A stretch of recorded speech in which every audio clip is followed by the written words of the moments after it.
Twitch being my primary platform. We're going to be checking out Hotel Architect. It's the beginning of Steam Next Fest. I'm probably going to go through a couple of demos today.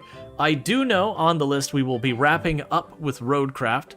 I may be doing a collab with that. That's kind of planned, just the other creator may or may not be able to make it. We'll see when we get there. But in the meantime, we're going to be checking out a bunch of different demos, checking out a bunch of different games, and seeing what's good for Steam Next Fest. There's been a lot of games that have looked very promising. Some that look interesting, but could very well be good or terrible, which is normal. But there's been a lot of interesting ones. So we've got like Hotel Architect I'm planning on checking out, Roadcraft I'm planning on checking out, Into the Dead, Our Darkest Days I'm planning on checking out. Roadcraft with Sui, I have not had a chance to talk to Sui. Roadcraft, I am talking about doing that with Undead Baron tonight, if you know, permits. They've already warned me it may or may not happen. And then in a couple of days, we'll be doing Roadcraft again with FG Squared. That'll be a really, really, really late stream, though, because FG normally streams after me, and my intention is to just keep streaming. And then we may or may not have a stream that evening, and I like might rain check that the next day, because I don't get to collab with FG very much, so that'll be fun. There's also been a couple other games that I've looked at interesting, like we've got Spray Paint Simulator. I actually don't have much hope for Sports Renovator or Farm Renovator, but it is those things that's like, oh yeah, no, it's okay to, so yeah, no, it's okay to mention other content creators' names. The thing I will push back on is we don't disparage against other creators. So when someone's like, oh, this other creator's terrible, you know what, that's fine. If we're literally saying their name, we are marketing them. So we can all just accept, you know, that person may or may not be terrible. But, like, we don't... It's also a thing, for the record, in the TOS, as a content creator, I am not supposed to disparage on other creators. It's fine for me to be like, I don't agree with that person. But, like, if I'm like, oh man, that person's awful, you shouldn't watch them or something like that. Technically, you're not supposed to do that. I don't think anyone's ever gotten in trouble for it, where they weren't doing something else that was far more problematic. But yeah. But yeah, no, it's yeah, we can absolutely, like, shout out some of the others. But yeah, so we got, like, a whole bunch of demos. For those who don't know Sui, fellow member of the Halcyon Frequency stream team, absolutely fantastic creator. We have collabed with Sui a number of times in the past. We've done, like, Project Zomboid together, Planet Crafter together, American Truck Simulator, Played Up, I believe. We've done a bunch of stuff. We did Borrowed Trauma. So we've done a lot of stuff with Sui. That's probably the creator I've collabed with the most. State of Decay 2, we did a bunch of that. Like full playthroughs of that. But yeah, so the point being, we got a whole bunch of demos. Most likely, usually the way this works out is we do a bunch of demos, we find 1, 2, or 3 demos that we're like, this is really good, I look forward to that. We get a handful of demos that are kind of you know, not good, not bad.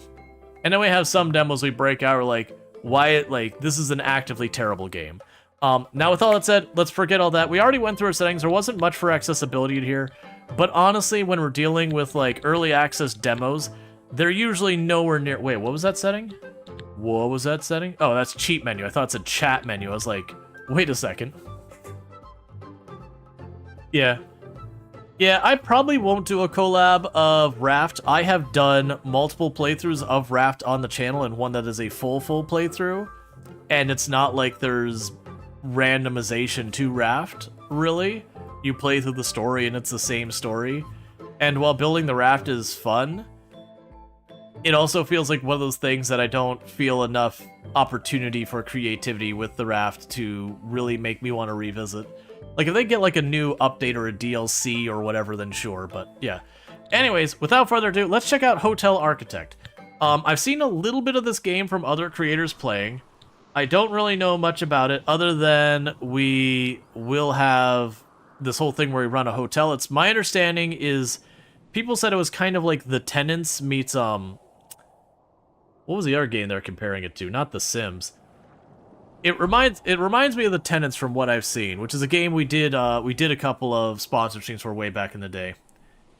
But they updated it, and the crafting has been upgraded a lot. Yeah, I don't think I'm interested in doing another run of it right now. So we don't have the option. Okay, so we have to complete the main scenario before we can sandbox. Let's go ahead and do that. 2-point hospital. That makes sense. Yeah, so like a 2-point game and the tenants. Yeah, I could see that. Definitely feels like fit. So hospital. Hotel name.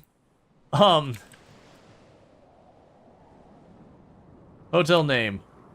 I don't know. Why is naming always hard? Let's see. It's probably full of bugs. Bug. Because I can't make it. Cool.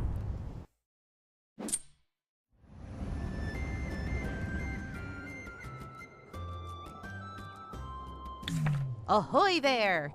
So, you want to try your luck in the hotel business? Say no more.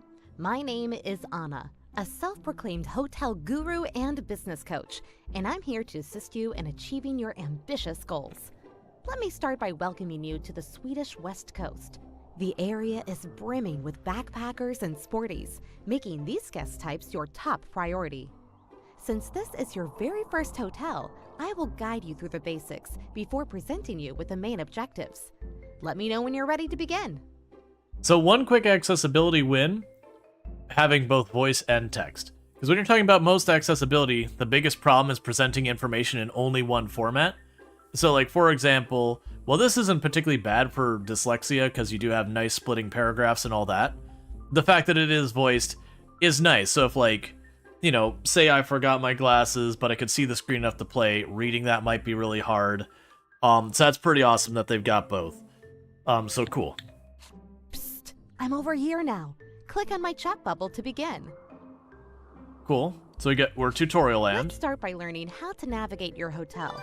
Try moving the camera to explore the location. Oh, okay. I was expecting it to rotate. Well done. Now try rotating the camera. Okay, simple enough controls. Lastly, you can also zoom in and out. Give it a try. Great job. I think you now know how to move around. As you may have noticed, there is a lack of bedrooms in this hotel. So let's start by building a brand new one. I only noticed it now that you've told me. I wasn't actually paying attention. I was paying attention to the tutorial. To create a new structure, you need to build a foundation. Click on the highlighted icon at the bottom of your screen and drag out a foundation. Perfect. Now we want to split the room into two. Let's drag out some inner walls. How small are we making these rooms? Well done. Let's make sure people can access the new rooms by adding doors. Place 2 singular doors of your choosing on the highlighted areas. Okay, so doors. If they're single doors, it's one price. Double doors, we get a couple different varieties. So here's a curiosity. So I got these doors here that are painted. We got the double doors, fair enough, makes sense. We got the fancy like exterior doors, we got nicer doors. And then weirdly we go back to single doors that are back to the lower price. Which is just kind of weird. Nice! You may be wondering why your new masterpiece is glowing blue. Well, that's because the structure is still a blueprint awaiting construction. Time to call some workers to carry out your plans. To call in construction workers, click on the highlighted icon at the bottom left and choose a group size. Bigger groups are more expensive, but get the work done faster. For this amount of work, I would suggest calling the medium-sized group. So 2 workers, 30 an hour, 6 workers, 90 an hour. So let's do the math here in our head. So we get 2 for 30. If we were to triple that, we get 6. So it literally is. So yeah, so that would literally, it should be roughly the same output. And same here. The only difference is the call-in fee. So the question is if I would be able to call in multiple groups, because in that case it'd be worth me calling in 3 groups and that'd be the same here. I'll do what the tutorial Good tells choice. us though. Shortly after you call in construction workers, they'll arrive in a vehicle just outside of your hotel. It almost feels like a 3D version of the Prison Architect characters. For as long as you have unfinished construction tasks on the property, the workers will automatically fetch material from the truck and, task by task, finish all of the work. I'm enjoying the animations on those. Okay. And there is a fast forward button.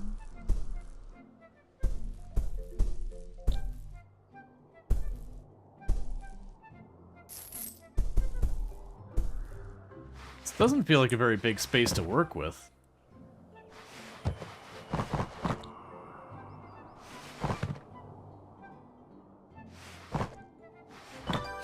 Awesome! The structure is complete. But did you notice your workers spent valuable time moving to and from their trucks to fetch materials? I have a solution to that. To make the construction process more efficient, you can place out material sites near your blueprint. This will reduce the travel distance needed to fetch new materials. So, excellent! The next step is to customize the floor and walls of the new rooms. Choose your preferred surface materials and place them in the highlighted areas. Okay, so we're choosing the walls and all that. Kind of sim style where we just... Yeah, so we got wood, stone, paint, tiles, other.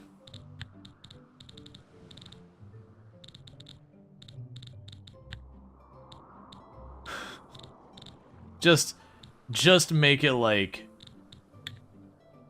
the least welcoming hotel rooms we can. So nice stone walls. Definitely gonna make our people happy.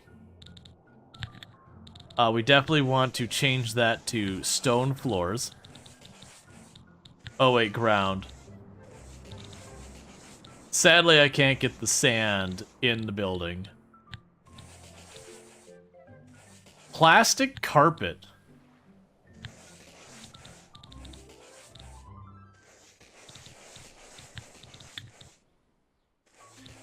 It looks too good.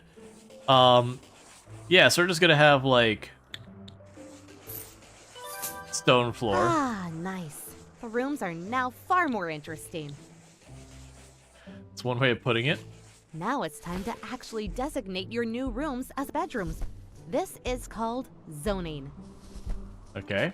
By zoning an area, you unlock zone-specific functionality and items.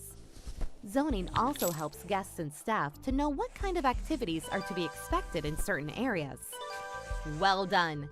However, the red warning icon pulsating above the bedrooms is indicating the zone is lacking required items. Select the bedroom zone, click on the floor, to see exactly. The highlighted section to the right shows which required items are missing. This menu shows you all the items available to buy. You can sort and filter items using the buttons above the list, or by clicking on a zone within your hotel. Try buying and placing the missing items in your bedrooms now. So one of the things I appreciate is this is saying, hey, you need these things. And instead of doing the garbage that, like, so many games get in trouble for, which is they will be like, okay, go get this thing. You're like, cool, where is it? And you're like, nope, can't, like, click the notification, you just have to hunt. This one I literally can just, you know, click on whatever's missing, and it'll be like, there it is in the menu. That's actually been my complaint with a lot of the games that go for the retro graphics. I don't mind the retro graphics, that part's fine. But the thing I end up finding is being a big pain is all those shortcuts don't work. So you'd be like, notification, someone's drowning! And you try and click on it and it doesn't take you there, and you're like, well, I have a big area. Where the heck's the drowning person? Hey, you have construction workers hanging around, not working. At times like this, when you don't have any work for them, they will just stroll around, costing you money. Send them home immediately.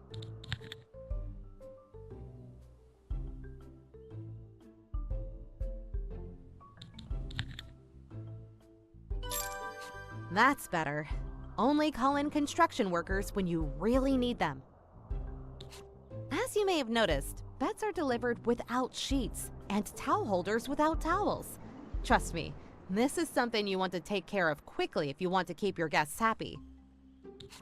To deliver fresh sheets and towels to your guests, you need to set up a proper laundry chain. For this, you need a laundry room and cleaners.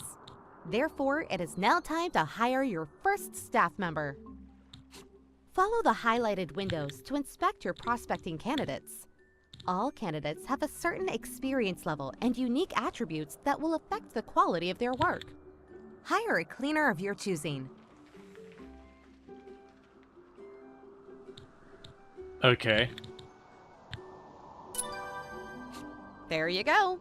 Cleaners work all over your hotel, so there's no need to assign them to any particular zone. Besides doing laundry, cleaners make sure to help keep rooms, floors, and items clean. As with all staff, when cleaners complete a task, they will receive experience points, XP, that add up to reaching higher skill levels. High-level staff generally perform better and are more appreciated among guests. Low-skilled staff, although sometimes necessary, may cause havoc. Another important part of your staff is the maintenance personnel. They will help you repair and maintain items and water your plant. Good choice. While you're at it, you're also a going lot to of need tutorial a receptionist. happening. Receptionists handle guest bookings and complaints. Receptionists do not work across the entire hotel, but instead within specific zones you assign to them. Let's hire a receptionist and assign them to the reception zone. Okay. Excellent. Rooms will be available for booking once you have established a functioning reception zone with an assigned receptionist. This means you will soon notice guests arriving to your hotel. Ta-da! You've just landed your first guest booking and earned your very first reward. Exciting times are afoot. I have a guest. I don't see a guest. Since we're on the topic of rewards, why not check out all of the objectives and fabulous rewards this location has to offer? Click on the trophy up here. Here you have an overview of all objectives available in this scenario. Bonus objectives are not mandatory to complete the mission, but they come with great rewards that may benefit you in the future. You thought I was gonna say, be like, checking all the microtransaction? She talks so slow. I don't mind because she at least is very clear. It is a very front-loaded tutorial, which does have its own negatives. But yeah, so I like that you've got all these objectives. So you have like our actual like mission objectives to finish thing. I like that these are a bunch of them. Like there's like fire employee, clean toilets, get higher stars. So you got a bunch of just like objectives to chase. So that's kind of like having achievements. A front-loaded tutorial angers you so much you don't know why. It's kind of one of those things that you have two kind of choices.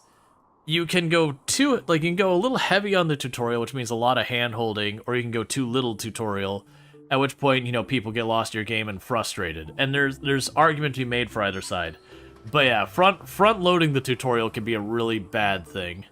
Where it's just like, where you're just going through step through step through step through step and all that. It's going through the tutorial a bit too fast. Yeah, so I think I would rather see them do is spend like, okay, build your hotel room. Here's the thing, like a little bit of hand holding to do like this hotel room. So where we had the 2 rooms, like maybe you have the first room, the tutorial holds your hand, then the second tutorial, it's like, okay, now it's your turn. And you just do it without the hand holding. Just so it's like she doesn't need to be badgering you every second. It'd be a nice way to break it up. I also did notice our receptionist picked up their monitor and started shaking it. So that's definitely a good sign. Now back to focusing on your hotel. As guests have started to arrive, we should make sure to offer activities they will enjoy. Different guest types enjoy different activities and items. In Gothenburg, we specifically aim to please backpackers and sporties. Let's buy a Whack-A-Stub machine, as backpackers really love these. I also recommend buying a boxing machine to please your sporties. Place these items into the reception. Okay. So I go to entertainment, it says. That's the room to put it in. Okay, so entertainment. We got the punching bag thing.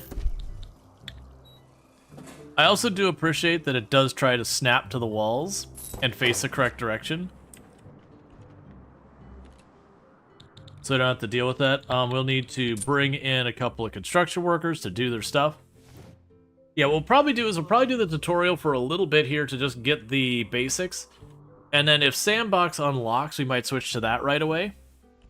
Because, like, again, the tutorial's a little heavy-handed. I also want to know how to get rid of this. I don't see an option to, like, delete it here. And I didn't see a delete option here either. Now let's move over to a crucial part of most hotels, the restaurant.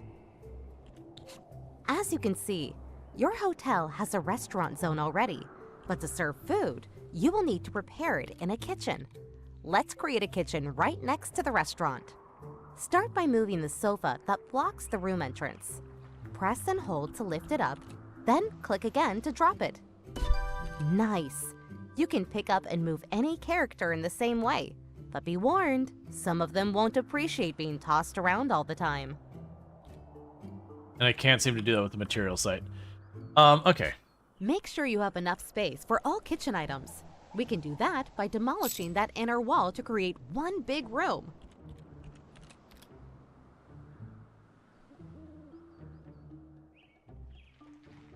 Alright. Is it shift click to remove it? Control click? Great. Let's wait for your construction workers to finish the demolition.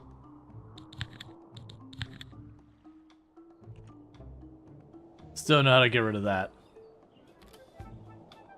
Yeah, no, it's definitely nice when you have a little bit more control over games and like how much hand-holding they do. That's more like it. Let's zone a kitchen in your new spacious area. Like I said, we'll probably Next, flip over you need to compose a dinner menu for the restaurant. Open the dinner menu by selecting the restaurant zone and following the window on the right. So dinner menu. This is your dinner menu. Here you choose which dishes are available for guests to order.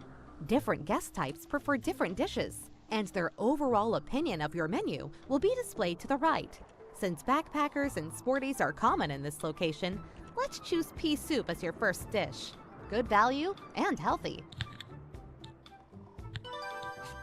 Spot on! To the left of the menu, you can see which items are needed within the linked kitchen to be able to prepare all of the dishes on the menu. Now, close the menu and install required items in the kitchen. Like I said, I do appreciate with a lot of this stuff, I don't have to hunt for it.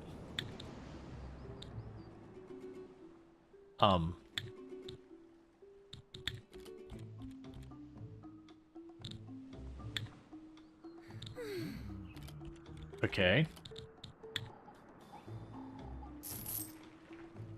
I don't seem to be able to place these.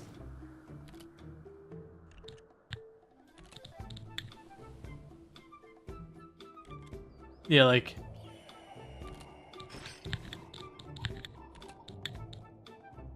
So, weirdly, so I get the things here. Am I missing some? Alright, left menu, you can see which items are needed to do the thing. Now close the menu and install the required things in the kitchen. Yeah, so we've got them here. But the problem is, I'm not getting the choice to actually build any of them.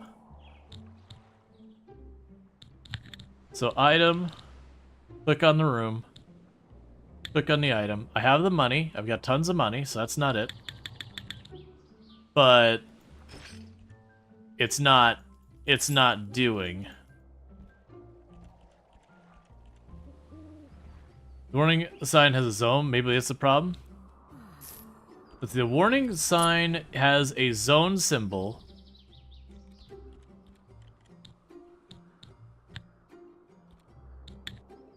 That's what I'm trying to do.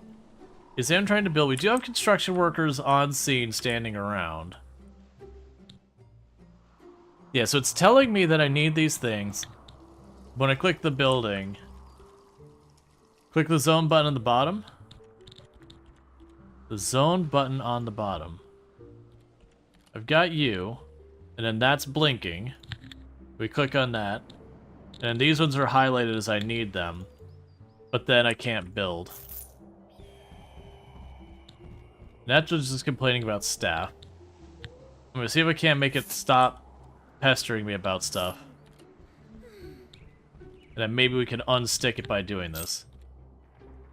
Not complaining about staff.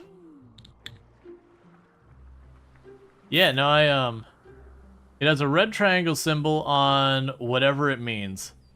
A red triangle symbol. Yeah, no, I see that this is telling me the zone's not good. I click on that. And then I can build this because it's blinking. And then when I try and grab the building it wants, which are these ones, as you can see it's highlighted, I can't seem to do it. Like whether I click on any of them or whatever. Try the zone button at the very bottom.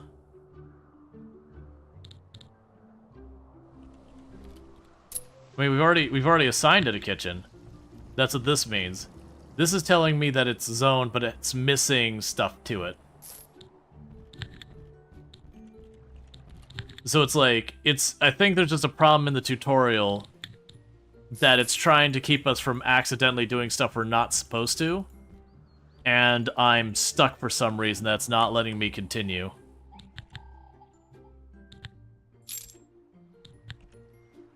Yeah, all these other buttons work. Why can't I build? Let me try sending the workers away and see if like, there's some weird thing where if the workers are already here, I can't task it. I don't think that's the case, because that wasn't earlier. Yeah, I don't know what to do here.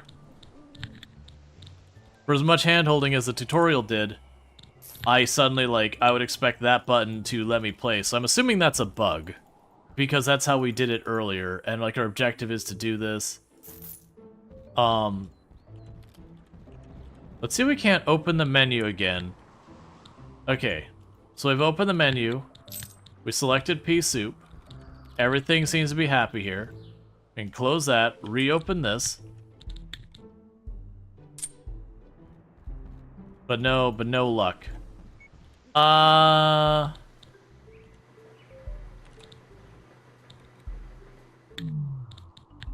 Let's save that real fast.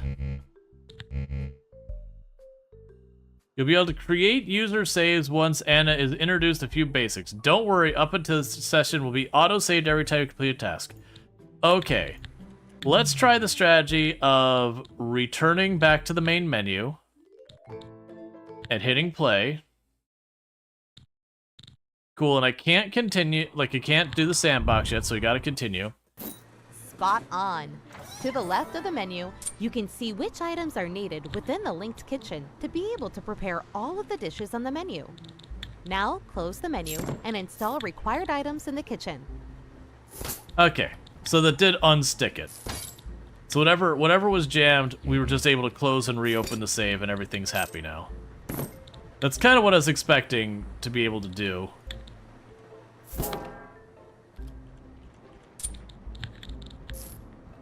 Alright.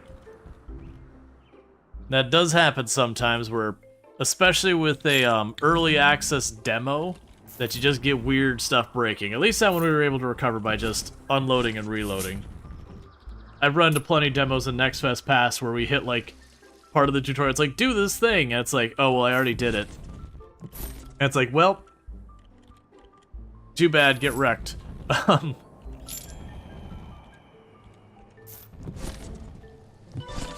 Lovely. I'm sure your restaurant will turn out great. Now, you're probably getting sick of me, but don't worry. I'll soon leave you to let you run wild. But before doing so, I must show you cool ways to expand your business. Ready to level up? Yeah, I don't believe I went off script, but yeah, we end up just getting stuck there. I think your building needs a whole new floor. The first step would be to build a staircase. Okay, as the staircase, excellent. Adding new floors is a great way to expand your hotel without increasing its footprint. This enables you to add more space to accommodate more guests in other zones. It's just a hole in the roof. I love it. Drag out a foundation in the marked area. All right, foundation. Due to planning permissions, we're only able to build 2 floors at this location. But I assure you, future locations will allow you to build higher, much higher, to the height of skyscrapers. Yeah, because I was going to mention, they don't give you a lot of space, but this is the first tutorial mission, so usually in a lot of these games, the tutorials will kind of keep you boxed in relatively small areas. Just, you know, you're trying to teach you the basics to get the mechanics down, and they probably don't want you to run around and have, like, tons and tons of other stuff we've got going on. But yeah, so far I've definitely been enjoying this. The tutorial is a little heavy, but again, this is an early access demo. They'll probably do some tweaking and all that. That I think, like I said, what I'd love to see them do is I understand they do need to teach you all of those different systems. And while certainly if you play games like Prison Architect and all that kind of stuff, these systems are fairly intuitive. If this were to be your first of this genre, I could also see the systems being very confusing. So I do think it is good that they talk us through it. I do think, though, instead of taking the approach they've got, it might be good to break it up more into missions, where, like, you have, you know, your first mission, maybe you're responsible for, like, building out the hotel rooms. And they do, like, a little bit where they handhold you, and then they let you just kind of do it for a while. And then, you know, pop in later where they do the next one. It can be a little annoying because then you're doing multiple missions where you're just learning the basics of the game. But it would break up the tutorialization of it. But yeah, so the building in the game basically is just like The Sims. Or honestly, half the games like that. You know, The Sims, The Tenants, all those style of games. I also kind of feel like with the way the workers are going, it's like, you should get the bigger crew. I'm like, you know what? I'd probably just get the little crew and just let them work. Because that's likely to have less downtime for the workers.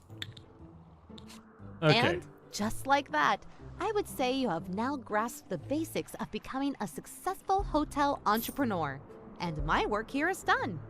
However, don't worry, I may check in once in a while to see how you're doing. Pardon the pun. Your pun is not pardoned. Oh, before I go, I'd like to mention that you now have access to the following menus: Financial Overview, Opportunities, Upgrades. Take a moment to explore these features. They'll be essential on your journey. Now I'll leave you with the objectives needed to complete the scenario. Good luck! Alright. So, we've got financial overview. Yeah, so we could take loans, our credit score, our assets versus our debt, our general cash flow. Those don't work yet. Our overall ratings, which I'm glad they didn't go to explain.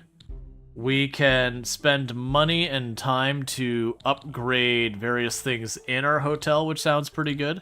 So that's like your research tree. Land leasing.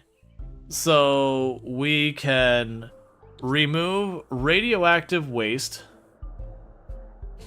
To snag environmental grants, an anonymous energy giant has skewed the numbers and now needs to find a spot to stash their excess radioactive waste. So basically I can get hourly income from these ones.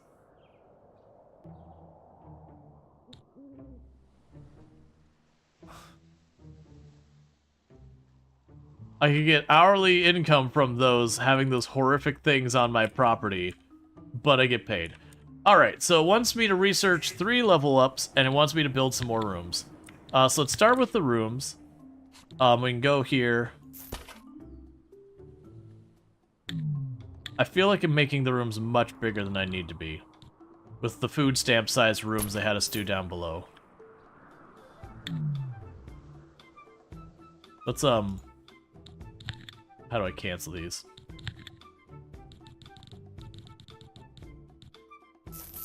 Okay. So let's have a plan. So what I could do is, how big did they make the rooms downstairs? Let's get a feel for this. Let's page down. So the rooms they made down here were 2x4 in the way of tiles. So let's go ahead and see what it'd take me to do that. So 2x4 would be like this.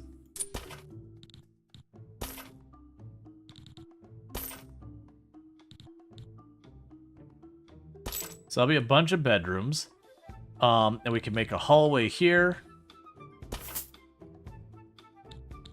We can add some doors. Actually, what we could do is let's grab this wall and just delete it. Open up that space. And then with that, what I could do is while they're working, we can make some doors real fast for this.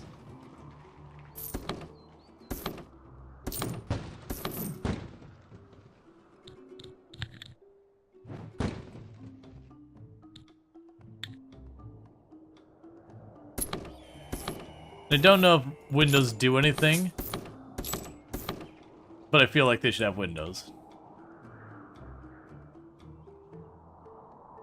Alright, so once we do that, have your first sporty guest check in, have your guests complete at least 10 gym workouts, research 3 upgrades.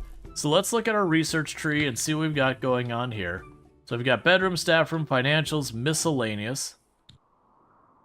We can do air conditioners, trash and style, increased construction speed, worker speed, larger shelves for the laundry room, larger shelves and all that for the restaurant.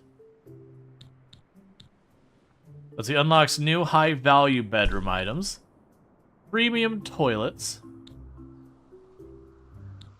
increases staff limit, energizer, staff's endurance is increased, allowing them to lose energy more slowly. Candidate screening, which is better candidates. Employer branding. Financials unlocks an additional loan. Qualifies for higher loan offers. Increases your credit limit. So we got a bunch of stuff here. For right now, let's start going for like the premium room stuff while they're building. That hopefully I could just charge them more money. Because we are spending a lot of money very, very quickly. And that's going to be a problem if we don't manage to get things sorted with that. But yeah, so it looks like the biggest thing right now is going to be getting ourselves more guests. Do I already have a gym of some kind?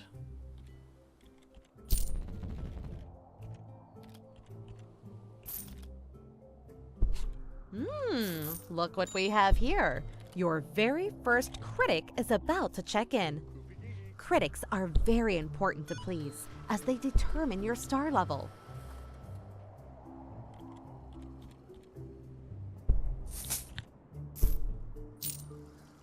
Okay, whatever reason they did give that. When visiting your hotel, critics engage in activities similar to those of regular guests, but are also granted access to areas typically reserved for staff. Compared to regular guests, critics will document everything carefully and leave you with a more detailed review. Okay, so it's basically we get a grade every once. Hey, Dick Butte, it's going pretty good. We're checking out Hotel Architect, and it's been pretty good so far. Reminds you sort of like the Tenants or 2 Point or whatever those kind of series. We're just getting ourselves our first things. We're still in tutorial land. Okay, so we got our first research done for the premium rooms. This font needs to be able to be bigger. That's a real small font and it's light on light. Premium toilets. Because my thought is if I upgrade all their stuff, my assumption is I will be able to charge them more money. And so it didn't seem like there was an upkeep or anything like that. I don't have to worry about that. Yeah, so you can see the general score. Alright, so they're wanting a gym.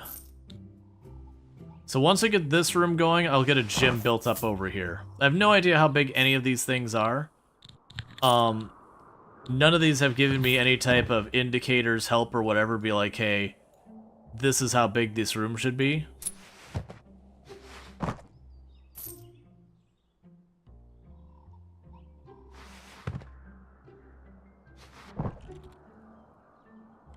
You didn't have the toilets in there. Ah, so we have like a shared bathroom. Lovely. I've been in hotels like that before. They're usually very cost effective.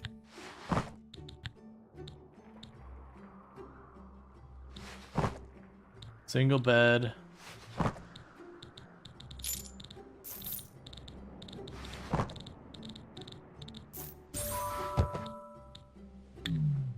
Location dish. Serve 10 meals at the restaurant. Okay, cool. I'm not seeing my premium beds, though.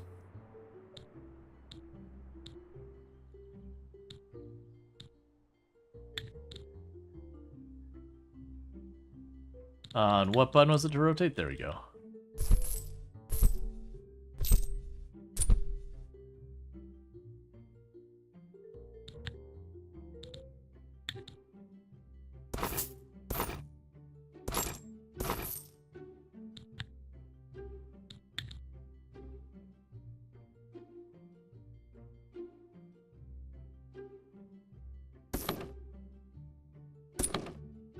Okay.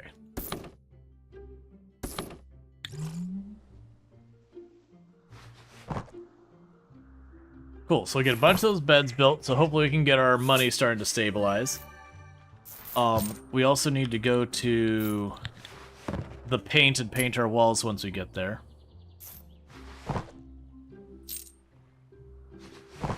We finished another upgrade research.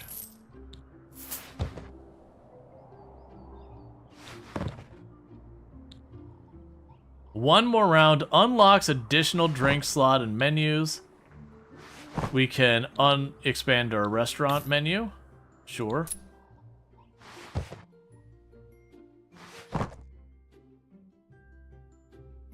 Okay, so that room's done, so we can go in here.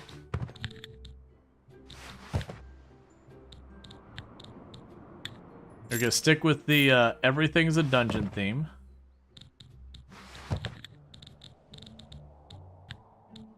Because that's the way we want our people to feel, is that we walk inside here, and they're in some medieval dungeon.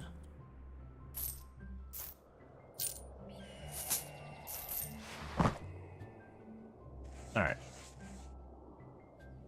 Let's get that last little corner of walls to be built there, and then we should get that.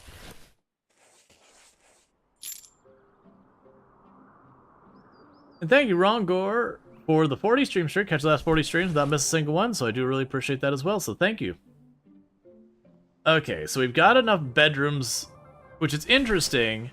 So I've got more than the 6 bedrooms. It didn't tick the box here, but it's probably because they're not done. But it is interesting that it has counted them despite them not being done. And I need to watch it because we were at almost 80,000. And we're rapidly losing money. I think the intention is that we will keep losing money until we get these rooms set up. So I need to not spend money for a little bit while they get everything built out. And then that should start bringing in some money. Alright, we got ourselves a moose head.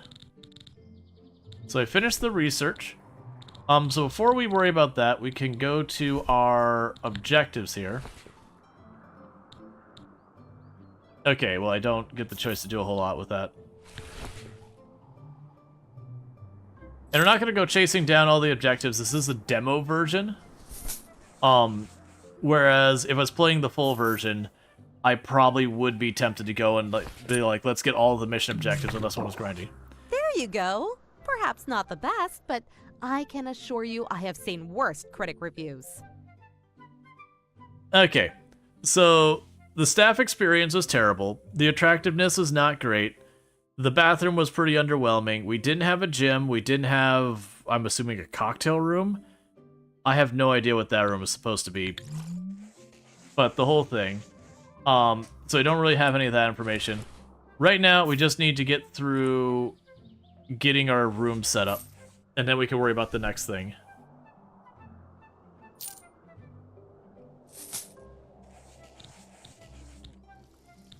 Okay, so you can click to hop between those. Clean the toilet 10 times. We can hide the roof. We can hide walls. Show the cleanliness. Show the heat. Show the attractiveness. So we do have some like overlay filters. Fairly simple UI. Is there UI scaling, by the way? Let's check that.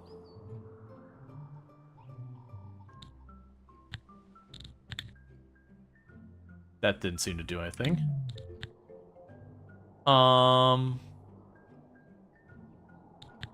Yeah, so I'm not seeing any type of UI scaling. I think that's one thing I'd want, is this is fine for here, but very genuinely, you could make that menu like this big, and it'd be much nicer to be able to see some of the stuff. That one's not too bad.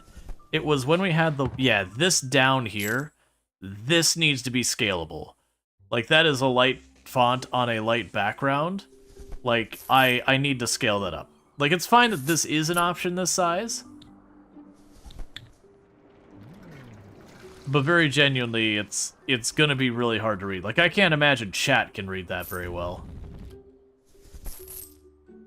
And I know I don't want to stare at this and be like, alright, like, what the heck is going on? So that's one thing. Yeah, no, that's the thing. This one needs to be scaled. The UI overall, I'm pretty happy with. I do think a UI scaling option would be good. Be able to scale it up probably 1.5, maybe 2 times its size. Like, again, this is fine as an option. But that's most of accessibility, is just having options. But it is an early access demo, so it's really not surprising there's stuff like that missing. It's just one of the things I'm kind of observing. Okay, so it looks like we got all the walls here. So let's go ahead and get the rest of this done. And as we've been doing, let's make all our stuff the cursed stone walls. Okay, so we've almost got our room set up. And I'll be able to start getting those going. And that should give us enough income that hopefully we won't be on a deficit anymore. Because I can't imagine the first tutorial mission they would make it really, really hard to do. You just have to expect a lot of people to make mistakes.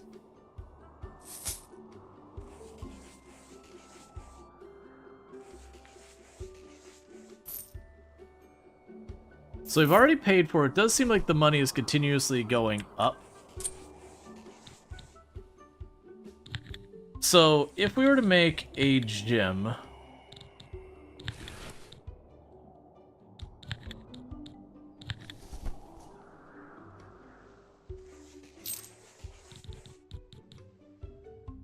Can I do that?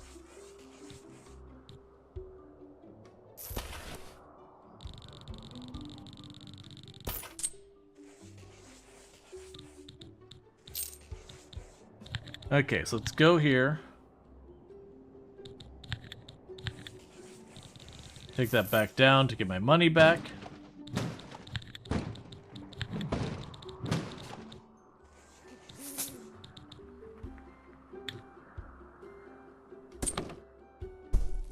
Put a fancy door there.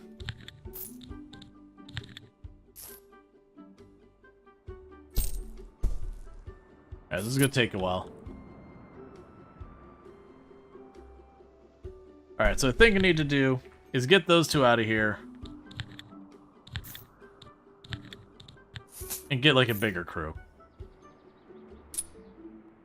It's probably fine once we've got things off the ground. But it is just one of those things that's just taking too long for us to get everything going.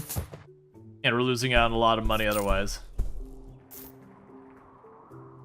You ever heard of a gym? Oh yeah, no, it's very genuinely most hotels I've been to have gyms. They're usually just like a little room with a couple of treadmills and a couple ellipticals, that kind of stuff. Not a whole lot of weight training stuff in most of them. But they'll usually be like tucked away on one of the floors.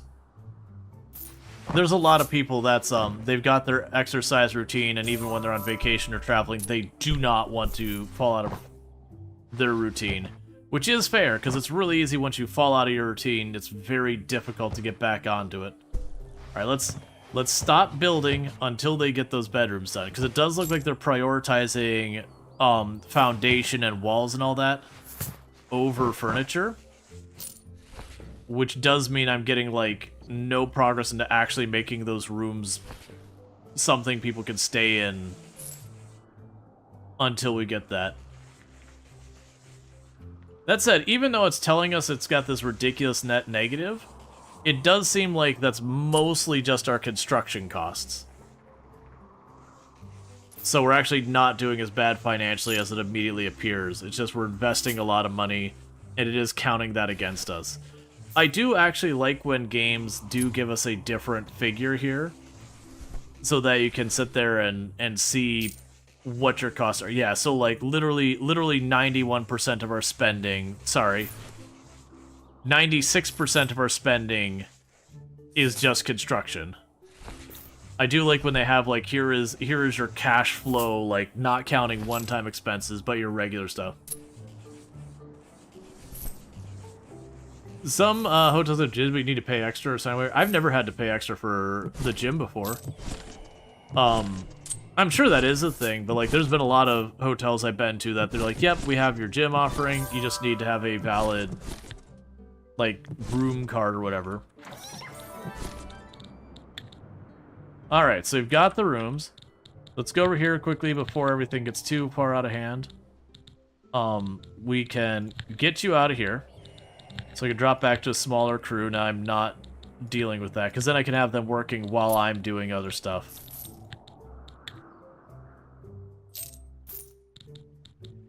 Tiles. Stone. That's not what I'm looking for. This one.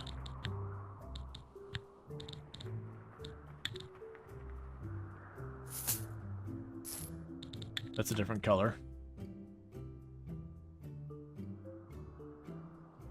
Well, we'll figure it out when they get there. So call in the smaller crew. Let them get back to work, because we'll let that run steadily. On here, I will want to assign that the gym.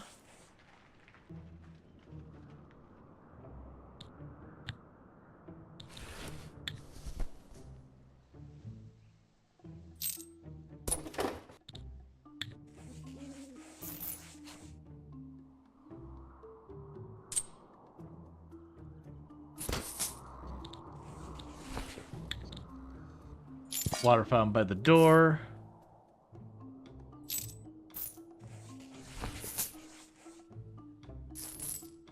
Fine. Okay, so I don't need all of that. I just needed some fitness equipment. Let's have a really impressive gym. And I probably shouldn't care about any of this stuff.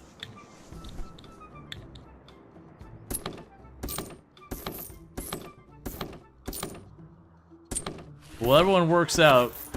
Everyone else gets to see you working out. In the US, it's super common. Oh, yeah. Well, no, that's the thing. Here, even in the US, I don't think I've ever had to, do, like, a waiver or anything like that.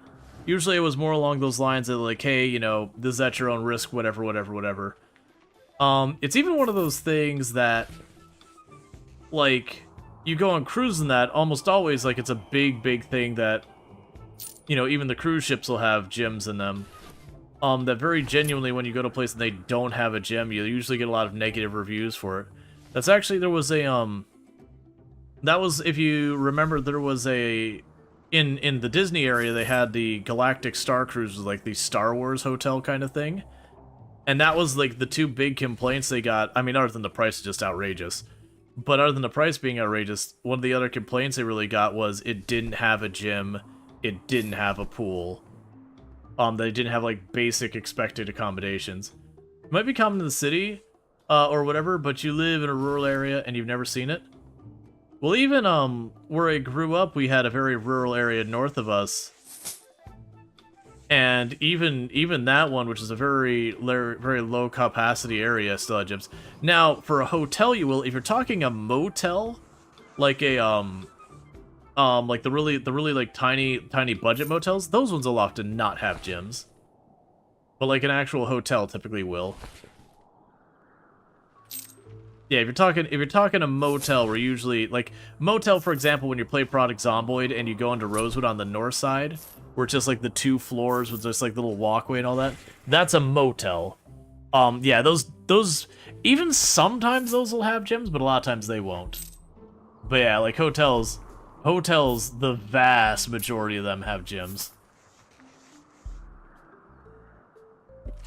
Like, I'd say gyms are far more common than pools at them.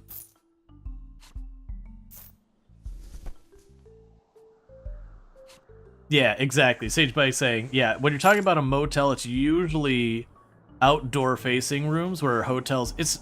Hotels will go either way, because there's some hotels that go for, like, the resort-style hotel, and some of those that they will open out, but, like, to a large pool area, or open out towards a beach, or open out towards the lake or whatever thing.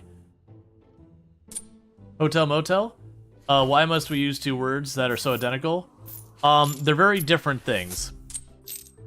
So when you look at hotel, you're usually talking, like, big, large buildings that have a lot of stuff, that have, like, resort-type situation, where motel is, like, a budget place to stay. Is kind of the big difference. Hey, She-Wolf, how's it going? So they're similar, but they are very different things.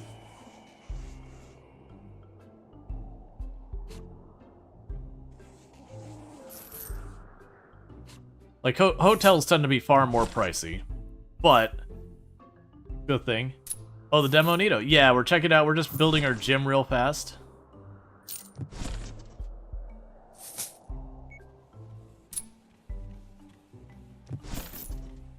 That treadmill. I don't know what you're doing to that treadmill, lady, but that treadmill's not okay.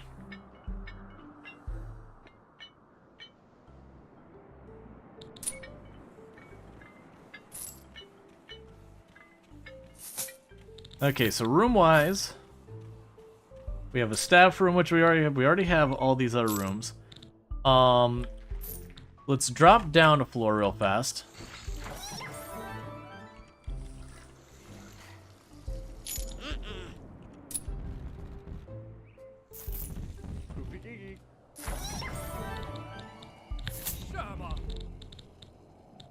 Okay, let's go down here.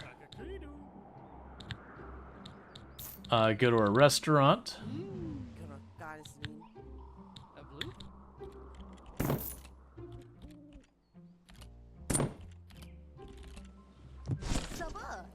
Get a couple more tables. Yeah, basically hotels are well known for being larger buildings with multiple floors offering amenities such as restaurants, bars, swimming pools, and fitness centers, whereas motels are usually just 1 or 2 story buildings with exterior doors that open directly to the parking lot or courtyard, making them more convenient for travelers on the road. Yeah. So a motel is like... So, for example, say you're doing, like, a road trip. Realistically, what you're probably doing on a road trip is you're probably staying at motels along the way until you get to, like, one of your main destinations, at which point you might stay at a hotel. So, like, let's say you're doing a road trip... Oh, so you're getting mad? Please serve that person. That person right there who's getting angry.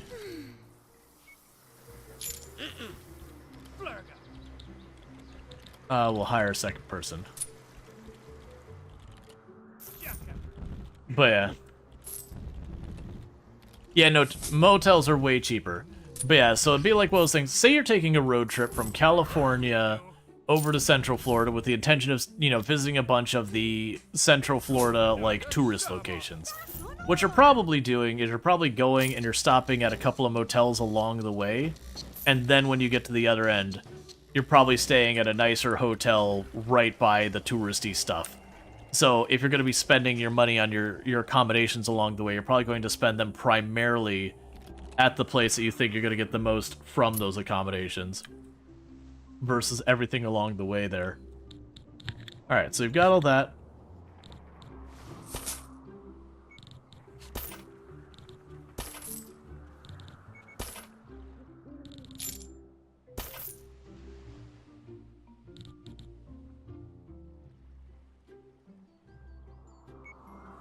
And we can go here.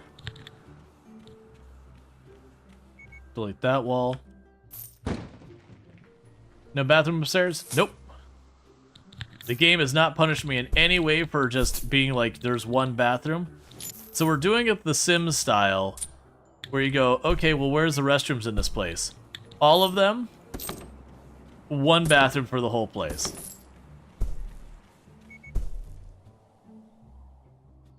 Oh, we're apparently negative 20,000. So I think we gotta wait for a minute. No, you're not dumb. I mean, here, we can actually do it this way.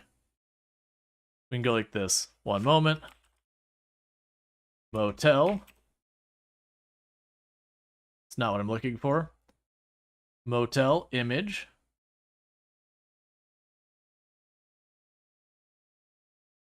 And then we can go hotel, image.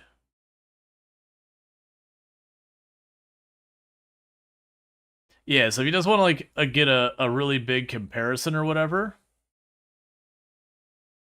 like this is the difference between like a motel and a hotel. Just doing like a quick search. If you look at a motel, like you see, like they're mostly outward facing doors. You just got like that.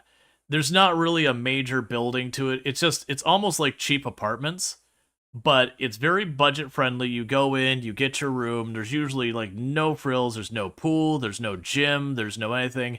If you're real lucky, you might get a croissant for breakfast, but you're probably not even getting that much. Like very genuinely, you just have a person that you pay the money, they give you the keys to the room, and that's basically it. But as you can see, like $29 a night is what this is apparently quoting. It seems cheap, but you get the idea. That's probably like if you stay for a month or whatever. Sometimes people will even get these if you're contracting in an area for like a month and you don't want to go and have an expense thing. You're not going to get yourself an apartment or whatever. You're just getting like a very cheap stay. Meanwhile, when you look at a hotel, you got something far grander. It's just they serve the same function, but one is way higher end. That the idea is this is more of a recreation stay. It's going to have a pool, it's going to have a gym, it's going to have a restaurant, it's going to have a bar. There'll be a front office where if you have any complaints, they can go and take care of it. But you'll also notice this one's already charging about 5 to almost 6 times as much to start with. This one even has a convention center in it. You're basically talking like the difference between like I'm buying a tiny apartment versus I'm getting a condo in like the Ritz or something. They're just very different animals so far as the scale of accommodation and all that. But there's a very distinct difference between like again a real cheap stay, again 20-30 bucks whatever, for like a room that's gonna have a bed and you got a toilet and a sink, and that's pretty much the entirety of what that's got, versus a hotel you might even have a kitchen space in your room and everything. But both of them do fulfill sort of the same purpose, just in this fact they're a place you sleep. But yeah, it's generally a much nicer combination. It's like comparing fast food to a restaurant. Yeah, they serve kind of the same function, but like a fast food joint, like a quick service place, you're going up there, you're getting in theory, a really cheap meal, and you're walking away, you're going to your like, you get your food, you sit down at your place, you eat, and then you leave. Versus like a nice restaurant, you know, they're gonna have a waiter come up to you or waitress and be like, what would you like to order? Here's our specials. You know, would you like, you know, some drink or something to go with that? You got your huge range of options. They're really nice. Versus, you know, something they pulled out of the freezer, they chucked in the microwave for 30 seconds and then handed to you. You might have a kettle in the motel. That's about it. No stove. Yeah. So it's just very much like different tiers of the same thing. And it's not that like one's better. Like we're saying, if I'm doing like a contract, I don't want to be dropping $120, like $200 a night to stay in this place while I'm working a contract that's paying me only a couple $100 a day maybe. You're gonna get that like $20-$30 place where you get like a month booking, so they get their $600 or whatever, $900 or whatever, and it's more pragmatic for you. You're not gonna get an apartment. So they're very unhappy about the bathroom situation, and they're relatively unhappy about the gym situation. But we did get an extra star, so it does appear that mayhaps I might need to get a second bathroom. I feel bullied, and I feel like I'm being forced to accommodate these people. Why can't my 8 guests share one bathroom? Come on.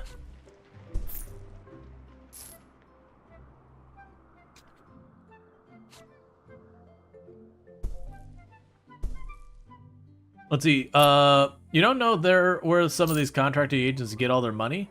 Just because the last contract job you worked in New York, they paid you for a stay in a super nice hotel for months straight? Yeah. Let's see. Then all you have here is motels. You don't have hotels? However, there are no doors to the outside for each room. Yeah, that could be. There are motels that don't necessarily have it. That's just it's a common thing that they'll do. They started pooping on your floor, Mr. Hotel Manager, if you don't accommodate. Like, if one of your nephews stayed there, he's on the toilet for half hour. 8 guests, 1 bathroom. That's a hostel. That was, I had a conference in Portland, and Portland has, or not Portland, but Washington and Oregon, that area, has a company called McMinimans, which is a really cool company if you ever want to look into it. That what they do is they take these buildings that, like, are historic and whatever, but, you know, not exactly doing good business.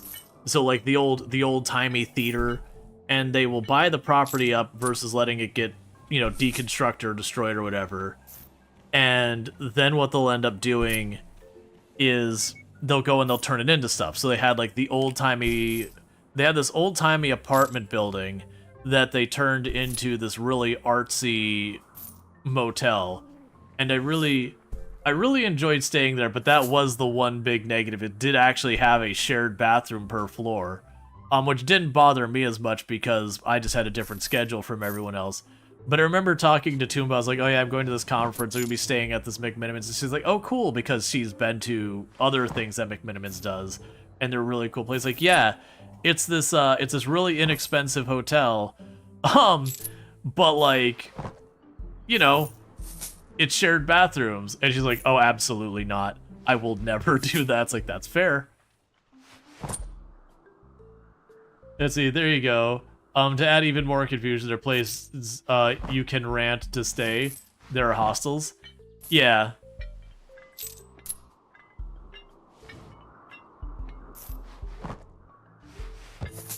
Oh yeah, no, I fully understand a lot of people being like, wait a second. All right, so we're getting some of our beds aren't getting made. We don't have enough people. The guests are complaining about not having enough sheet. Wow, it seems like you have a natural talent for running a hotel. Now, you just need to check in your first sporty guest. To do that, your hotel must reach 2 stars, and at least 1 bedroom must meet the specific requirements of sporties. I didn't realize there were specific requirements for sporties. Okay, so sporties require a minimum room size of 8, a room value of 1,520. And I can't see... Oh, I see. I need another menu item. You also need the vending machine. Okay. So once we're not, you know, in financial ruin, we will go ahead and get that going. So basically...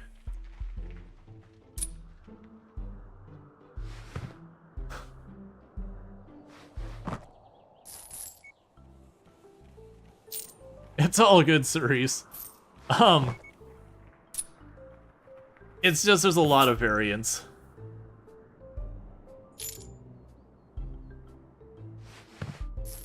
The cleaner is literally cleaning the floor and the guest is complaining about the cleanliness of the room. To be fair, if my room is a disaster and the person's in there like sweeping the dirt while I'm in that room, I'm still going to complain about how dirty the room is when I arrived. But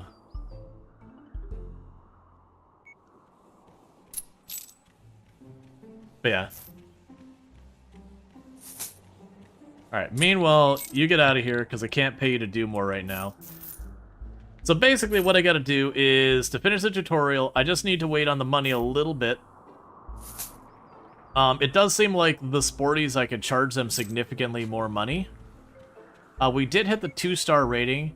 That said, despite the 2-star rating, we actually are getting pretty terrible reviews. We were at 71%, and now it's down. It looks like they're having difficulty... Actually, no, it looks like it's coming back up. They were having difficulty getting dinner. I suspect that's because they didn't have enough tables previously.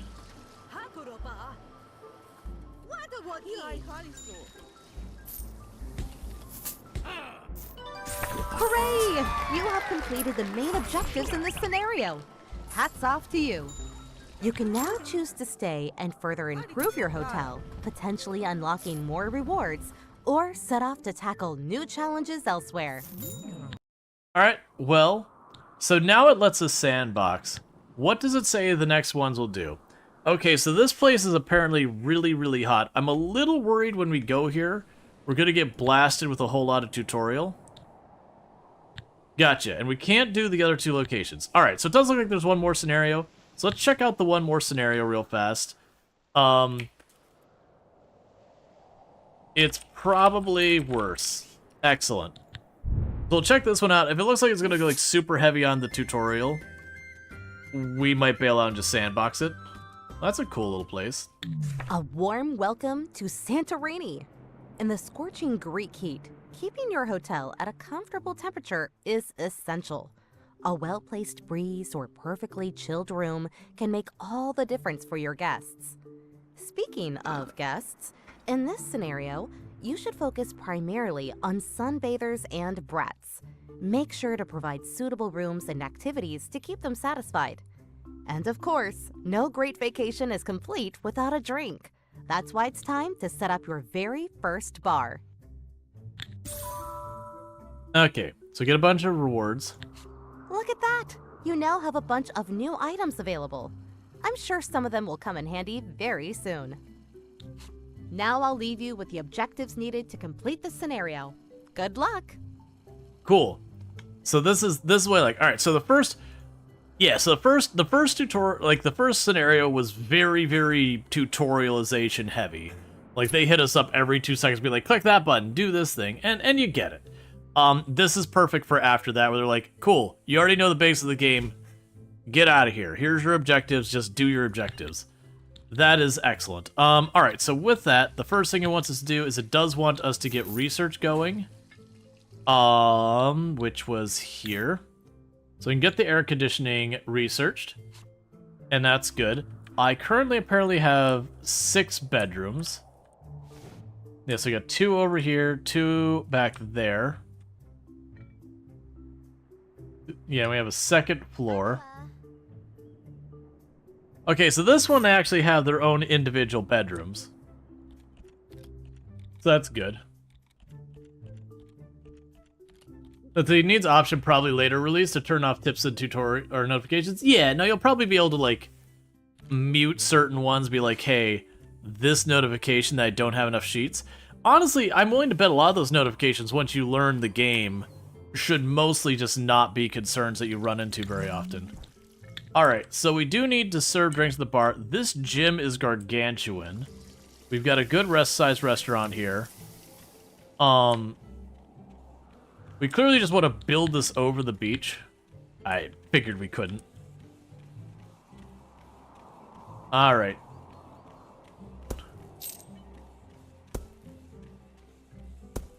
Look, we're going to be putting the bar out by the beach. Because, I mean, that's just good sound business tactic. You're going to be out, you're going to be in the heat, it's going to be hot. It's going to be a whole thing. Go get your drink.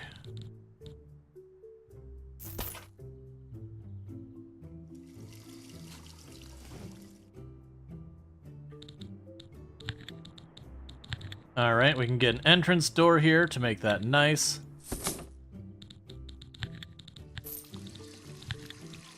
And we've got that style of windows everywhere, so let's just lean in. So you have the white frame, and it's literally everywhere on the outside.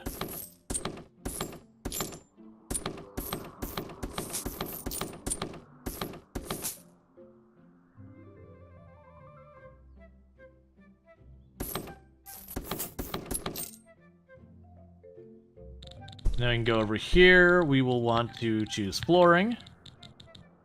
We've got a bunch of grass there.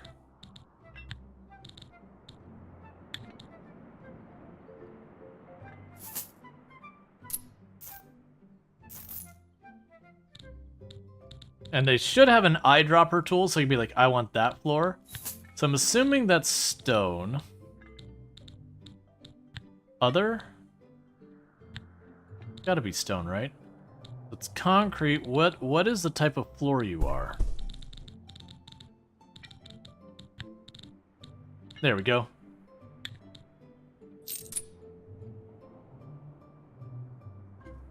Okay. AC in the gym, that poor guy is melting. Yep. You gotta wait for it to research.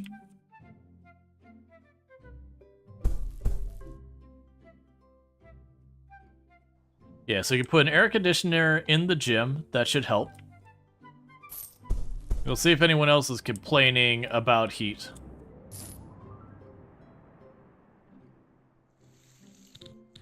I'm gonna go here for the bar. Alright, so I have to wait for the foundation to be done. Was that the sound of my research finishing? Is that what that sound was? Yes. Okay, so let's go ahead, and it looks like the room that's going to definitely need is they all keep getting that fire symbol. So I'm assuming they're getting pretty upsetty spaghetti there. I have no idea. There we go. Temperature management. So you have a wall AC.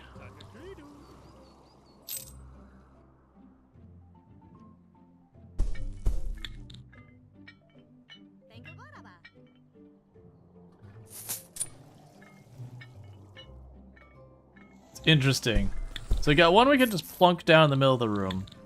Now you got a wall AC. We'll put it in here. And I don't know where else we should have it. Because I'm not seeing anyone else with the, like, hot symbol over them.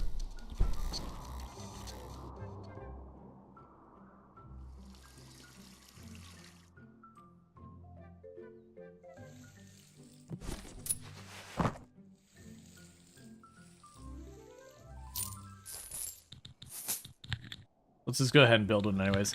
Well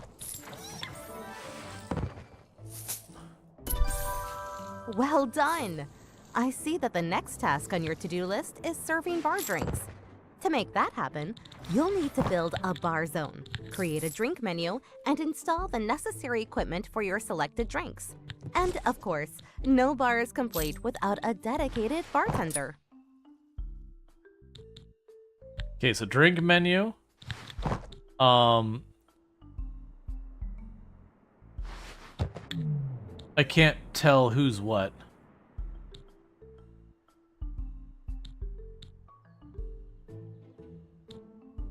Alright, I need to be able to see what the people are. Sporty business, sunbather is the purple and green one.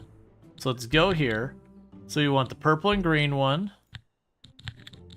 And then we can get the purple and green one there too. So we got a nice drink and we got kind of a crap drink. So we already have someone we've hired for that.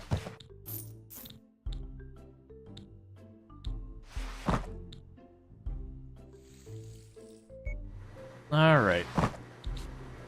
So we need a bar register.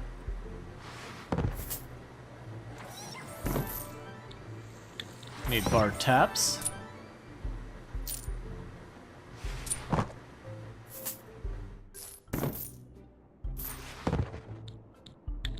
We need the bar itself.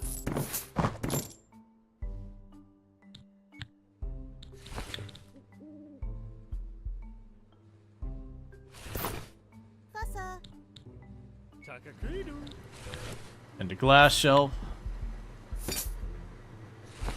Let's get one more tile of bar.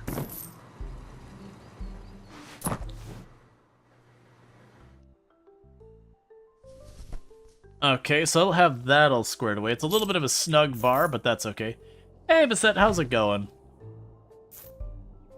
So I can get all that. So for flooring in here, we'll need to get that sorted out. We can go for wood. As much as I enjoyed memeing about making like the real like disaster of wood flooring in there, or metal flooring in the place, this one will actually go and make look a little bit nicer.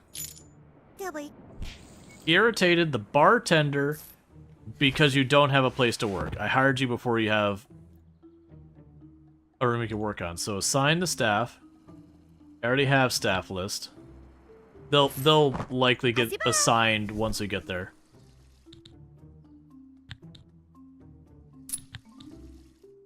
There, you see you're assigned to that zone. And now you're just waiting till all that's built. And I need to get some fans. Do I need blank spots for the fans? Okay, so I'm gonna have to get rid of a couple of these windows.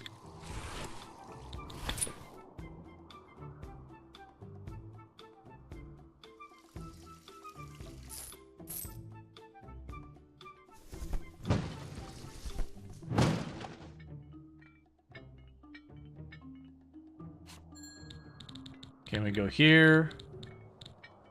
Go to our... Cause a character to faint from extreme heat. Oops. Note to self, apparently don't go to Greece.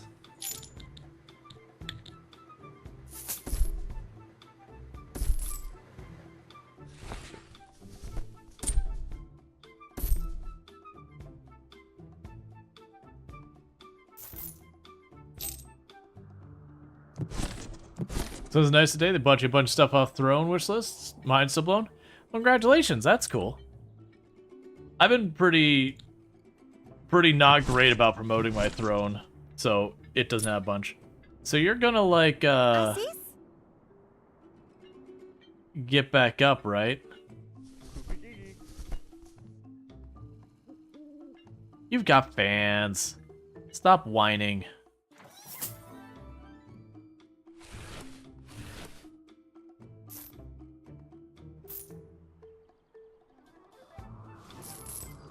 Okay, sunbathers use sunbed 10 times. So we can go ahead and again, furniture. Common. Outdoor.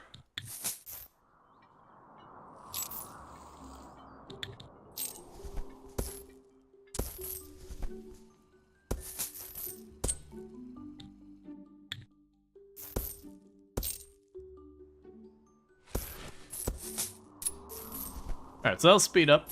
And get your first guest review from a brat. Let's look at our drink menu.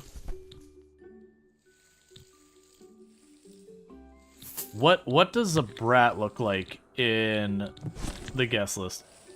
So a brat, blue and pink shirt, so it's them. So let's go ahead on here. We can go ahead and get our research going.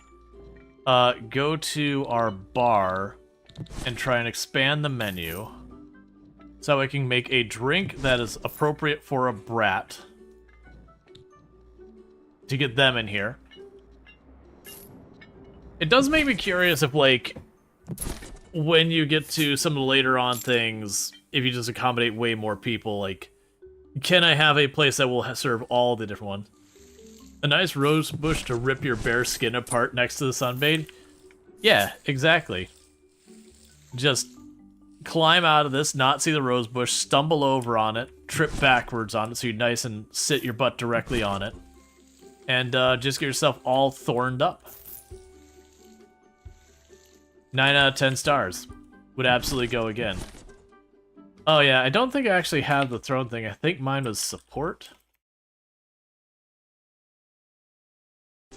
And I've got it there. I probably should make a separate throne command.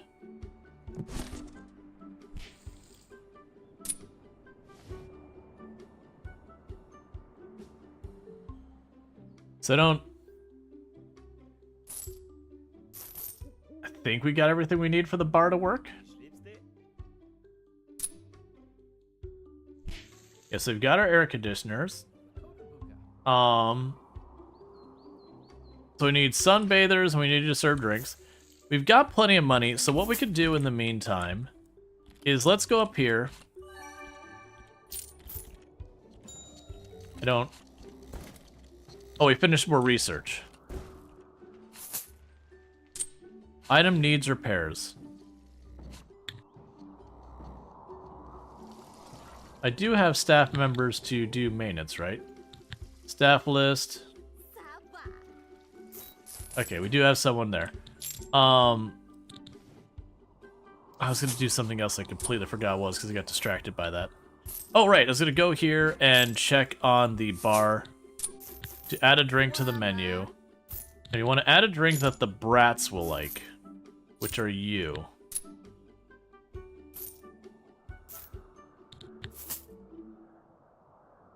Yes, at this point I've got 4 drinks. We can accommodate half of the different types of people. What are you complaining about?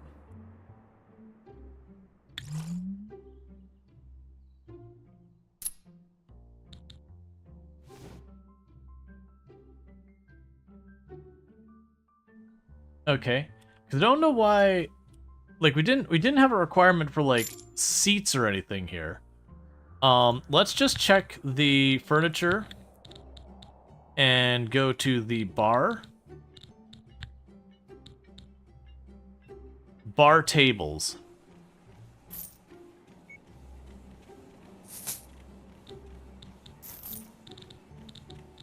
Alright, well let's get rid of a couple of these.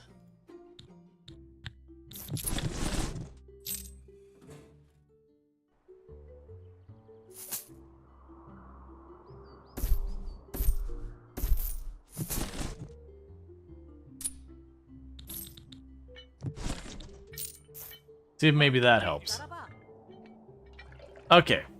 So the room didn't notify me that we need the bar tables. Because when it was like the long bar, I was like, okay, we'll just walk up to the bar, I guess. But yeah, no, it appears that you actually had to have bar tables, like, proper. So we did serve a drink at the bar. That's fine. We are getting all that going. Let's see what accommodations a brat requires, because I'm going to need to get a guest review from a brat, which means I'm going to need a brat. So you need a room that is 15 in size, has a pretty high value, and all that stuff. You need a bathroom in your own room, so 15 size. Let's start here.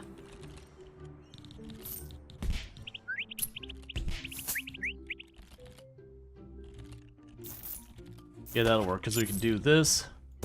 We can grab you. We'll start with that. And go here, walls. Knock down that wall.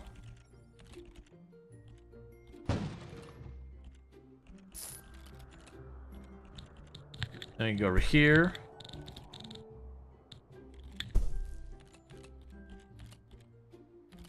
We can give you just a door there. You demand that we have windows and a bathroom here.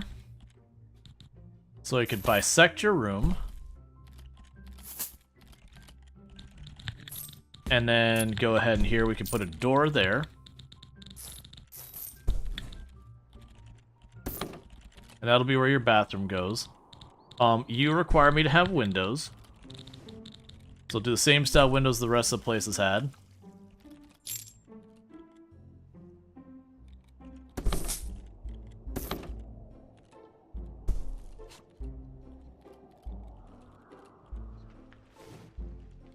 That's interesting. They require windows for the nicer rooms. And then these ones don't have them. So adding those windows should just make the rooms considered nicer.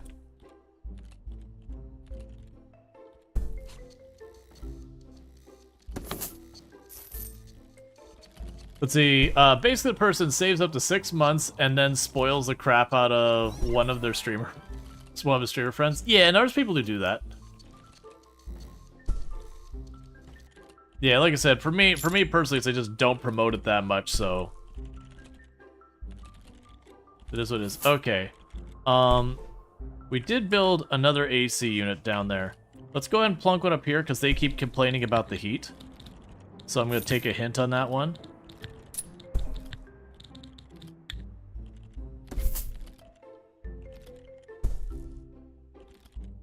Yep, so once I get all that built, we can do that.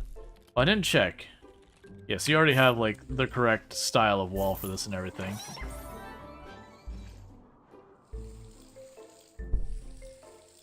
Have sunbathers use a sunbed 10 times. You're sporty. Okay, well, what am I missing for sunbathers? I wish I could mouse over this to see what they actually do. So they need an exterior window, an ensuite bathroom. They want a tan outside. Cool. We got ourselves a better review because of the bar. Yeah, so right now I've got mostly just sporties here. Yeah, so adding those exterior windows might get us sunbathers. That might be literally all we're missing for that.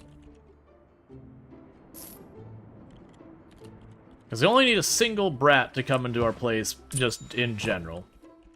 But we do need more sunbathers. It may also have been that I needed 3 stars to get them. But we'll see.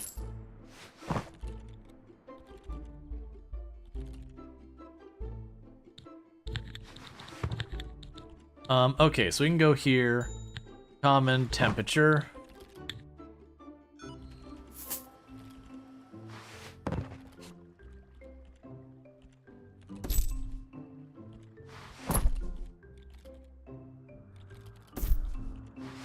Get some fans going. Great job! To complete your next task, you'll need to focus on sunbather guests. Attracting them requires your hotel to reach 3 stars, along with ensuring that some of your bedrooms meet their specific requirements. And don't forget to provide enough sunbeds to keep up with demand. Cool. Yeah, so you've got that. Is there a way to see... I wish there was a way we could easily see on these rooms. Ah, there is. So the room needs a value of 2880. So that's the problem here, is this room doesn't have enough value.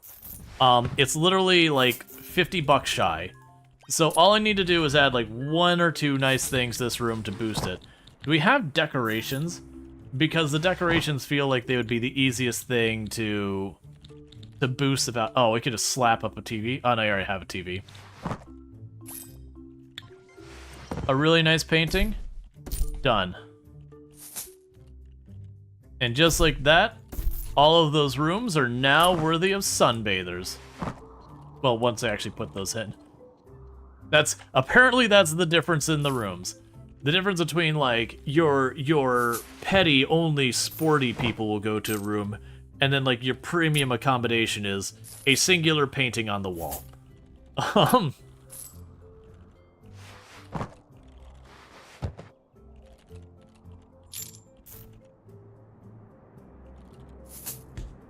Alright, so we need to go in here. And we can go to floors. We'll do a tile floor. Actually, stone floor.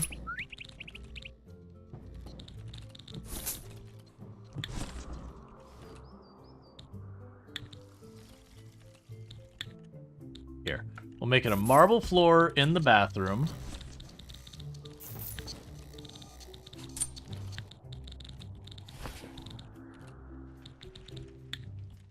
And a really fancy wood floor in the main bedroom. Now I need to find, is that the style floor you have? Get the hallway all floored. Okay.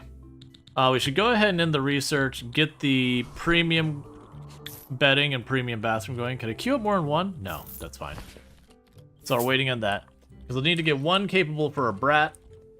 And then, honestly, we should be good to go. Yeah, so we click on here. Yeah, there we go. So we have sporty. Okay, I do actually appreciate that. So we can click on that. It says, like, hey, you can accommodate a sporty and you can accommodate a sunbather. But for a brat, you don't have enough room value and you need more stars. So that's not too bad. Yeah, so trying to get those be really nice. We'll have to see what we can do to get ourselves some more stars.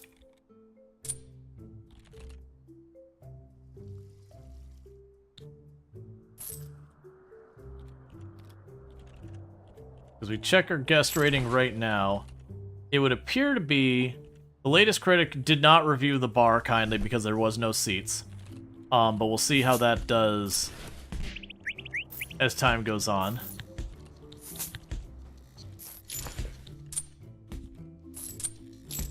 Oh, the machines, there's the machines for entertainment, like, there and there. We'll actually have to see. There might be more machine, like, entertainment options so we can get some higher ratings. Yeah, and you've got that machine over there. Oh, hey, chat, sorry. I just realized I've gone over where I need to take a quick little break to welcome my wife home and all that stuff. So bear with me for a minute. I'm going to go ahead and step away from the stream for a bit over 5 minutes. It is the break that I do every stream. It's just one of those things I have to do to, you know, welcome my wife home and all that stuff. So what I'm going to go ahead and do is put up my away screen. We normally have clips that roll, but, like, the clip thing's not working right now. It's, Twitch has made a change, and that's broken a bunch of stuff. So what I'm going to do in the meantime is I've got words on stream going, so you just can type in your guesses in chat, and you can do with all that stuff. And I'll be back in just a couple minutes, and thank you again for tuning in.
Alright, and I'll let it keep going until we get a game over. Usually, I don't know, like, they've changed the UI and everything on it, so I haven't seen it with this UI before. But, it's definitely a thing in the past that usually we'd get to, I think it was, like, round 13, where it escalates very, very abruptly, and everything goes to hell. Yeah, because the fake letter wasn't bad. It was when they hide the guesses. Whenever it was that they hide the guesses, everything just catches fire. But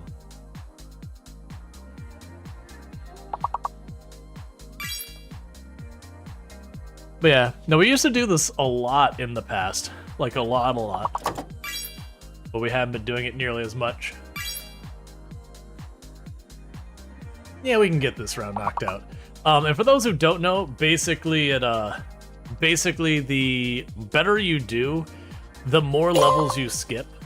So it is kind of one of those things that if you're like, oh man, I just want you to get through this real fast, it actually helps get you through losing quicker by helping win, which seems very counterintuitive.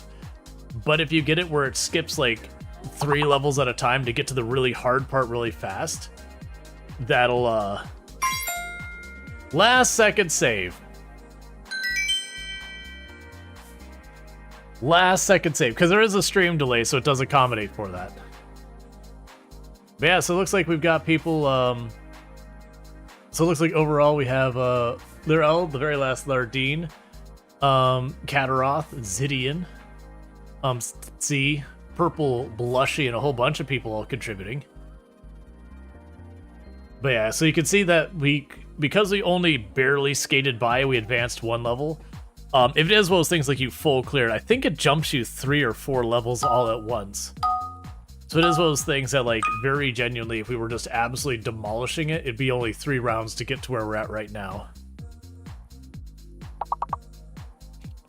You got 2 in a row that you skipped 3. Yeah, that's pretty good. But, like, that's the saying, is there was in the past people were like, oh man, this could take too long. What can we do to speed it up? And it's like, weirdly, play to win. That very genuinely playing to win will get you to get it done faster. Unless you have like a ridiculous run of it. Sometimes you will have that one that you get like a 30 round run. I don't anticipate that. We haven't played in a long time. So I expect a lot of the regular, more active chatters to be a bit rusty.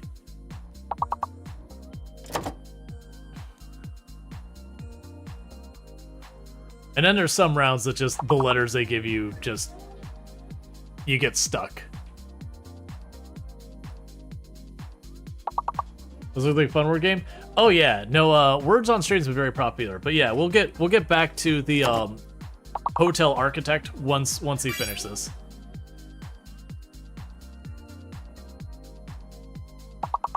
Honestly, if you all end up dragging this out, it means I can actually eat my dinner before we have to pick back up. Probably not, though. I think Tomb's got at least like another 5 or so minutes before the dinner would even be done, and then bring it up and everything else. But we'll see. That was one of the reasons I stopped doing this, is we had a lot of really, really, really good people at Words on Stream that played all the time. And as a result of that, we started having a couple people able to like really hold it down. Let's see, what's for dinner? We are having, it's not bangers and mash, but it's kind of thematically similar in that it's sausage and fries. So it's okay. So with that, we got the round done. It'll give us our final score, and we can get back to it. Hey, considering we haven't done this in forever, level 9's not bad. We won't be restarting, so let me go ahead and pause that real fast, so turn off the autopilot. But yeah, so the final results is we got Lyrel at 62, we got Kataroth at 59, the very last Lardine at 58, Zidian at 53, Purple Blushy at 45, Stitzy at 39, Oni Kenobi at 30, Excessive Ace at 13, Loon TK at 6, and Beset at 4. So thanks so much for everyone playing that. And that's just a way, because like, I want to go back to our clips that we've been doing. It's just right now, we have a thing on Twitch for the moment where, oh here, I need to pause the music. At the moment going on Twitch, that they just did some changes to the clips. And my understanding is the changes are mostly all good stuff. But in the interim, unfortunately, what we've got is just a matter of, sorry, I'm trying to do multiple thoughts at the same time. What we've got going on in the interim is just a problem with premium seating, premium toilets. We'll upgrade that. We've got a problem going on where all these stuff that are like the random clip player things are all broken in the interim. So it's a +3 bed.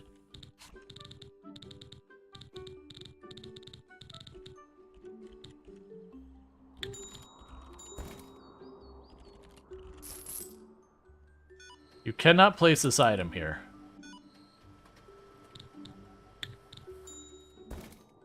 Oh, I haven't zoned it. That'd do it.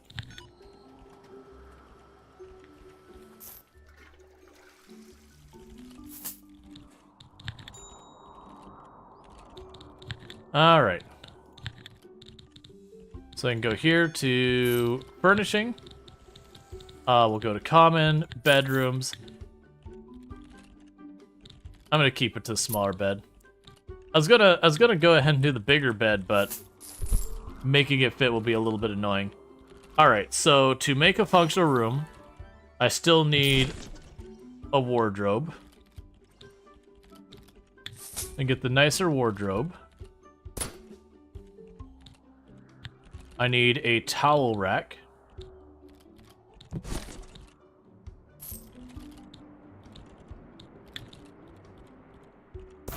Or K-stand or whatever they're calling it. Yeah, so I need for a brat. So I need your own bathroom. So I go in here. So we've got the nicer toilet.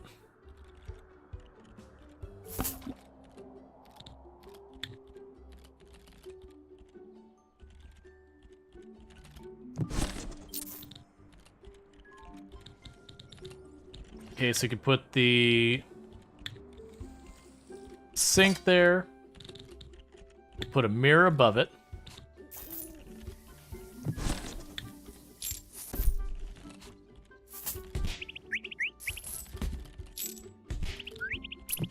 And we will still need more stuff.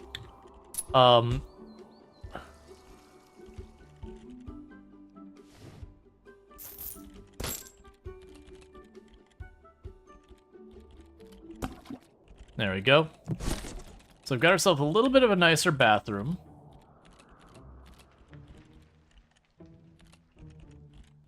So it's still not enough for the brat because it doesn't have nice enough accommodations. I can go in here. We could add some decor to it.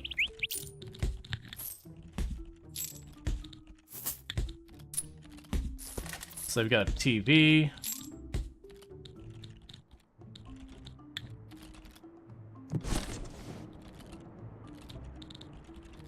Where are you at? You can get other art and all that.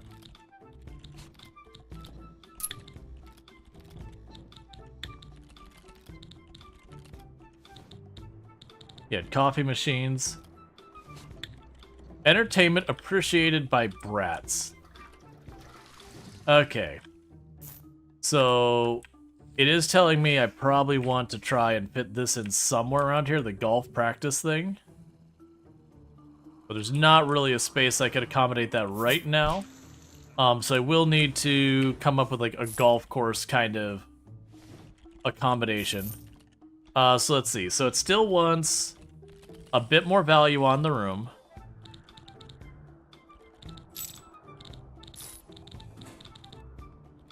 Where did I find that other piece of art? Oh, art and decoration.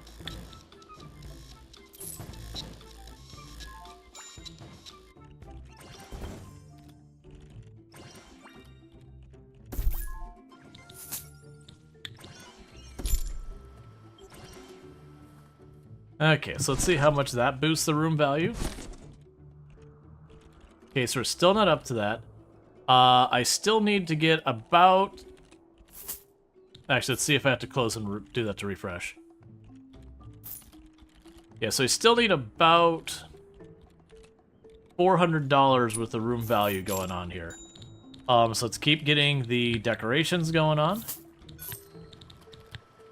Art and decorations.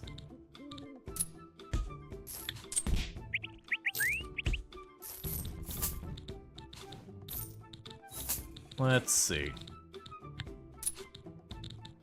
Let's go back to the bedroom.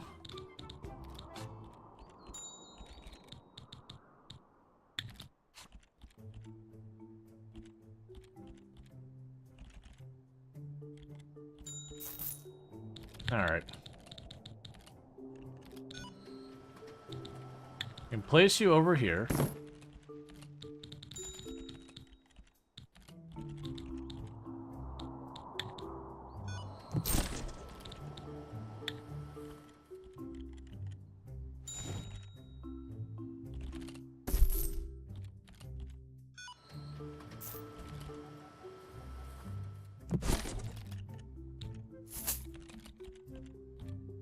Alright.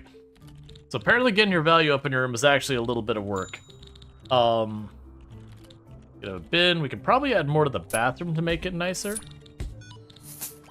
You'd also probably add some carpets to improve things.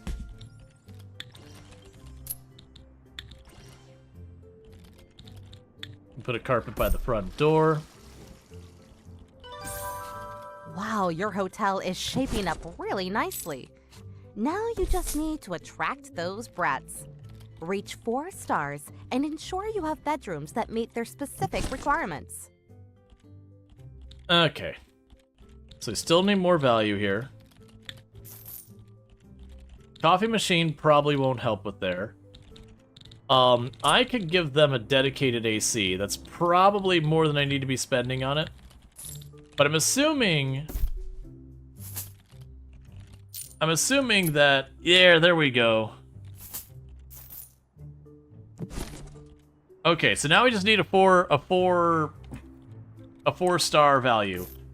Okay, so I need more accommodations to make our people happy. So what we could do here is to facilitate that. I was going to make this another bedroom. I probably will, actually.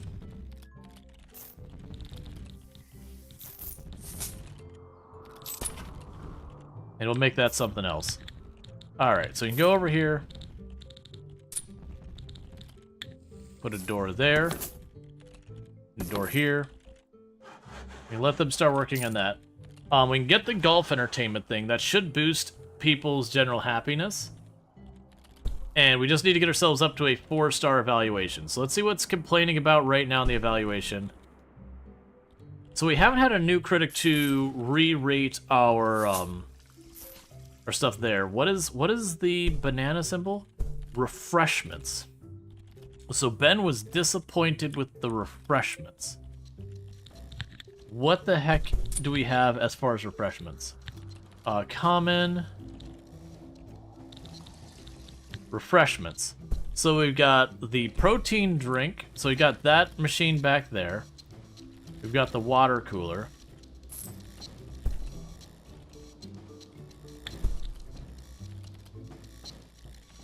We do have an arcade machine.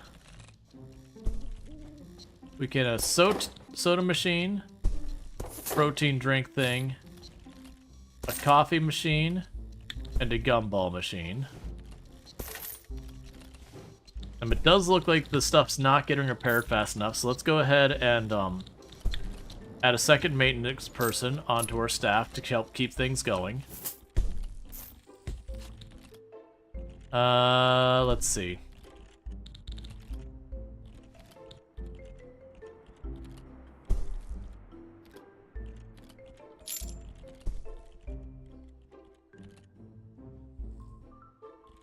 And the bar isn't getting a lot of business, but I also think we're running in a situation where we've only recently started making our rooms accommodating sunbathers.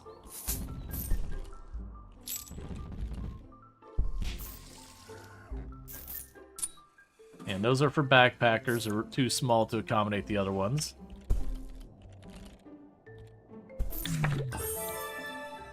Okay, so critic review. Generally speaking, I don't know what the 400p means. So I gotta figure out what does 400p mean for our reviews.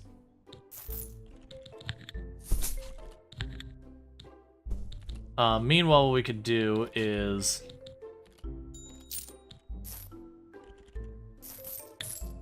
I guess we'll expand our drink options. Where was it? So we can go to rating. Yeah, the 400p doesn't really explain what we've got going on here. So overall, the latest critic reviews, there's the people symbol. I don't really know what that means.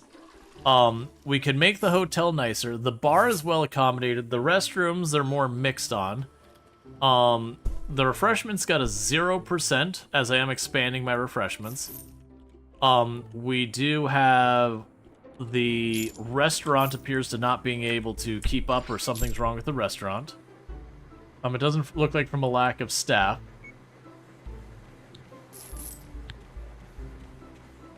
Let's see if we can't expand the menu.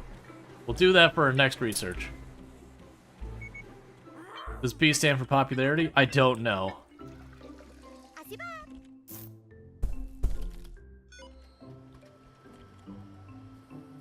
We'll figure that out when we get here.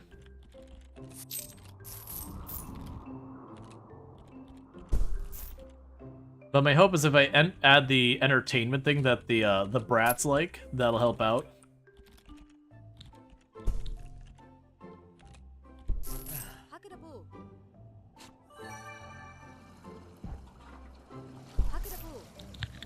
Okay, so we go here, expand our restaurant menu.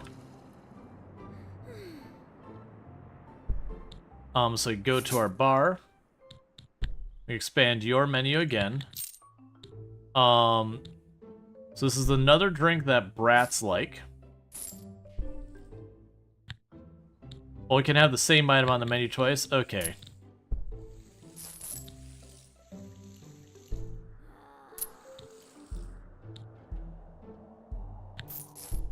Alright, so we got another item that the brats like. It does require a grape fridge.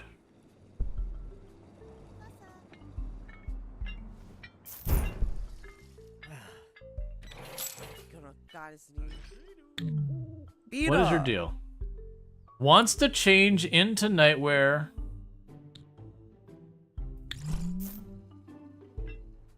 What was your complaint? Don't know. Let's go ahead and get another cleaner. Is there any other staff members I really should have? We've got a bartender. We got 2 maintenance people. The waiters and the chefs, I think, are doing fine. We haven't been noticing people not being able to get their orders in time. Our gym looks like it's pretty solid.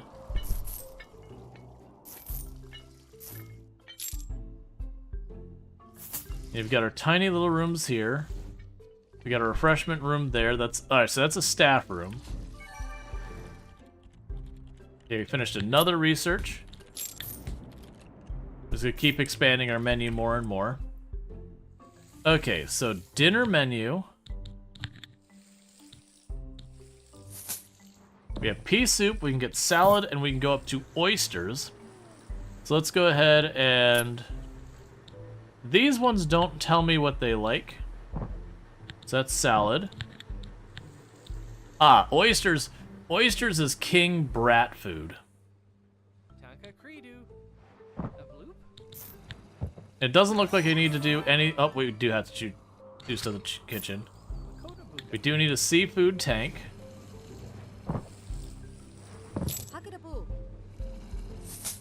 Cool, let's just shove that in the middle of the room.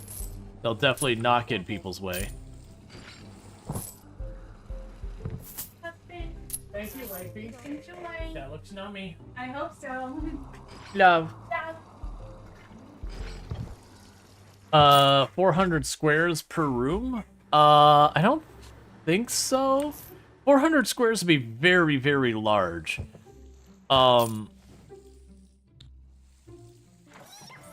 Considering that's a 24 square room. And like that's a 66 square room. So 400 squares would be like this entire area. The brief grins? Yeah, no, it's sausage and fries. Seasoned fries.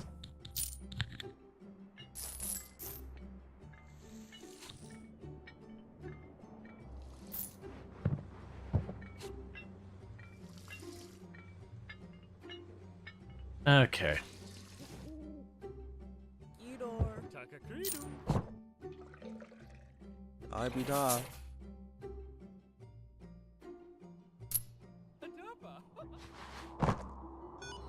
Alright, so we still got that going up here.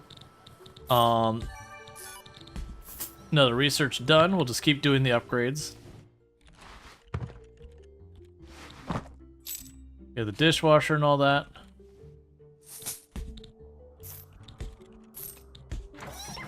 Let's see, increase staff limit, energizer, candidate screening. That's all the loan management stuff. Vertical velocity, yeah, that's elevators. Speedy builders. Let's make our staff people energized. What we can do in the meantime is I want to go ahead and paint this, floors. We will do stone. You do not have enough money because I suddenly am negative 20,000. Well, I should have everything I need built to do stuff. We just kind of have to wait. And I'm pretty sure our money flow, if we actually look at our cash flow. Upgrades. Ah, it's that research I just did? Was 50,000. Gotcha. So I didn't pay attention to the price of the research. That's okay.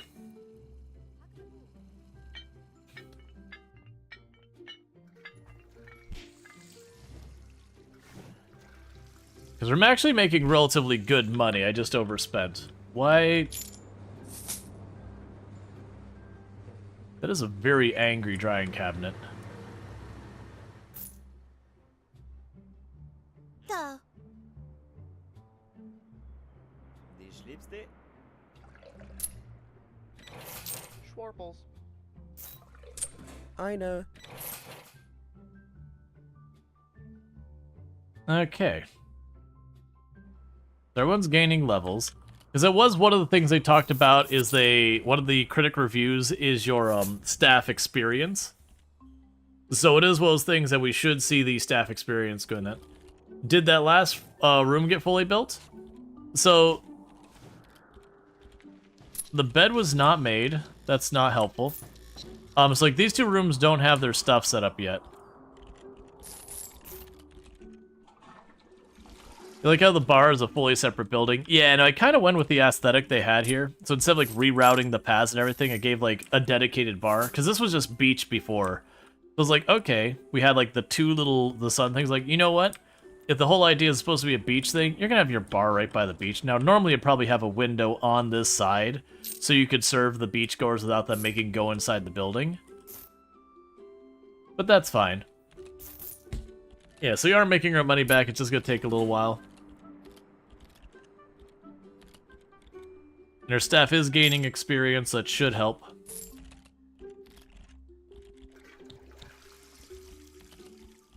I guess is upset because they went to go to bed and their bed hadn't been made. I get it. I need another person to be cleaning rooms.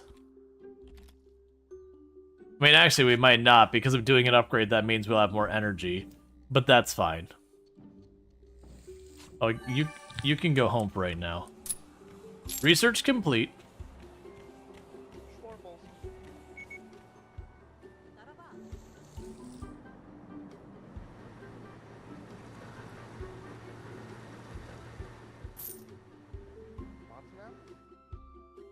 Yeah, people are just cleaning up everything. People are working out.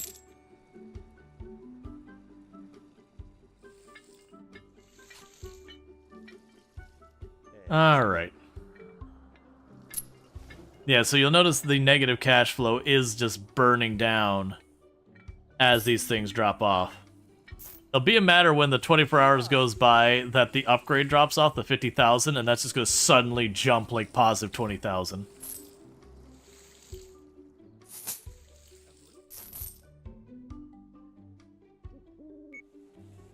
Yeah, it was, what Lardine's talking about was when we did our finale for the anomaly ending. During it, they had a break and they killed you, like in RimWorld. Just RimWorld doing RimWorld things.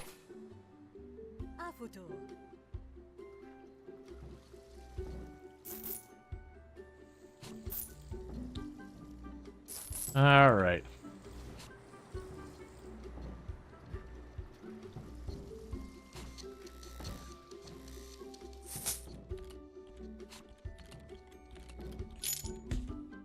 Okay, so we've almost got money again. Yeah, no, it's like that's always just the thing in RimWorld. It's one of the things a lot of times I'm doing the list. It's like, hey, before anyone signs up, just know your colonist is probably gonna die. Like, or I think I faced it like it's RimWorld. Bad things are probably gonna happen to you.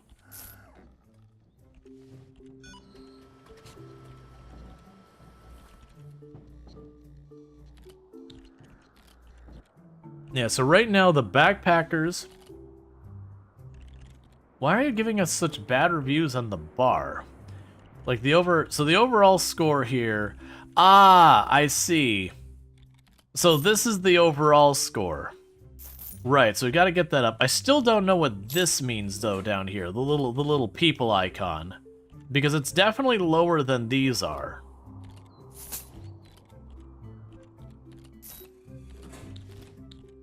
So that'd be my first comment, not my first. This will be like my one big comment like right now.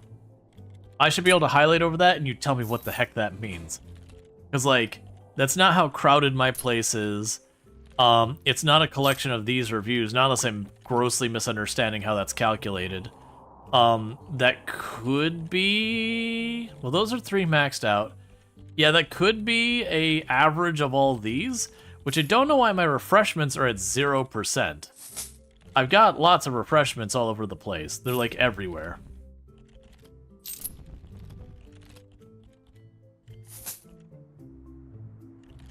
Yeah, so now we're in the 15,000s per in-game day that we're making. Let's go ahead and speed up time, because we are just kind of waiting for money.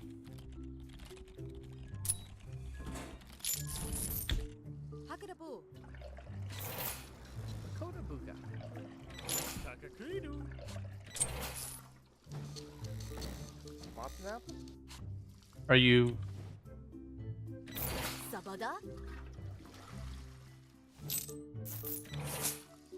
Did you actually take care of the critic?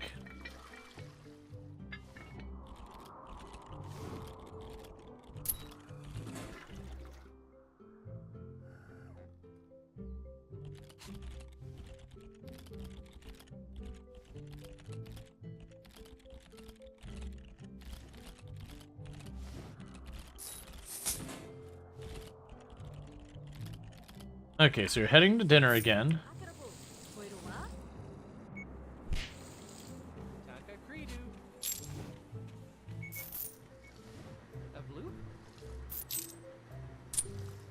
Why are you not taking care of the critic? Why do you specifically and exclusively seem to be not taking care of the critic? That's not how that works.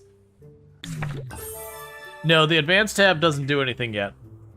Alright, yeah, so staff experience is going up. Their main complaints were the bathroom and the attractiveness of the place and the staff. So they were using a shared bathroom here. Let's go ahead. Let's slow back down time.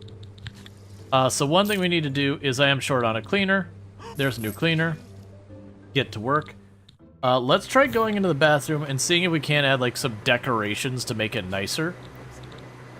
And see if that helps with our review.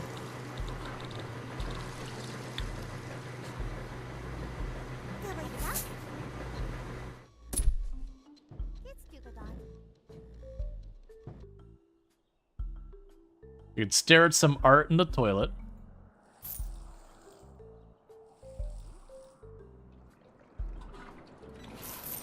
So make the bathroom slightly more. I might need... Well, no, because we didn't add more bedrooms here. I've added a bunch more... That's the worst table, evidently. Well, no, they went to both of those. It could be I just need another staff member for the waitress as well. Let's go ahead and do that too. So give ourselves an extra one of those. Alright, now before we get too caught up in that, so the next things we want to do is I want to go in here. We're going to go ahead and get the incredibly way too fancy stuff here. Going to have like a recreation room or something. It's probably not going to be cost effective. We'll do that. We'll do this. And I want to go here, go to entertainment. And the brats want me to have the golf game. We will also need to go in here and go to temperature. And we'll give them their own very AC right there.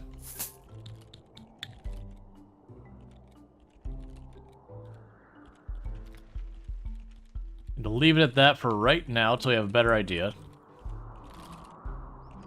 Oh, I need to call in you.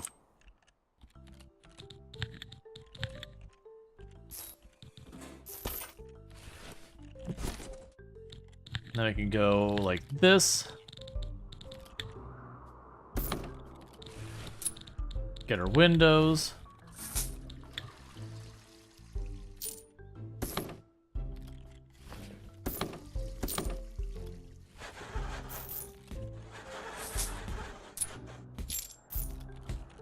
Then we can go to the flooring again.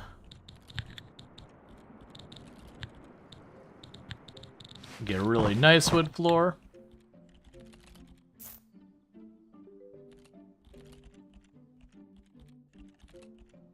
Okay.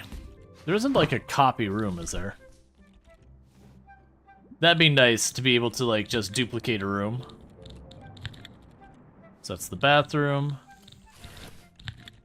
That's the bedroom. Alright. Let's let the money recover a little bit more before we go and get that farther.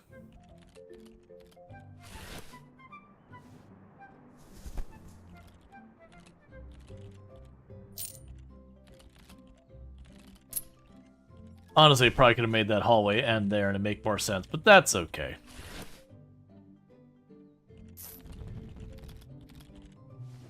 But the stuff like the copying the room, I could see that being a big thing. Let's try just hitting Control-C and Control-V. Nope. That'd be a really helpful thing they could add later, but I don't see any options for it. Because I can certainly see you doing that where you'd set up an area like this where you do a hallway, copy, paste, you know, copy, paste, there's your 4 rooms, then you'd go and put your, like, other accommodations around here. All that.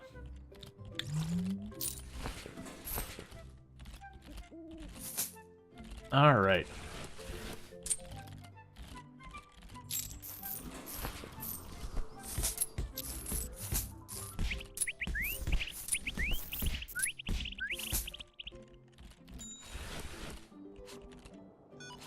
Yeah, so getting most of our reviews in the 70s and all that.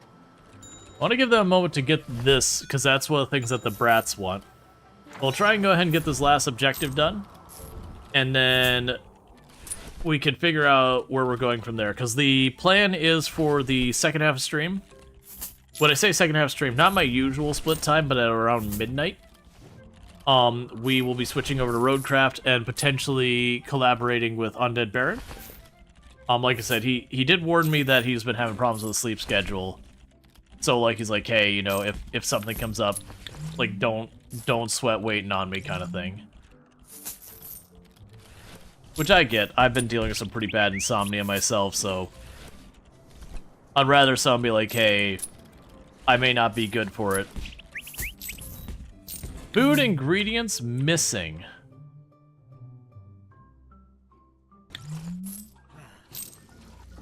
Oh, okay, we got it. So we've got brat food ready.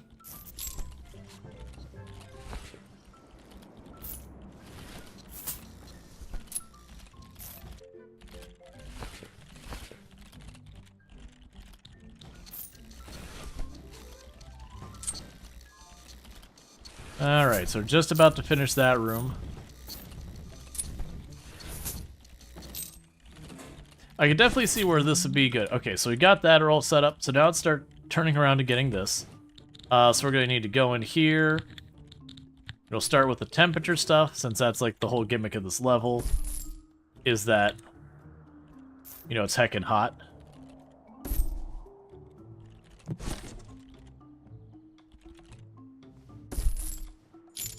So I've got that. We can go in here now, go to the toilets. So do you have the fancier stuff? That's fine.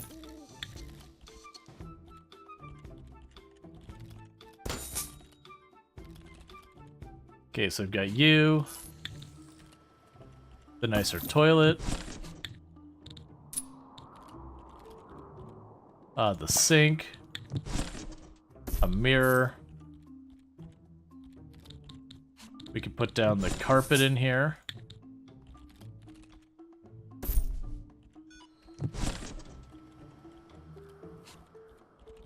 That's all fine for that. We can go to the bedroom now. So we put the bed down. We can grab the couch. Put it opposite there. We can put the painting on this wall.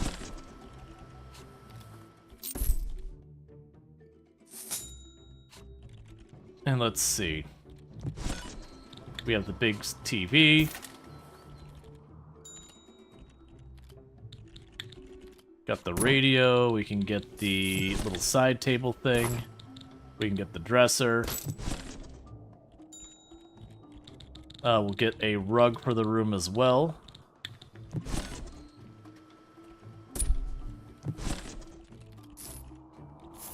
Is Is that all the furniture I got in there? Okay, what are you missing to be qualified for a brat? You need it to be just slightly more valuable. I don't know what I did different between the two rooms. They should be, like, the one's mirrored one way and the one's mirrored the other way. Ah, no, there's not an extra art piece there. Oh, you have 2 fans in that room. I see. That's probably all the difference.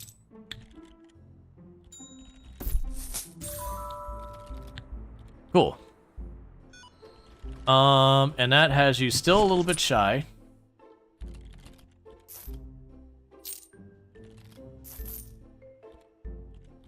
What else are we missing? Oh, you've got an art piece in here.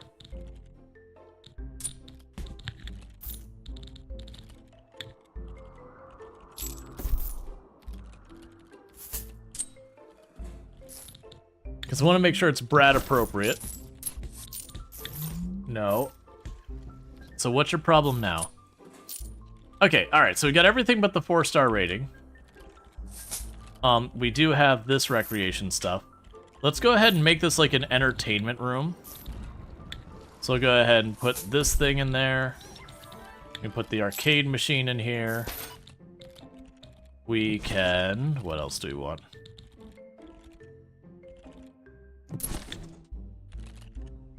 That adds a ridiculous amount of attractiveness to the place.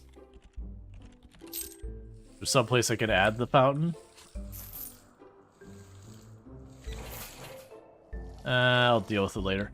Okay. No curtains? No. Gotta show it out to the world, man. Be brave.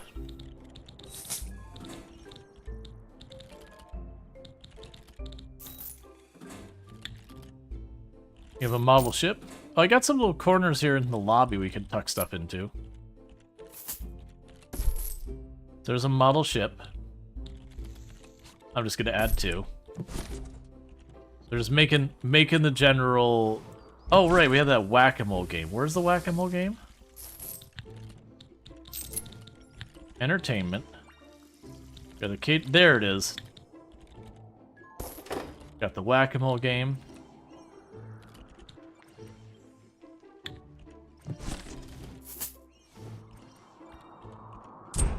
We have the surf and slide thing. And a tanning bed.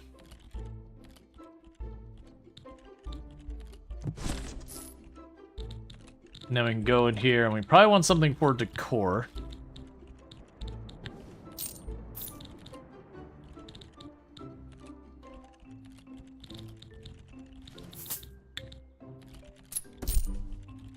Just a fountain in there. Alright, so let's see what happens when we have the next critic visit. Because we just put a lot of money into a bunch of things to expand our stuff into place. So I'm hoping that'll increase our reviews.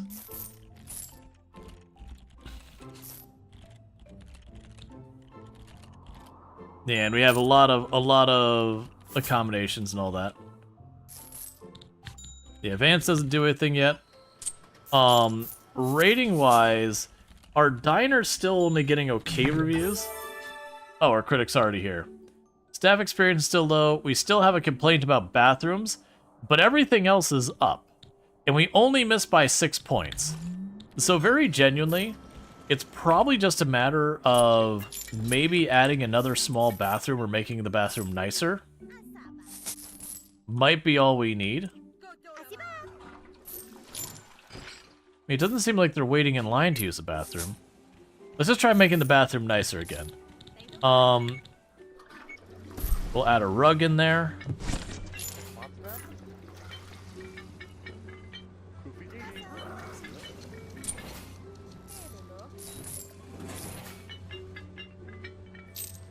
You got a rug in there, that'll help. We've got a fan in there. Not gonna be a whole lot else we could fit in there.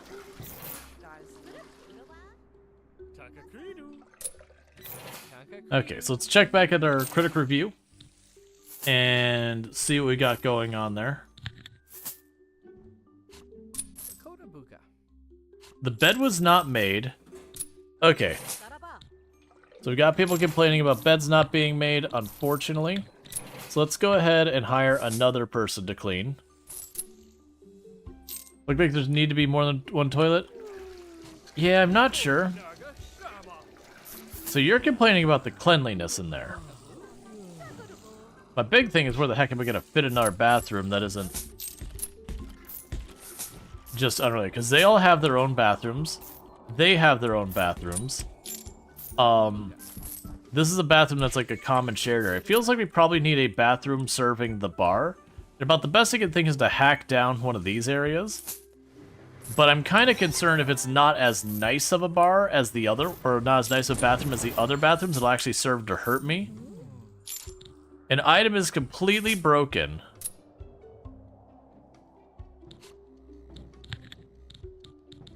Maintenance, hire a new person. Is the staff room? Yeah, so staff room's doing okay. Other than the fan being broken. In the meantime, we can go ahead and do more upgrades.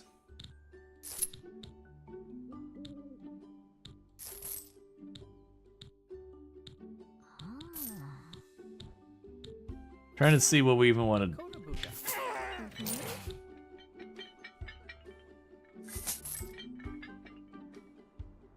Oh, let's also... Because they only have the one bartender. Let's have a second bartender. That way, when one goes on break, the other one can take over. Because I noticed that's been a thing, is sometimes the bartender won't have anyone working it.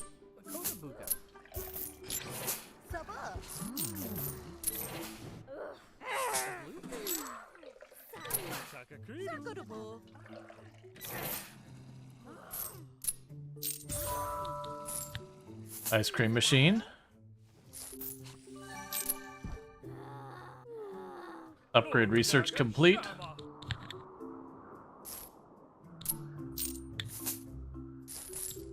I'm basically just continuing to upgrade the accommodations to see if we can't make some like ridiculously nice rooms. See if we can't fix the accommodations thing by just making it ridiculously nice. Alright, so critics should be arriving here soon. We were within 6 points the last time. We have brought more people on board. We can send the construction workers home for now. They're just standing around.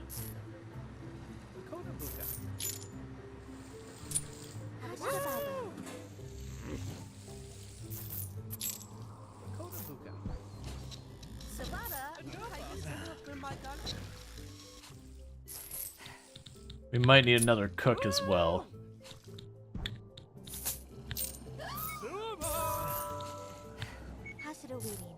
Okay.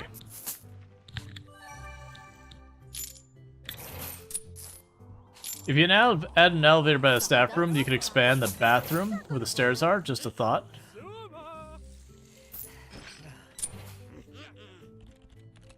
I mean, honestly, I could get rid of one of the stairs entirely and just expand the bathroom. We'll see what the critic does here. Because like I said, we were only 6 points off. We did do stuff to improve a number of the rooms to make them a little bit nicer. And we did improve where we're going to be able to service some stuff. We did lose a tiny bit of staff experience because I hired new staff, so the average is going to be brought down.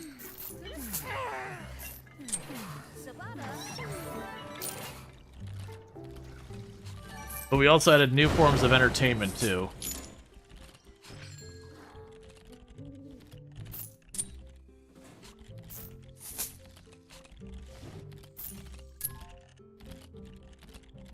I'm getting lots of warnings about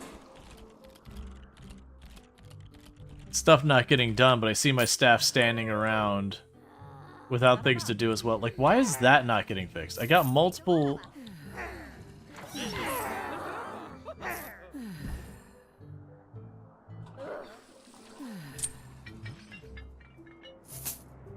I got multiple stuff like that. I don't know why that one wasn't getting fixed. Like maybe there's a pathing issue to it or something? Alright, so critics running around.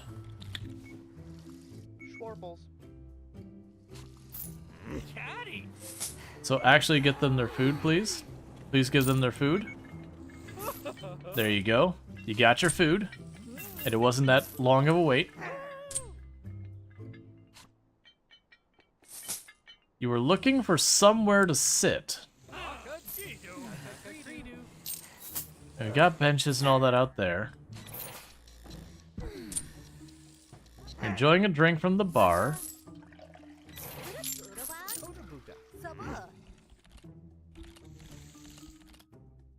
You're having dinner. And again, you got accommodated very quickly. You got straight into the toilet. You're surfing. So you seem like you're having a really good time here. Grabbing a soda, enjoying a soda. In search of clean taro. Removing filth like a champ.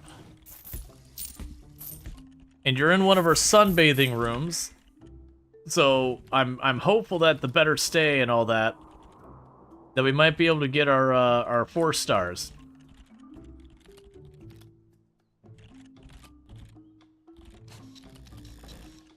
No, don't repair that. Don't let them see the room be anything other than absolutely perfect. The critic must have the perfect stay.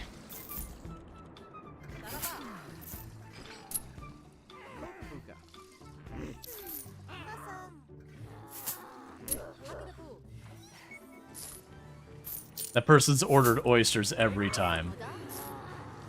Alright, they're checking out. Yay, 4 stars. Okay, with that means we can get our first brat guest, and we just need a review from a brat. That's where we're at.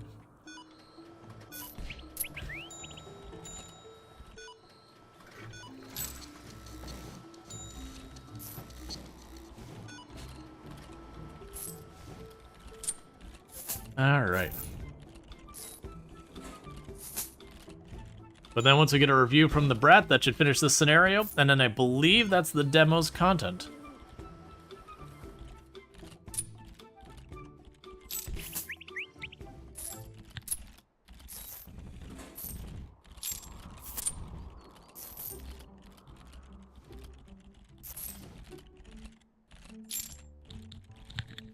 Meanwhile, we'll keep just upgrading things. Yeah, I am doing the thing where we got things stable and now we're just fast-forwarding again and again.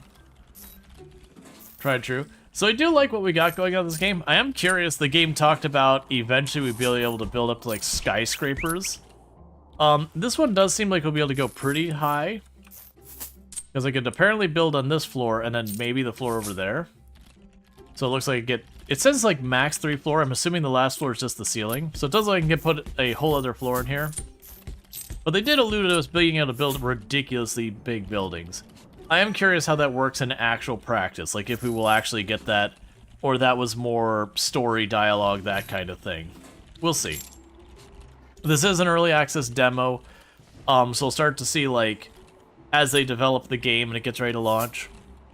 Some of these games you end up with performance problems as the place gets bigger and bigger and bigger and pathing gets more and more complicated.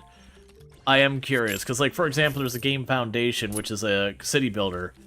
And a lot of those style city builders, including Foundation, do run into the problem where just unfortunately sometimes, you know, it just ends up being a whole big bottleneck you run into that.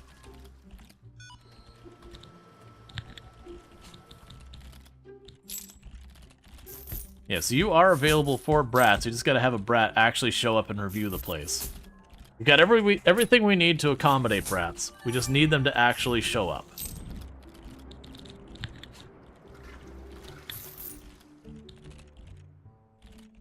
Now, this does suffer from the exact same thing that almost all these tycoon-style games do.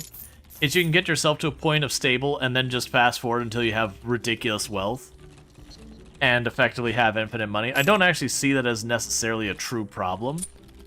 But as you can see, we stabilize things, and I'm just fast-forwarding until we accomplish our objective. Now, realistically, what it would probably be doing on here as well is we would be starting to work on all these other objectives in the meantime.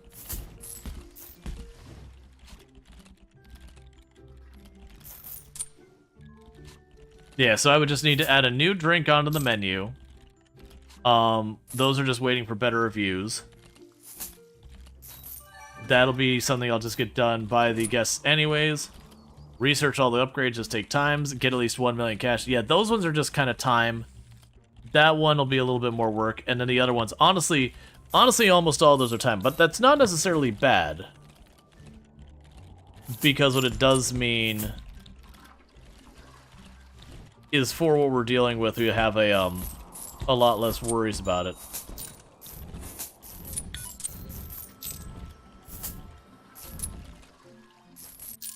Come on, brat.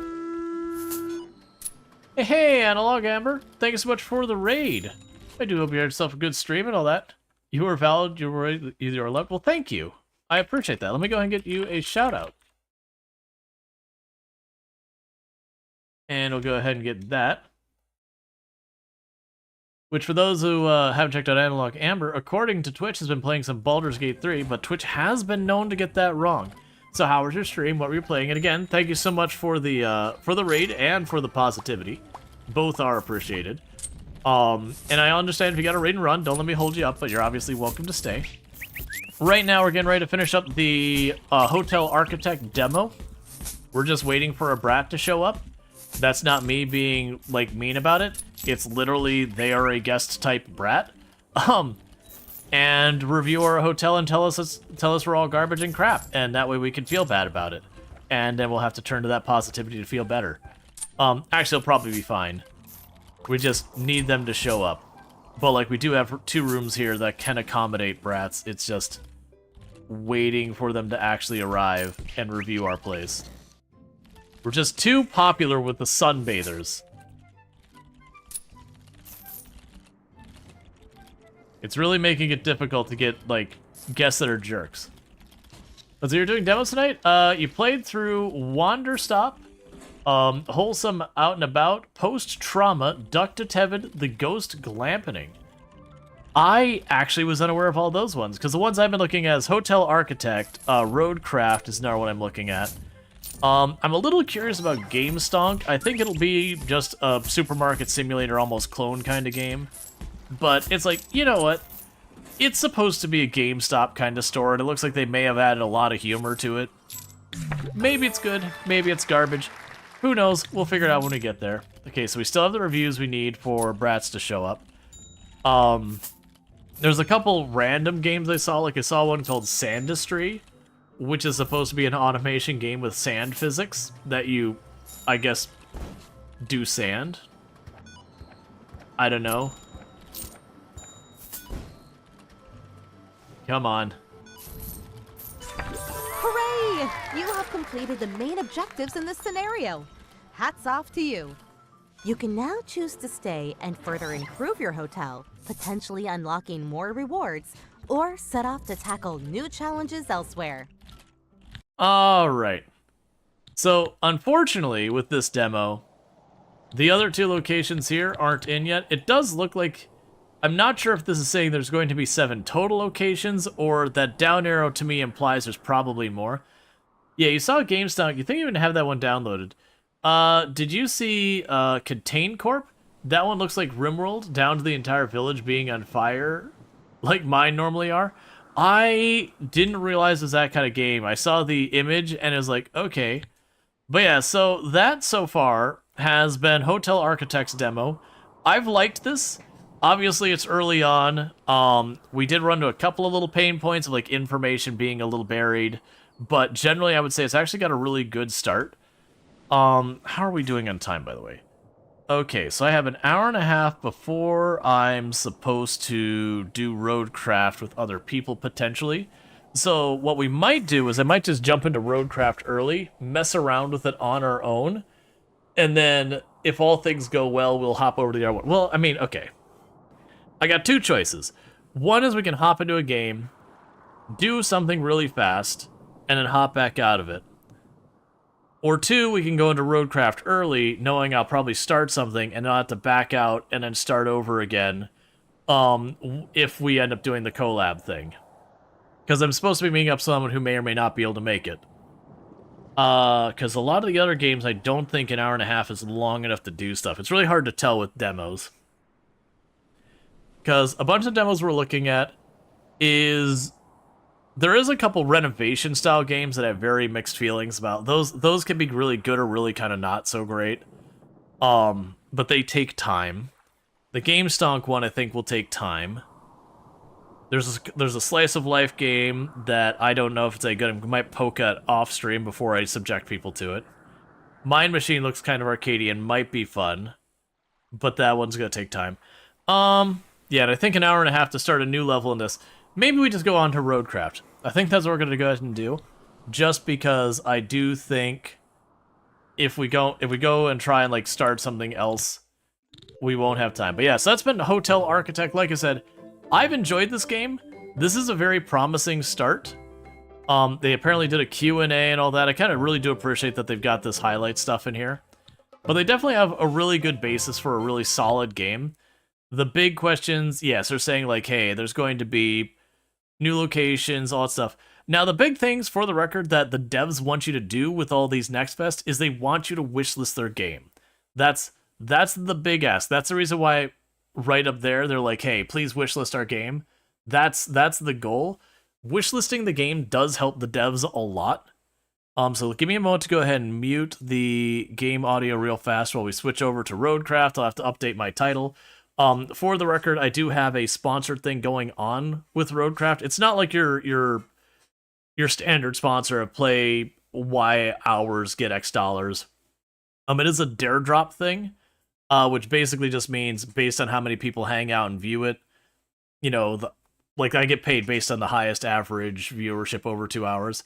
They're usually not as amazing of sponsorships when you do it through dare drop as other ones, but they're also really low effort sponsorships, which is kind of appreciated. So let me go ahead and get the game loaded up here. I'll get the audio all sorted out. We'll get everything else sorted out on the other end of things. And then we can go from there. I'll have to figure out with the collab stuff later where I'm going to be talking to people and all that. That shouldn't be a big problem. It really depends on the art creator, because like I said, they did warn me that there's a possibility they wouldn't make it tonight. It was up in the air. I've also been warned that this computer may or may not have some pretty significant system requirements, which it should be good for, but we might need to tinker around with that. Whenever it's down to lurk and hang out, especially during the sponsored content, it's appreciated. But I gotta get all that sorted out. Right now the game's loading, so I don't want to do anything till it comes up. But yeah, then I'll go over what the game is and all that good stuff. Okay. Do you want to allow this to go through your firewall? Yeah, that's fine. I'm sure it's talking back to its servers. We got a user agreement, so we'll spend the next like 3 hours reading all that. Not gonna do that right now. You got a privacy agreement, a data collection agreement. Go read through all that. It is playing audio, but let me go ahead and knock that down before I subject everyone else to it. Okay, so let's go ahead and pop in here and set up the audio so that you'll be able to hear it in just a second. And now I can unmute that so you're not sitting in silence. I think for this one, I am going to update that because Roadcraft in its own right is going to have its own demand. So let's see.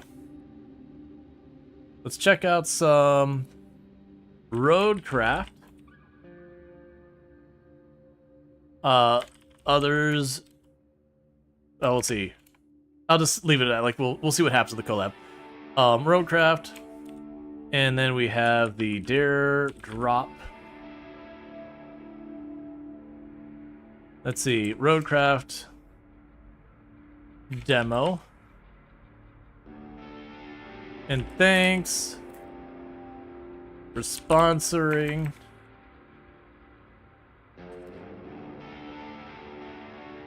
Devs, and then I have to add the hashtag dare drop to the title. Let me make sure I got everything I need. See details. Okay, so gotta add Dare Drop to the title. I do need to provide the link in chat, which I will do now. And then otherwise, it is just stream. Okay, so for the link in chat, we can go boom. That is the link to the Dare Drop thing. All that does, for those who don't know what that's about, is that link will just take you directly to the Steam, well, I mean, it's a tracking link, so when you click on it, it lets them know you came from me. But it takes you to where you can pre-order the game and all that kind of stuff. Pretty straightforward kind of thing. Nothing to be surprised or unexpected. It's the way a lot of this has worked.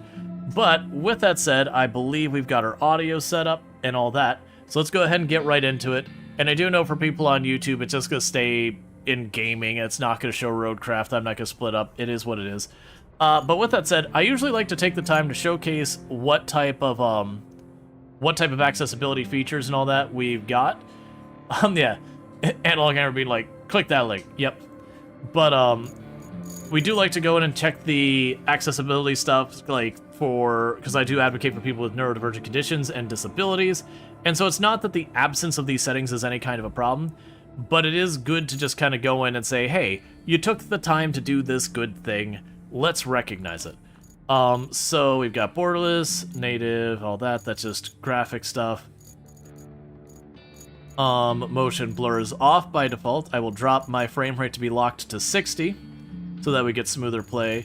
It has defaulted to maximum graphics. We might need to adjust those. We'll worry about that when we get there.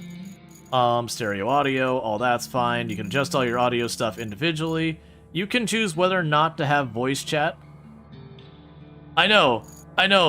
Not only having the option to have motion blur off, but to defaulting it off and being able to adjust the severity. So that's definitely one to point out for the devs. Motion blur off by default. Thank you. Generally speaking, for the most part, motion blur is a negative. There are very specific scenarios that motion blur can be helpful, but like 95% of the time, motion blur off, please. We do have in-game chat. I'm going to turn that off for now. We're going to be collabing with people later. I do think with the collab, we'll probably just pop on Discord and use what we've got there. You've got different camera modes that you can change between. Let's see. You've got adjustments to field of view. Field of view can be a very important thing for people with motion sickness, that the more you bring it back behind your character, usually the worse it is for messing with motion sickness. It has not detected that I'm not using something other than a QWERTY keyboard, so that's a very common whole thing. And then we do have alternate controls, so generally good stuff. Generally good stuff. We got multiple input devices. We've got the ability to get rid of the motion blur and all that, off by default. Lots of graphic settings. Not that bad. Game volume might be a little loud. We'll see. So let's go ahead and start a new game. So we've got 3 maps. We've got easy, challenging, and hard. I am assuming challenging is easier than hard just by green, orange, red. But challenging and hard, I will say, doesn't really clarify which one's harder to me. Easy, straightforward, hard, straightforward, but challenging, why would you not use medium or something like that? Either way. So we'll go ahead and start with that. It does look like we're going to have a tab for the garage, shop, and company later. These don't appear to do anything.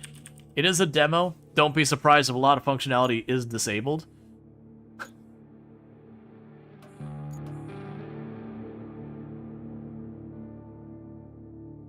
Okay, it does do what you expect. I was like, they've got a shortcut key for pre-order. It takes you to the Steam page. Fair enough. Alright, so let's fix the grid. Oh, I should probably explain what this game even is. So, Roadcraft is the latest installation in the Mud Runner / SnowRunner series. For those unfamiliar with the series, SnowRunner is lovingly or not so lovingly, depending on who you are, known as Truck is Stuck. Basically the idea is if you think of like American Truck Simulator where you get your load of goods, you take it to the next spot, and you get paid. SnowRunner's like that. If instead of going hundreds and hundreds of miles from place to place, you go singular to double-digit miles, and the roads suck. because the idea is the places have hit some like horrible disaster like a flood or a dam rupture or whatever, and you're trying to rebuild the infrastructure that's been destroyed.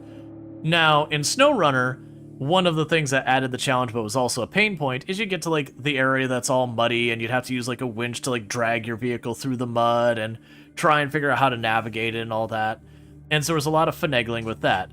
But one of the complaints you'd have is you'd be going through the same mud pit for like the 15th time and going, you know what I would like to do? To take a truck full of gravel and then just dump the gravel into this hole so that the next time it's not awful to deal with. Like, I've been through this mud enough. Which would, again, take away from a lot of challenge of that. And so that's where roadcraft comes into it. Instead of just, hey, bring like a dozen loads of logs that place way there and then fighting through the same mud pit again and again, you actually go and repair the roads. So you go like to that mud pit and you say, screw this mud pit, and you go and you put down your sand, and then you flatten your sand to make it level, and then you put down your asphalt, and then you go and make that, and then finally at the end you take your like 1 load of logs or 2 loads of pipes or whatever down that road, now that you got the roads to not be awful. So it is just kind of a way of taking their formula and doing a little adjustment to it. Alright, so the communication towers and power lines are critically damaged in the wake of the hurricane, leaving almost the entire region devoid of electricity and cut off from the flow of information. Your mission is to venture into this rugged terrain, deliver essential equipment, and restore radio communication. Yeah, all while trying to not tip over. Again, truck is stuck, or like bog yourself down in the water where you flood your engine. So we haven't explored anything, and exploration was a big part of these games in the past. So we haven't done anything, not a big surprise. So right now, the only thing we have is a scouting vehicle. It's got good, like, moderate stability, good mobility, moderate capability, and it's very light. I'm assuming all-wheel drive. I'm not sure what that's trying to tell me. We do have, like, a low gear and everything. Generally speaking, the scouting vehicles in the Mud Runner, Snow Runner, those kind of games, are about this vehicle is really just kind of good at getting around places. You're not hauling anything, you're not doing anything like that. It is just about getting to different places. Let's see. You just looked this up and you're right. It does look like RimWorld. You're gonna try the demo. Thank you for mentioning. Yeah, I need to check it out afterwards. Okay, welcome to Roadcraft. It's an off-road vehicle heavy equipment operation experience that puts you in charge of search, recovery, and relief missions across the most distant, hard-to-reach regions affected by disasters. In the scenario, your job is to reconnect the local power plant to the grid as part of the broader restoration effort. A sizable fleet of specialized vehicles await you. Mastering them will be key to overcoming the obstacles ahead. You're free to tackle Roadcraft's complex systems however you like, but if you miss information, all tutorials can be found in the codex by hitting the pause menu. Cool. Oh, it's push and hold.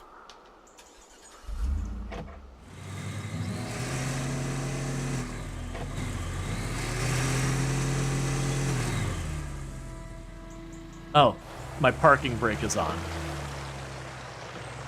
Alright, so it looks like I've got an area to go over here. So let's see here. Yeah, so tab is our map. As you can see, there is a fog of war. We are trying to get over there. Our first objective is to find the tree harvester. So we don't know our way around at all. You can change your camera view.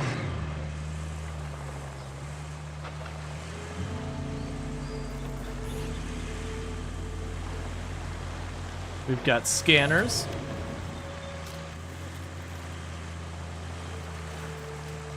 I will say, aesthetically, this is absolutely gorgeous.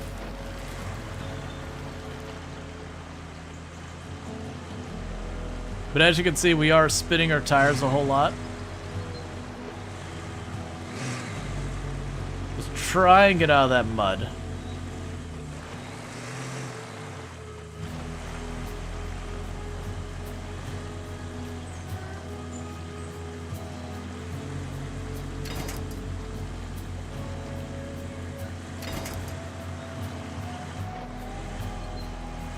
Alright.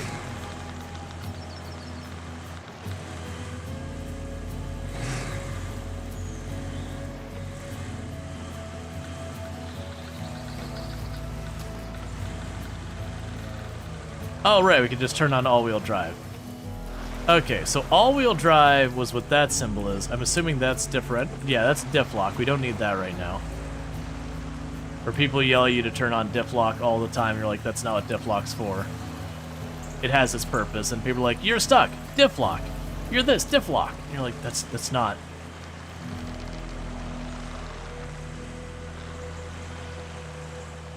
Yeah, so as you can see, the road here, not so good.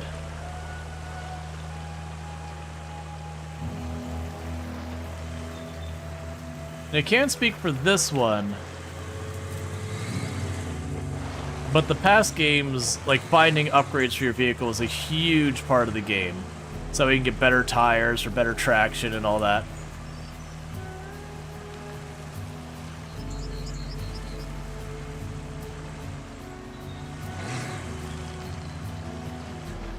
Okay.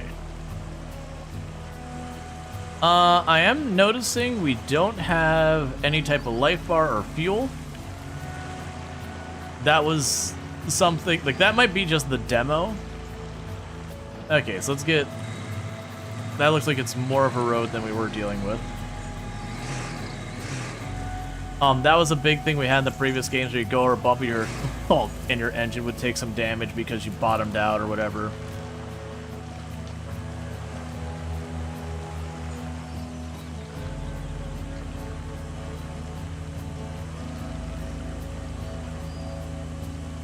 I see I can aim with the winch.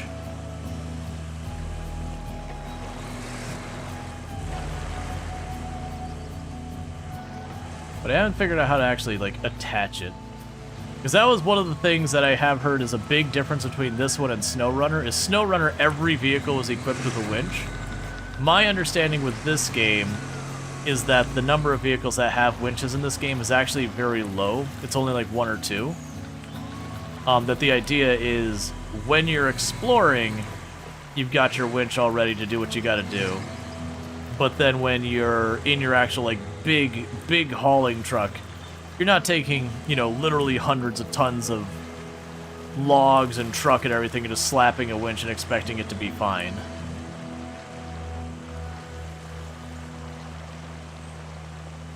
Yeah, so this will be a very different story when I'm dealing with, Alright, so we got a tree down here. That hole's deeper than I gave it credit for.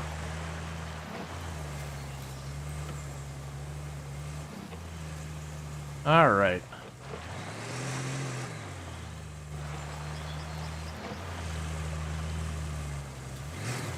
I might change the field of view to be out a little farther. Okay, so we're almost there. But yeah, so what'll happen over time is we'll start to learn the routes through here and go, oh yeah, like, don't go that way. It's just soupy mud that doesn't go where I need to go. Go this way instead.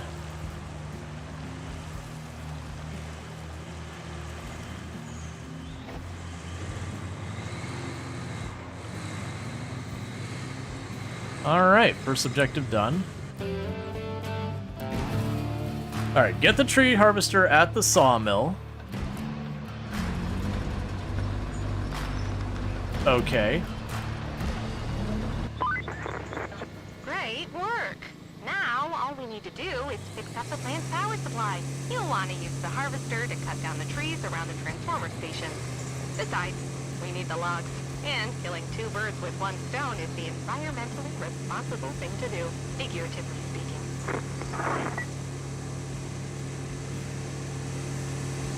Oh, you turned on my parking brake again. Ooh, don't do that, game. Don't turn on my parking brake unless I turn on my parking brake. Okay. So. We need to use the harvester to clear trees around the station, apparently. So we'll see how we switch. Normally, as you go to your map, That's way smoother than it was in the other one. Okay, so the other one we didn't... Again, the parking brake is gonna... I'm gonna deal with that parking brake every time. So we didn't have the ability to, like, saw down trees in the other one.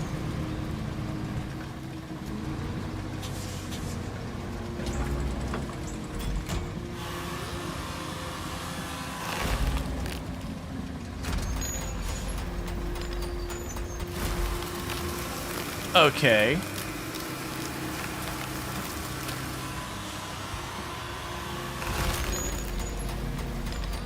That's pretty cool.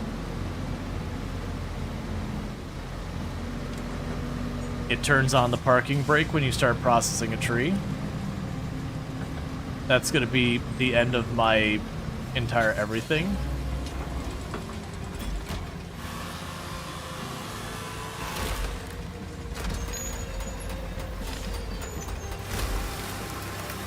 Alright, low key. I want Farm Sim to look like this. Because Farm Sim has this. Again. Or, not the parking brake part, though. The parking brake part... Yeah, like, being able to just have it, like, home in and grab that is kind of a nice feature.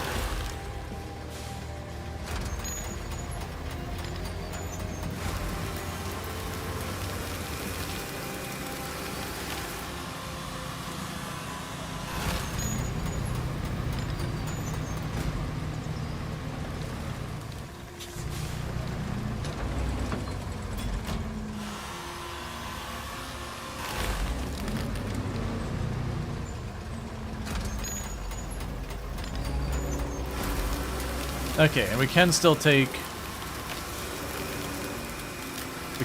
manual control of it as well.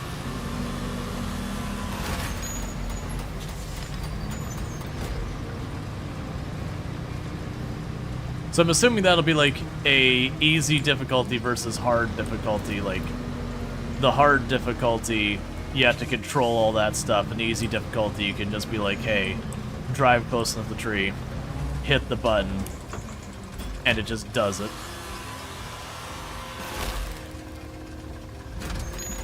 But this looks like really nice.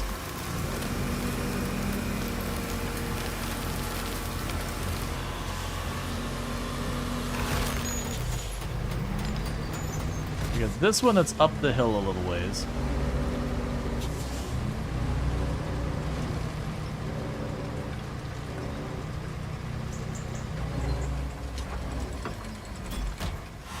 I don't know why we're sawing down the trees so far as what that does help. Oh, I have to bring the logs back?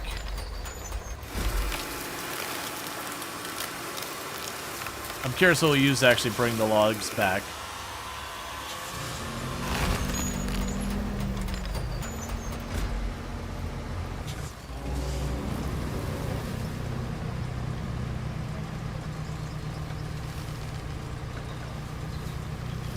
I look absolutely forward to accidentally getting the stuff completely and utterly buried in mud and being unable to drive it.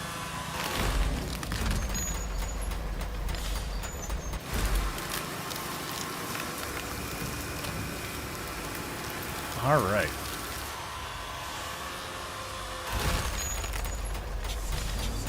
So I've cleared the area.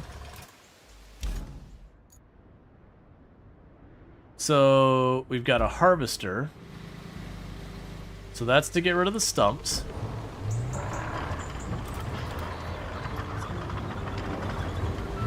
I'm not sure we actually need that yet.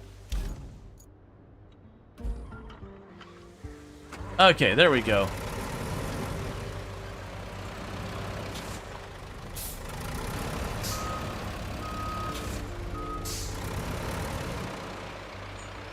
So this is to pick up logs.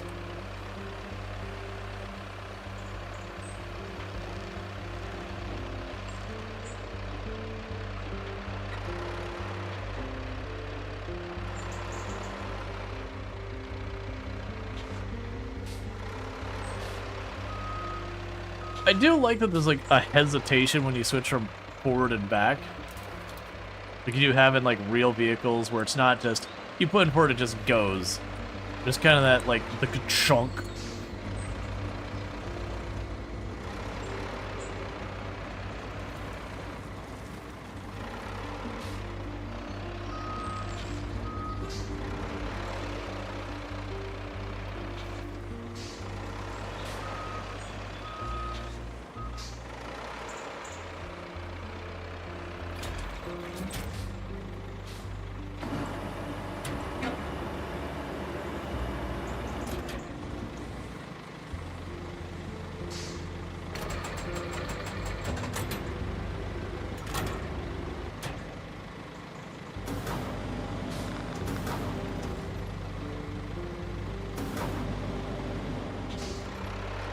I don't really know which ones I can pick up and which ones I can't. I seem to just be annihilating every one of them I see.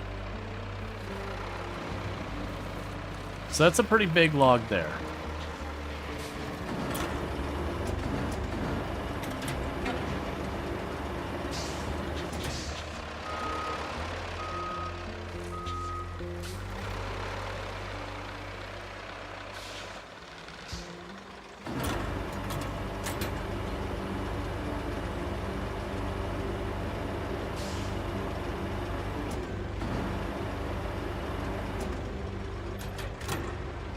Oh, I see.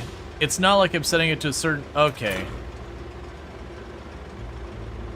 I understand.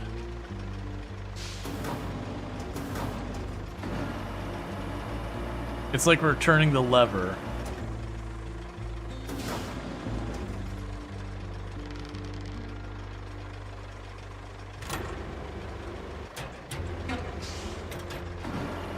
How do...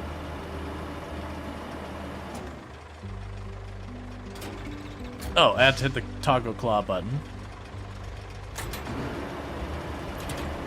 Okay, this is gonna take me a while to get the hang of this. This is a very, very, very different set of controls that I'm used to for this kind of thing. How do... Okay, let's put down the anchors. I want the arm to come in. Okay, so it's... Nope, this way. So we do...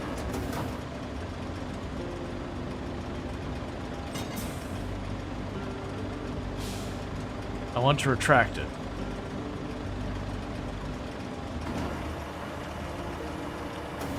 I want to retract it. I want to retract it.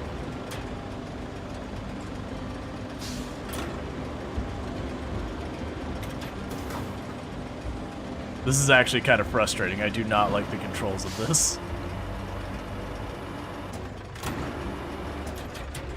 Okay, so rotate that. Because I have to hold the button to get the controls.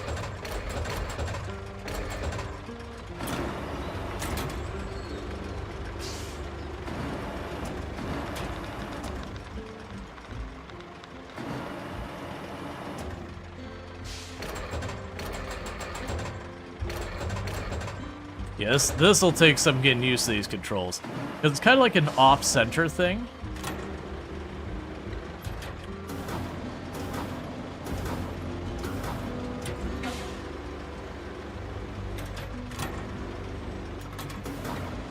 I kind of wish it didn't work that way. How do...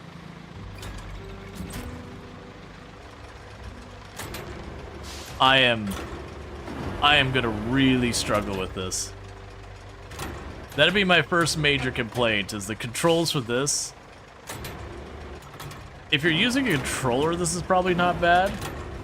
But man, trying to do this mouse and keyboard, I just want it to be something where I control the axes kind of thing.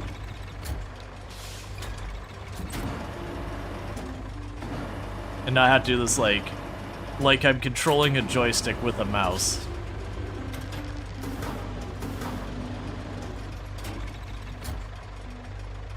Okay.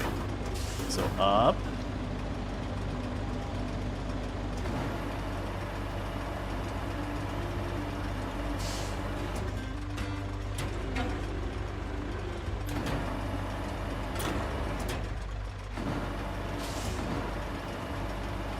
It's like so hard to get it centered.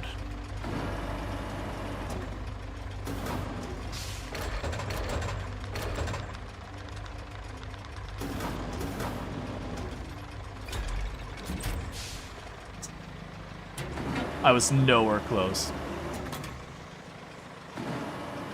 Yeah, the difference I would say is I'm actually finding this more difficult to work with than Farm Sim. Like, there's certainly a familiarity with that side of things.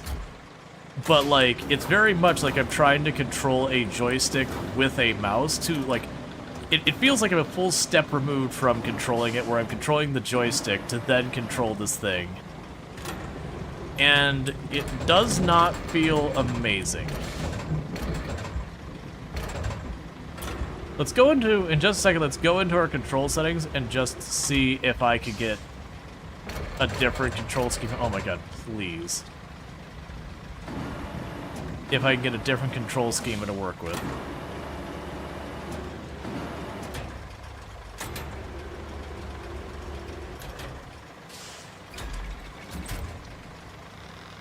Alright. Let's take 2 seconds and check our settings. Controls. Those are actions, secondary actions. So secondary crane.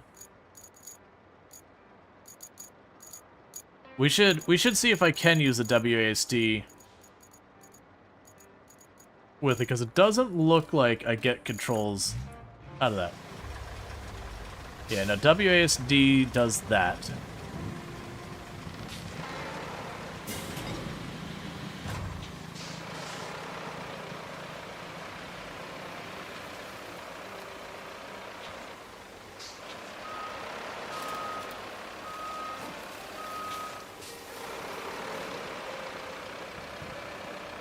Alright, so turn radius on this may not surprise you.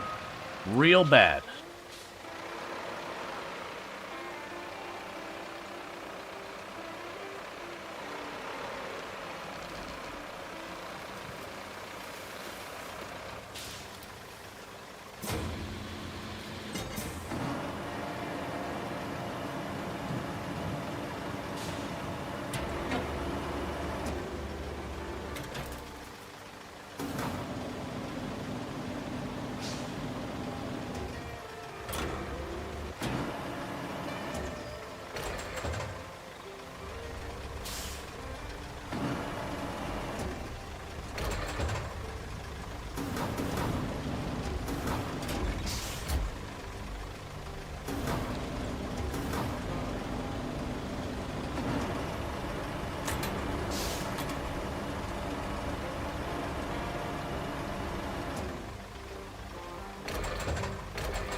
Alright. Bring up these. Grab the next one.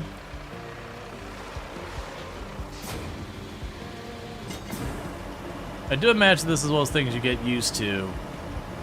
That's not as bad.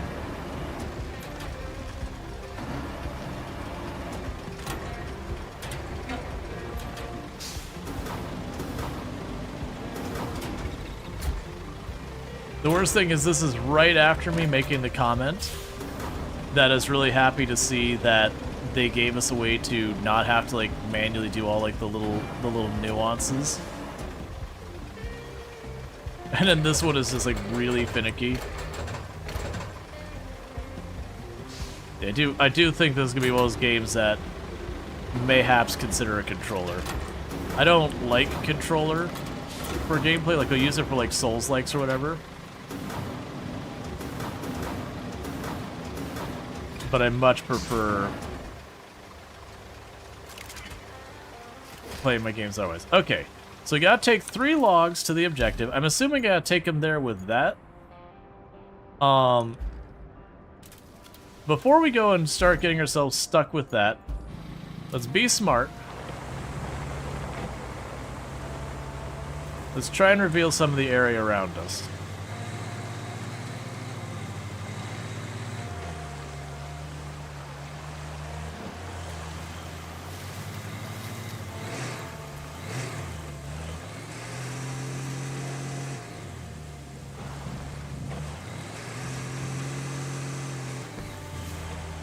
Okay.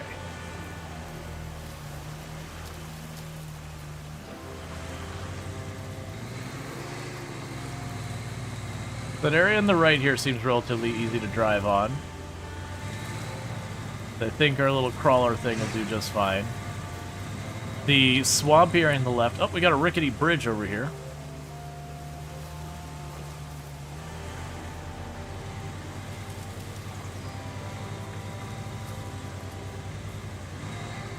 We got a really muddy spot up here.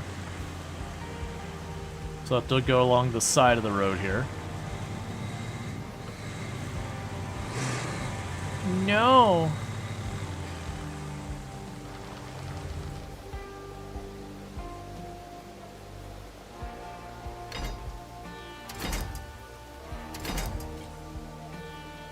Okay. So I gotta recover because he rolled over. So we want to avoid doing that for fairly straightforward reasons.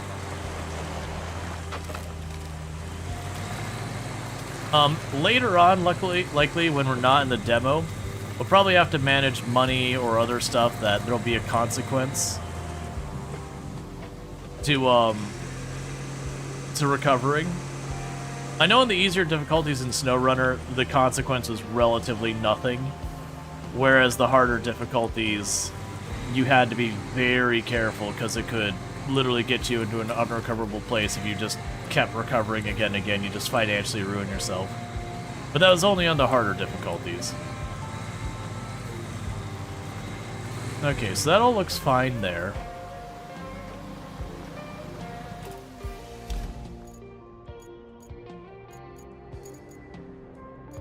And I believe our vehicles are over there. We got the sand quarry over there.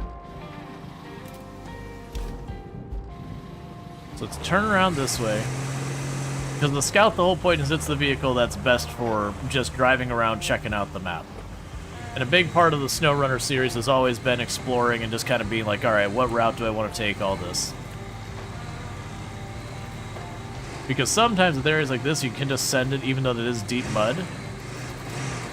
As long as you don't bounce and roll it, you're okay.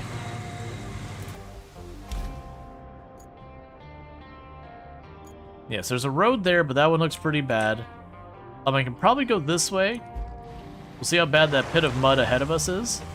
And this might be our route.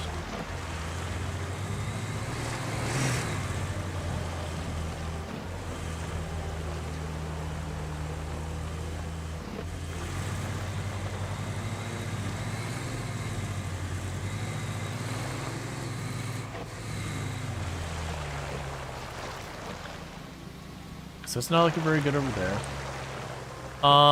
So this is looking like a problem for that big truck. I don't think that big truck's going through that mud, not getting stuck.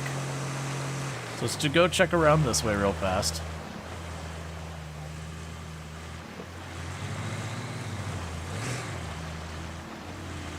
It's not like it's super encouraging here as well.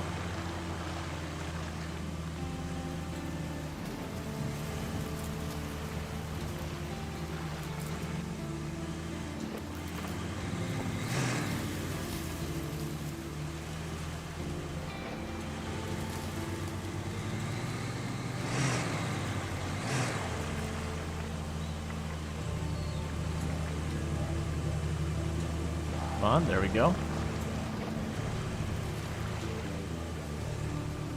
Got a downed tree up here.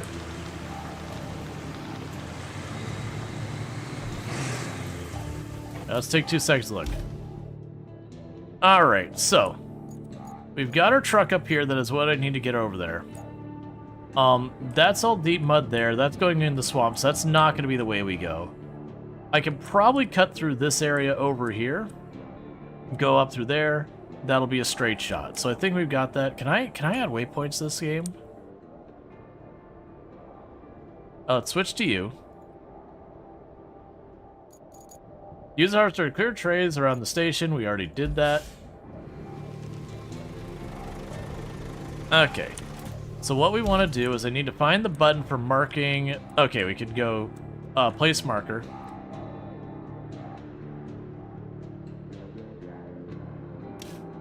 So you can go down here, down there,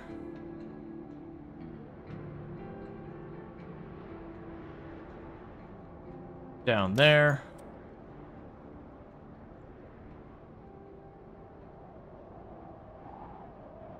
I don't need all this complexity for just placing markers. And then that should be a straight-on shot to the sawmill.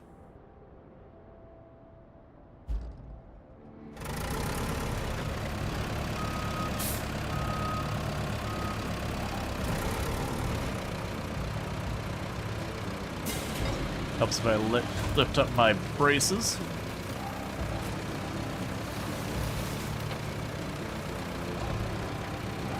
Okay.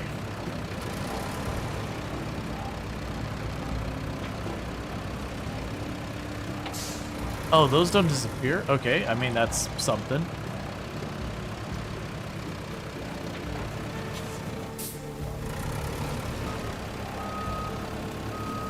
Alright.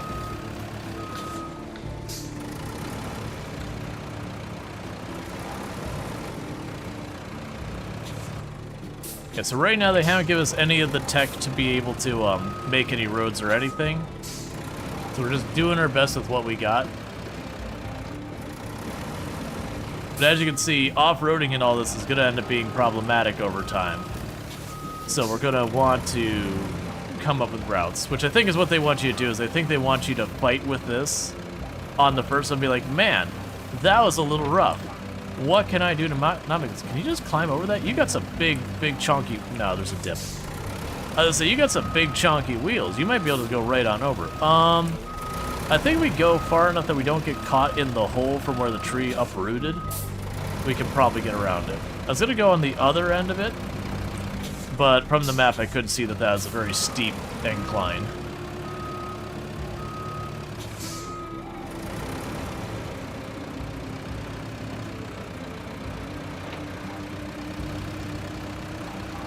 The turning radius is so terrible on this thing, which makes sense. But yeah, the turning radius on this, not good. A whole lot of not good.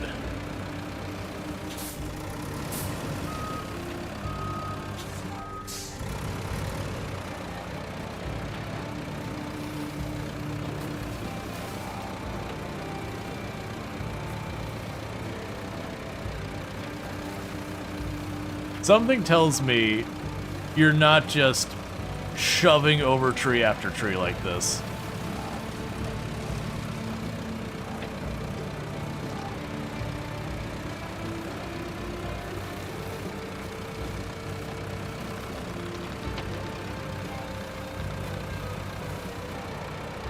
At least doesn't care about the smaller trees.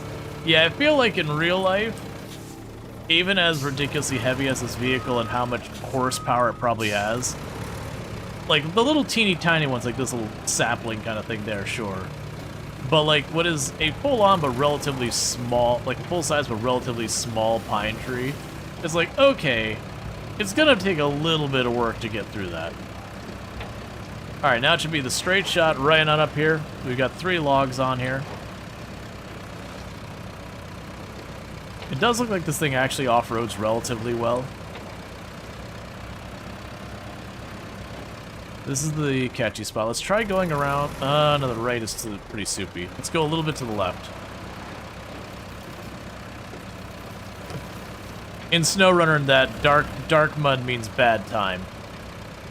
Lighter mud means you're probably going to be a lot better off. Alright, so we can go ahead and run right up here.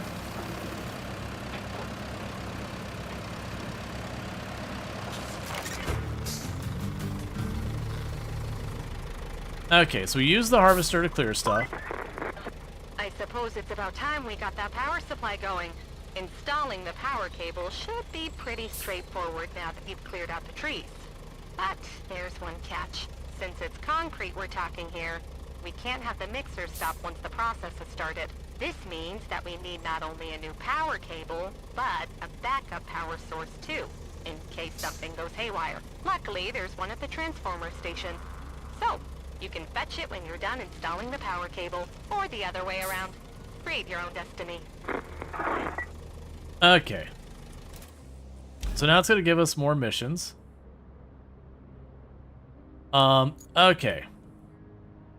So we've got the main and the side. So it wants us to do the restore concrete production. Okay. And to do that, we need to deliver that vehicle over there. We're missing a bridge there, so I can't go that route. So let's grab our Explorer again.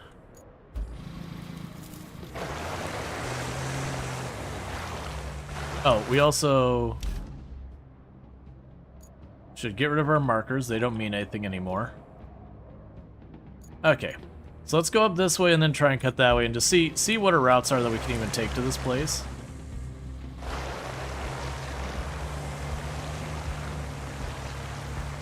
Alright.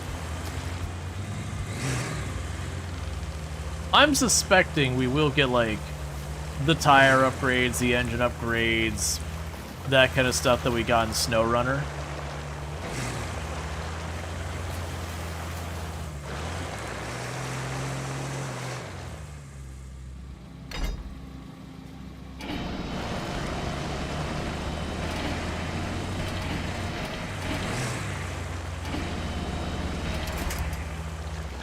Alright, so gotta avoid this area.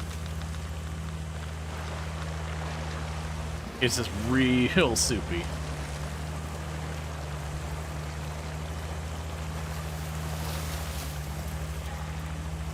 Alright.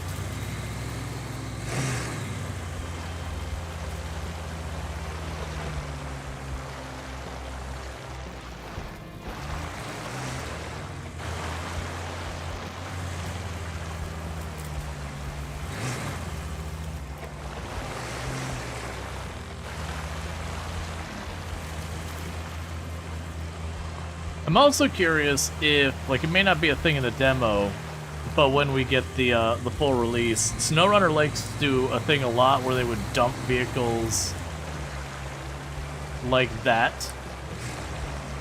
I mean, that's a train, but they dump a bunch of vehicles in the water, and that a lot of time those are places you could find, you know, vehicle upgrades, parts, and all that. We have no idea where we're getting in all that. I think they've simplified a lot of the systems for purposes of the demo. But, like, then you can choose to do a bunch of good stuff. Okay, looks like we got a flat area down here. Oop, tree stumps again.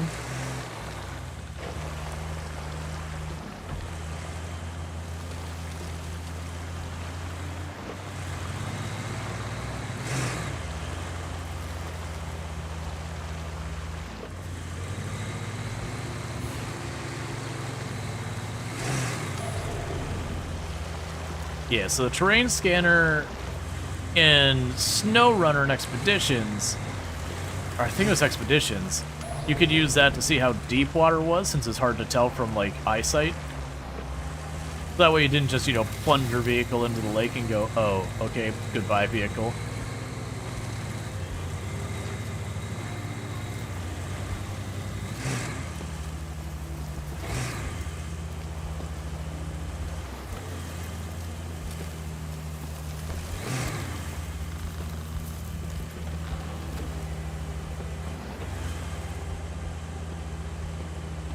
Just looking for how I can get into this place.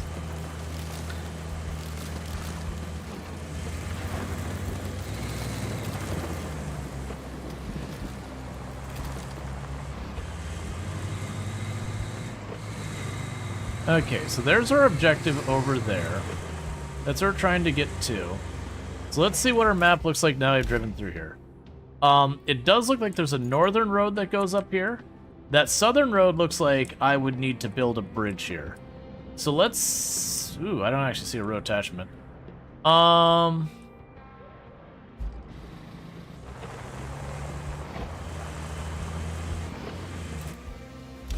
Yeah, let's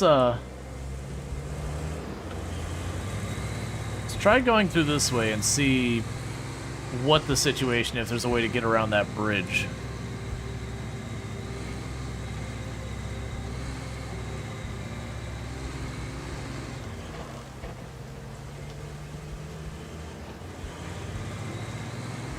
Because it doesn't even look like it's a bad route, except the bridge is gone.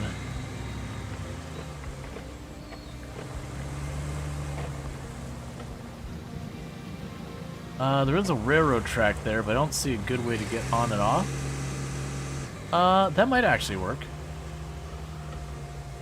Let's see if there's a way on the other side of that railroad track that I can get along the railroad track there, because then I might be able to cross up here.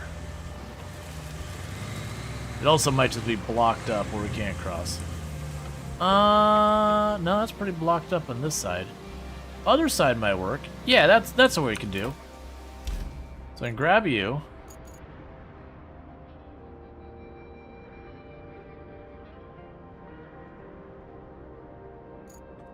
Yeah, I know it's tracked. There we go. Okay, so the plan here is I need to go straight ahead, cut across the railroad tracks, and just drive up the road there. That should be a straight route. It's already kind of facing the right direction. Game looks really good. Yeah, no, as like aesthetically, absolutely looks amazing. I am very genuinely curious when we get the full version of the game. Like, oh, you are top heavy. Which product Zomboid mod is this? Can we recover? I don't think we can. Maybe. Nope.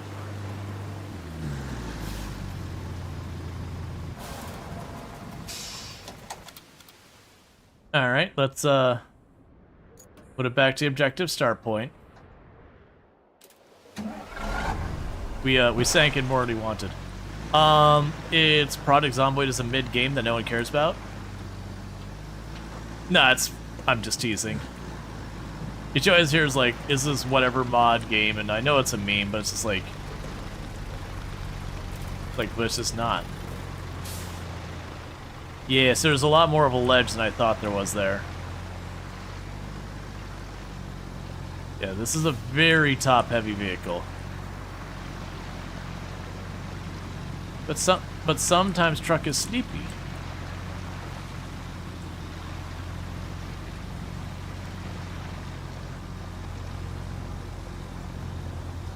So now I need to turn this around, get over here.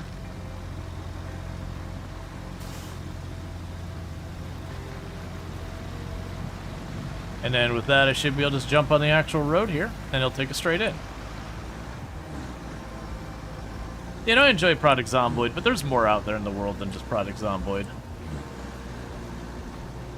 And I do enjoy being able to play a wide variety. I imagine as a vehicle I can keep going fast enough that even on just flat ground I can probably roll it.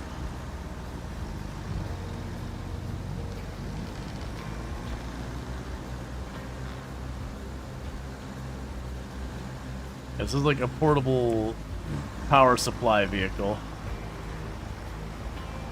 It's like its own little mini power plant.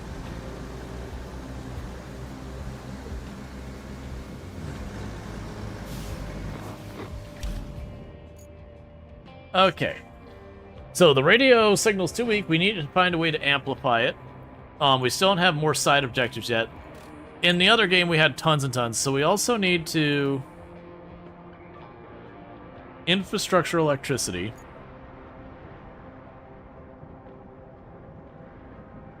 Okay. Restore concrete production. So we've got that. The question is, what do I use to actually run the electricity? That's the sawmill vehicle. That's a construction depot.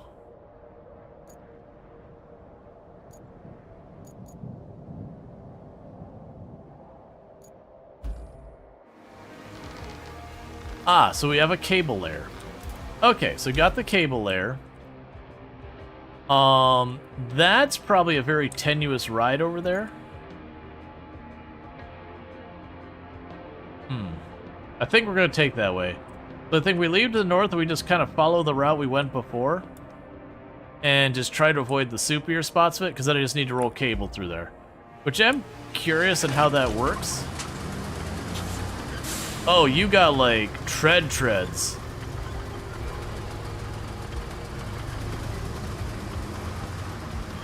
You're a straight up tank.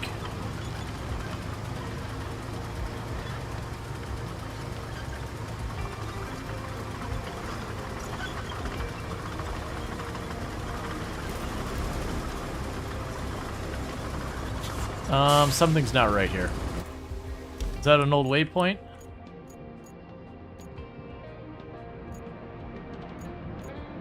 It is. That's not what I wanted. There we go. Alright, so don't go that way.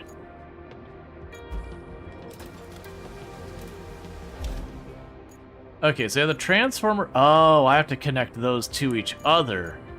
I see. So I need to turn north.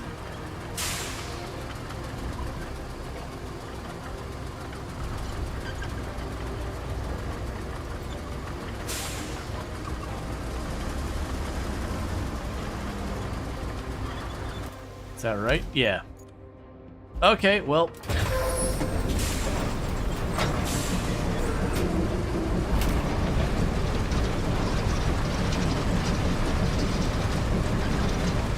Oh, did it not ping? Oh, let me check.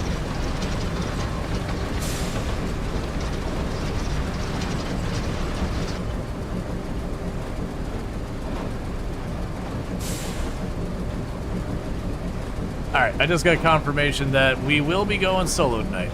That's fine.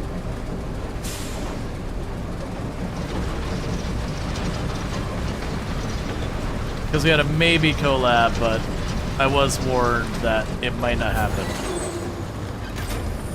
Yeah, you can absolutely do that in real life.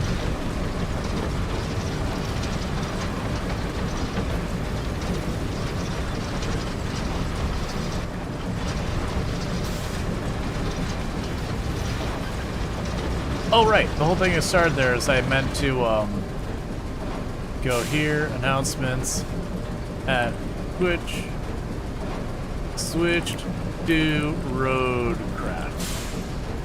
There we go. Alright. That works out.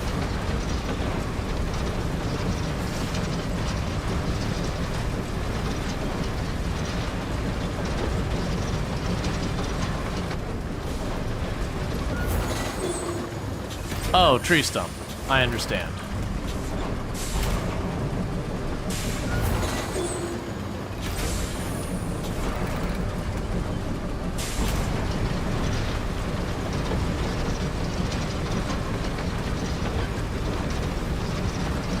What was the route I took? Oh, I'm right next to it. Like, it's literally right there.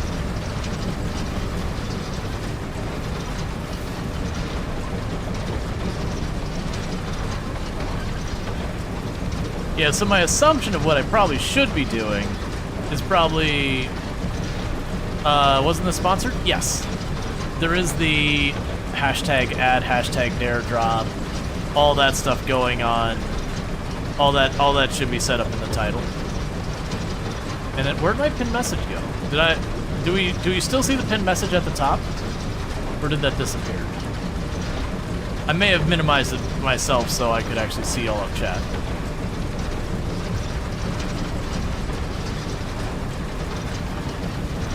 Nope, that's right. Yeah, if you do !dare, and if you could pin the message there, it should just be a link.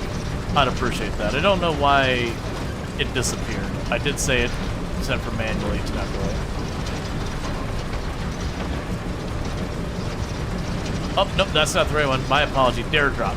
My apologies. That's not the right one. I gave you the wrong thing. I gave you bad information. It's dare drop is the command. There you go. That's the right one. That's on me. I pinned it earlier. I'm wondering what happened that got unpinned. Because I did do the, hey, manually don't unpin it.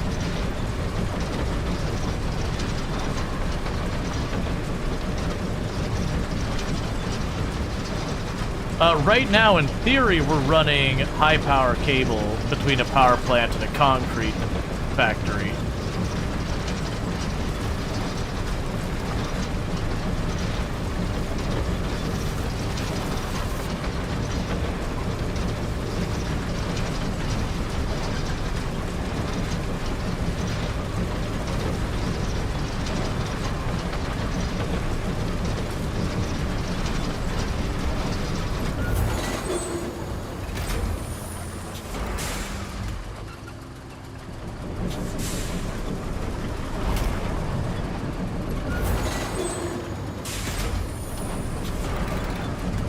Not calling in for locate before digging.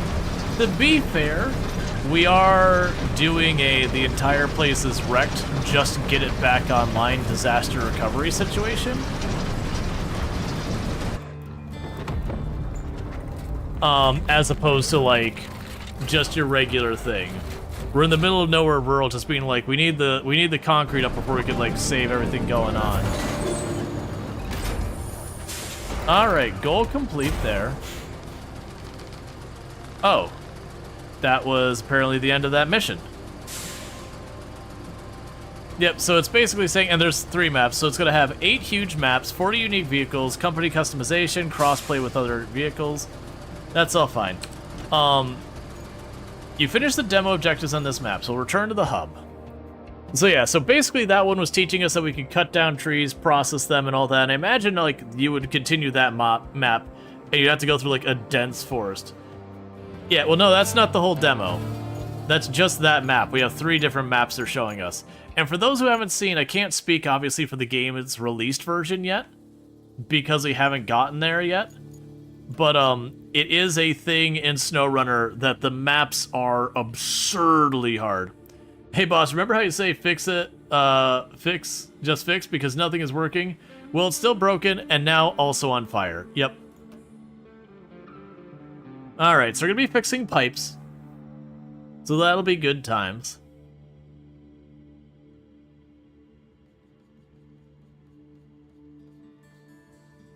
Yeah, so it's... Oh, that's interesting. I think... No, that's not showing the route we took, because that's actually following a road like a reasonable person. Versus we just kind of cut through. Okay, so it's literally telling us the same thing that's being like, hey, if you get lost, there's the codex.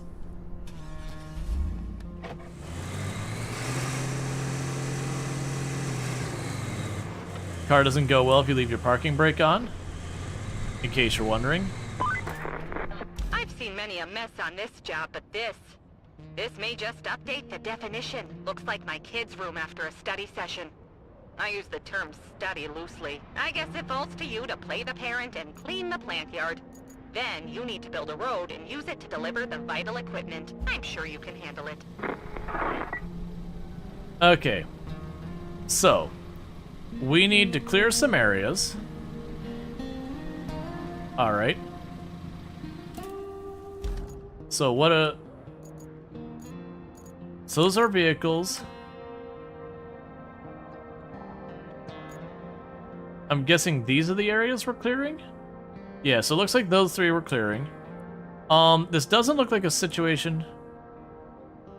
Road planning request. Okay. Gotcha. So, we've got a bunch of sand here and a broken up road that's got a bunch of ledges on it.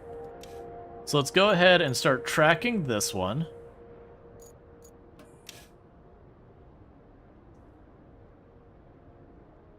Yeah, so it's basically saying like, yo, press right click on the vehicle to start construction. Okay, so we have a bulldozer, a steamroller, I think that's a thing for putting down asphalt, and a dump truck.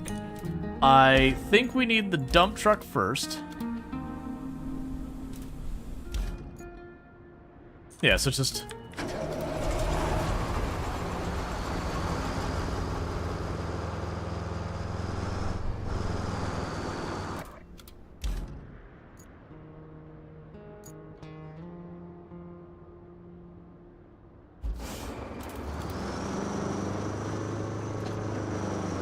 The dump trucks are used to pour sand in order to manipulate terrain. You can refill your dump trucks with sand on the go while you are within the quarry refill area. Check the, one second. I'm getting stuck and stuff.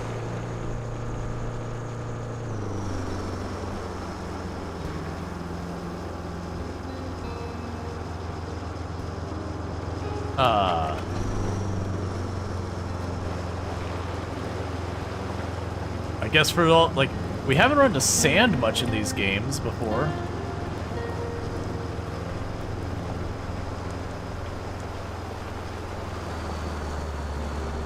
Okay, so we've got a dip here. So we could do tipper control.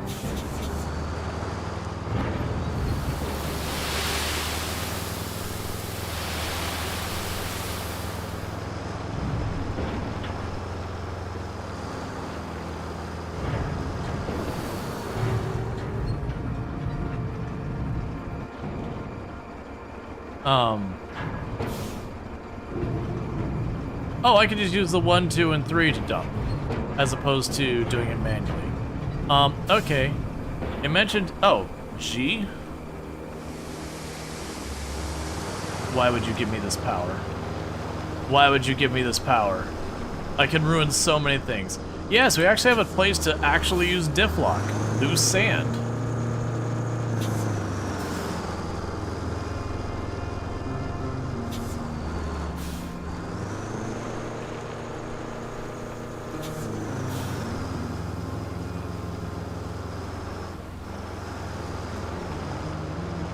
Yeah, so it looks like I need to put more sand down in this spot. Oh, okay, apparently you can spill sand out the side, in case you're wondering.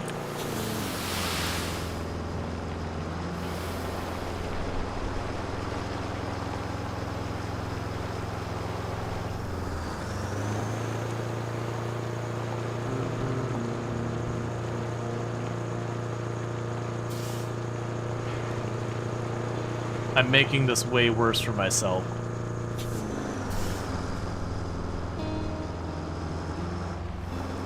Don't roll when I go over this.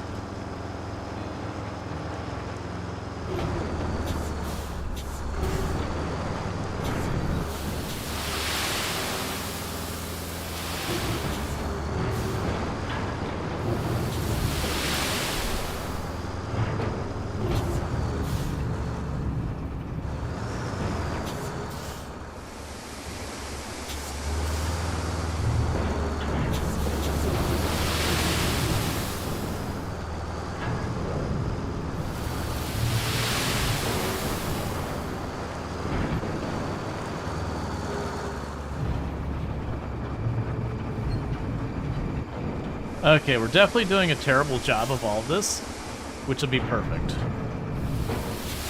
Because I'm assuming that red is saying, hey buddy, you're making this too high. Please stop.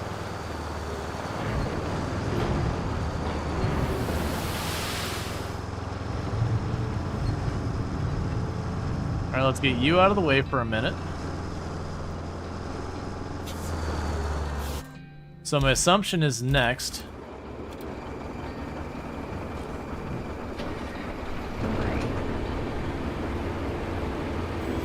Greater mode marching. Flattening. And thank you for the follow. Welcome to the stream. So we got greater mode asphalt destruction mode. Greater mode manual. Flattening. Marching. I guess we're going with flattening.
Turn that around and try pushing it the other way and see if we improve it.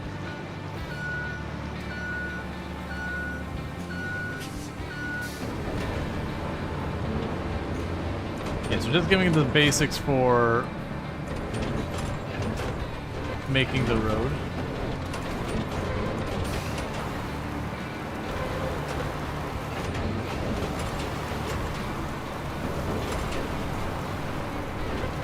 Guessing I need to build this up more.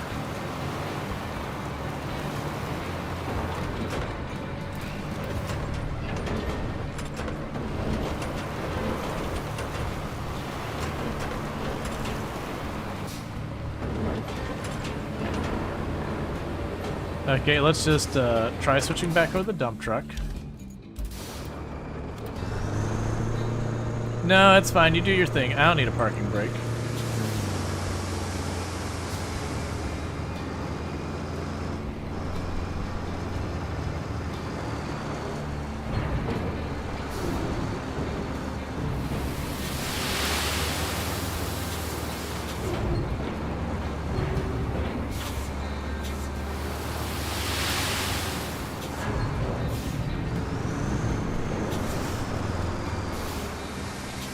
All right.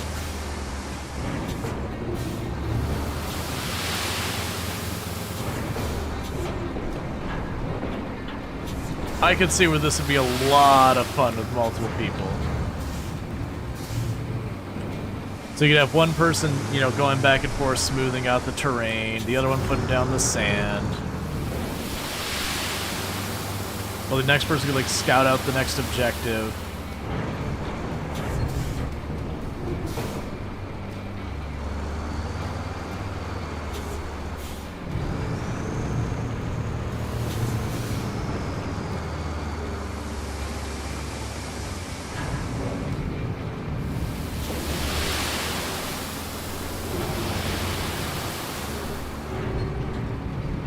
Alright, it's a little unclear what it wants. I also having real problems time seeing.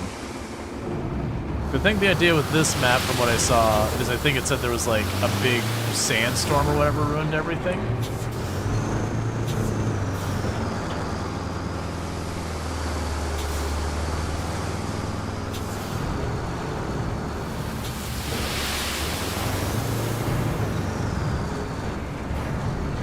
Let's see what happens if we go back and forth with that now.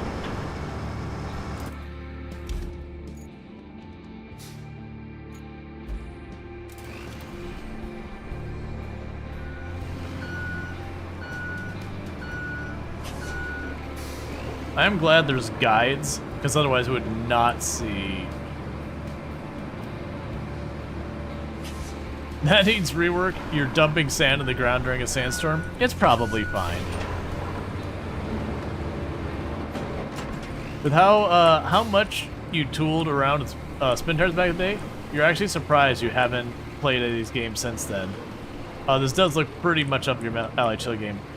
Yeah, my first one in the series was SnowRunner. I really enjoyed SnowRunner. Expeditions is unfortunately a little bit more of a mixed bag. That it had a lot of cool ideas, but they kind of came at the cost of too many things. They kind of really kind of mess things up a lot. Like, they got rid of a bunch of mission types in Expedition, so it started to feel like every mission was just kind of the same thing over and over again. Alright, let's turn around and go the other way.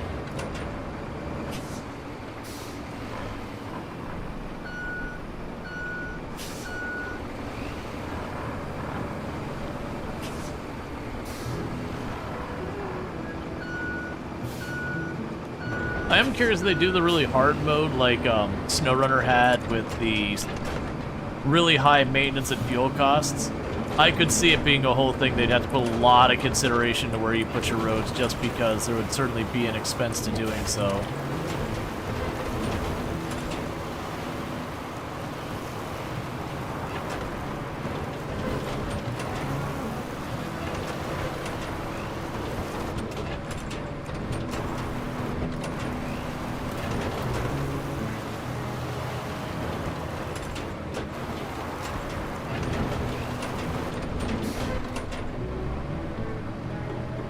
think I built it up way too high is the problem.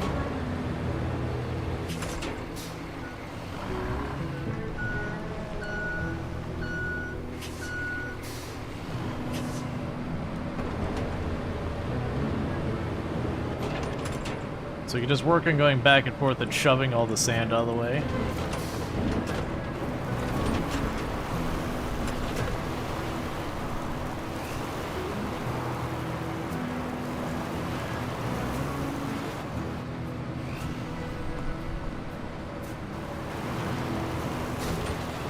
My assumption is as I do more and more passes, it should just flatten it out more and more between the two.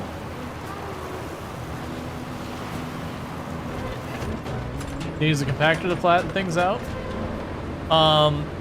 Yes. My assumption is I built that up too much.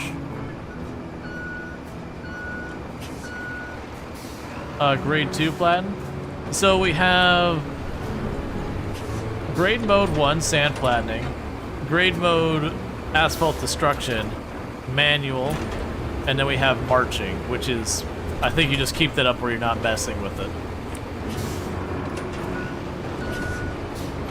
So it seems like we're dealing with sand, we are just doing this.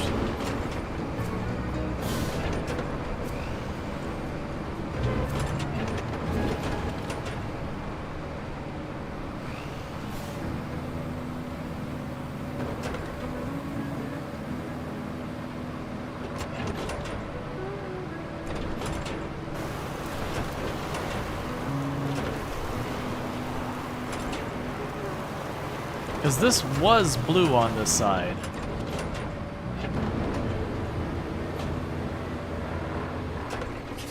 So orange isn't a positive improvement?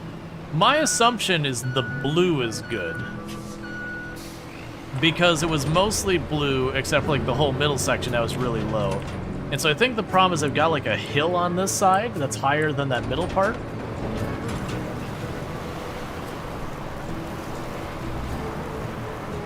So like we're climbing the elevation now, and then it's got the dip. I think I need to level out this top part.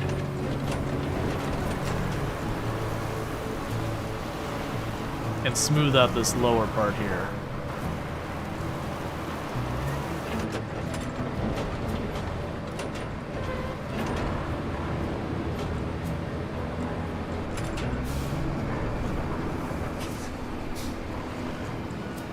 We can figure it out. If nothing else, we're gonna have a very flat road.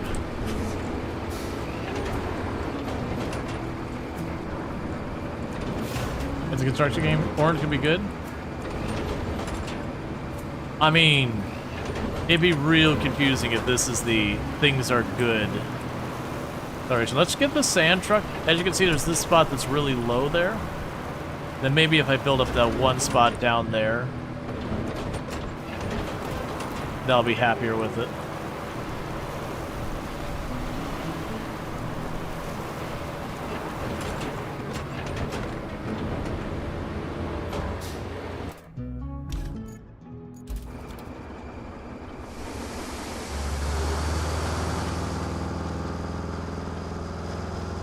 Yeah, so I think it's just right around this first corner here.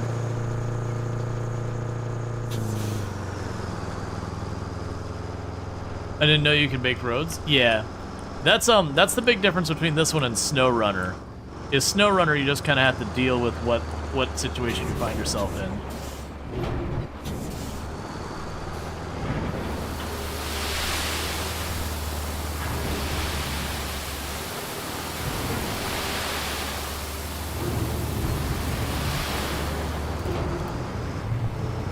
Versus this one, we can actually do stuff to go, you know what? This area's a mess, let's go patch up some roads. Alright, so let's grab our bulldozer again.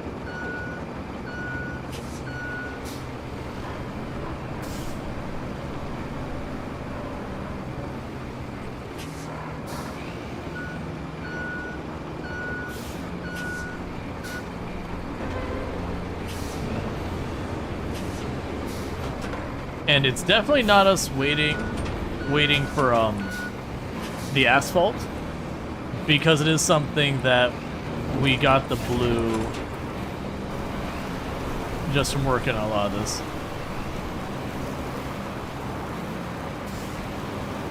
Like I said, I think I may have built up this part of it too much. But we'll see.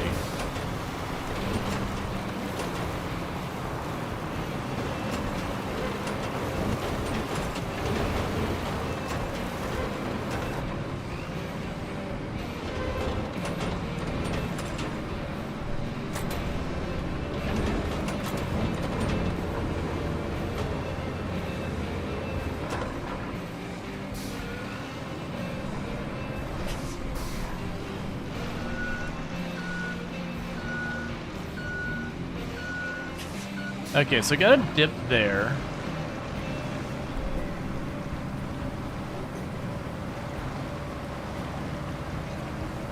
I'll do one pass back, but then we'll try putting it like right here by the end. Because I think I'm trying to level it off with the road and all that. It's probably one of those things I'll do a little experimentation, figuring out what's going on. And then once we kind of like learn the rules of what we're actually trying to do, then in the future it'll be a lot easier to be like, okay, you know, this needs to be higher, that needs to be lower.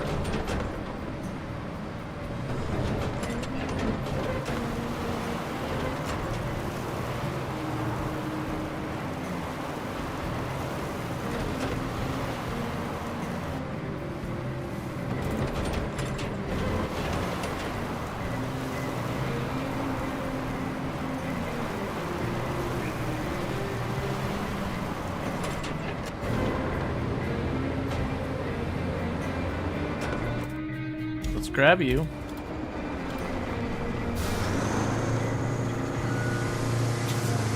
Now go to the other end, we'll try dropping a load over there. I think this starting spot is too high. I think the other side over there is too low.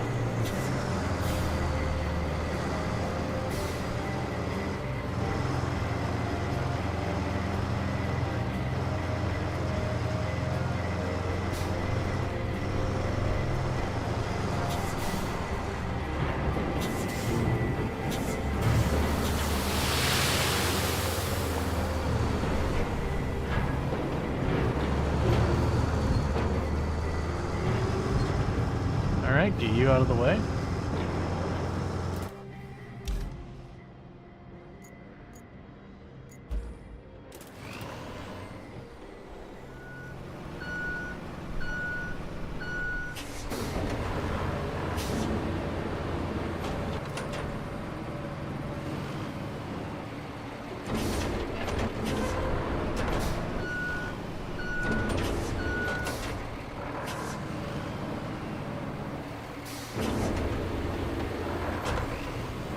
Weird that you're lifting like that.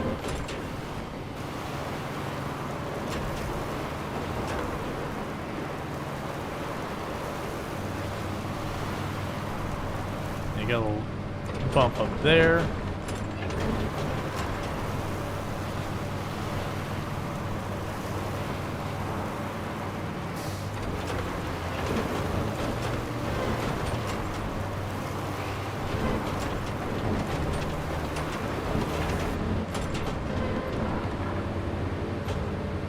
Okay. You're not sinking anymore? Yeah, no, I definitely see that we're not sinking anymore. Just still figuring out kind of what we're doing. Like I said, it's probably one of those things that once I get one of these set up, we'll get the feel for it. And I won't have to like worry about as much anymore.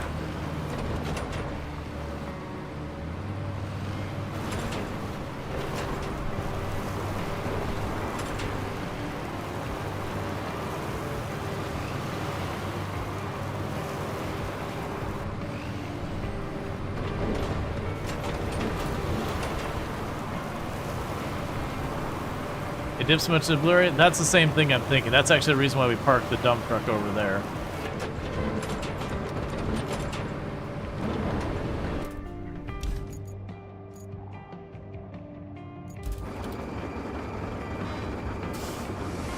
I need to remember to actually turn on my parking brake. It's just a guess, but it could be that the blue denotes asphalt and the orange represents sand.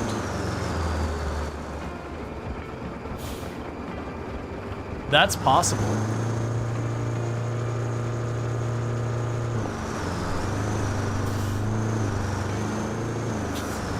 So we'll do a little dip here. We'll do a little dip over here.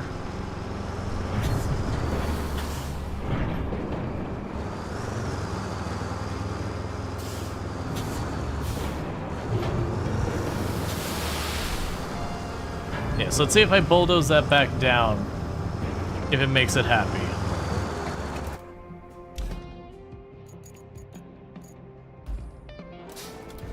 Because definitely one of those ones I feel like it could do a little bit better about communicating what these symbols mean. Because it's clearly trying to give me some kind of a guide here, but it hasn't been particularly clear on what it wants. Because the guide is adjusting as we're raising and lowering things.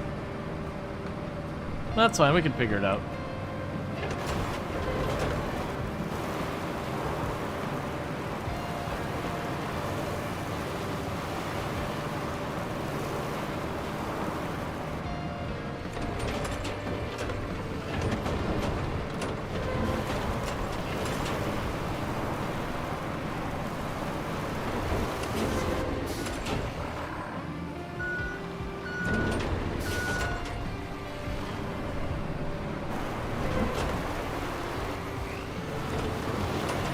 Yeah, we've got a thing for asphalt and the roller too, yes.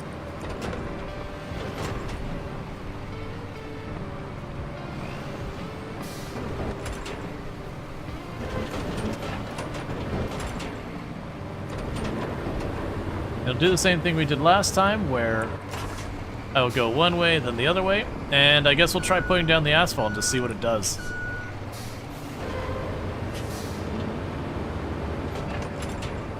Because I do want to at least level it up so that when I go and get my other vehicles not bouncing all over the place. Yeah, I don't get why that raises up sometimes.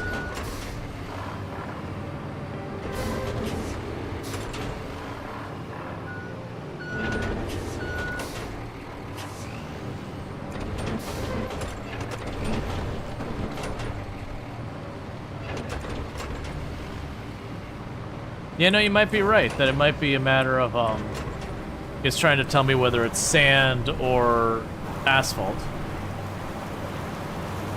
Because I was seeing it as blue good, red bad.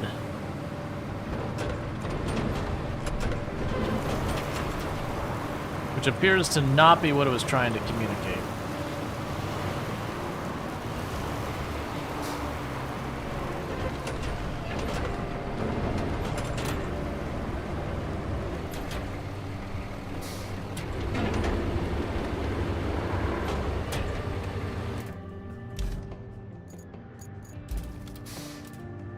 So let's try going over with the roller first, just to level the ground. Oh, it's just specifically an asphalt roller. Never mind. Alright, well let's...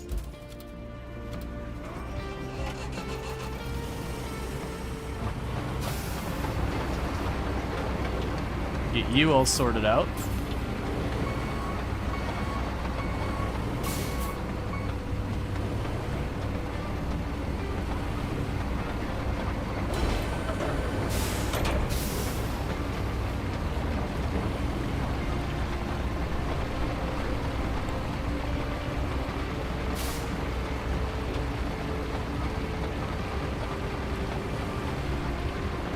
Yep, so it's just reflecting what material's there. Good call.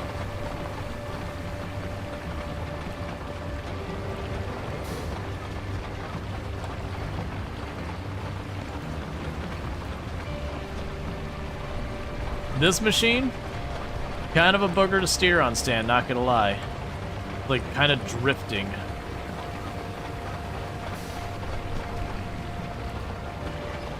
Oh yeah, that'll be good for it.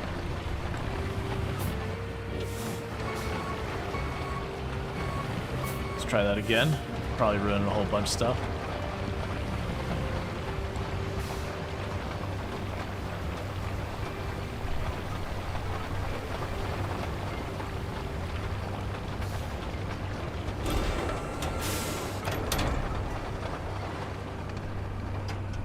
You know, I think it's fine once we realize what's going on.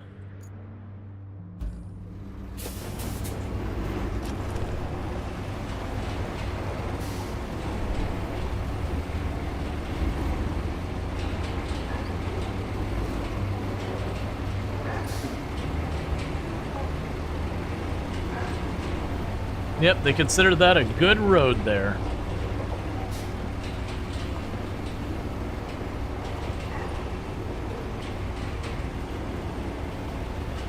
So now's where you need to get a team of people and not make it like 1 lane wide, but like actually make a proper 2-lane road or something on it. That needs more rolling than that. Nah, just one pass.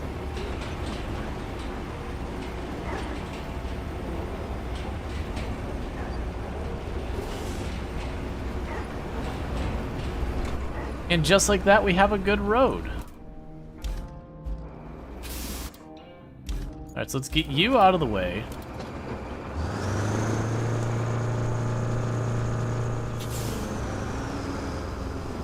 Because I'm gonna go use the dozer here.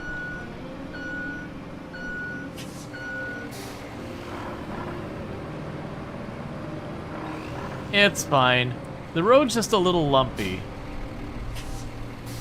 Don't worry about it. It's a real lumpy road there at the beginning.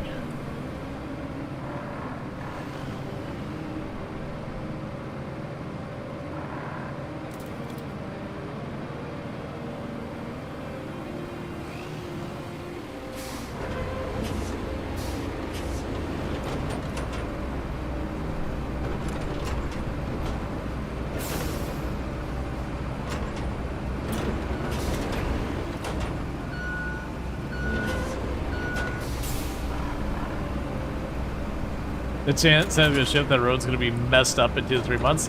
Yep. You would need way more sand down there to like really broaden the whole thing and really pack it down. More than likely you'd want something more than just sand down there. But hey, it's fine.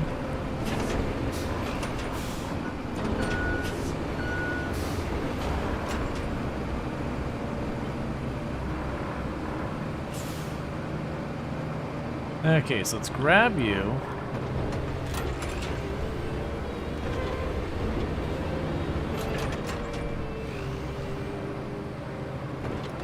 Okay, so I cannot change the grade of existing sand, in case anyone was wondering.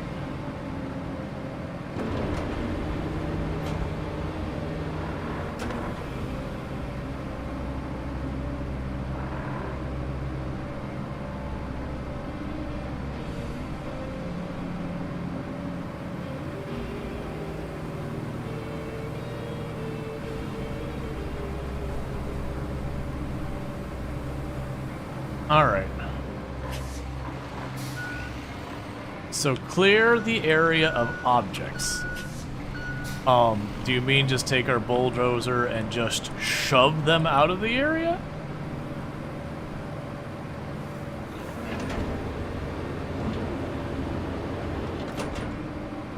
Wait, is there... Actually... I bet you it's those vehicles over there. Hey, bulldozer? You just chill over here for a minute, friend.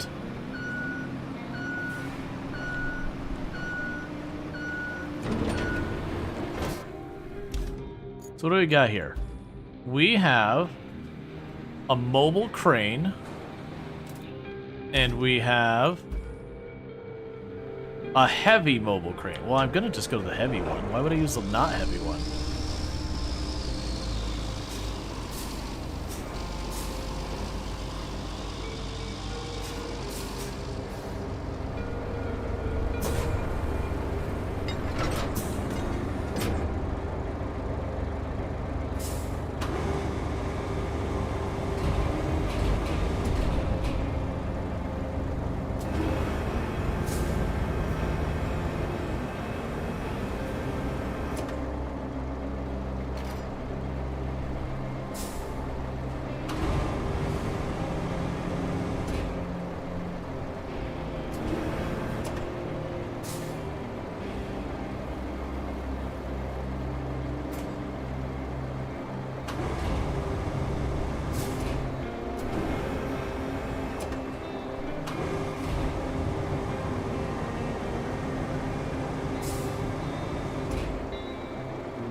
Um,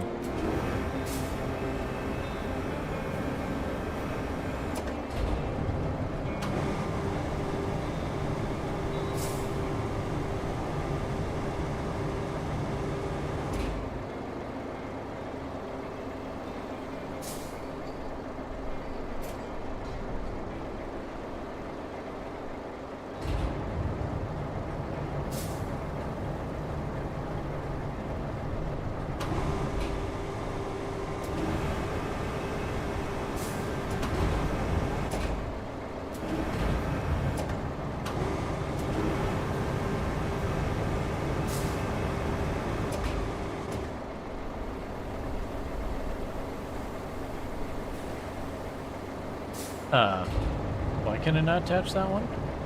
Oh, it's showing me that some of them are in the red.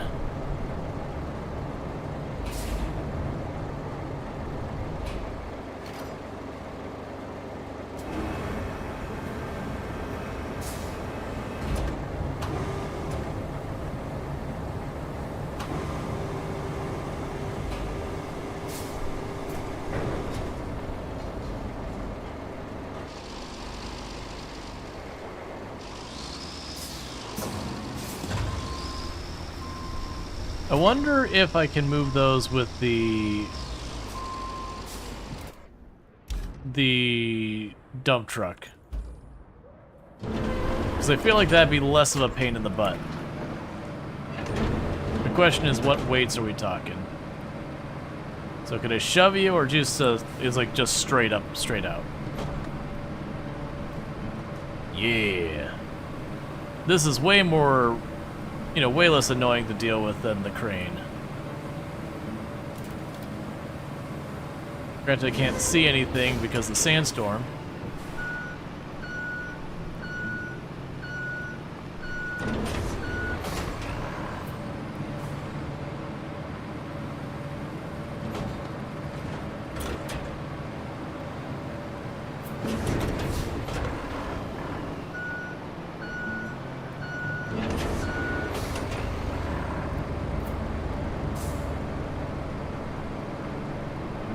All right.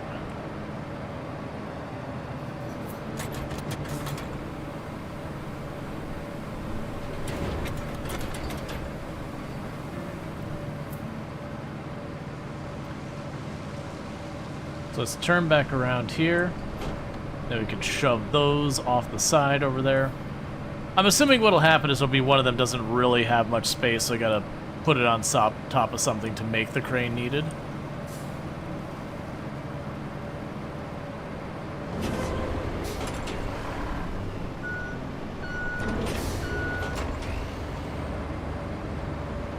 Or like that the big storage crates might require it.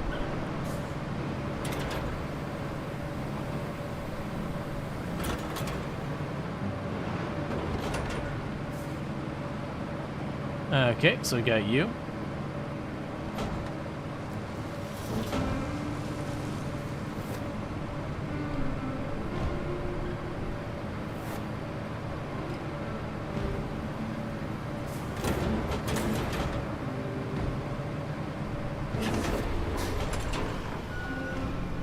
And now I can just shove it off the side of the, what I'm going to call the road over here.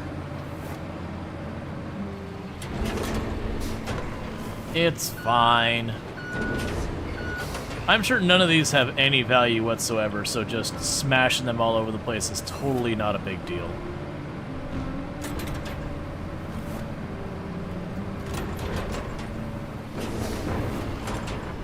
All right.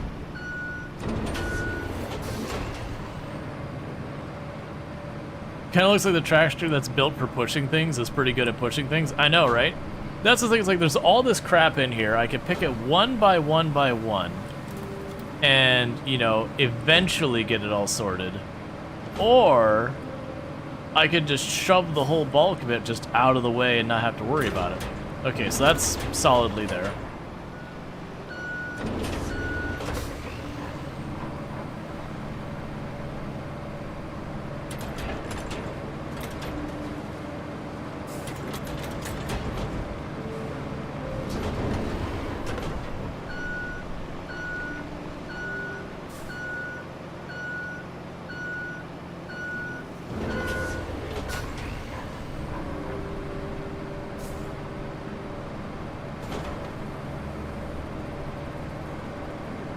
Okay.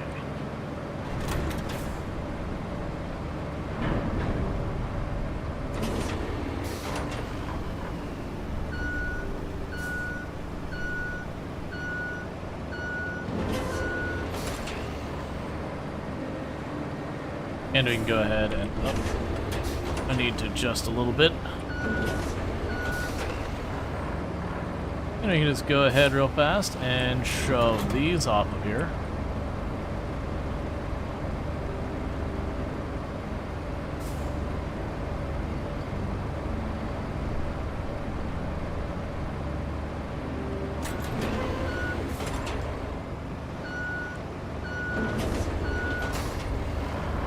Okay.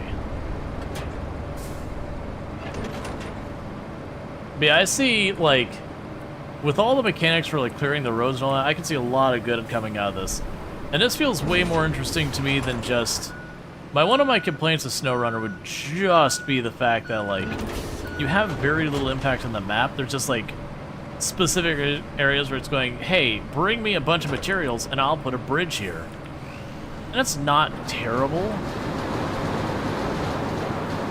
Ah, that's probably why I'm gonna need... That's probably where I'm gonna want a crane. Because as you noticed, it just made me push that in a circle because it's not even on how it's shoving me around. So yeah, so the weird, like, sideways cable drum thing or whatever that is, that'll need us to use the crane.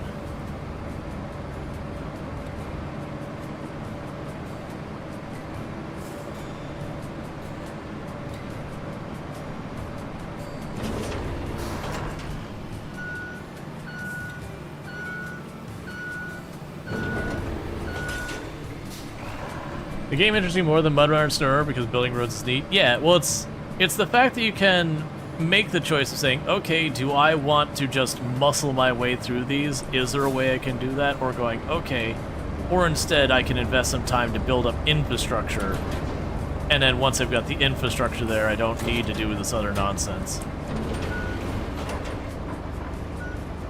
Like, now it's a non-problem.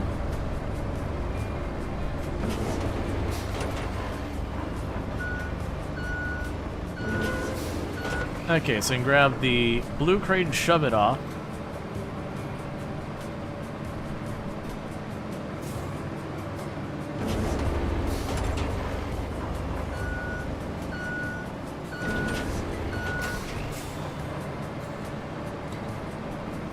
And like I said, I might have to grab whatever this thing is on my left here because of how it wants to roll.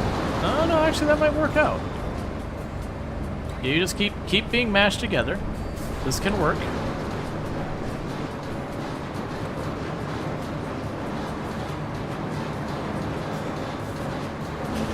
Perfect. Okay, that's looking pretty big there. That might actually require the crane. We'll see if we can push it, though. I am noticing we are getting money and other stuff. There is a gas icon on the top right. Okay, that's not actually out of the road yet. We just pushed it from one road to the other, so let's just keep shoving till it's not on a road. There you go, little buddy. Have a good time.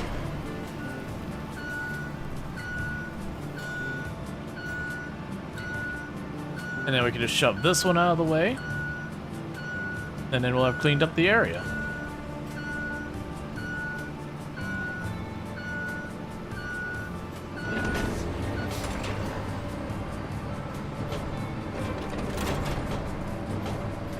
All right. Okay. Excuse me. There you go. All right. So you want me to restore the path to the concrete plant.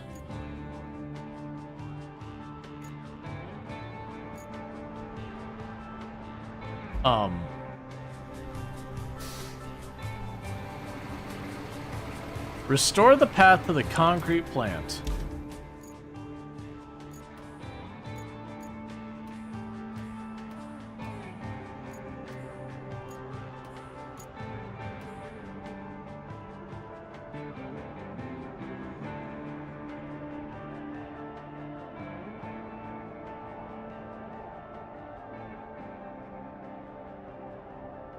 Okay. Oh, I have a bad feeling about this.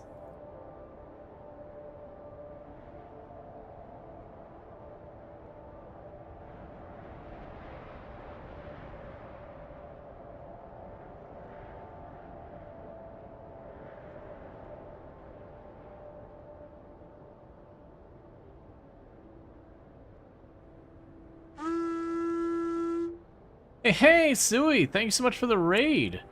How was your stream? I do hope you had yourself a good stream. We need to get rid of that one. Bring it back here. But how was your stream? What were you playing tonight?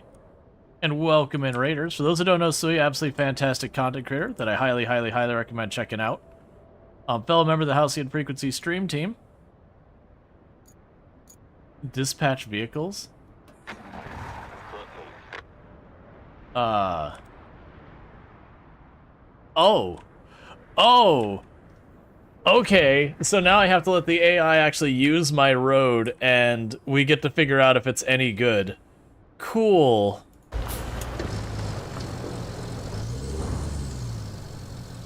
Let's see. Myth wrecked Ambroge Island. That's a review key that considered your life for a while and was just too tired for zombies. That's understanding.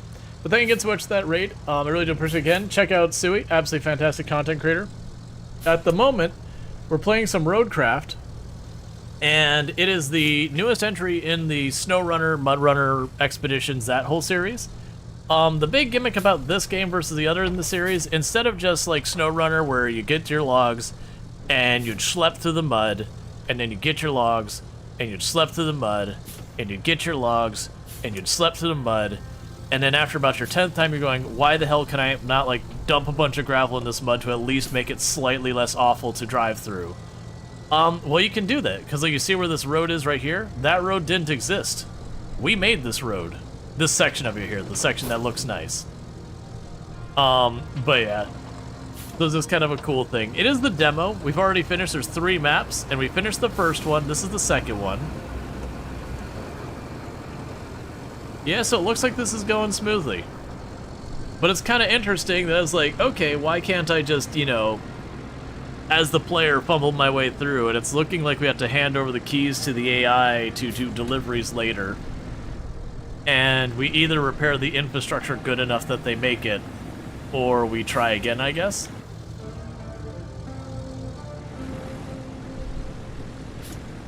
But yeah, it looks like it's going pretty well.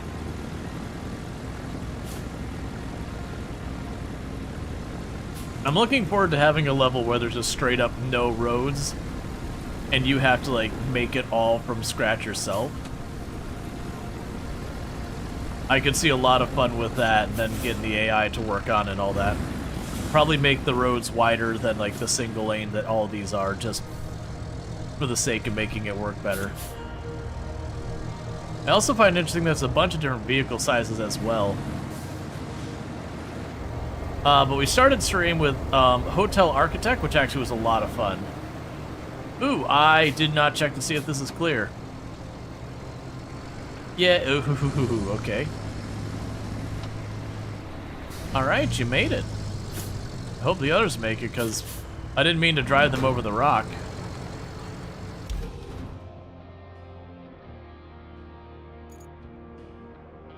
Yeah, it looks like we're good.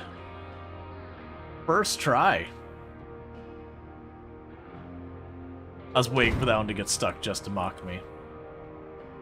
And I think that'll probably be the end of this map for the demo. Like I said, the demo has 3 maps.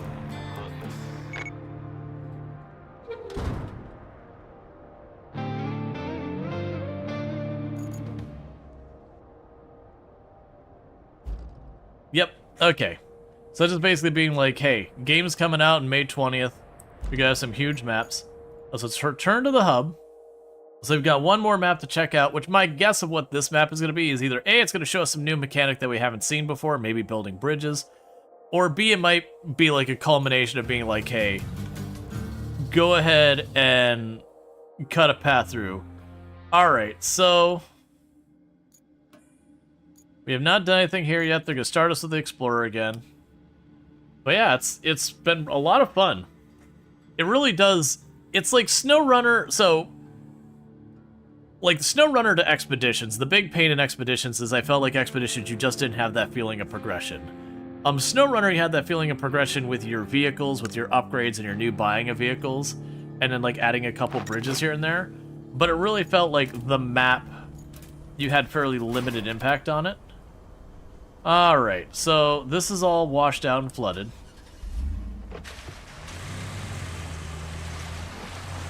So I'm definitely just going to slam into the see if it opens.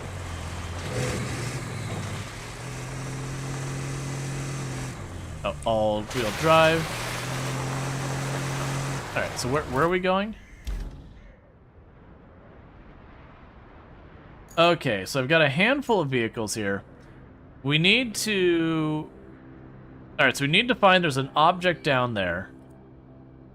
That's going to require me getting out of here. And then going through that area.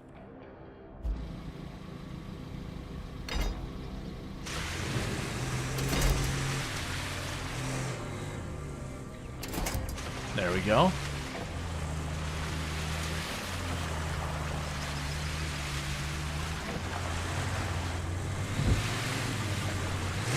It's fine.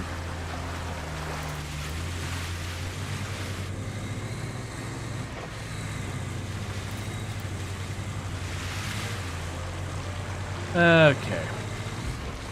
So let's go zip over here and check out the objective. But I also feel like it makes the different vehicle types have a lot more meaning.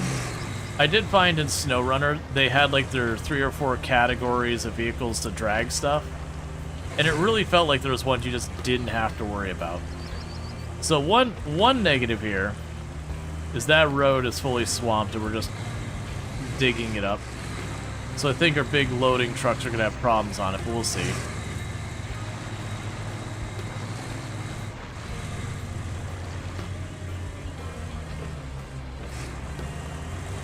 I got a backhoe and everything.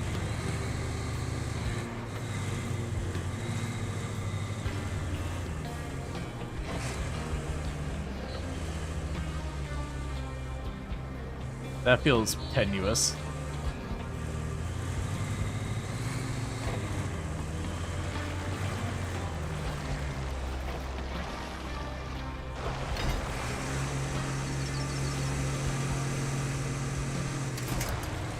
You can't just pull that open.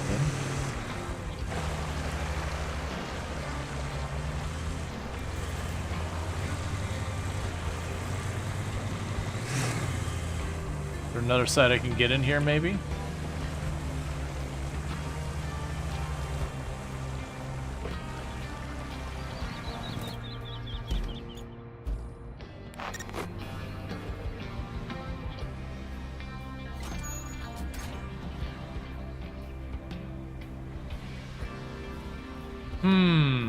Okay. So I can grab that chunk of pipe.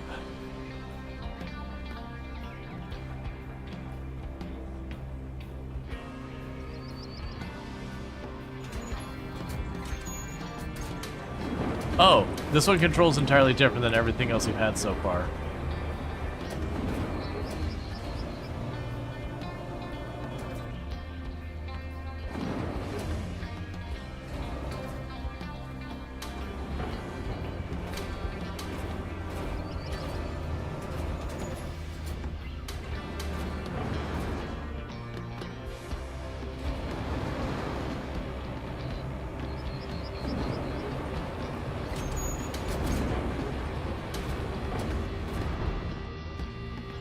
Alright.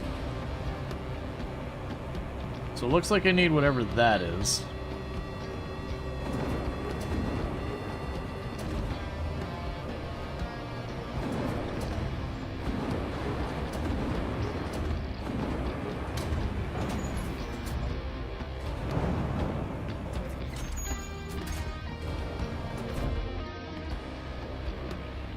I'm trying real hard. These controls have not been going well for me.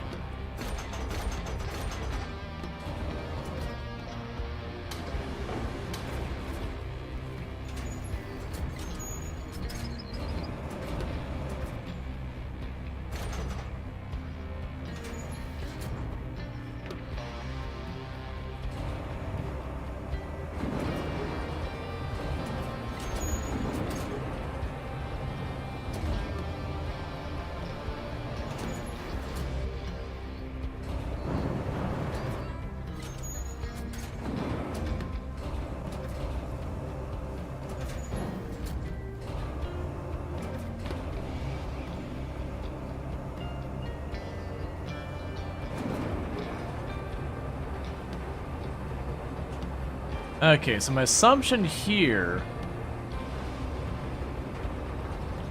Oh, don't tell me you don't reach. You probably don't, do you?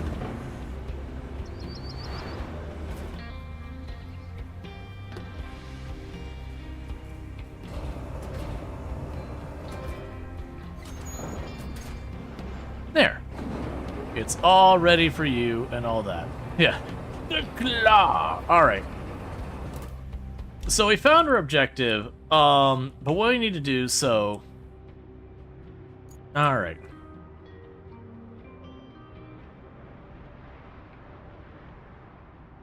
So I'm guessing that's where you go.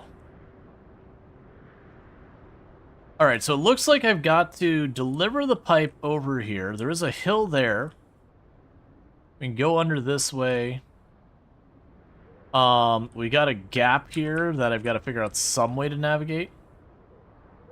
The alternative is to go around this way and go up that ledge and go around this way. We do have a sand truck there.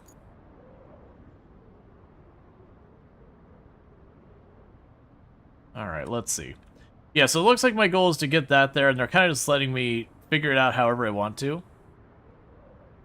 Like I said, we got a clear path down here, and then we get down to this area. And it looks like we have to make some kind of bridge here. Not really sure where to and from I want to go.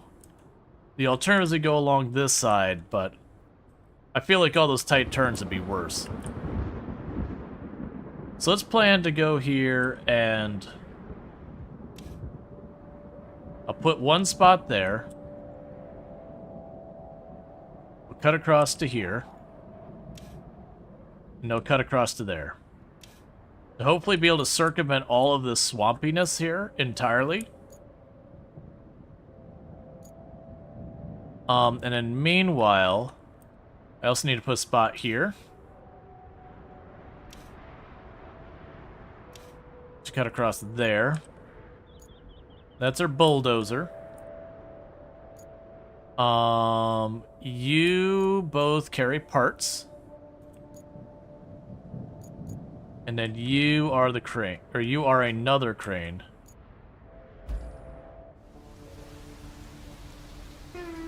Which I don't see anything here yet. Okay, so it's looking like step one is going to be going to our dump truck and start working on some heckin' sand.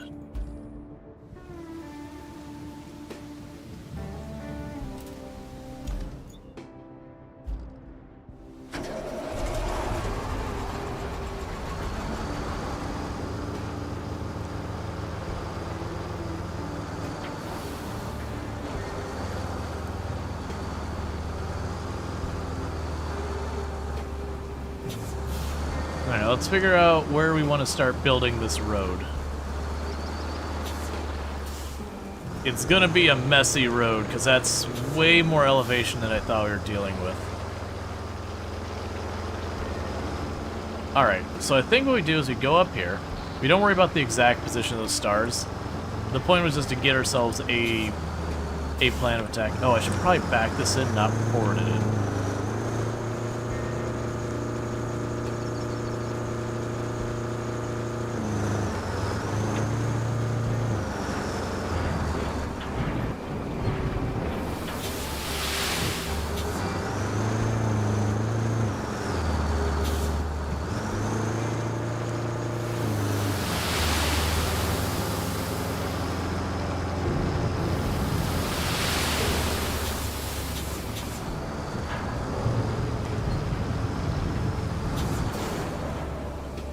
Okay, I'm realizing my bulldozer is right there.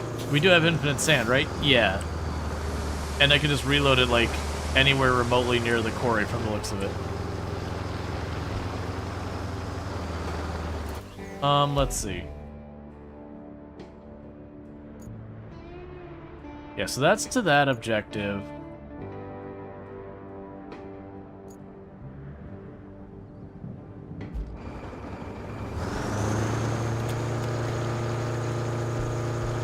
I'm gonna need to get this over towards our bulldozer to start having our bulldozer help me smooth it out.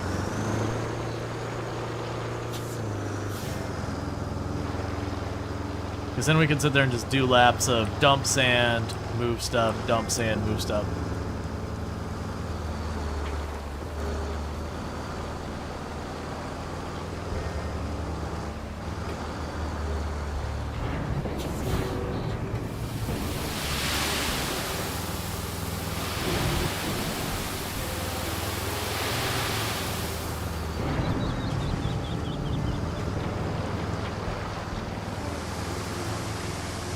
Alright.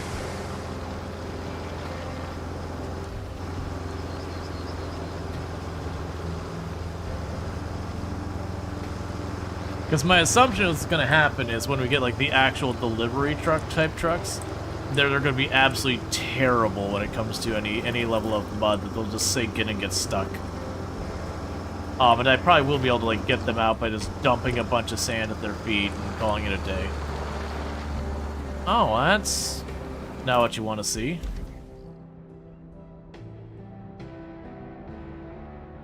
Yes, we got a big antenna across there. So I probably do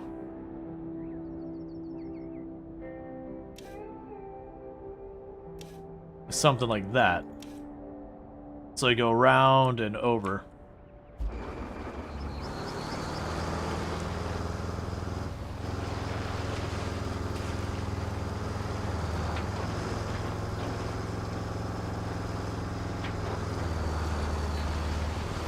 Oh, you are way deeper than I gave you credit for. Okay, hang on.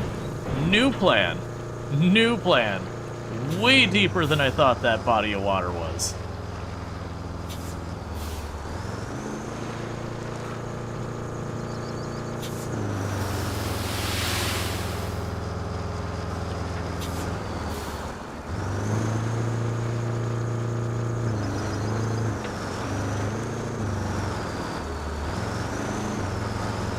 You're like, okay, I get the need for the Jeep now.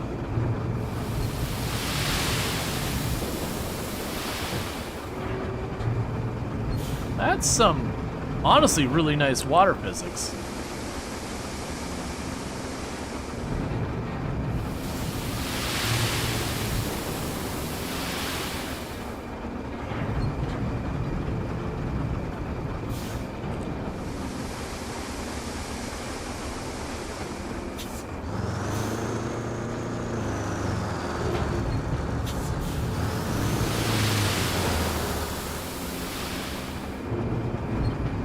And that's gonna take some smoothing out. I gotta really worry about rolling this thing.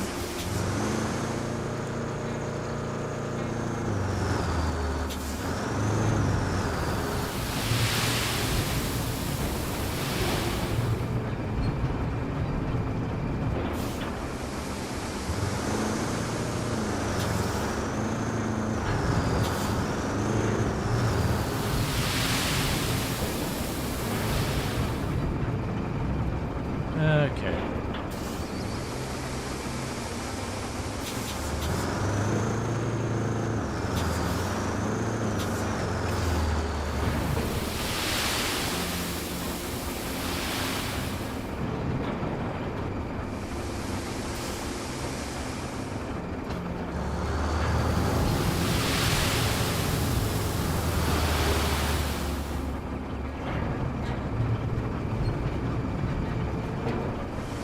I'm glad it's so convenient where we can just get sand everywhere.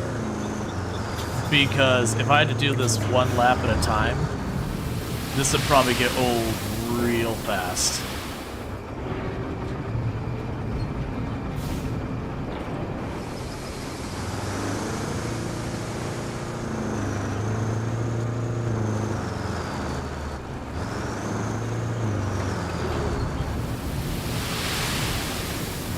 See, now as we realize we're like blocking a water flow here, and that it just washes away, and so we end up having just water come through in different, you know, new areas.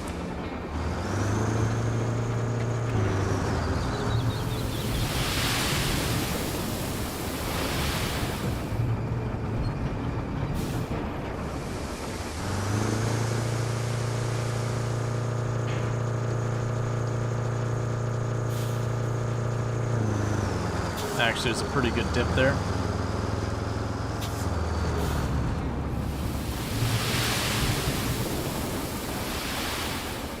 Because I'm sure I'm going to have to fill in a lot of this more. You sure they play tested, had to refill sand every time and just went, no.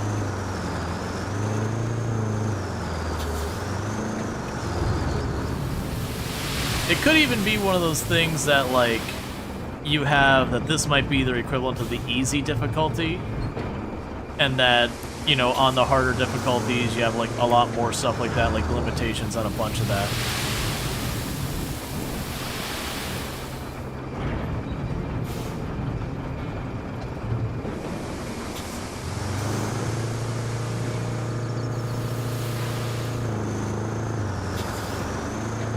All right.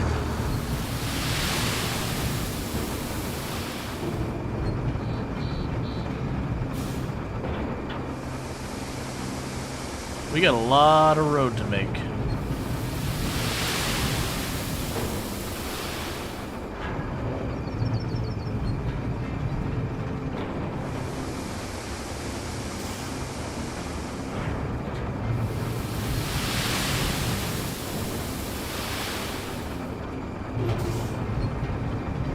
Let's see, still within the radius of the quarry. I can imagine having to get a convoy of these trucks to actually deliver farther away.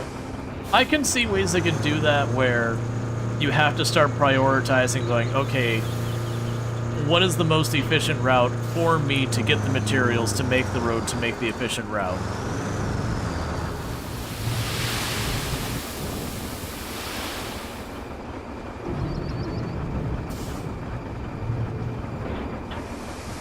Well, we're definitely... So the game is giving us money, but in the demo there's nothing to use money on.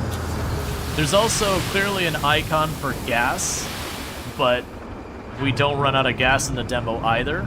So my assumption is we are going to have a lot more other things to deal with, and that might just be your limitation, is it might be that the sand costs a little bit of money or whatever. Well, I didn't think this one through, chat. You know, if a little too much sand... There we go. There we go. We just gotta keep adding sand till the problem goes away. See? Just like that.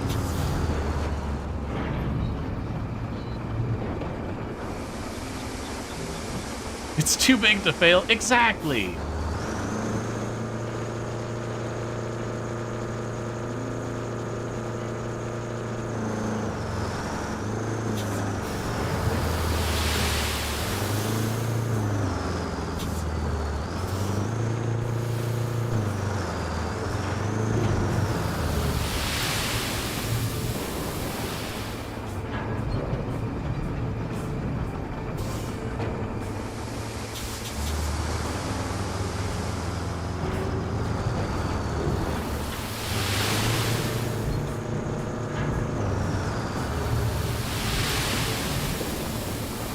Road's a little bumpy, for your liking. Yeah, we don't have the bulldozer anywhere near here yet.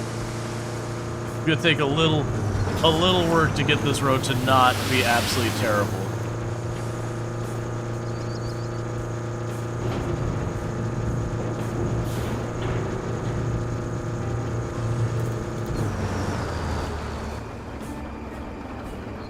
Ooh, we are out of the radius for the quarry.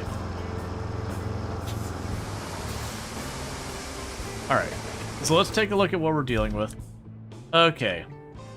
So that's looking all relatively fine up there. We've got this first spot to deal with. So let's go and get this vehicle out of the way. For the moment, yes, that's got some chop.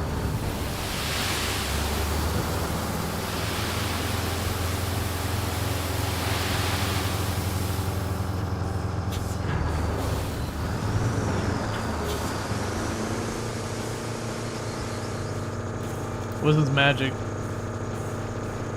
dump truck? It's just the idea is there's a radius. We don't know if that's gonna stay the way it is or not. Like, there's a lot of stuff that they have made a little bit simpler for the demo from the looks of it. So we'll see what the actual thing. How are you enjoying the game? I'm enjoying it a lot. I'm really enjoying it quite a bit. It's nice having a bit more feeling of progression thought those games were all about the tedium? No. There's definitely places where realism is good and bad. But like I said, this, the demo here, it does seem like they have simplified a couple of things. Like, there's clearly a gas mechanic that's not turned on. There's clearly money involved in something that's not turned on. That's just a matter of what we got there. So now we got the dump truck. Not the dump truck, the bulldozer. It doesn't work well if you leave the parking brake on.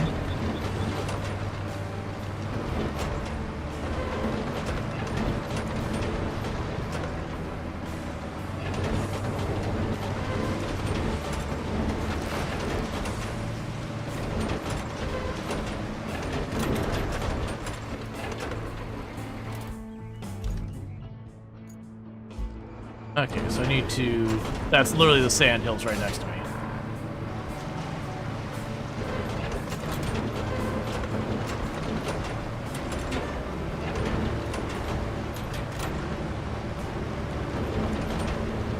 Okay.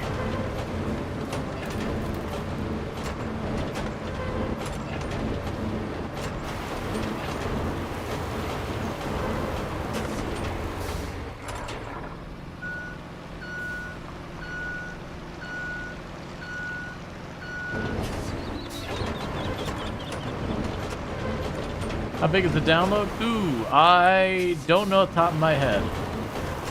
I would not imagine it's small.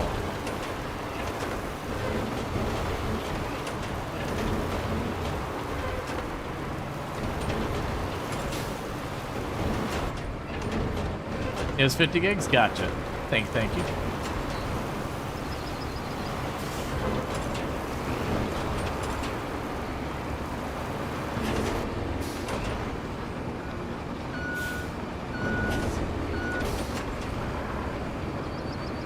Yeah, no, 50 gig is smaller than I would have guessed as well, with like all the, like how well a lot of the textures are done for all, you know, the different plants and trees.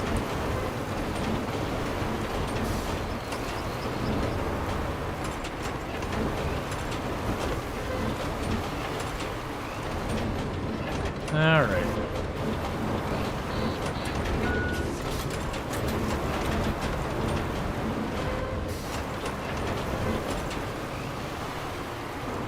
SnowRunner's the same size? Nice! I genuinely didn't remember. With all the DLCs? I don't pay much attention to file size, apparently. Unless it's something like silly, cartoonishly large. I've definitely had some games where you open up, you see it go, alright, well, I'm about to download 280 gigs. You're like, hang on, let's talk about this.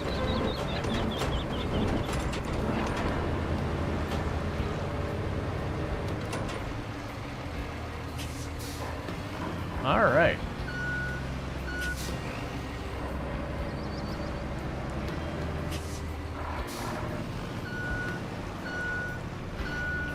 Let's now go and lower this back down, go back the way we came. Because we want to smooth that out even more. There was a rock there on the side that didn't look like I could move.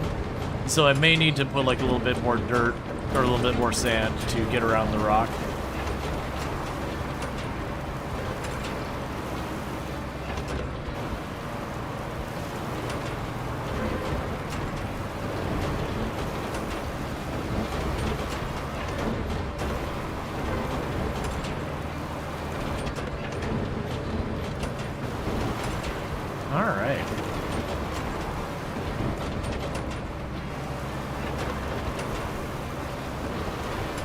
You feel like this isn't just an optimized demo, actually is just a restricted full game? Probably. Considering they're releasing the game in just a couple months, it's probably not the final version or anything, but it probably is just like the full game. They just short-circuited where you're supposed to be able to get more things and just disabled functionality you need to continue to proceed farther.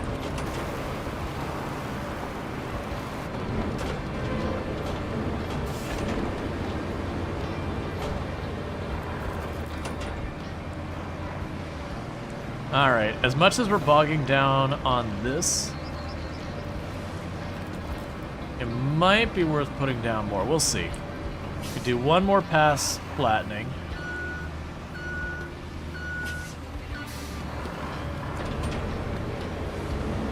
Also, I should be able to flatten the mud too.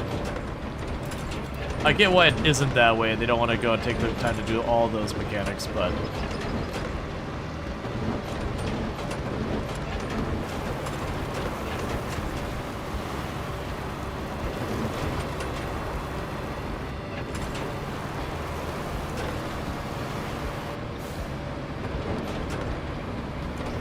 yeah, no, Baron's not feeling well.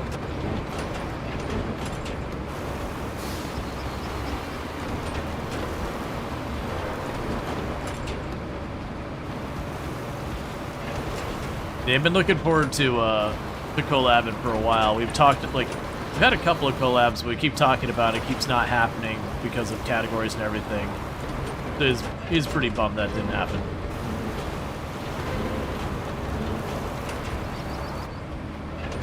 We can always do something again in the future. On the plus side, in 2 days we're going to do a collab with FG Squared. That'll be a very, very late night stream, though. We're going to go way later than I normally go.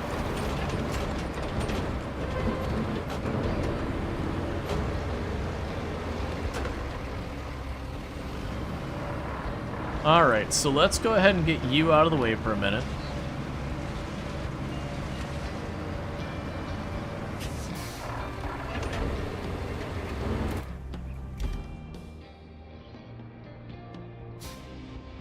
Yes, I've got an area that bottoms out there that I probably need to worry about. Where is the rest of the stuff I need for... So those are the trucks there.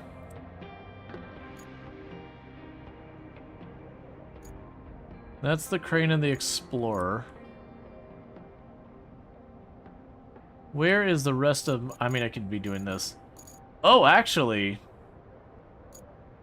I might not have what I need to make proper roads in this one. Okay.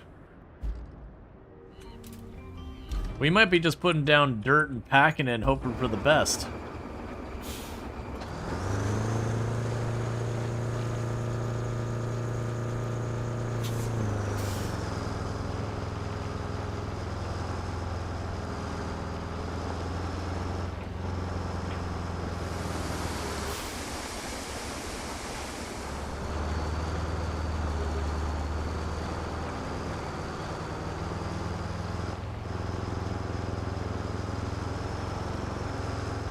Yeah, that might be fine there.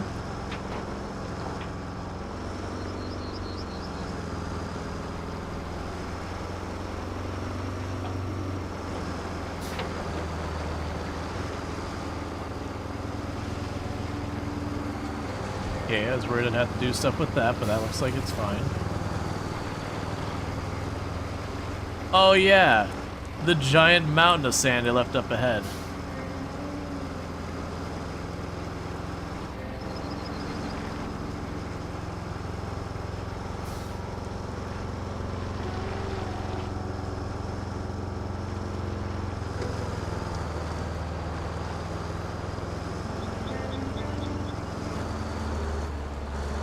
You thought that'd be the case? It's a full game download? Yeah.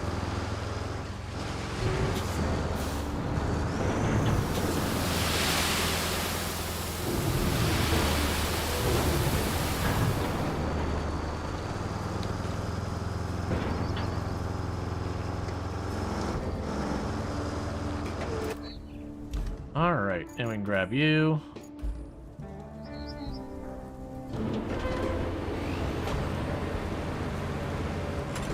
Alright, so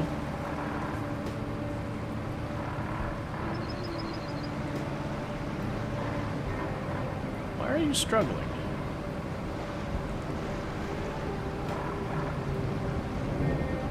Alright.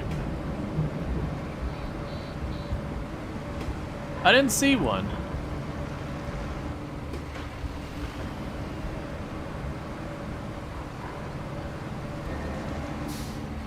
But plus, I also want to try and make sure when I get over to where the area's up here, I've got a good angle for it.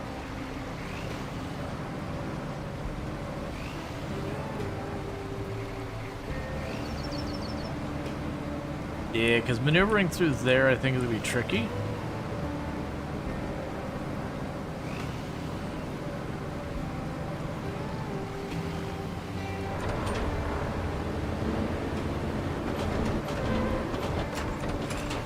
Alright.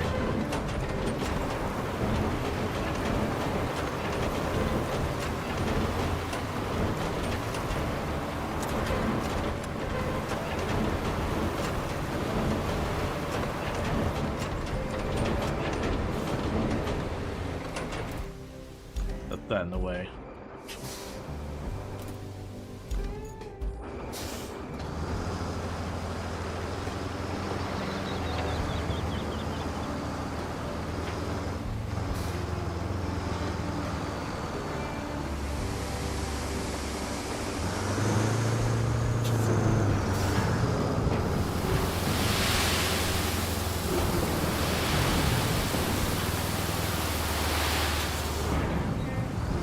It'll be rough terrain, so we're gonna want to do a little bit to try and help this out.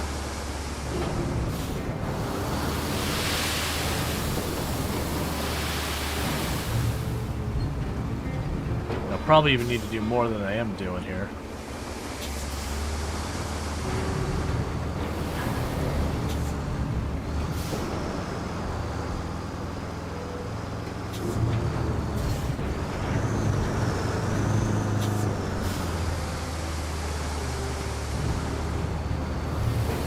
The reason I'm doing this is my suspicion is the trucks that we pick up the pipes with and all that. Ooh, actually. Yeah, forget that spot to left, the spot to the right. Oh, actually, is that a big pool of water? Ah, that's a big pool of water.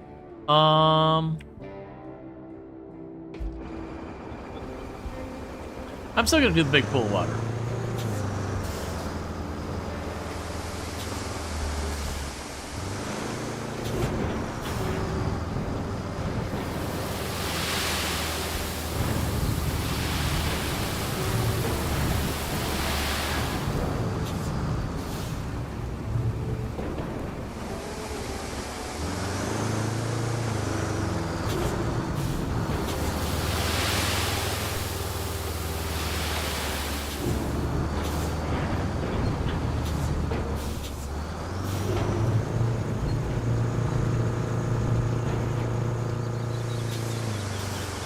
Okay.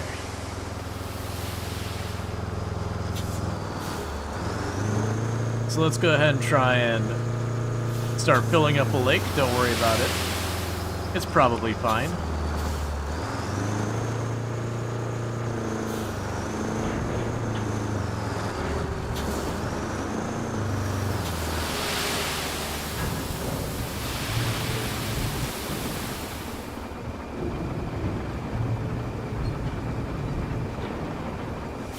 I'm gonna do something that's a terrible idea.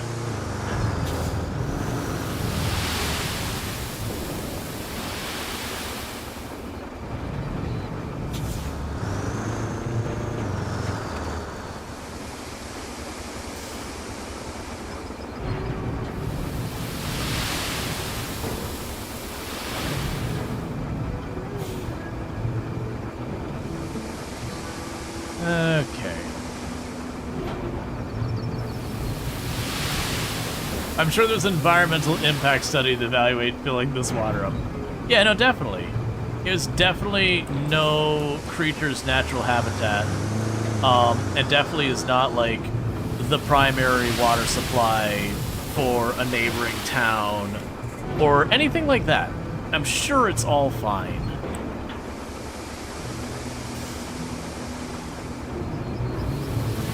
I just want to see like how broken we can be about this.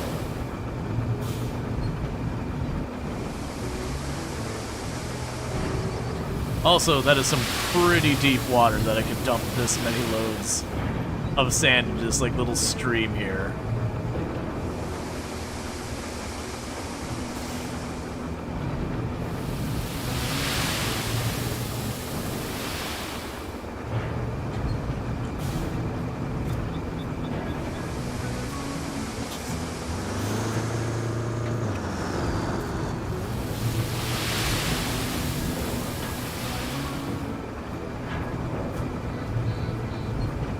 in before we get our pipe and just dump it right into the water.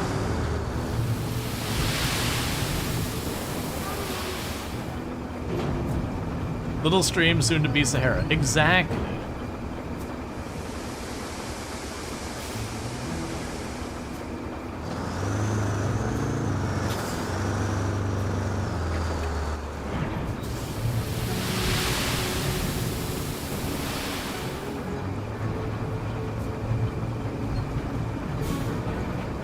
Just bring a container?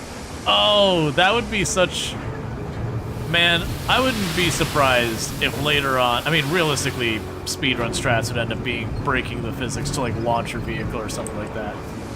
But, I could see people coming up with very elaborate ways of doing this stuff where it ends up being that kind of thing where... You love how they just throw the sand in your truck right there, but you can't just, like, dump the sand... We can't just, like, dump it right in the water? Of course not. They gotta measure it.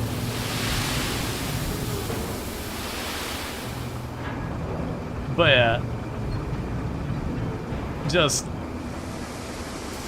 drop, like, the giant containers to save you have to do, like, quite as much sand dumping.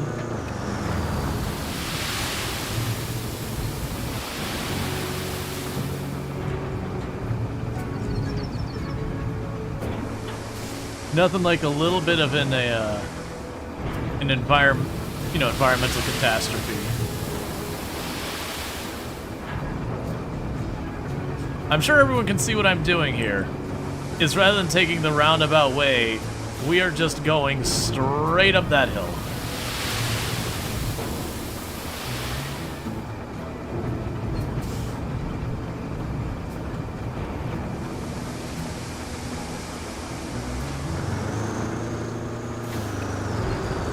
And our parking brake is getting a workout. It's their fault for giving us infinite sand, really? Exactly. Because originally I've been planning going underneath that pipe and over around on that side. But it looks like we can skip all of that and just go straight to the source.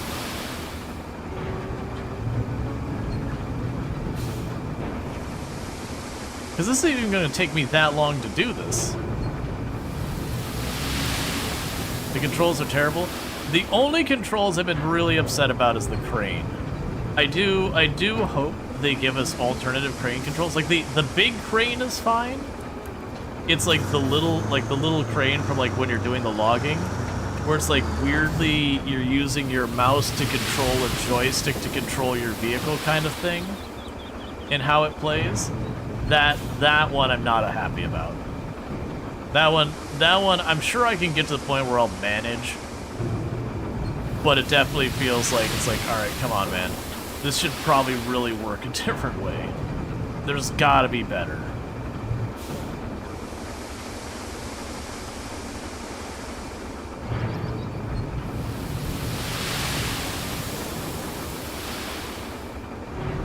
Also, filling this in, like filling this in like this, almost certainly the water would just end up routing a different way around or just washing it away. So you'd put all this work in, and then just, you know, the water would just go up that ridge over there or something like that. But that's what we call guaranteeing future employment. We fix the immediate problem.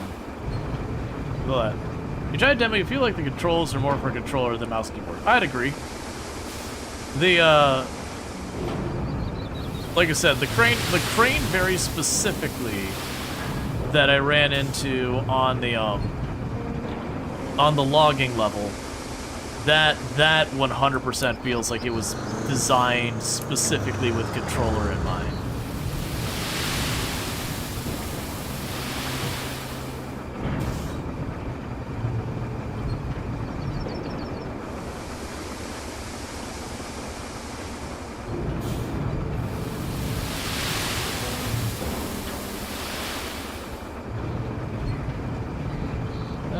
Okay.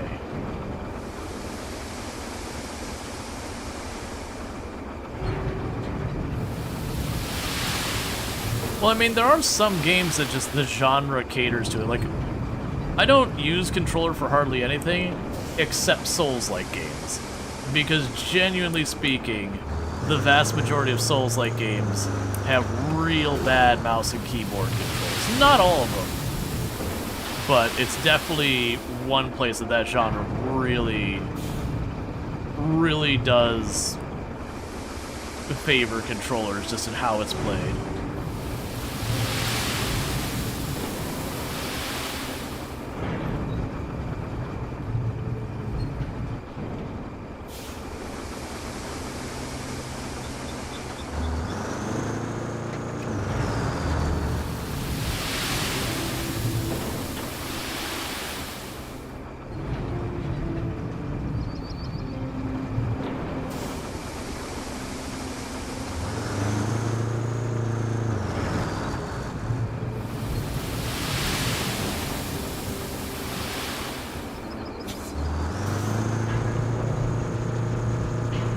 Alright. Get you out of the way for a moment.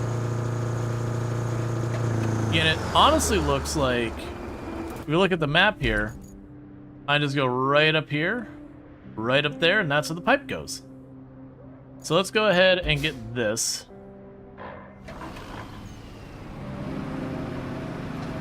Sorted out. And I might have to do a little bit of cleanup, we'll see how it goes.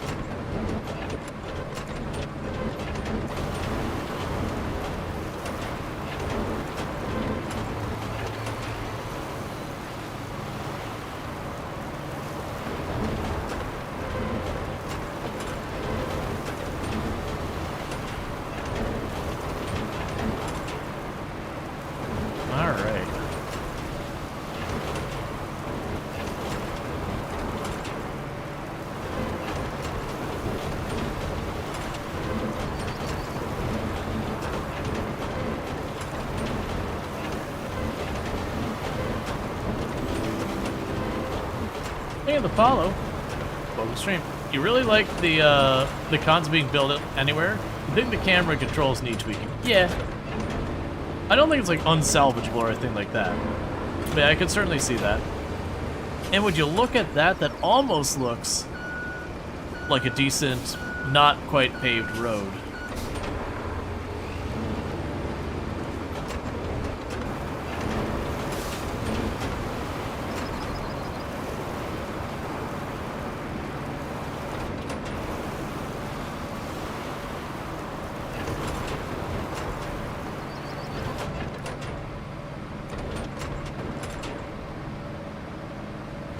Alright, there's rock on that side I'm gonna have to watch out for.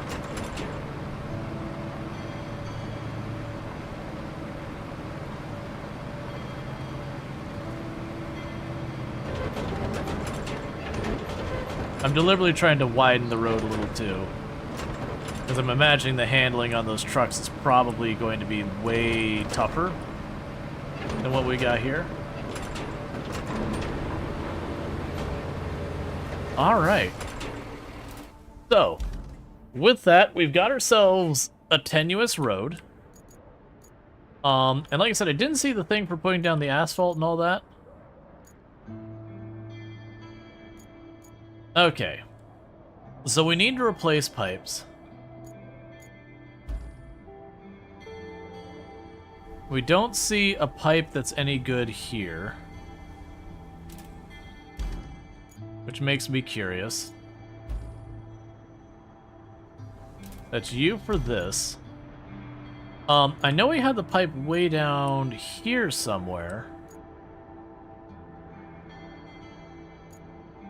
Where did that go? Actually, are you in the way?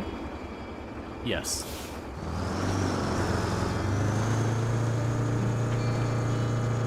Get you out of the way real fast.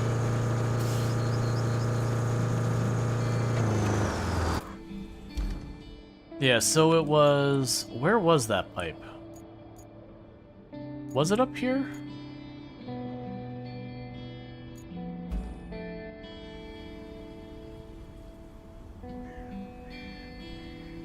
I don't think it's the thing right down directly in front of my crane, is it?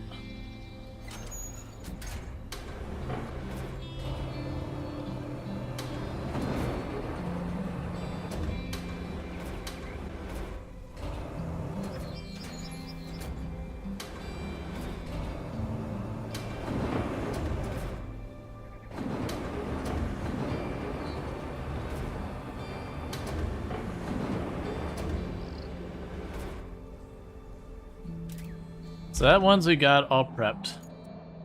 And then you had this one over here. Yeah, so that one's already out there. Okay, so let's go grab one of our cargo trucks. And we need to follow the road straight on down this way, grab that,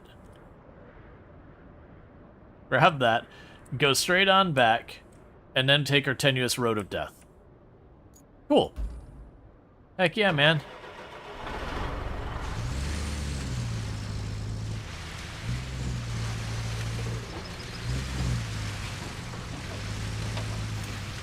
Alrighty then.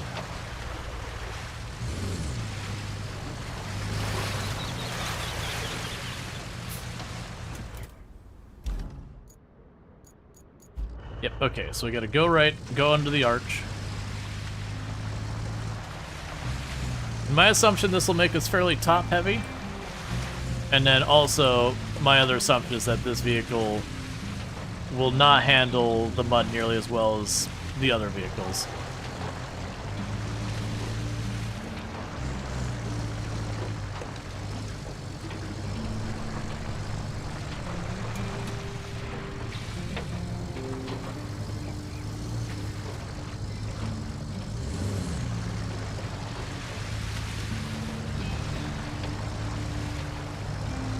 Does it get hit with a monsoon or all that? Yeah. I missed, so the first one we did said it got hit by a hurricane, but that was the first map. The second one was a sandstorm just by context, and I didn't see what the third one, what happened here. Yeah, but it's definitely a flooding situation.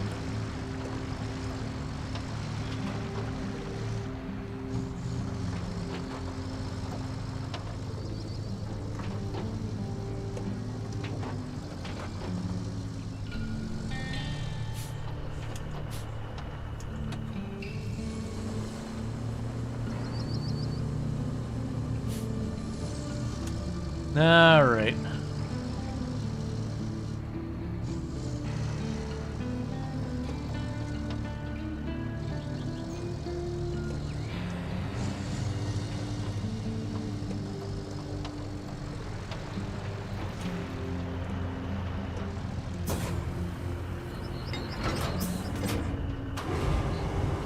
Yeah, these are the controls I'm not...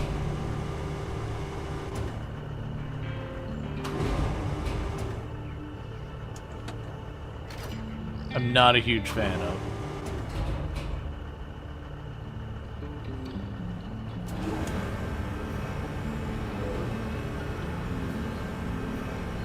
Not really what I'm aiming for, but cool.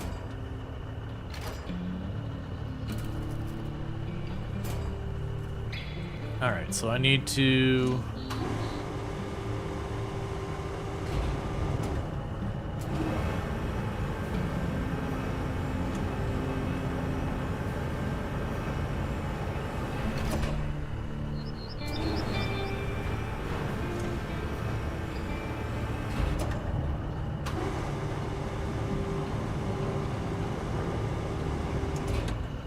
You know, no matter how much someone convince you not to drive across that. Oh yeah, no. In real life, I'd be like, nah, man, go get that sand truck. Let's get to work. We got stuff to do before this is having anything else.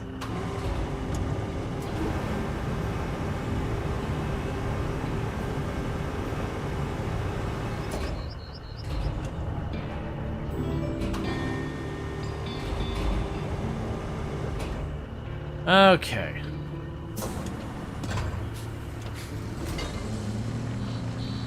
So we're all loaded up. It's not perfect, but it's gonna have to do. So I did see that there's more road that way we didn't explore. Like, I'm assuming the alternative is I could have built out the road there, as opposed to what I did. But you know, that's someone else's problem. Like mine. The worst experience I ever had is driving over a pontoon bridge. Yeah. That's when you drive over and it just snaps.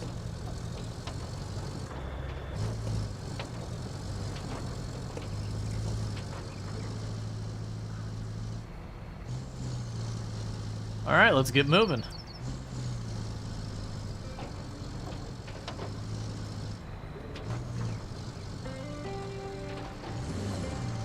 I'm really looking forward to doing the collab with FG. I think this game is probably one of those ones that's a lot of fun with 2 people. Like, part of me, like, we didn't even mess with the stump grinder that we had in the other one. I'm willing to bet on that first mission we could have taken the time to, like, go into the forest, get the tree cutter and all that, and just cut a path through the trees as opposed to just shoving our way through.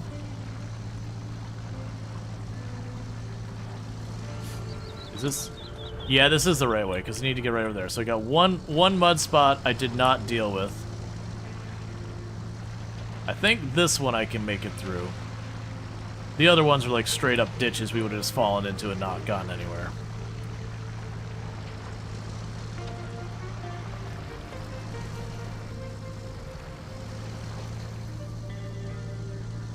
You can do it, little buddy.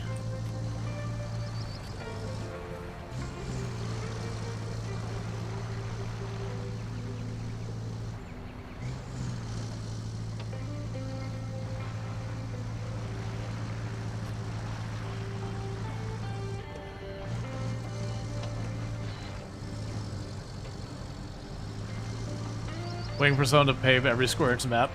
Oh, you know there's gonna be that person who's just like driving around, just filling in everything with sand. I'm willing to bet there's gonna be some type of system limitation with the game.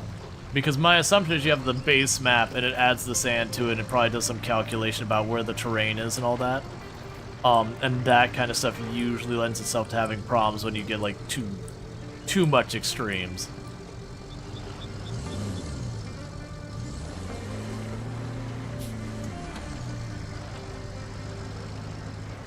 Oh, wait. We're not done yet. Okay. We're okay.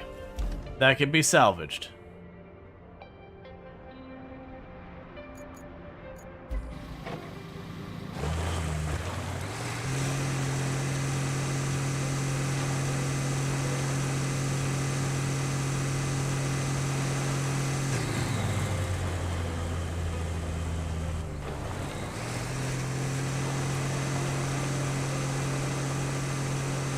There we go.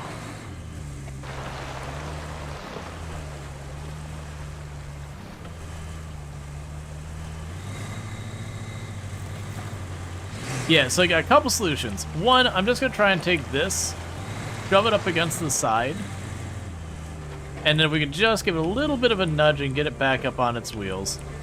And that'll probably work. If not that, I could always get the sand vehicle. I could just pull up next to it and then just fill it in. Hey, Cerise, how's it going? You do have a winch? Yeah, in this vehicle. That's actually one of the big changes, is only the Scout, and I think one other vehicle, to my knowledge, has a winch in this one. Whereas in SnowRunner, like, everything has a winch. Which is part of what lets, like, you kind of abuse a lot of stuff, is just, you know, pulling everything around with the winch versus having to figure out ways to navigate. I do think, honestly, taking the winch away from us was a positive for this one. Because SnowRunner, rather than figuring out how to upgrade your vehicle and doing all that, it's easy to just get in the habit of just using the winch to manhandle your way through things. You want to be driving on this road? Oh, this one wasn't bad. It's the one back there where we had, yeah, we can try pulling it. Where we had, like, the wood bridge that's just a couple logs strapped together.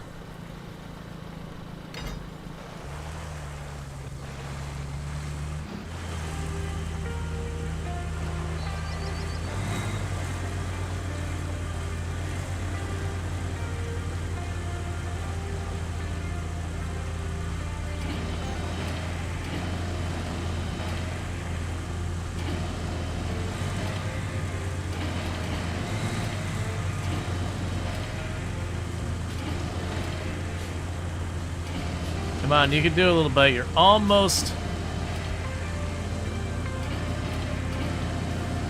Alright, let's detach that. Let's see if I can reach it from over here where I can wedge the rock behind me so I can't slide.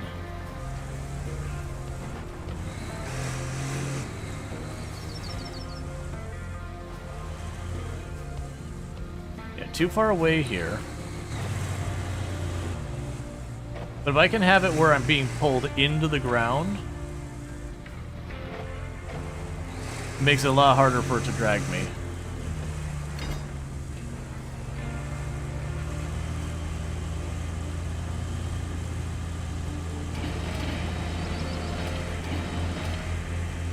All right.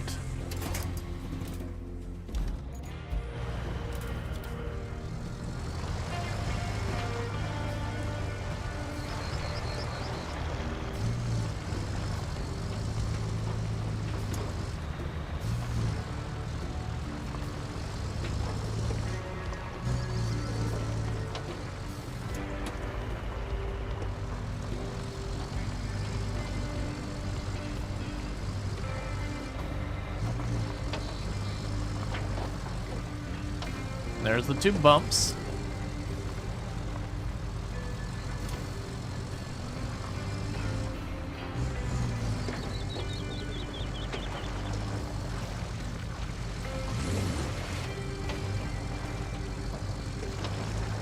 Okay, we can go right up over here.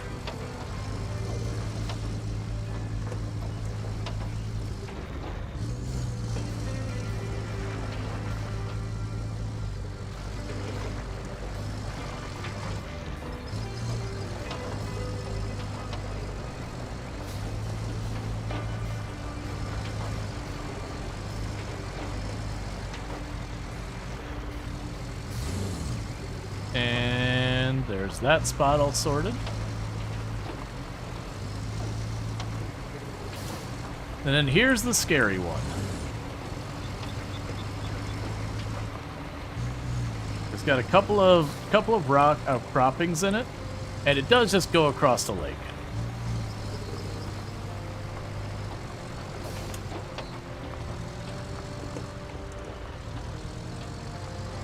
And then we didn't do literally anything after this point. Because we just need to climb up this hill.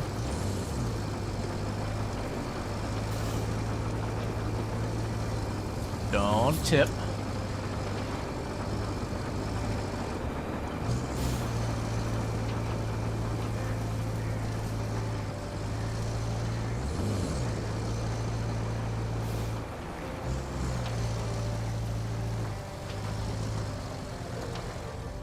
Alright, let me double check. Okay, so it is just around the corner.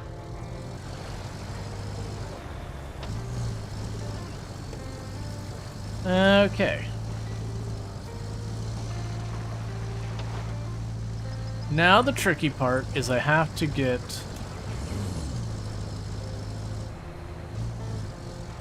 up here without rolling.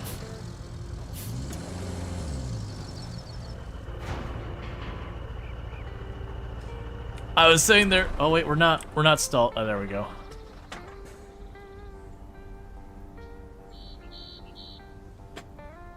Might be able to wiggle it.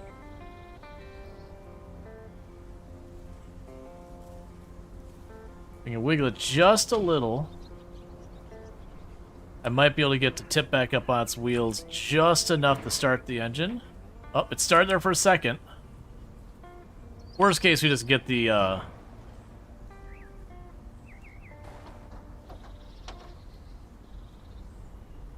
Nah, we'll just get the Explorer. Alright. That's not the Explorer.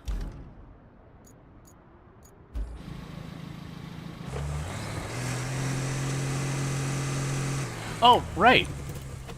You're right. I can use the supports.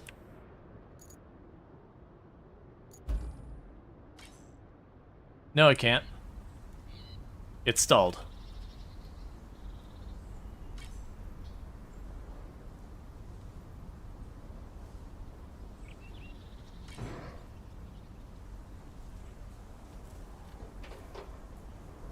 Yeah, it's the solid outside.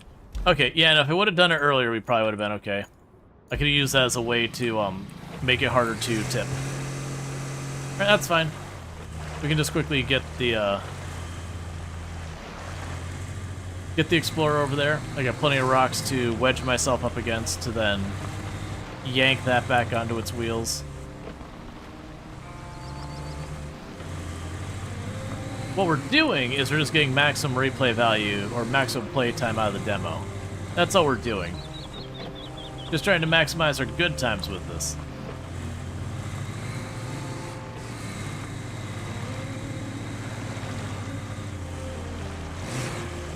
Alright. Is that a wifey? Hello, wifey.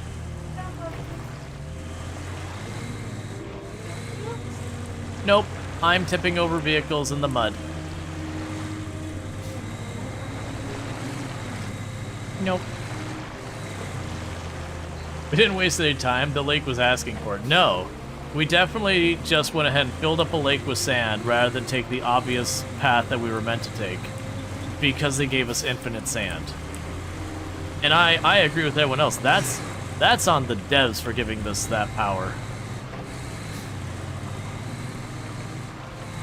Because for those who missed, this used to be like a little bit of a creek lake that we just bisected. I'm sure there's no anything wrong that we got to worry about with that.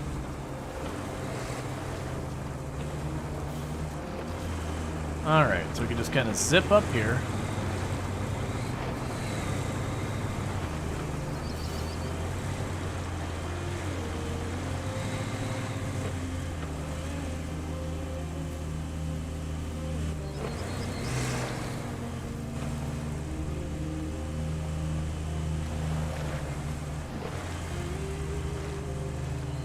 Okay.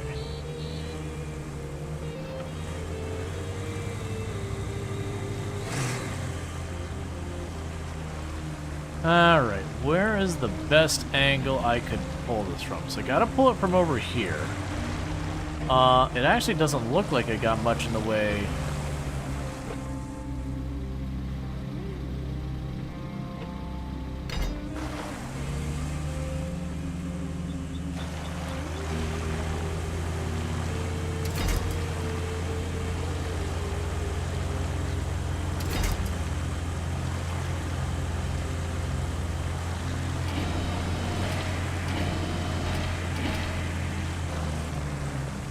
Need to back up so I can get to one of the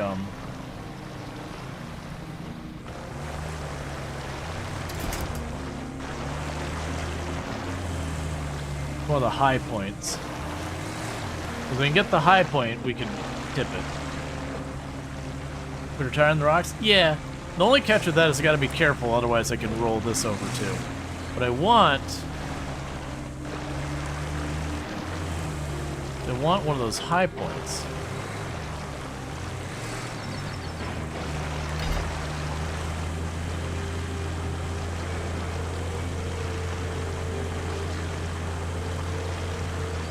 But it doesn't seem like it wants to let me do that.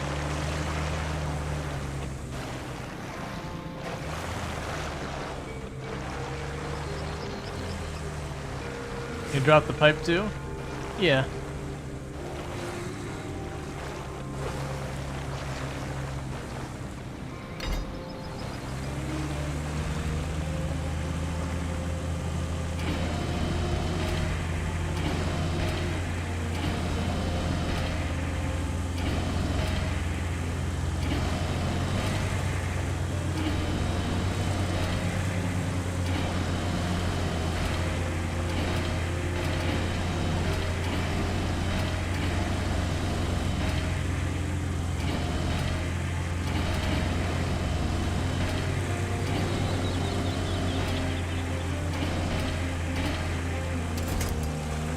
Alright. If I get it on one of these high points here, I'd probably be able to do a lot with it. But the problem is, because I'm only able to grab it like in the middle, I'm just kind of dragging it along.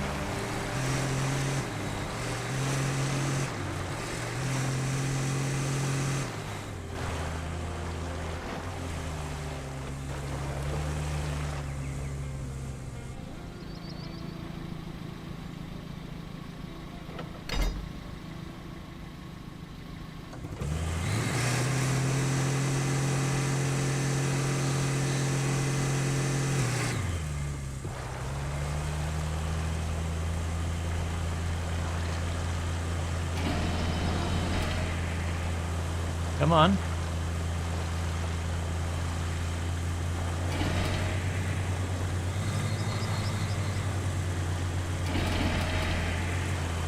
I just need you up enough that the engine gets on. If the engine gets on, I can do a lot of things. I can put up the stilts, I can use the arm to try and pick it up.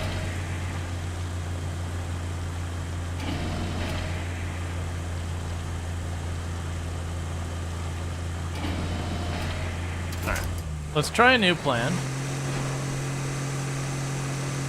Which is, sensor doesn't appear to be damaged in the demo. And if pulling doesn't work, let's get ourselves a little bit of speed and just slam into the bottom half and see if we can't tip it up onto ourselves. Or knock it into the rock and cause it to tip. You get the idea.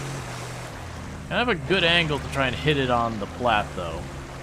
Hitting in the front isn't going to do me any good.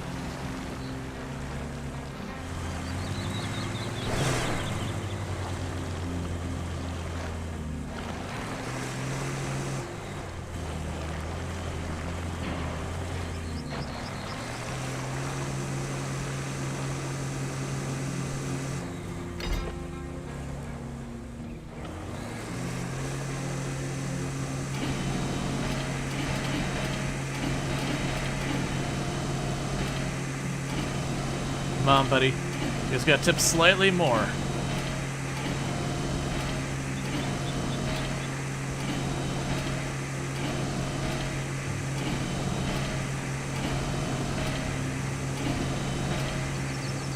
Is there a point on the cargo you can winch?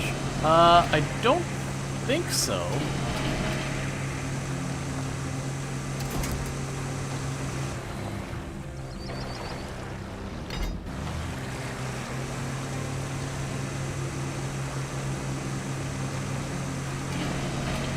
Come on.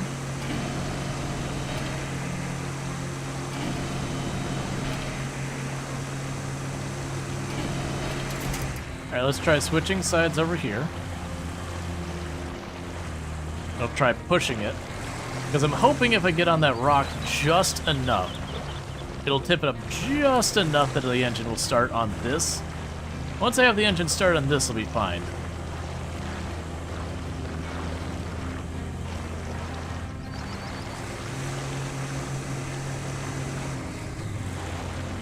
Yeah, you can probably unattach the cargo.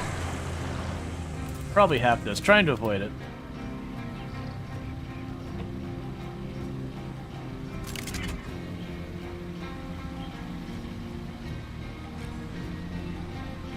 Though, unfortunately, while I can, I did pinch it in there with the arm. So... yeah. It's staying there is what's happening.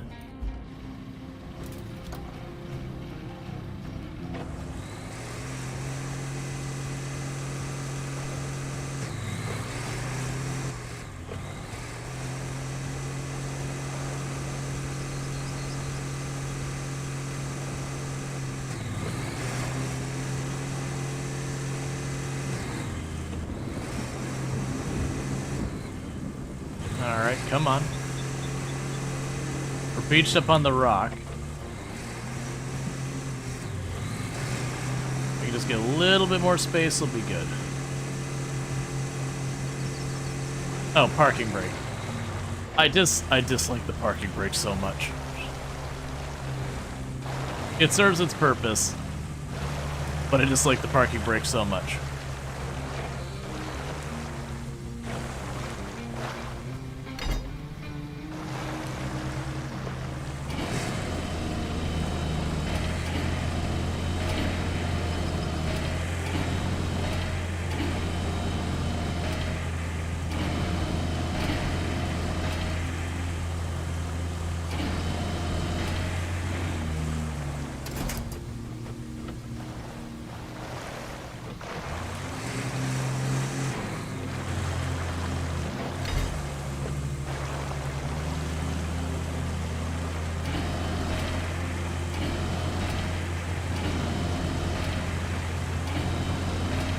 Let's see, wedge the SUV in the rock with the cable type, then get a big truck and try to wiggle. We can try it. It's a little hard to wedge the SUV too much.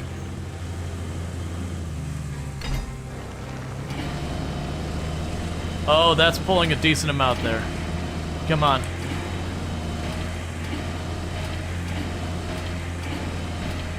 That did move you a lot there a second ago.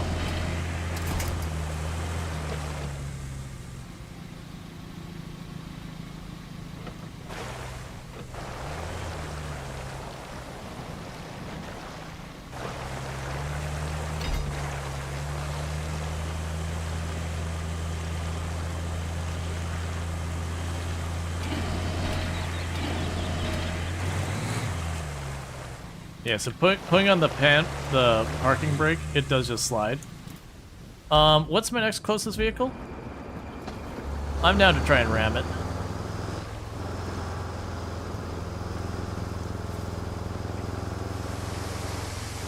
Alright, we can always just abuse this.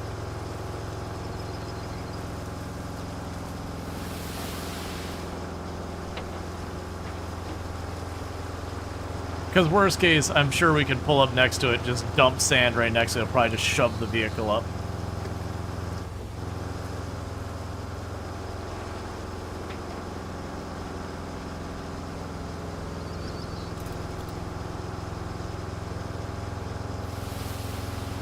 And just spilling a little sand here and there, it's no big deal.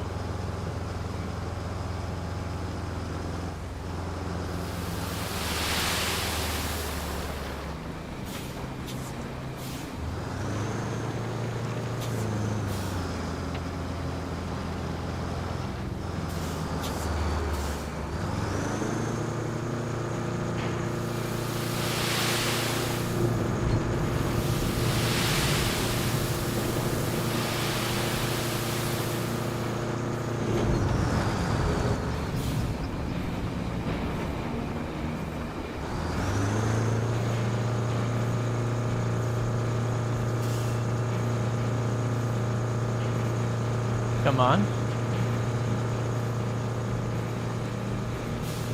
We had progress there. And sadly, I can't just refill the sand right here, I'm too far away.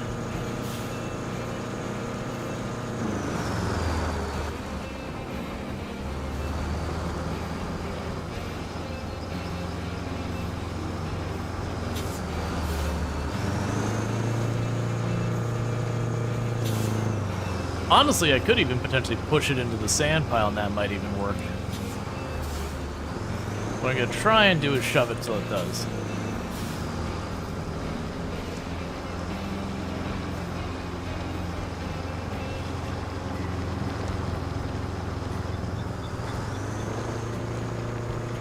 Okay, so let's shove it up there like so where it got propped up again.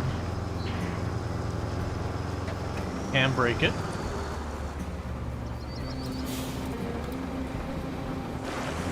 Ah, when I switch vehicles, it automatically detached the winch. So we've got the dump truck.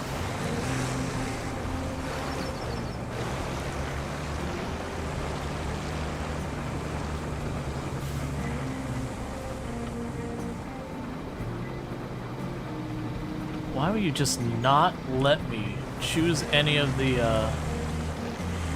high points? That's all I want, is I want to choose the high point.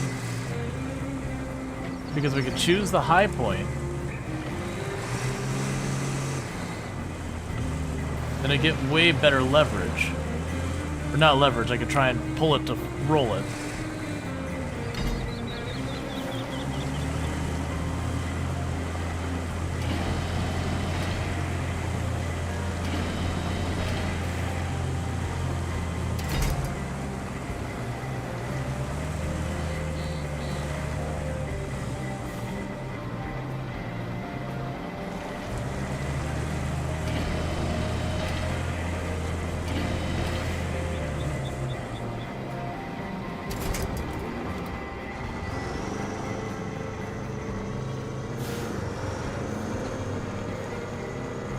Yeah, no, I can just reset it. I'm just being stubborn about not resetting it.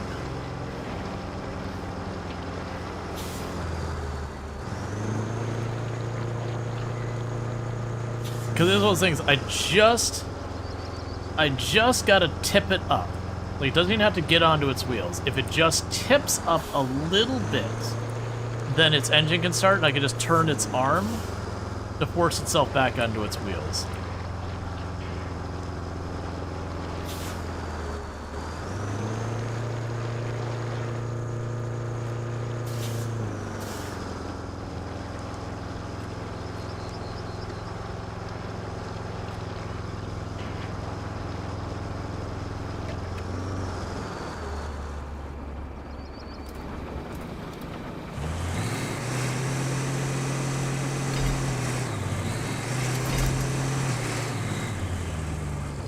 Why do you not ever want to let me...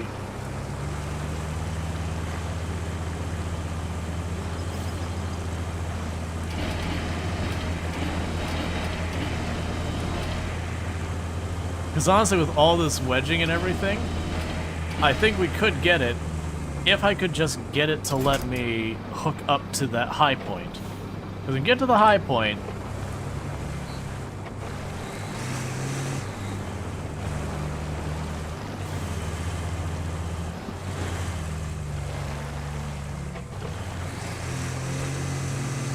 If I can get to the high point on this, then it'll be in really good shape to just deal with that. Alright, so that's going to give me as much leverage as I can get. There we go. That's what we're looking for.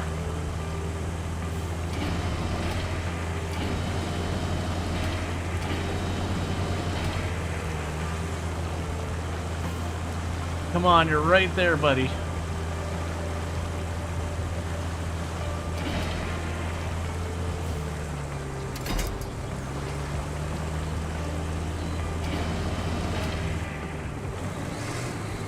Well, 2 sleepy cars. It's probably fine.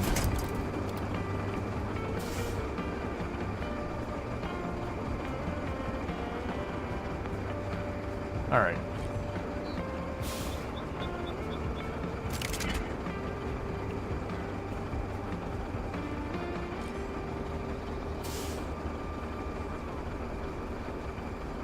So, can I fold the crane? No.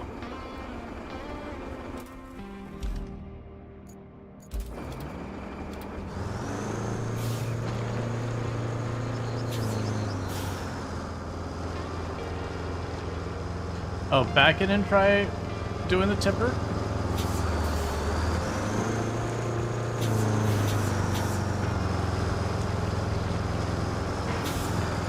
That's a maybe.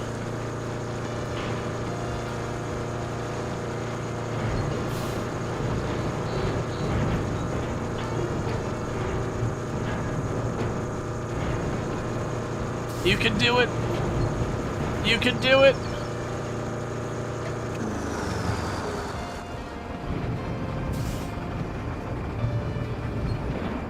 Okay.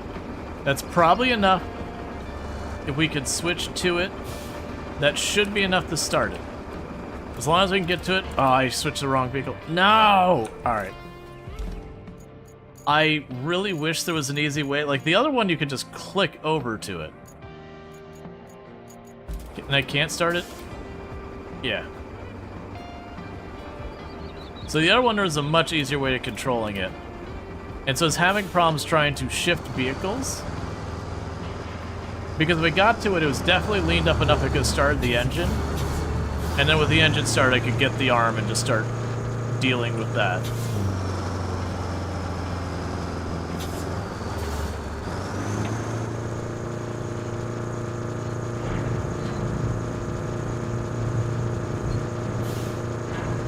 Now it's not as quite a good of an angle. That's interesting.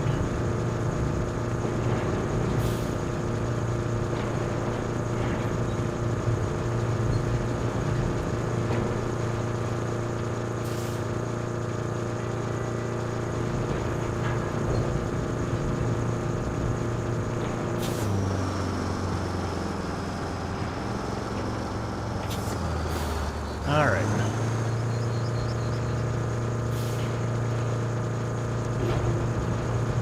It seems like tipping it up doesn't help, but weirdly once I've tipped it up and I tip it back down, I don't know what it's changing about the physics, but it's letting me raise it a little bit more than I'd expect. Only now, I've got a bad angle. I can't seem to work with it anymore. Yeah, if I could have gotten where I switched the right vehicle, we could have started it real fast, and I could just pivoted the arm. Is that back edge? Yeah.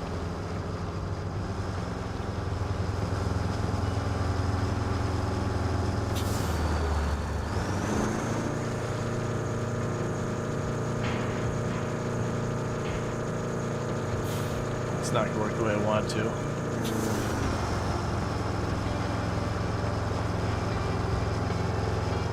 We'll take the other way of solving this problem. The other way of solving this problem is, I know it can't be that far for where we get, being able to refill the sand, and I can just keep dumping sand over the low side until it's up above it. If it's right here, we could do that. If it looks like you gotta go the whole way down the hill or something, then obviously that would be too much of an annoyance. So where do I have to go before sand is available?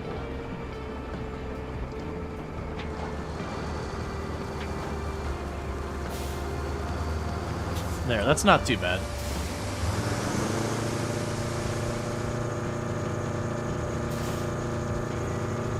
All right.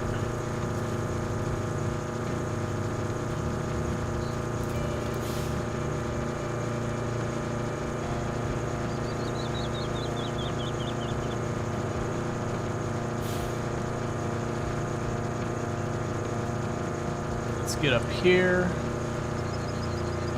And then the plan's straightforward. I will apparently spill the sand up trying to go over the hill, making things worse. It's probably okay. Unless it's not.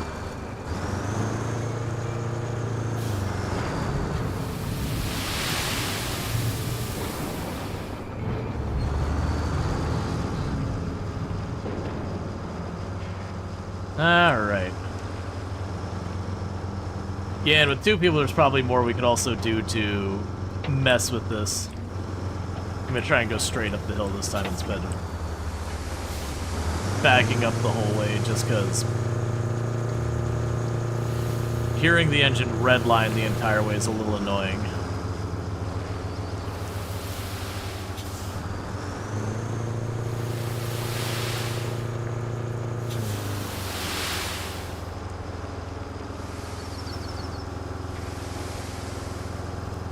Okay.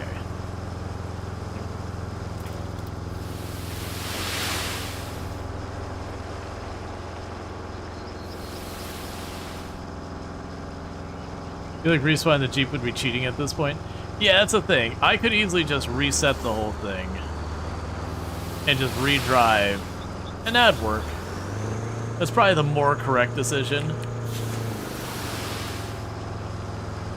But I'm choosing to be stubborn about it because I'm assuming once we put this in, then this is done.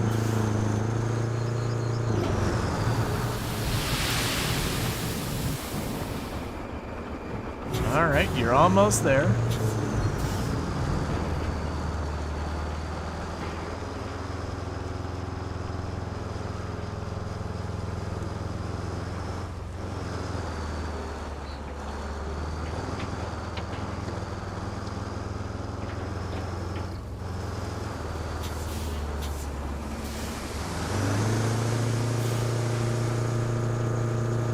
So the problem is I'm also spilling enough sand, I'm slowly making this hill steeper for myself. I'd actually be curious that if the bulldozer was just tough enough to just shove stuff and I wouldn't have to worry about it.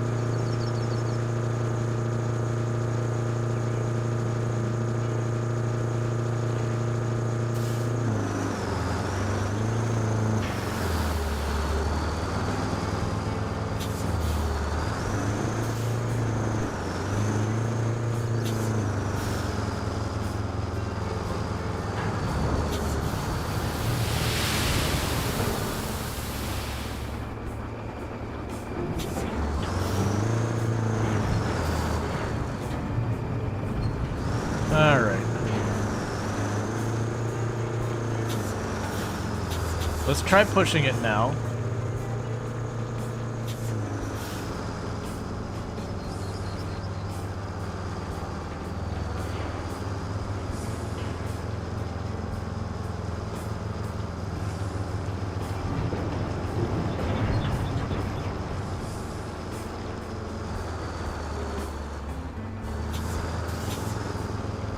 Let's try doing what we did before, where I get the back of the dump truck over there and then use the bed to try and lift it. Like I said, I just gotta get a little over like a 15-degree angle or whatever. Just enough that it's tipped up so that it stops being stalled. Because for those who don't know, this has been a mechanic that's been in SnowRunner and all that for a while. That if you tip over too far, your engine won't run. Alright, Luxray, you sleep well, buddy. Thank you for tuning in. Alright, so hopefully that lifts it.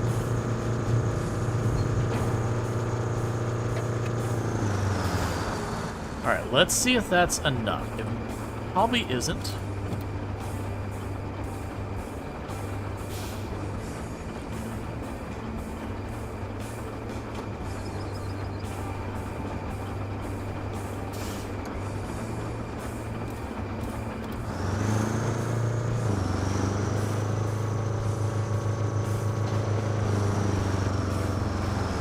Alright.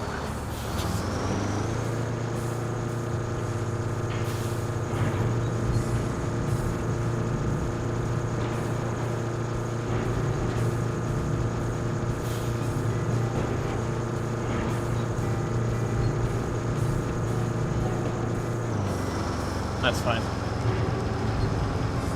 We can just go and grab more sand. Eventually, we'll just level this whole area up.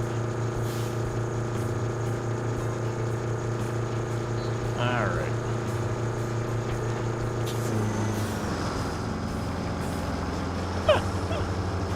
Alright, I think we've officially hit the point of too many vehicles stalled up here. Alright, let's get the tipper out of the way. Cause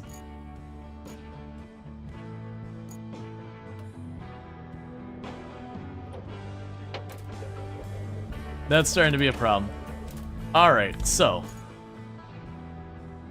we look up here. The other thing I can do, we can also grab the other logistics truck. And with the other logistics truck, we can potentially do stuff with that. So let's get you out of here as well.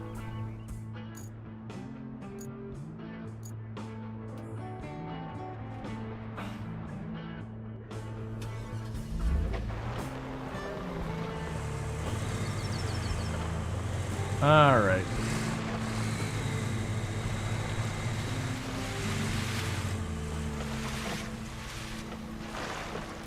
Where am I?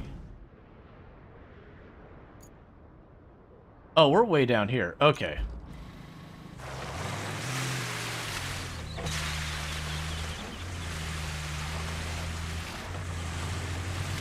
So we can go ahead and do is get you back to try and pull you back to the sand pile to tip you.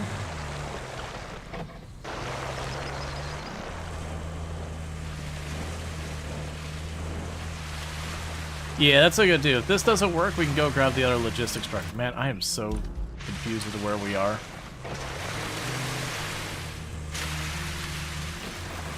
I do wish the waypoints disappeared when you crossed through them.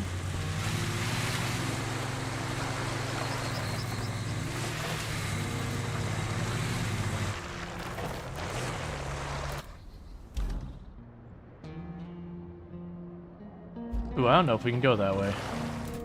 You can probably go over that little ridge back here. Yeah, so I may have spawned at the incorrect place for doing this. Alright.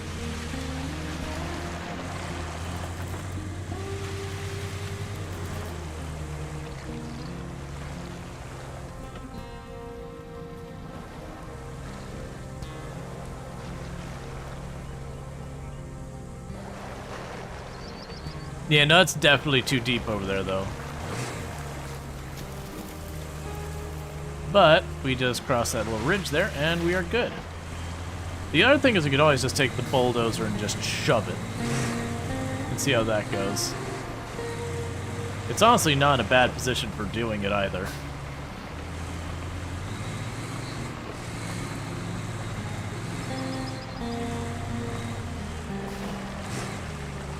All right.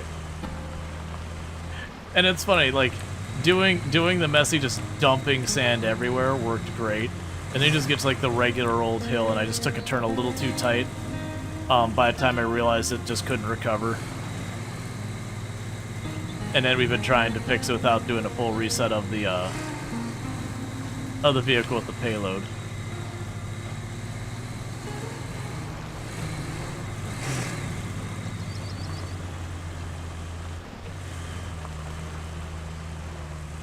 Alright. So in this particular case, it might be beneficial for me to grab the bottom, put this here,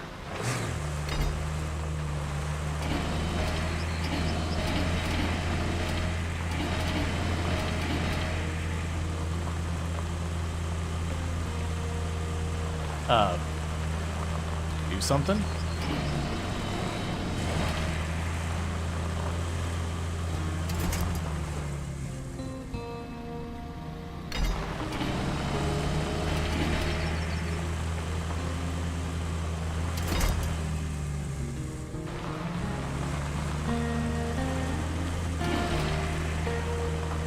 Come on. Like, it doesn't seem to even try to pull once in a while.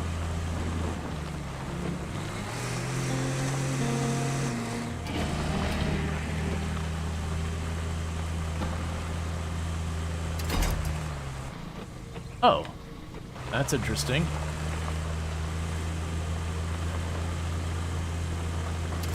Doesn't help me.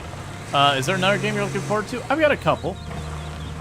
This is one of the games I was most excited for, and I still am for the matter. I think this will be excellent once we aren't in the demo, because it does seem like they have massively limited the functionality in the demo, just to let you get kind of a taste for what the game is.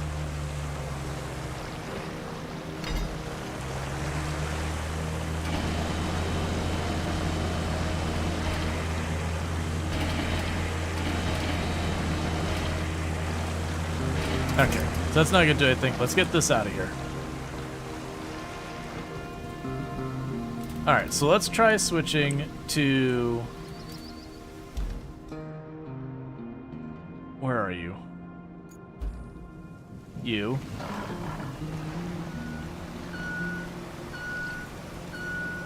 Because I have a couple options. One is I can put this thing on greater marching.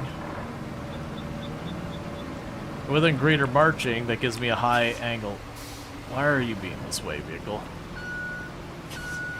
With this on, like on the high angle, I might be able to shove it, because all I need to do is tip it up. It could be those things I put it to level, and then switch it to try and wedge this underneath the lift.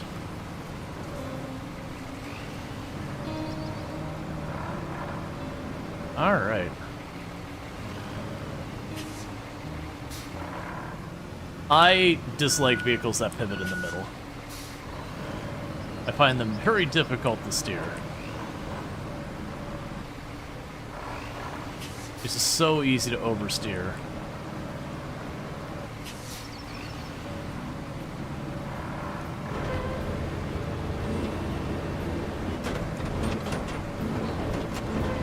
That's how we do the thing where it's smart enough to like lift that up as we go. Don't worry about having too top heavy. We could definitely take these two piles of sand up here and smooth them out on the way up just to save ourselves the pain of that every single time. Alright. I haven't seen where it's marking the other pipe, but I'm assuming it won't be nearly as much of a hassle as this one is.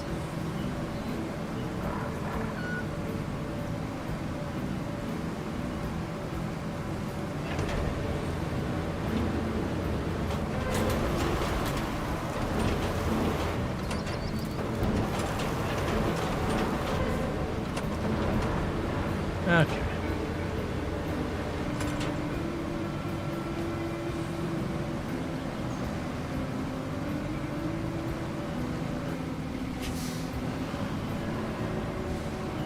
So let's try and get over this.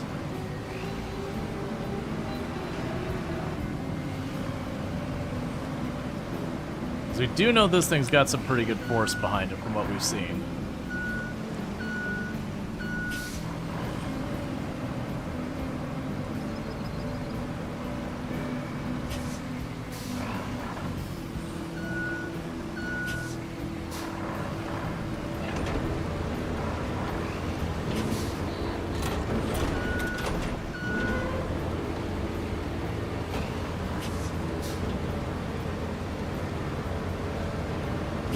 I'm trying my best to get this under there with the flattening.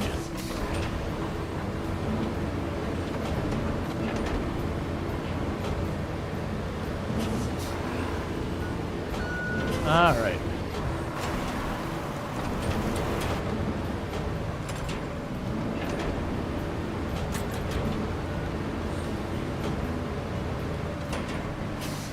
That strategy will work.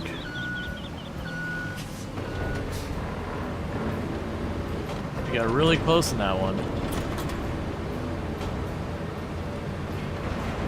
I just keep accidentally hitting the wrong button and not putting it down and raising it when I mean to.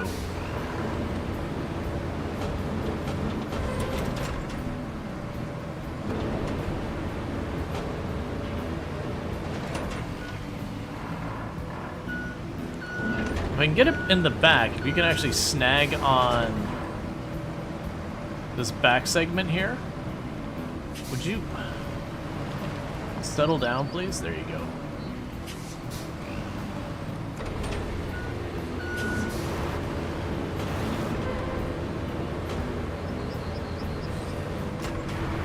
Come on. Hold it in place. Okay.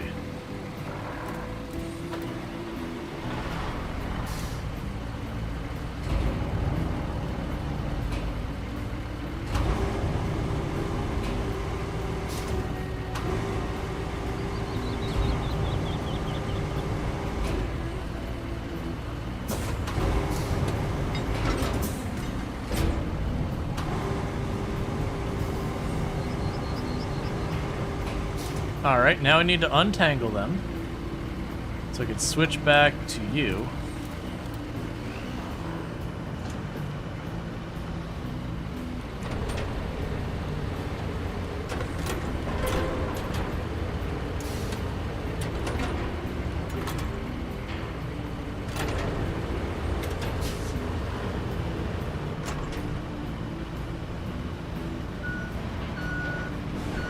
Alright. And we are back in business after entirely longer than any of that should have taken.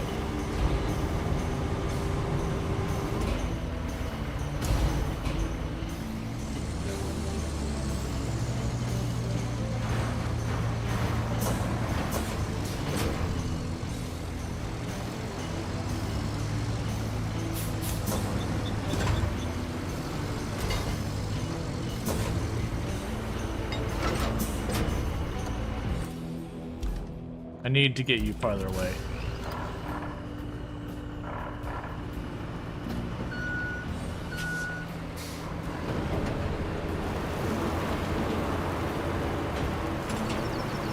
All right.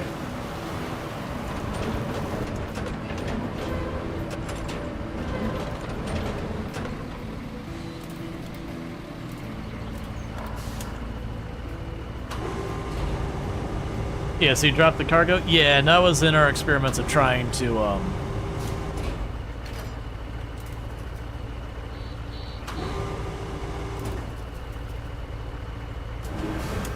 trying to get things to work the way we want to.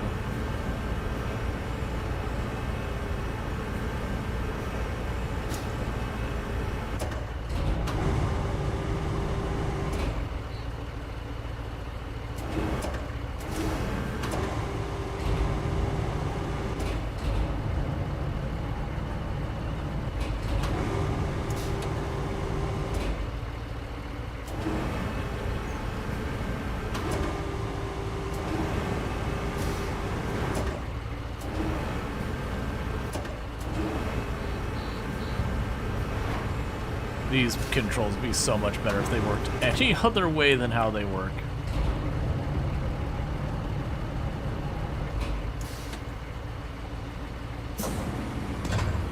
That's not what I want. That's... Don't you dare tip. Okay.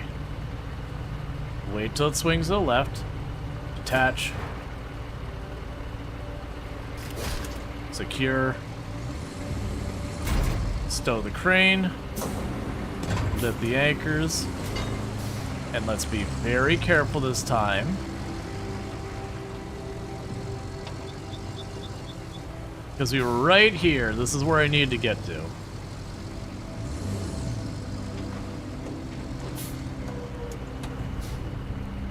Maybe not quite so close. Alright.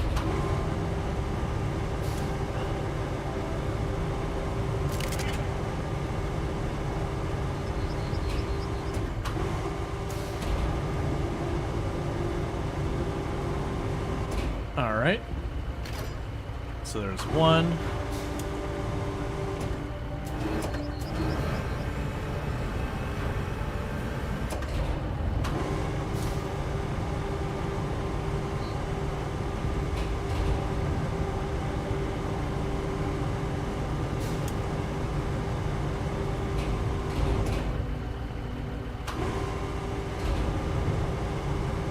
Okay, seeing a problem. Alright.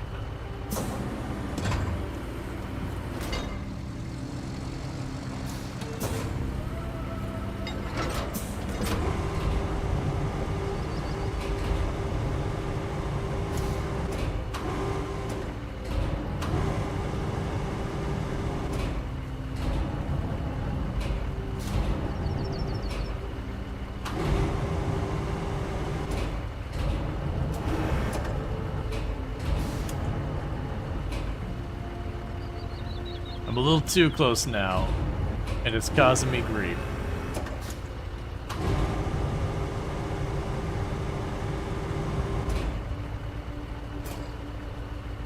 Thank you. We have delivered the object. And I have to replace pipes? Where? That's a crane.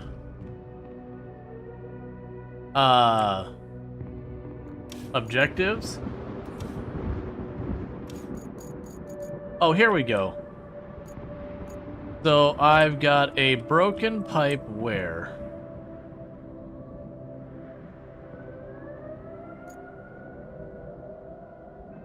I understand.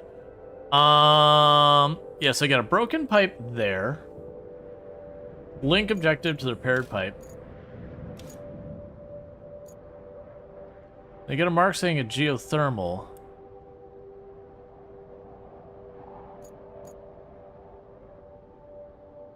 Oh, here's the other one. Okay, so we've already got a path that we can get to this one from. I don't know how we do that. Okay. So I've already got a path that literally I can just drive it up that way. So that one's already sorted. And then the other broken pipe is down here.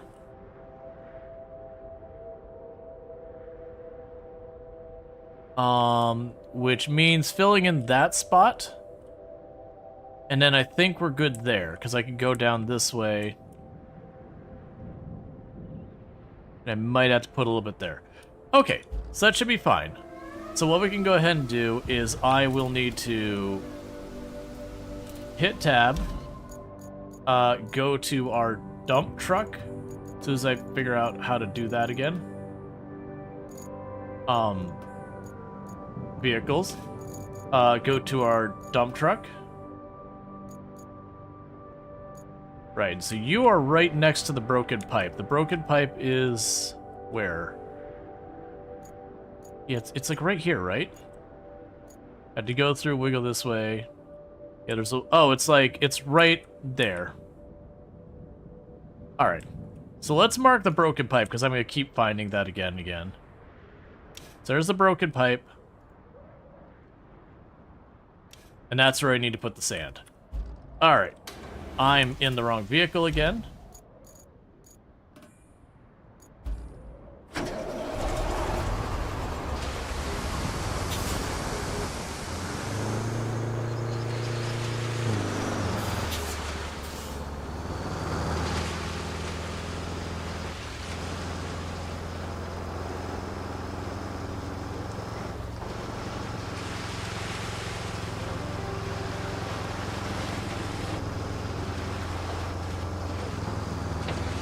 Alright, so you just gotta get over there.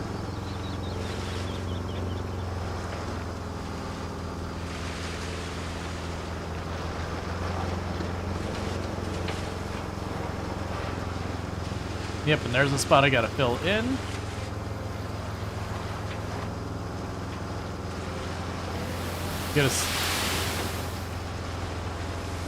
You got a movie ad called Sperm Again. I hate it. That sounds like some, you know, like ridiculous, you know, the people who are like, no, people have to have more babies, kind of like garbage documentary.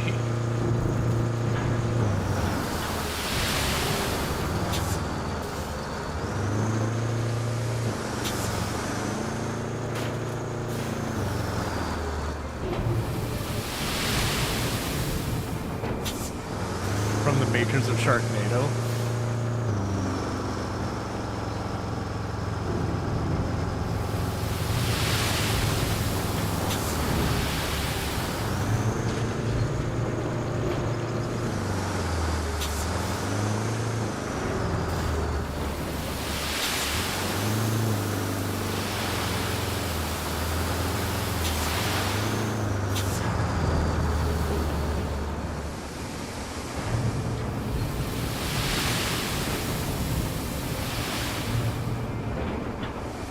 Okay. But yeah, so like for the other missing pipe, I think literally I could just drive it over.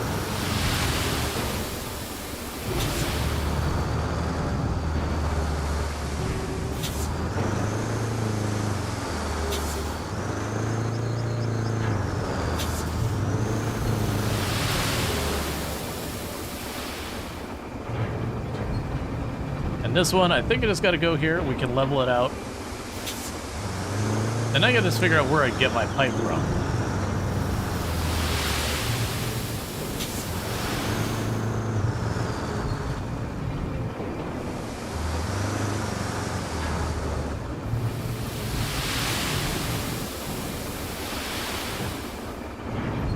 Alright.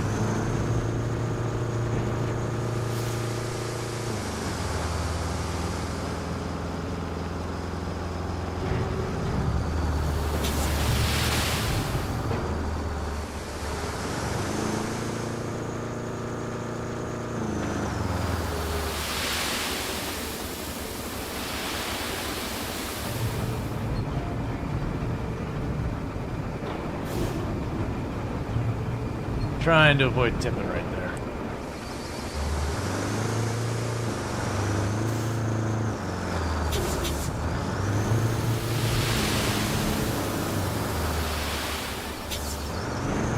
Okay, one more load should do it, and then we can get out of the way.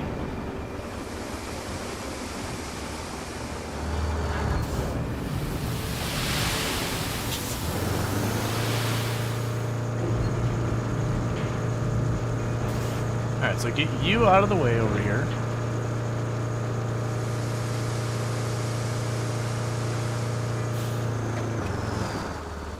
Alright, next up we will need to grab the bulldozer. And honestly, for you, let's just reset your position and not bother driving the whole way back.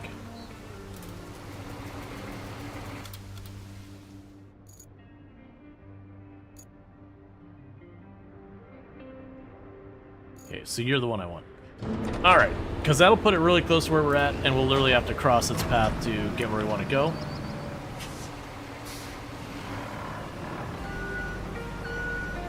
Okay.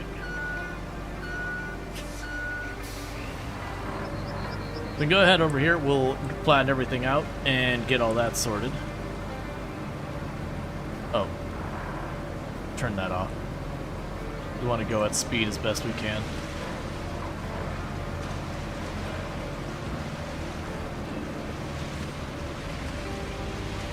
Okay. But yeah, I could see just taking the time to make all these like washed out roads, make them all paved, and be like, look man, we're just not here to restore power. Get this entire city some actual roads, come on.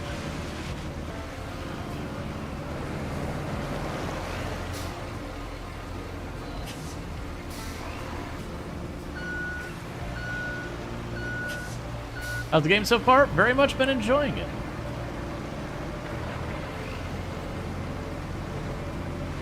Can't wait for floor all sand percent speed run.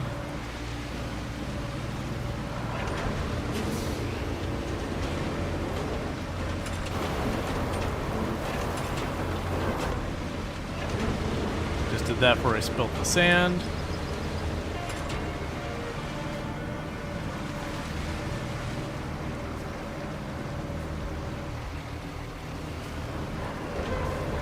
Okay.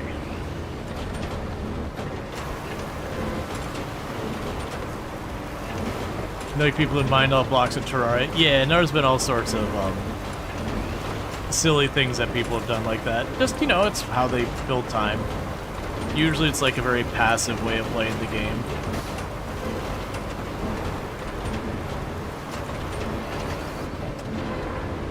Alright, we'll do one pass the other way, because there's a good chance I might have to do a little bit more sand dumping on the other side.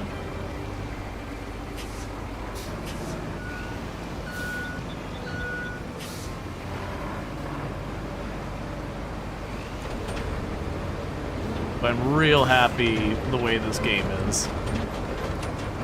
I really look forward to when we have, because you have like the supplies listed on the top. We've gotten to do nothing with those. So we're gonna get steel and metal, like wood and everything else. I'm assuming that'll be allowing us to do certain infrastructure projects.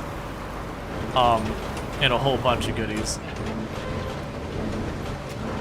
Alright, so let's get you out of the way now. Alright, so with that, what we're going to need to do is I've got to figure out where we get the pipes from. Because we have replaced the pipe, fair enough, and it points to that building and that building. So you got to find the busted pipe in between, which we've already marked that red.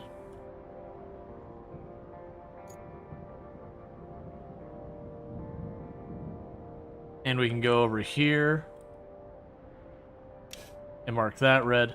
What I don't know is where do we get the pipe from? Because we got the replacement pipes.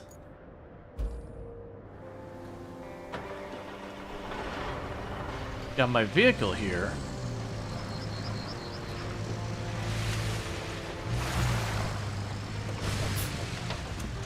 But I have not seen any pipes.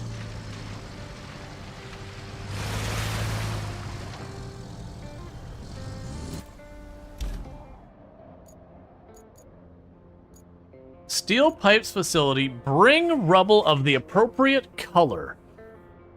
Okay. Interesting. So I gotta find junk. I understand. Okay. So we gotta find things that are blue and feed it into the factory. Is it the recycling icon, I assume? Yes. Is that to the left? Yes, let's go this way.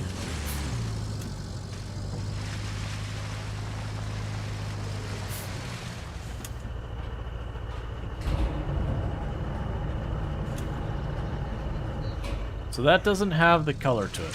I've noticed a couple things blink. I believe we're looking for blue blinking. Those aren't blinking at all. I had stuff here blinking previously.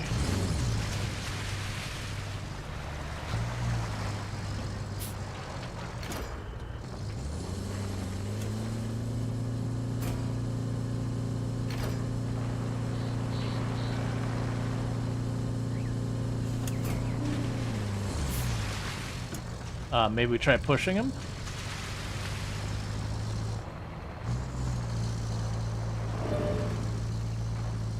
Okay. That's an interesting problem. Alright, so that's blue, and that's what I need over here. The challenge is they're in the way. Oh, I see. We get into here, we go around up that way somewhere. Oh yeah, so just cut through. I see. And then after that, I'll be able to just go through for the normal. So you can go through here. Well, the idea is this place has suffered a natural disaster. So, like, clearly the flooding is from that. Yeah, so that goes into the perimeter. And what I need to do is I need to go around. We can grab things that are blue, drag them back there to turn that into stuff we want. Oh, we got blue stuff right here.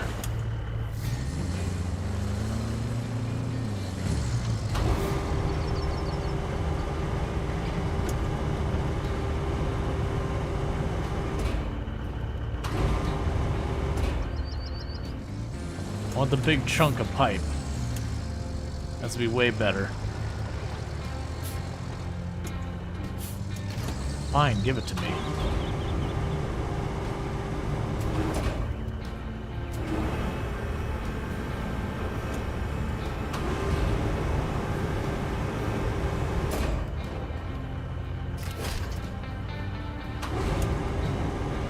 So that's the one I was more excited about.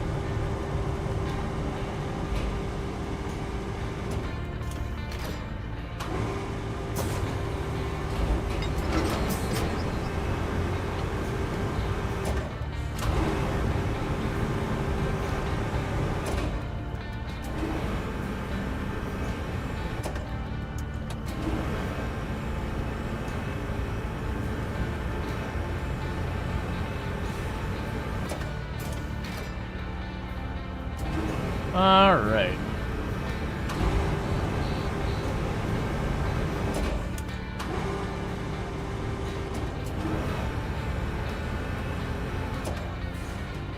Yeah, it's probably fine.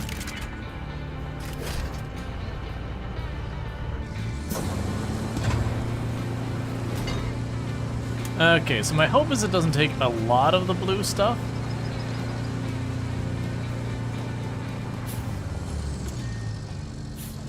I believe this is in the recycling center that I'm looking for.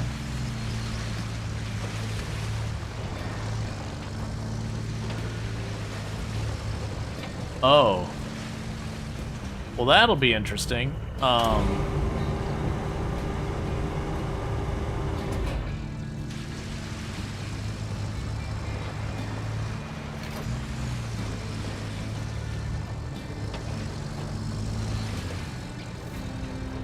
Okay, which one do I take it to?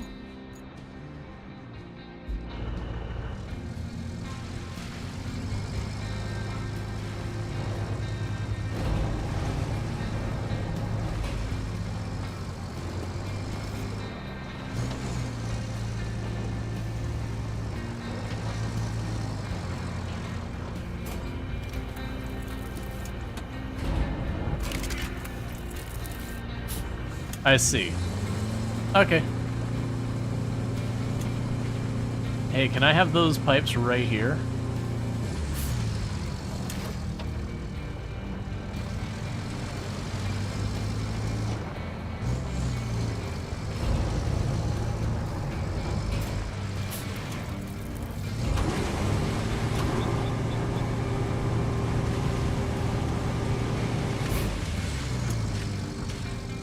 So there was a tractor here that was blue. I imagine that's probably got a good amount of steel in it.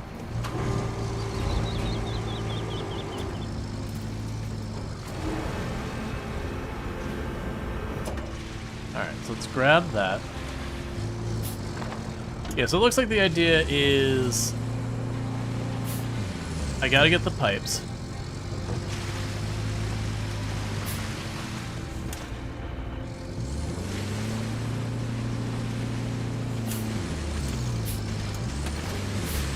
Grab you. And I'm finding rather than taking the time to pull it in the bed, just dragging it behind me and dumping it is honestly easier than operating the arm.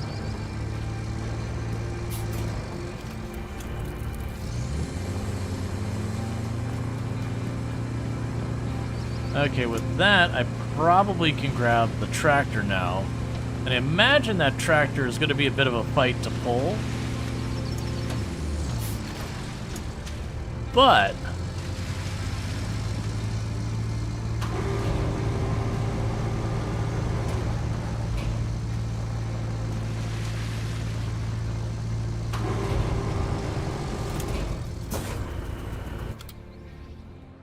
no, don't respawn.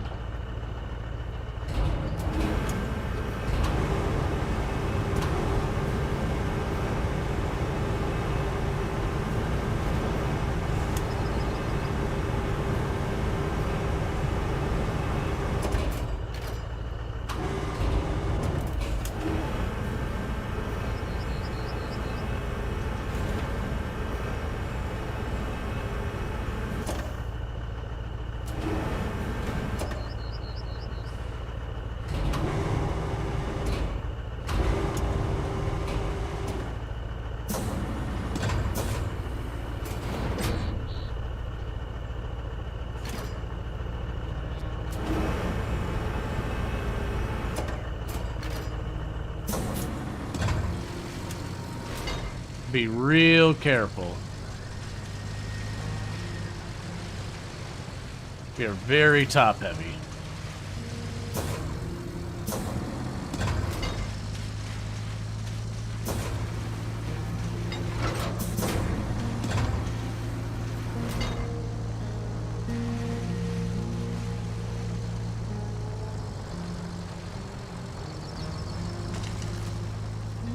All right.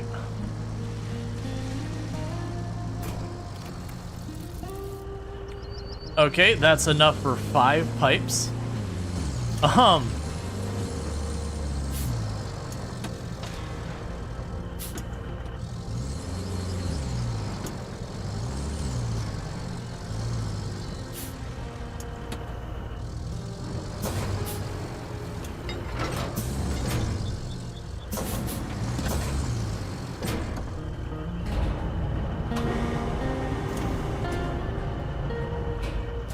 Okay, definitely don't want to take more trips than I need to. So we're gonna make great decisions here.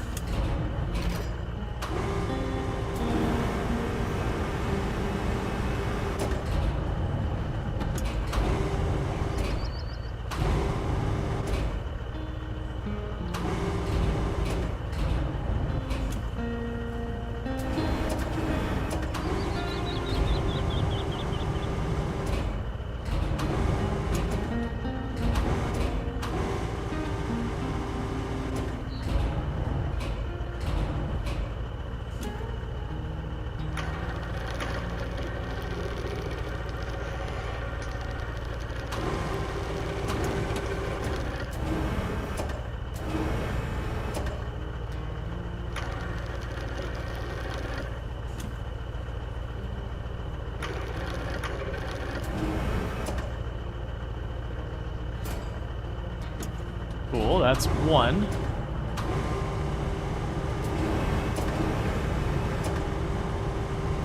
I hate so much the way this controls. That's my only ask. Please. Please give a not controller style controls as well. This weird, like, using a keyboard to control, like, how much we want it to turn is just so touchy.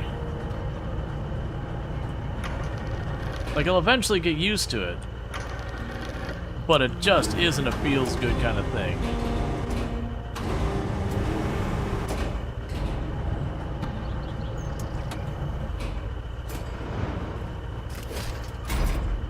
All right, so we are good to go with our 2 pipes we need.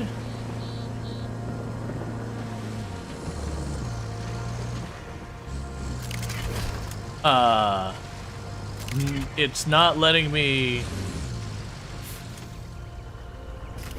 There we go. It's only securing 1 of them. And it's like, I'm gonna need those both secure. Hey, Allison, how's it going? Take a sip. Alright.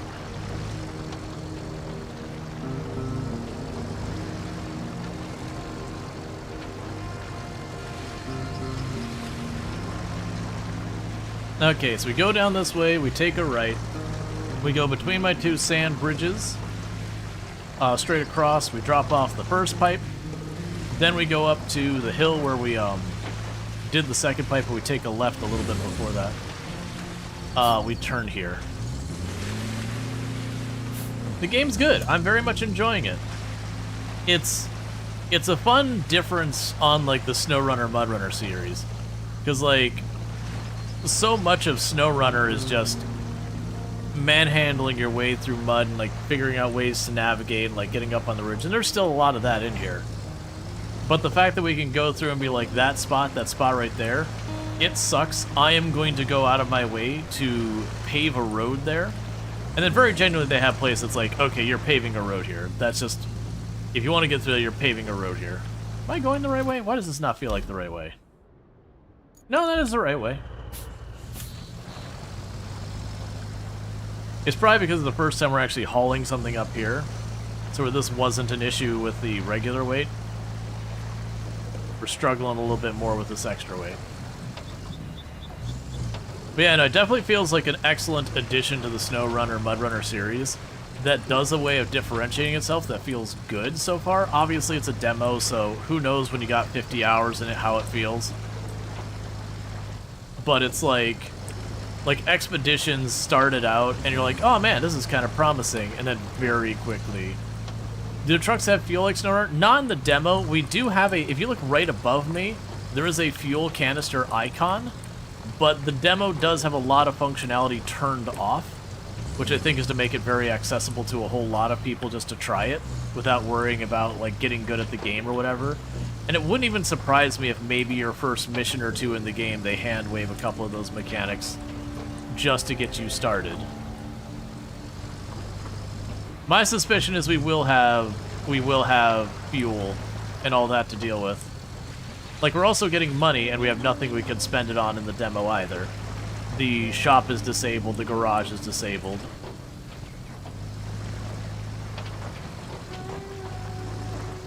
Yeah, we'll see. Yeah, like a lot of that we won't know till we get there. I honestly wouldn't be heartbroken if they got rid of fuel. It's definitely a good mechanic to have, but it's not one of those mechanics that they got rid of and be like, aw man, game ruined. I like the idea that we can scrap junk to get materials to then produce stuff to build things. I think that's a neat mechanic. Alright, so here's where we got the question mark. So I need to replace this piece of pipe. That looks like it's all water. So I might need to either put sand down here to reach the pipe, or make a little ridge there. So either way, let's get this out of the way and park it up. And grab our sand. Yeah, or the easy mode. Or like, yeah, or the easier difficulty, you just don't have fuel or maintenance. I can certainly see that.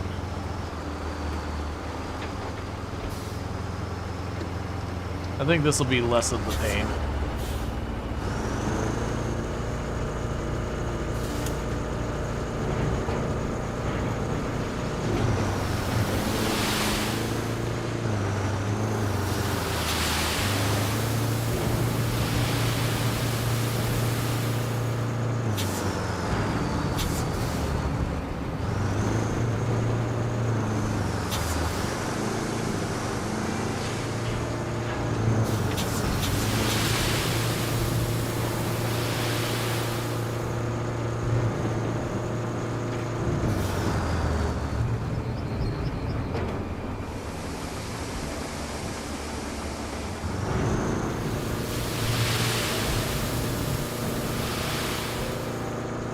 Okay.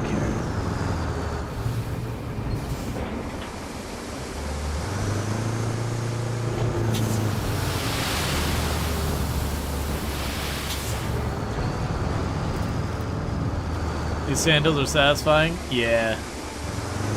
Well, this is the whole thing, is like, normally in SnowRunner, that'd be like, okay, I need to find an alternate route, like this is just not doable. Okay, let's not get too brave here.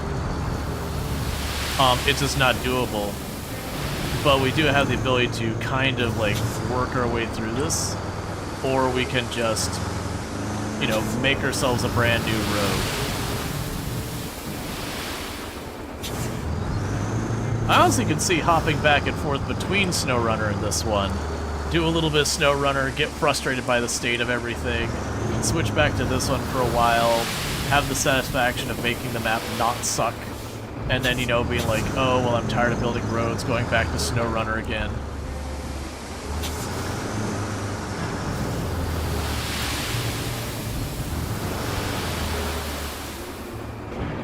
I'm guessing all those boulders are going to be non-movable.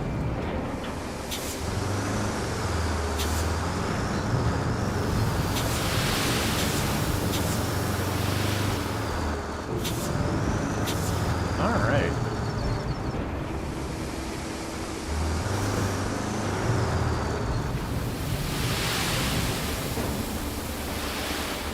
Yeah, imagine playing with multiple people.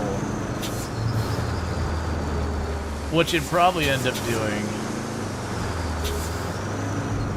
Hey, Shaw, thank you so much for the 40 stream streak. Really do appreciate that. I imagine with a group of people, what you'd end up doing is just having someone like run ahead with the scouting vehicle and be like, all right, here's the route we're gonna take. Have the other person start grabbing like the sand and doing the first area. You'd probably have like the last person, like I said, kind of grabbing like the pipes and all that. You know, just getting everything loaded. Oh, that's more back than I want.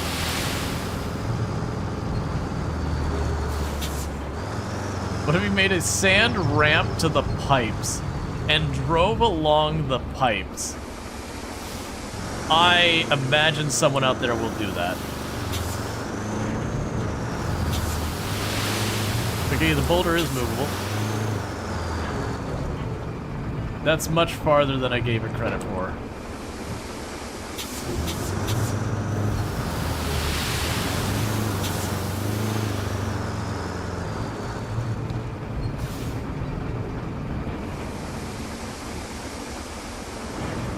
This is why you get your Explorer and you check before you start work.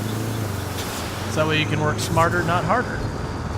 On the other hand, we are going with strategy, the harder you work, the better, right? Who needs a functional spine?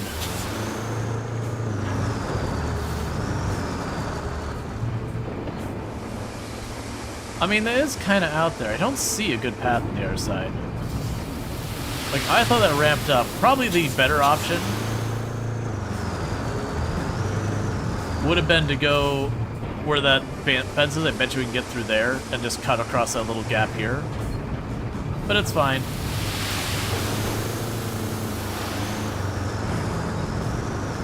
We've already committed to our actions.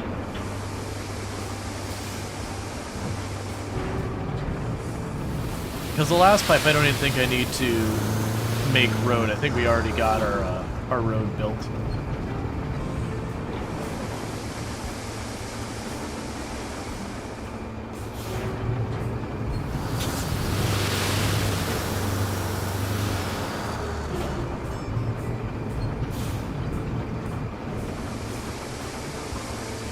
All right.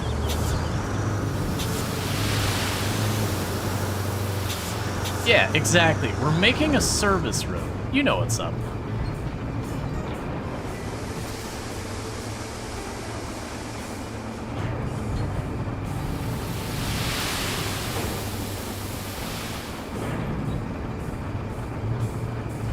I am being tempted to try the pipe things. I think it'll go terribly. But like we're kind of already getting in line with it. And I'm going, can I cut this corner? Is that a thing we can do?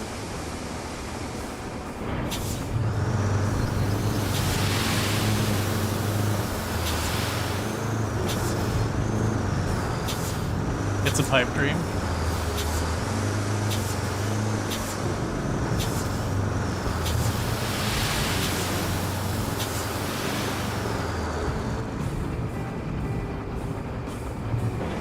The big problem is to do that, when I get to this last mound, I'm going to not want to flatten it out. Because if I do, you know, it'll get flattened out.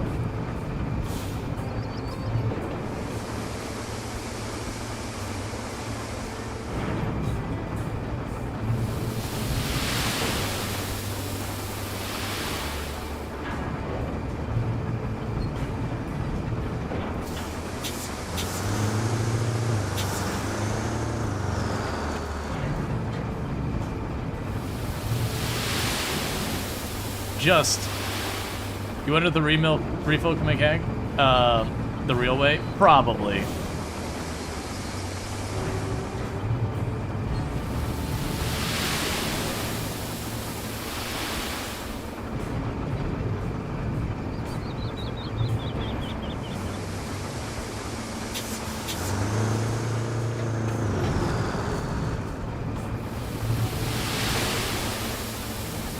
That's mighty impressive sand mount we're making here.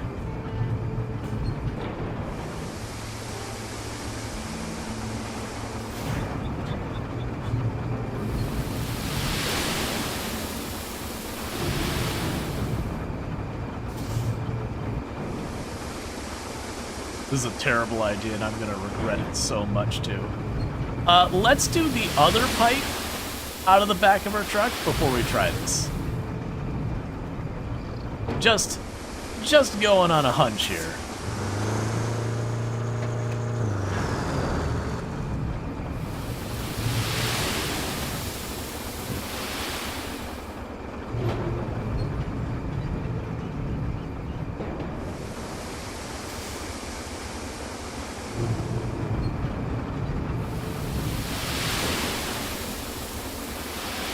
Wait, can you easily remove sand? I can use the bulldozer or whatever to push it around. There probably is a way to remove sand. I haven't found it yet.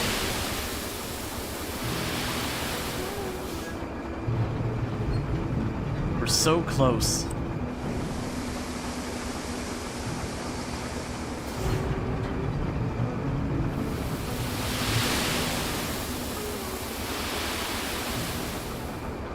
You see there's diminishing returns? Yeah, well, it's spreading out the sand much farther.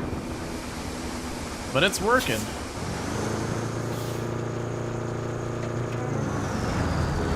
What do we want to achieve? I want to drive on the pipes.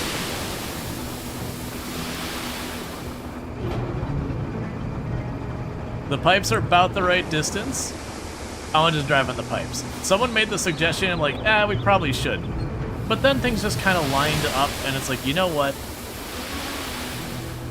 It's fine. It's gonna be an invisible wall, isn't? I would be pretty upset about that.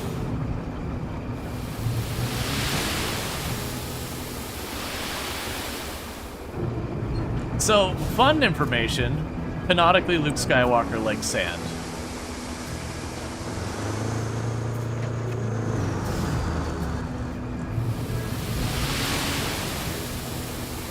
He almost drowns on a water planet, and he gets drags himself onto the beach like sand. Have I ever said how much I love sand?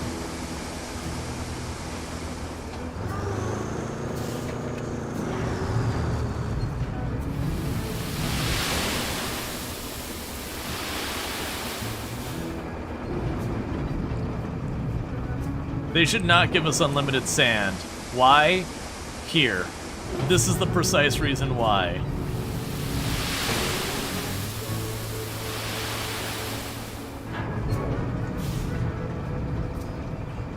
This isn't even going to take me that long, all things considered. We've been doing this, we'll probably get to half hour working on this.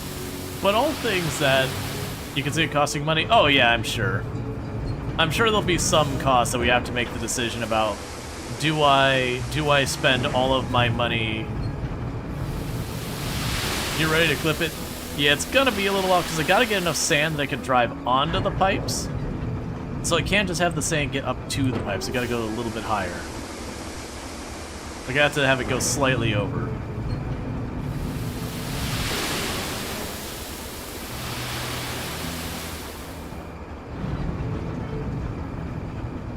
This is gonna be so difficult to drive the truck up this.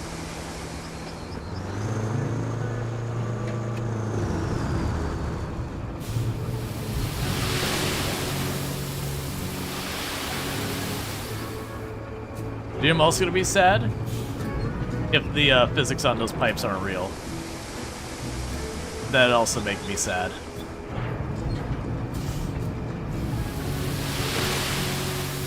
Because the sand seems to be ignoring it, but that might just be the sand.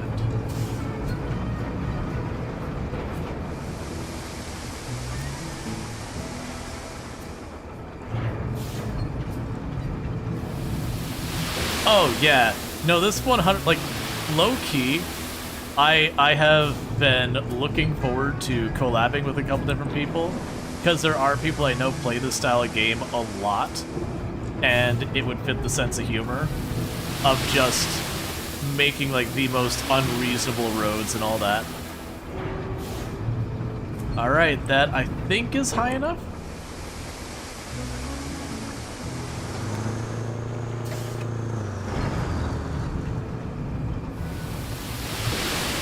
Now I just need to get it so the vehicle can pull onto the pipes. So I gotta fill up the gap between the pipes just in this one spot.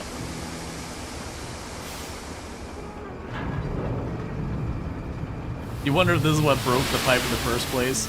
Just some construction worker with heavy equipment and entirely too much time on their hands.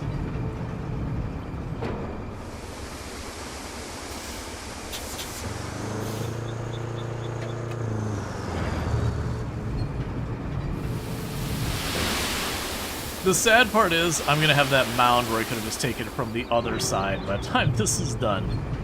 I probably have maybe one more thing of sand.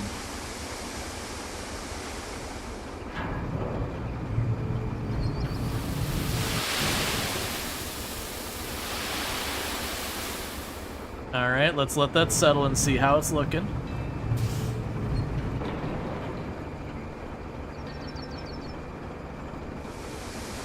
Do one more, just a smidge back.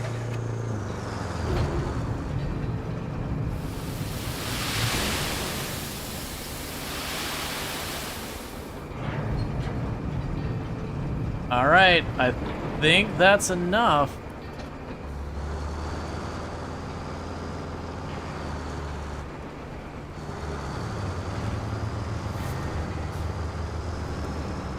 I need to get this out of the way. I do not want to get the bulldozer anywhere near that, but I will need the bulldozer to make this not the experience this dump truck is.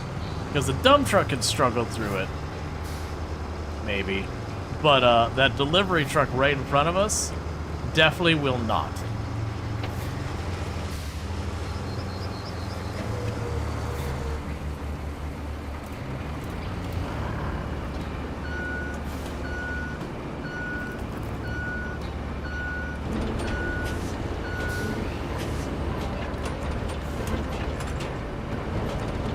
This looks great. The kids that come back to this are gonna have a great time. Somewhere a beach is gone? Yeah.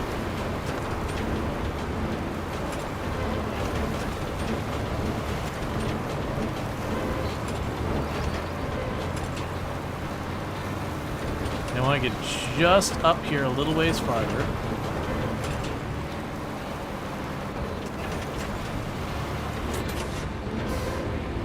I do not want to take my chances going farther than that and ruining it. We'll just deal with a bumpy road here.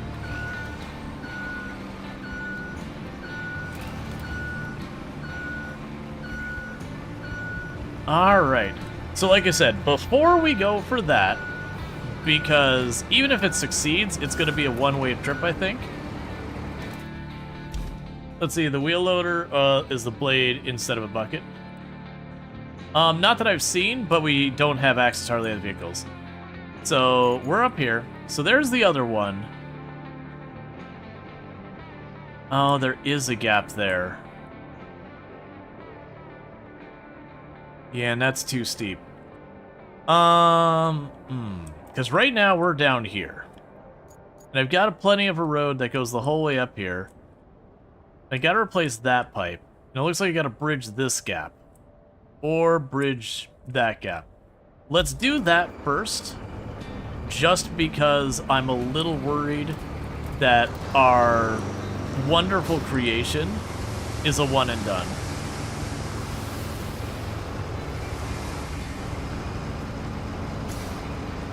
I'm doing good. Yeah, so let's go over here real fast, take care of that, deliver the first pipe, and then we can do the second pipe here, because I just don't want to dump both pipes on. Can you stick the pipe in the dump truck? Probably.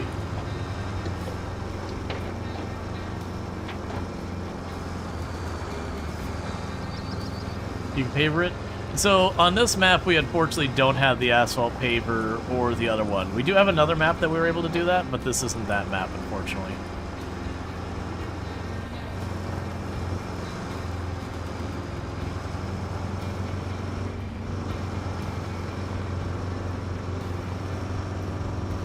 Alright. So, let's consider. I can cut across here, and then try and make a road up this way. There's not much opportunity. Like, I could potentially do a road down here, which wouldn't be the worst idea. So, like, bridge across there, and then have crews sailing up there. It's actually probably the better. Okay. Well, no, because isn't this, like, all deep mud over here? No.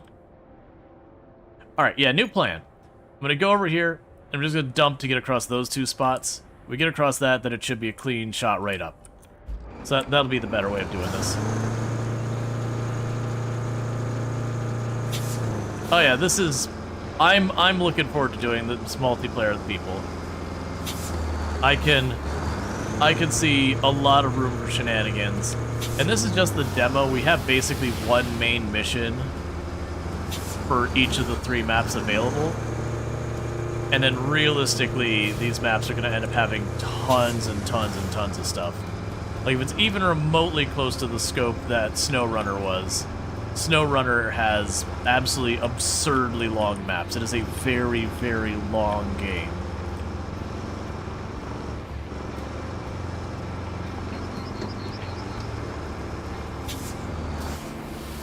Yeah, it's fine. Don't worry about it.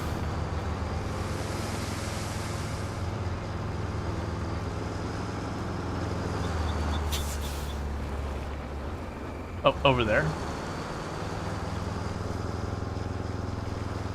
So I can go to cut across here.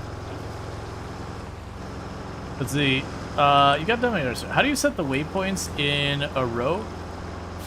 Forms kind of a route, or isn't that possible? I haven't seen a way. The waypoints definitely work different. Like, if I cross to the waypoint, it doesn't disappear like it does in SnowRunner. Actually, I'm pretty unhappy about that. I do wish they did disappear when you went through them.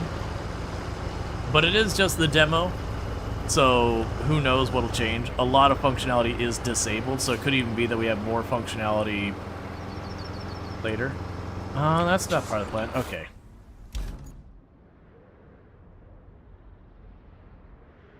Alright, so we gotta go that way. That's fine.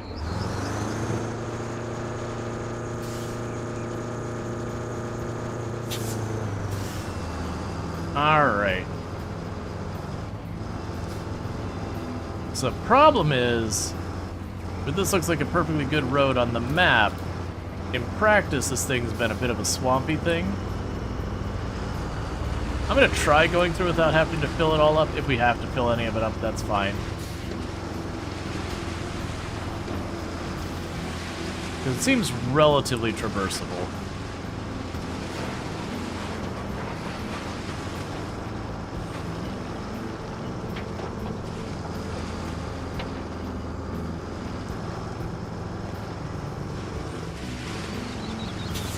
Alright, let's see.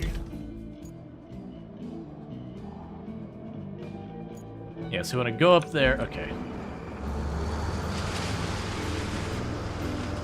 Yeah, anywhere this starts to get bogged down at all, we'll just drop sand. But we could just roll through without much problem, not gonna sweat it.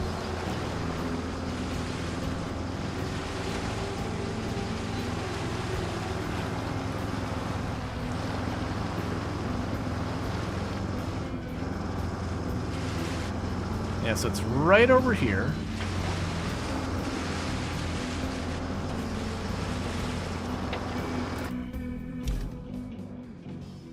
Alright, so I'm gonna have to go over there.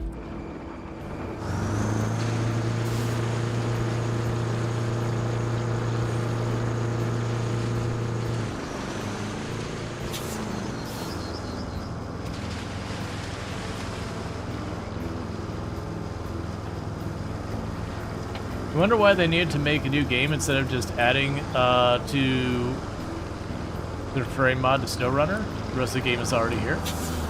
Because, I mean, the devs sooner or later got to make a new title or they go out of business from not selling more. Plus, this definitely feels like it is a significant step up in the engine's capabilities. It would not surprise me if a lot of computers that can run SnowRunner can't run this. Oh, you suck. I can't refill the sand here. How far is it to refill sand? Be close. Don't do this to me.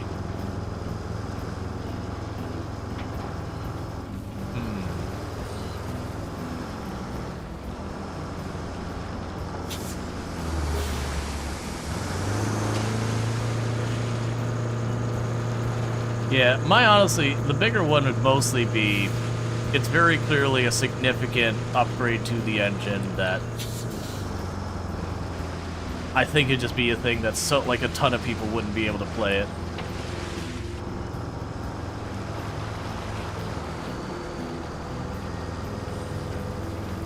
There might be gravel. We don't know.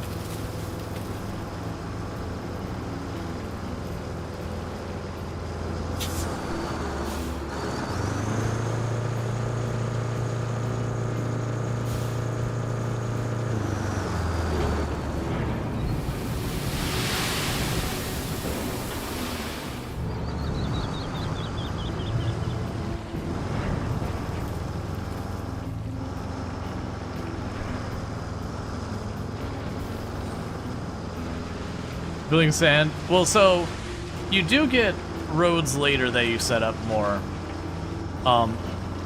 We did have one where we did sand and asphalt and all that. But yeah, no, in real life you do more than just huck a bunch of sand in the ground and give a thumbs up.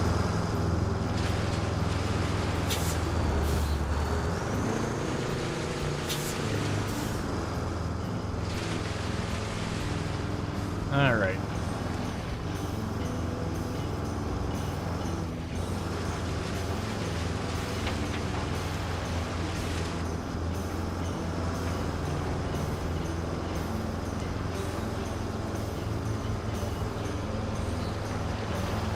Yeah, and the good news is I have just these couple little crevices that I gotta fill in with sand. And that's all I gotta do, because you can actually see where I can get up the hill right over there. You can even see the broken pipe from here.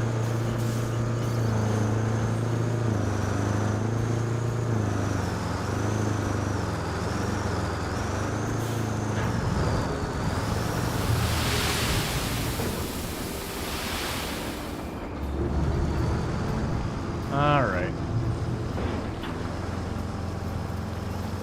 Yeah, and that's exactly why I think they came up with the game, is just how many people are like, look man, I'm tired of getting stuck in the same mud pit every single delivery. Like, you gotta drag me these logs half across the map. Just let me get a load of gravel here and just chuck it in this mud to at least improve the traction a little bit. Because there's definitely a point of, okay, if I'm going to use this road enough, it's worth my time to fix the road.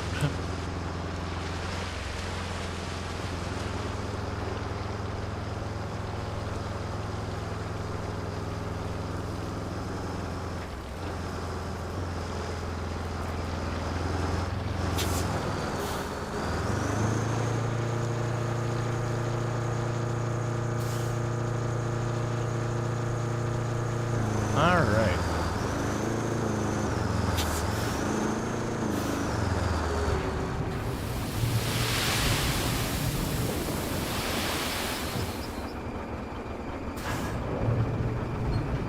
I honestly might not even need to fill more in after this one bridge. I might be able to wiggle up that hill and go up the hill.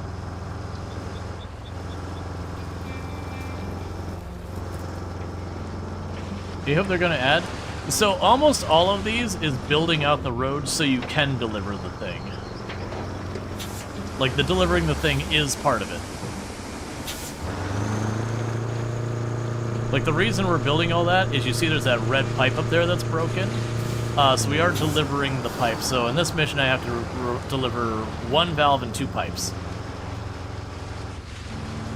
Which I think is good, because one of the things that SnowRunner a lot of people bailed on is you'd do your first map like Michigan, and you'd get to the delivering the lumber, and it really felt like I'm just doing the exact same route like 8 times in a row.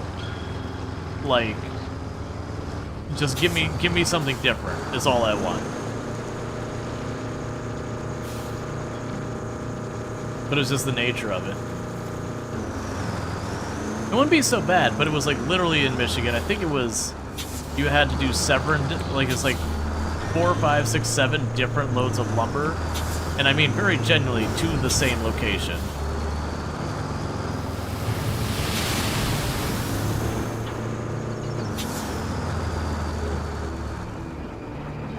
I think I can make that work.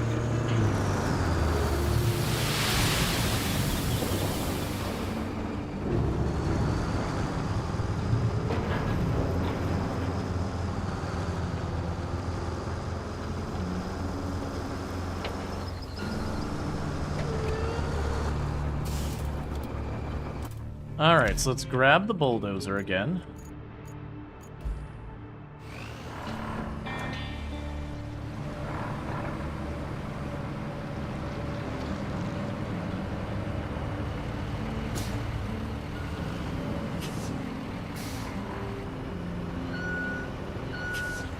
Yeah, no, the logs are rough.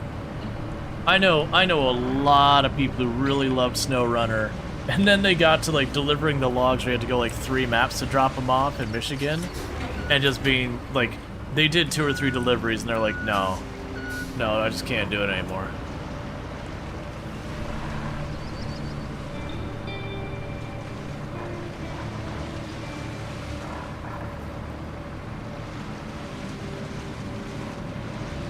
Yeah, I got that part. We did a bunch of them on stream, but I think that's where we bailed on stream, just because, like I said, it was kind of literally doing the same delivery. That was just a really long delivery. And it was long enough you actually had to have like a vehicle halfway there to kind of top off your fuel. Which wasn't that big a deal. Like, people were complaining, like, oh man, I have to go back and forth. Like, nah man, I just parked the fuel vehicle. Like, I kind of made myself like an artificial rest stop by just having the fuel vehicle sitting right there.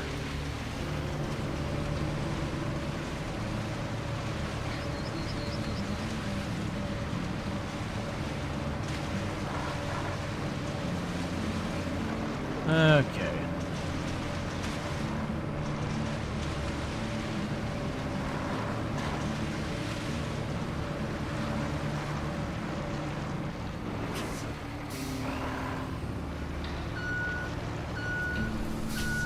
Is it possible to level the roads? The only roads you can work on are the ones you make. I already tried shoving this around to see if I could like level out the gravel or whatever, but no, it doesn't let you.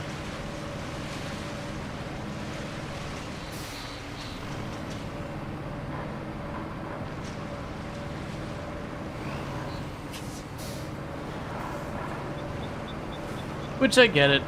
Most likely on the map, the ground here is like a rigid object that they just apply textures to or whatever. And that this is effectively a deformation that they put on top of that.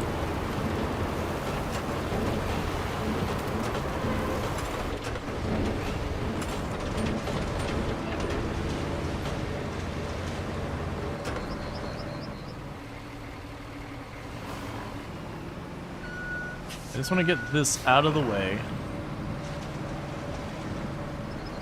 And I'm going to try taking kind of a dodgy route up here.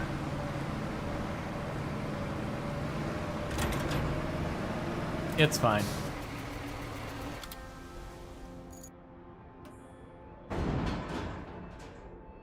I just want it out of the way. Okay. So meanwhile, let's go ahead and grab our pipes.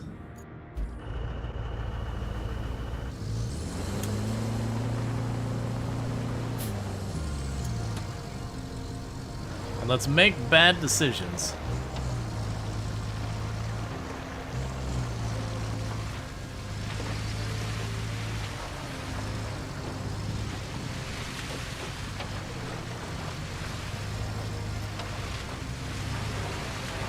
Yeah, the problem solving with through construction is a lot more interesting than just winching your way around stuff. Yeah, that was one of the things I think was good. Like SnowRunner, there was a lot of things you just didn't need the winch for. Once you figured out what you're doing, you got your upgrades and that kind of thing.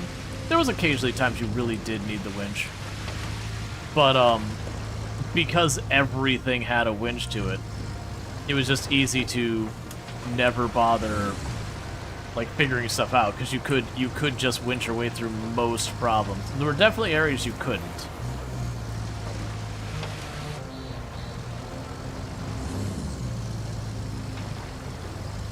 Alright. So this is not going to be a smooth ride, because we did cut corners here.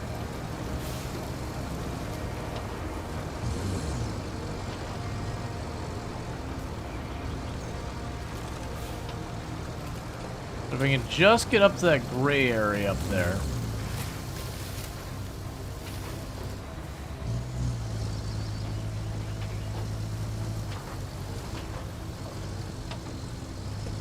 Then I don't have to worry about the road.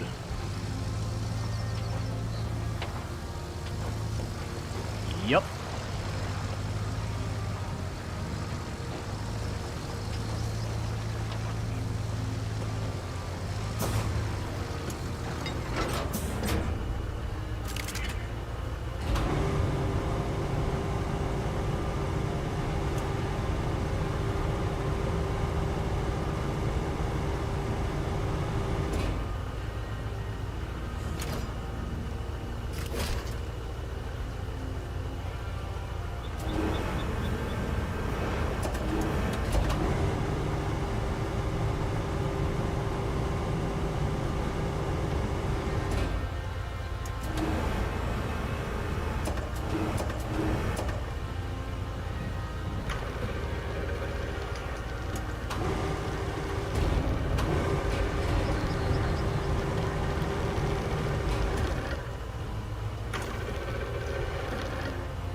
I hadn't anticipated needing to do that.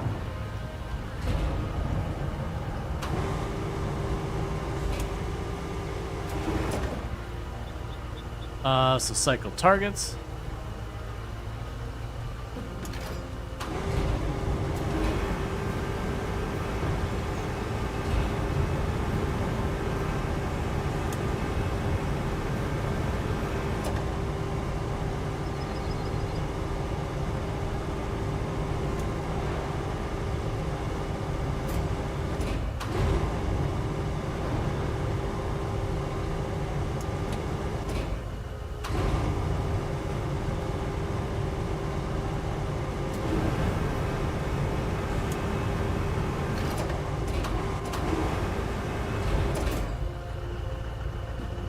Okay, it did land right behind us. That's certainly not going to cause us any grief.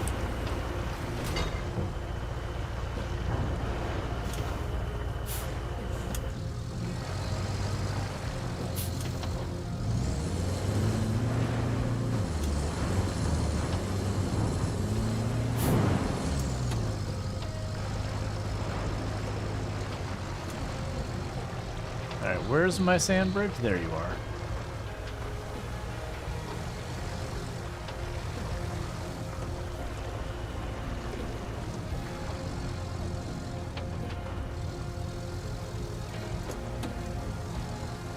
Okay. I am observing one problem with our pipe dream.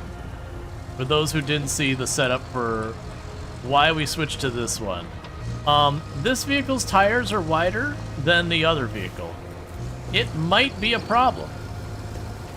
But, you know, I'm down to find out. All right.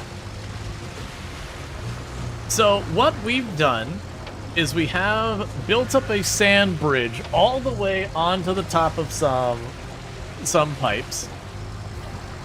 with the intent of delivering this pipe not from going through the way you would expect any reasonable human being to do it, but instead, we're going to try and drive over the top of the pipes and do it, which is going to have a lot of problems. One is just the width of the pipe and my tires aren't really the same, and it's going to be hard enough to drive even if they were, just to get like straight lined up and all that. But even if we ignore that, the next problem is once I get to the pipe, I can't use like my anchors here. They're going to be off the sides of the pipe, so they're not going to do anything for me. And that's assuming I can get even up on the pipe, which is a lot of assumptions happening.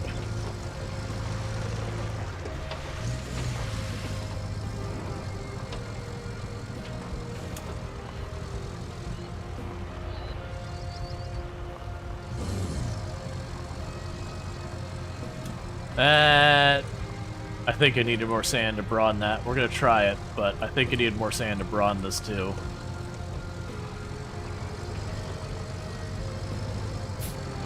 Go, go, go, go, go.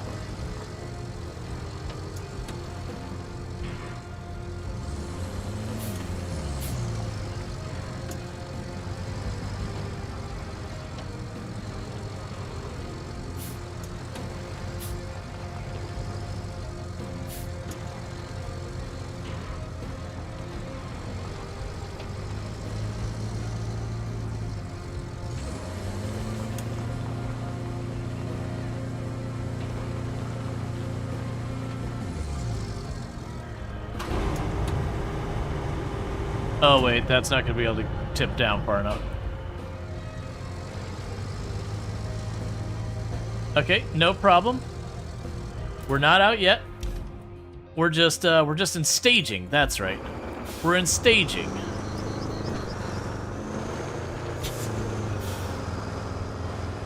Good thing the devs are in chat. They'll be screaming, "Hey, we don't know that they're not here." And plus, honestly, that's the kind of thing that you'd see like the devs being like, "Oh my god, of course people would do this."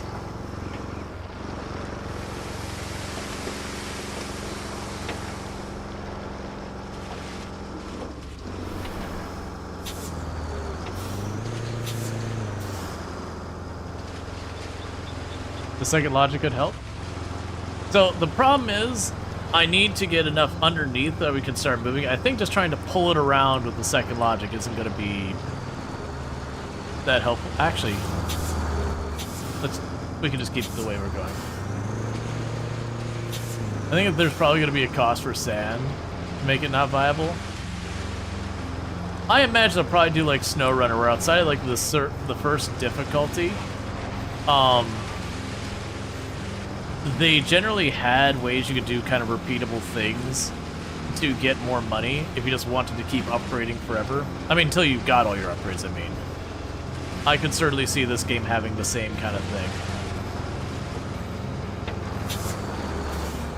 So the plan here... Actually, wait. Let's see if I can get over to this side. We mentioned that might be a possibility. It's basically just put more sand on there until I can get up to it. There's a good chance this is non-viable because we just keep sliding. So there is a gap in the fence over there.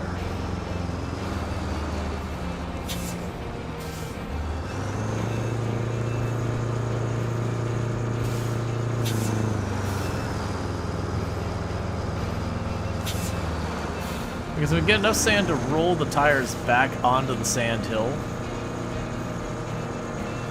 then I can get, you know, potentially line things up to fix this.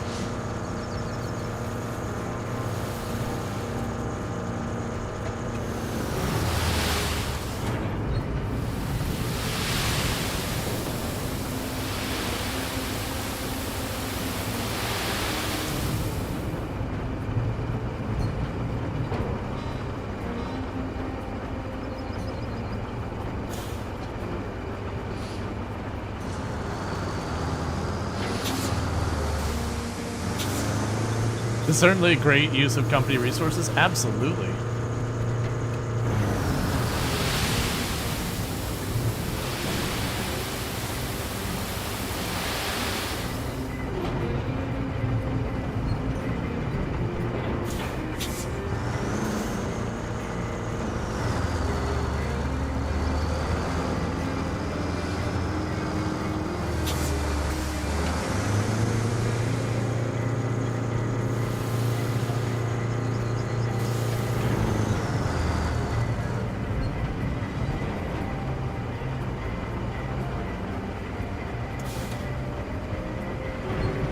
That's almost enough.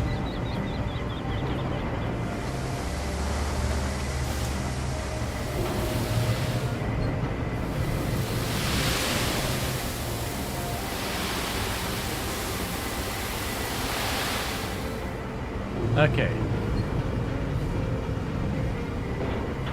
So I think that's enough for that. So I can just scoot you down the hill.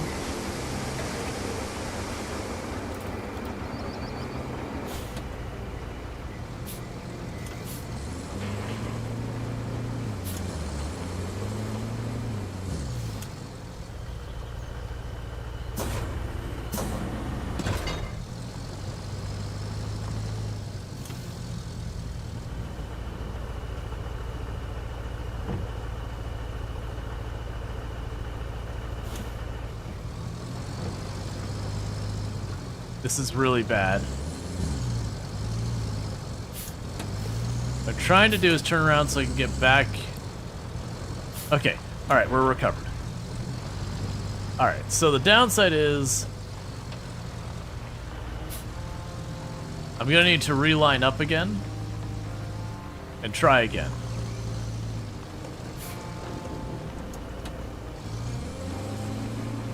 So let's just move down this road and try for another go. Because when I dipped off the side, it's like, okay, if I try and line myself up, we'll probably just roll down sideways down the hill, versus that way I would prevent rolling, but be facing the wrong way to do anything. But that's okay. This means we get an attempt to.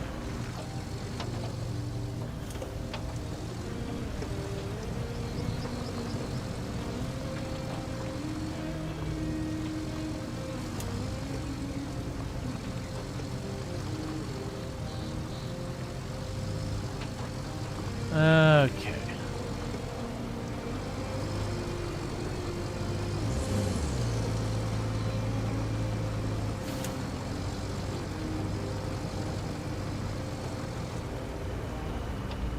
Nope, nope, nope, nope, nope, nope, nope.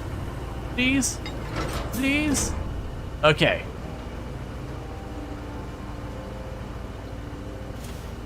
Let's just take a moment to contemplate our life decisions.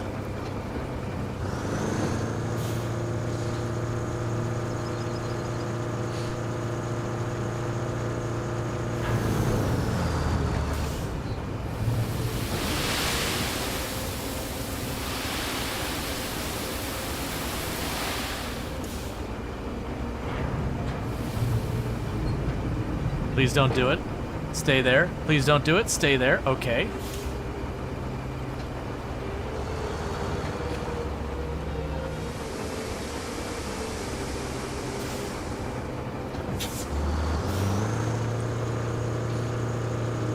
So I'm gonna need to do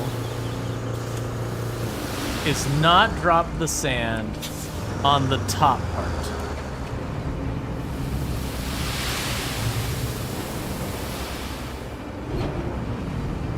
Or it's just gonna keep sliding down that hill. But if I can build it up. Obviously this is not the efficient way to do this, but in case anyone's missing it, we are memeing here. This is not how this is supposed to be done.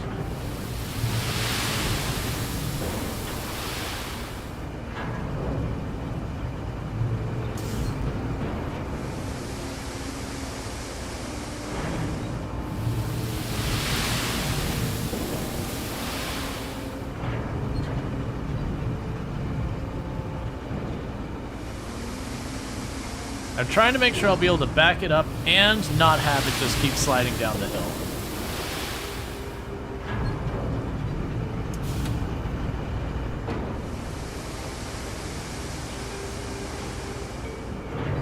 Can you just cover the entire map being sand? I mean, the demo, probably. I imagine the actual game there'll be some limitation, like either we have to drive through and grab it thing by thing versus just spawning into existence. Or it'll cost us money that we'll have to earn money. I'm assuming there'll be something like that.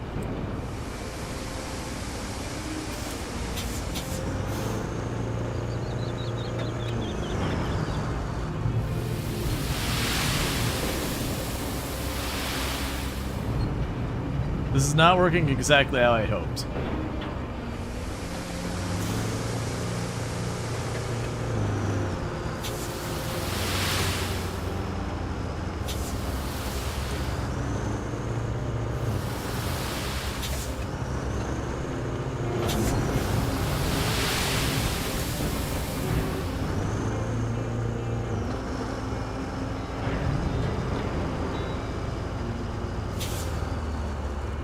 Alright.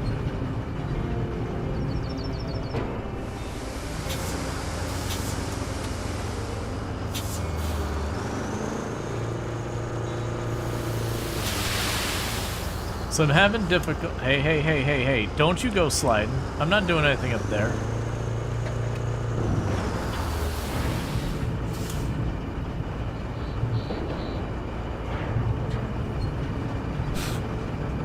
We're gonna get the whole pile all the way over there before we make this work.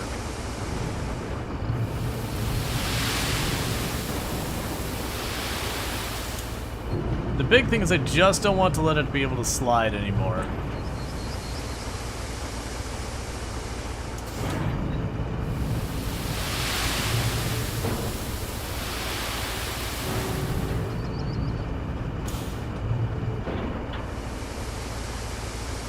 Unfortunately, it does have a thing where if you're tipped too much, it won't let you fill it. It's actually pretty strict about it, too.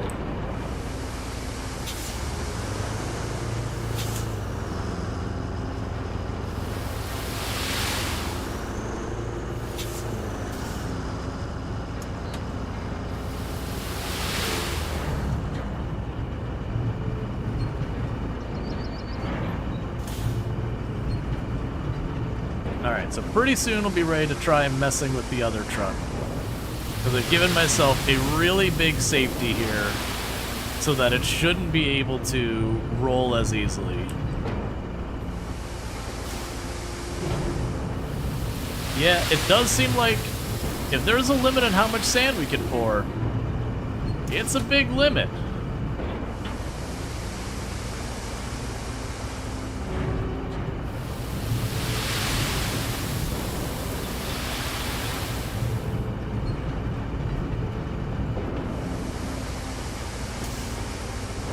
Just barely the air truck. It does seem like the other vehicles do like bounce to the top,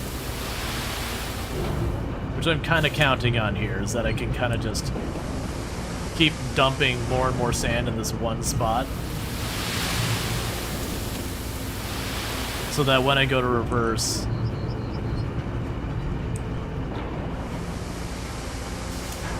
I don't have to worry about it.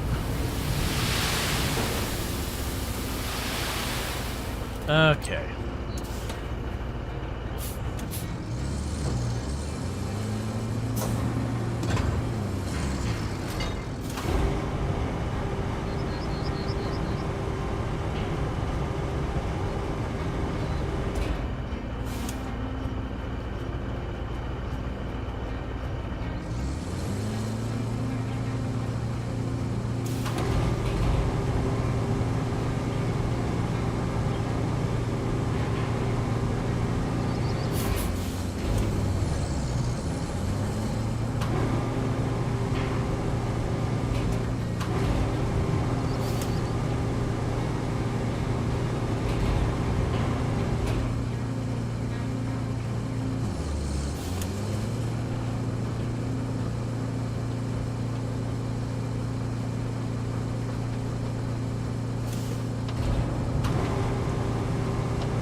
Okay.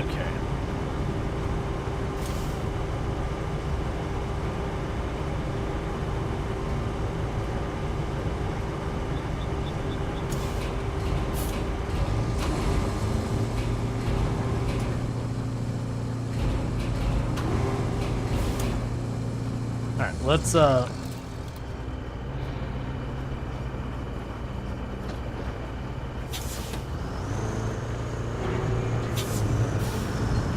we can fix this. Well, it's not even napping. It's actually still in good order. It's just stuck. but we can just pick it back up.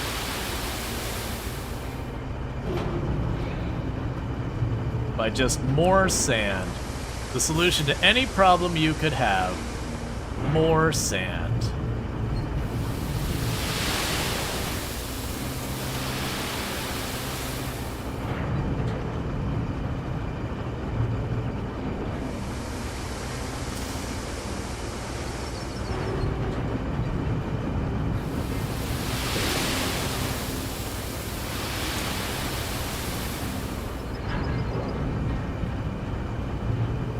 The best part of all the sand is at Anakin will stay away.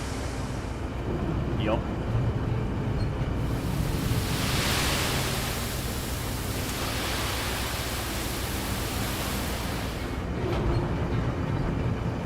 One or two more and I should be able to get this off.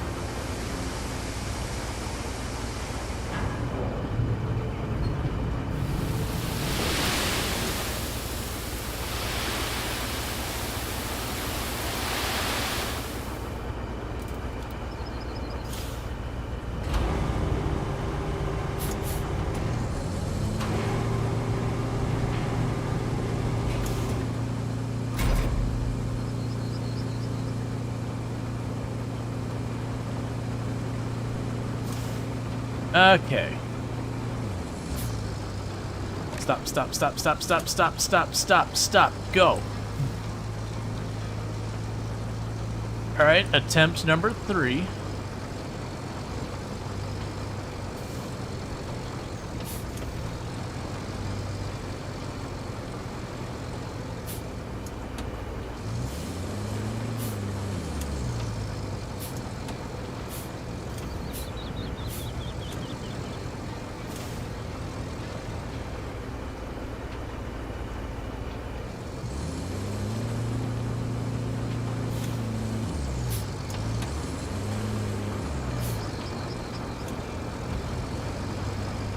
Okay.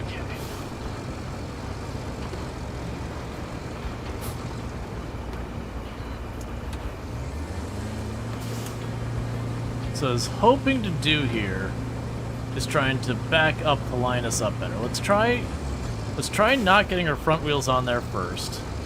Let's try backing our back wheels up this way.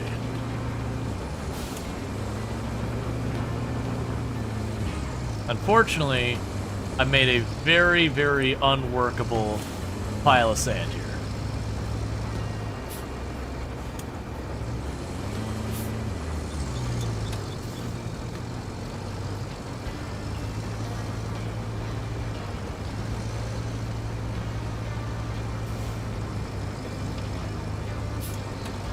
It's not a bad angle.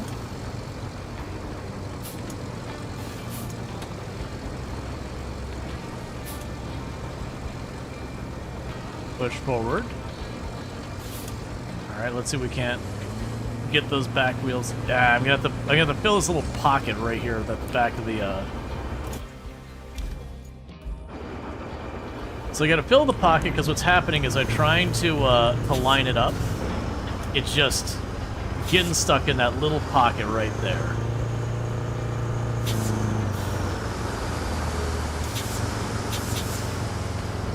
Because the problem is I can't get both the front and back tires lined up at the same time. Because there's just not enough of an angle.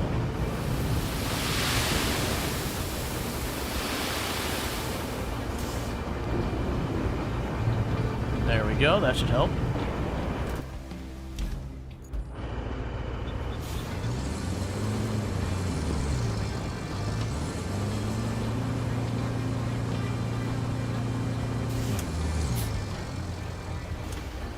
Alright. So let's try this again. So we want to go a little bit too far to the side. And we want to straighten out because I am trying to get all 4 wheels on. We poke up here.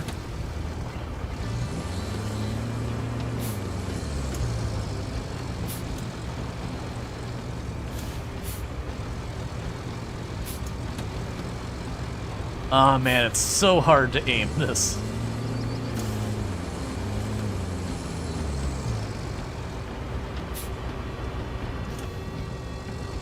let's try this again.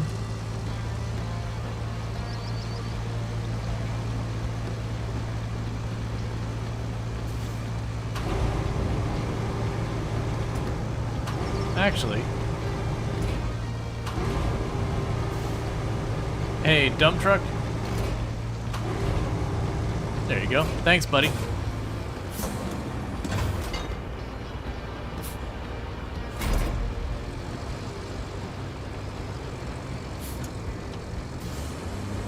Oh yeah, no, this is not meant to be easy.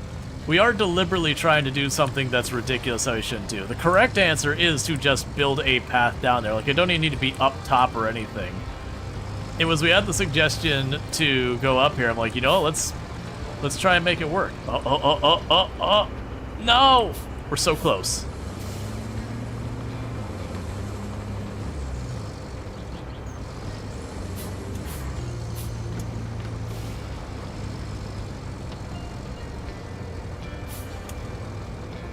Stop sliding, stop sliding.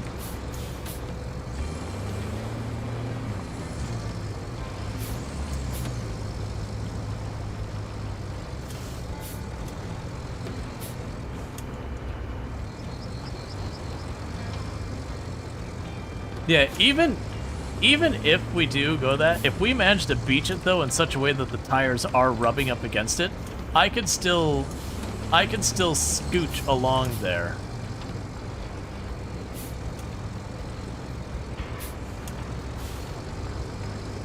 No.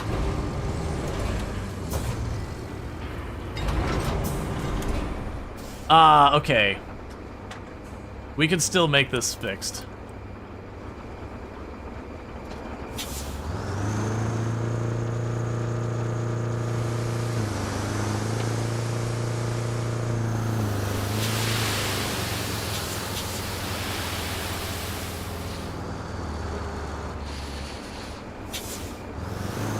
Exactly.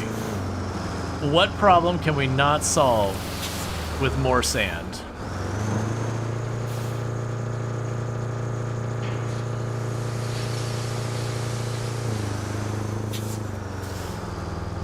So what we can do is if we put this on the front part of it,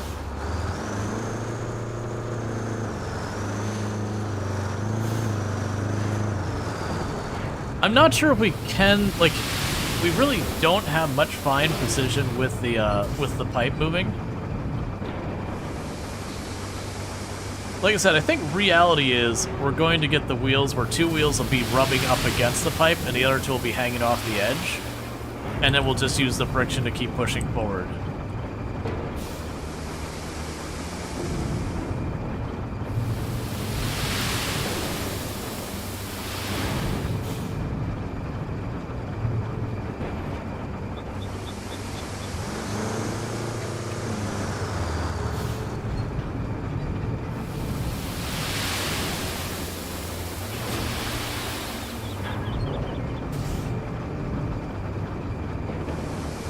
I mean, I have like this giant flat area on the top here just to be able to line it up.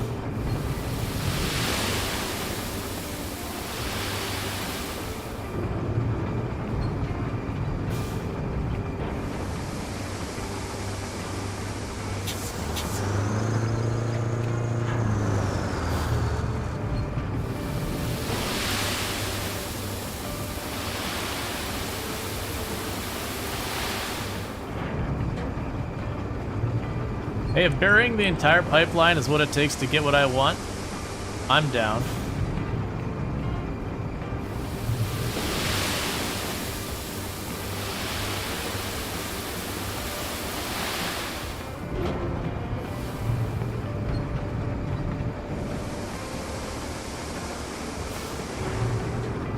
This seems broken. Yes.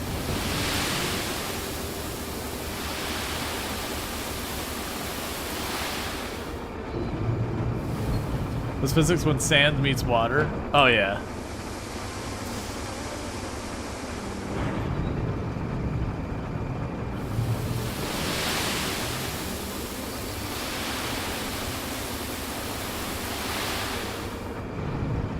So we're getting close to having that back to a point where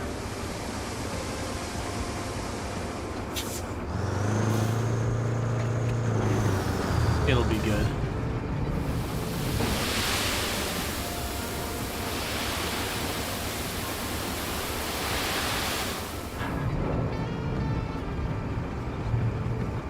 I will say, the vehicle there is getting pretty angry.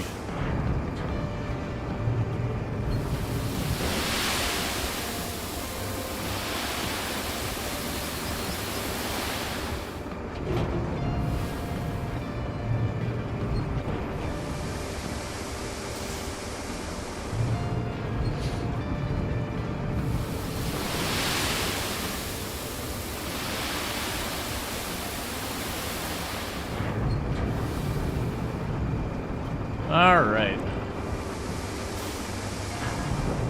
We have definitely taken the most out of the way of doing this possible.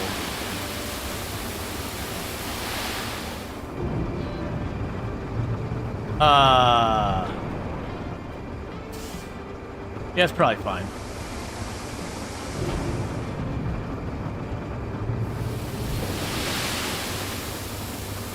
Getting your money's worth of the free demo? Alright, so physics might get real angry here in a second.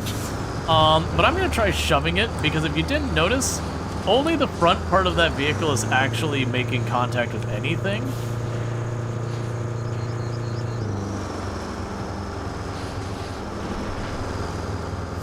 Like it is definitely having a physics moment.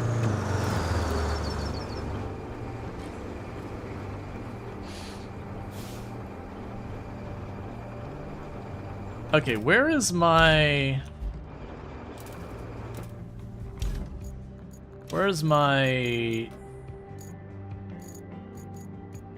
you?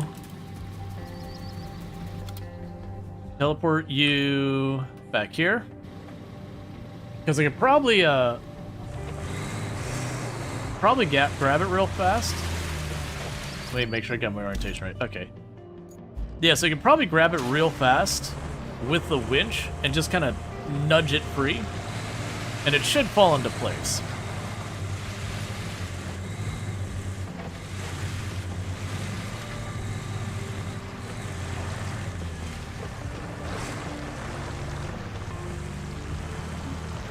All right.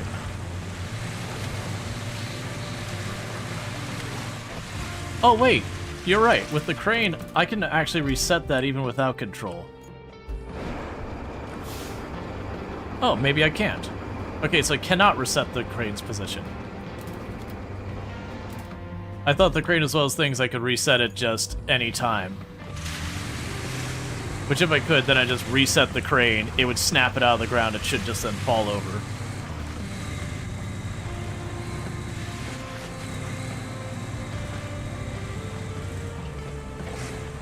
Alright.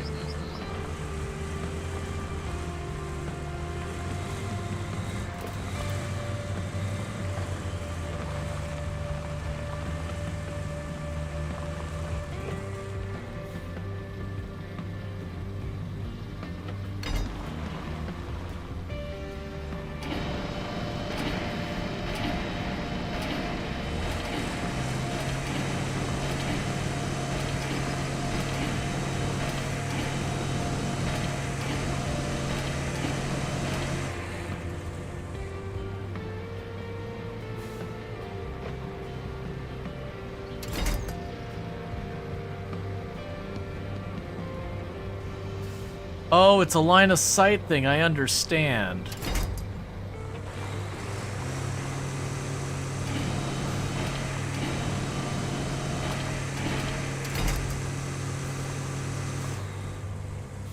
Okay.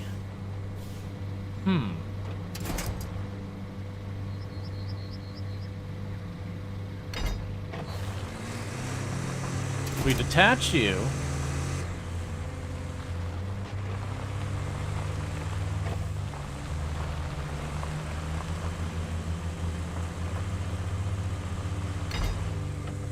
There we go.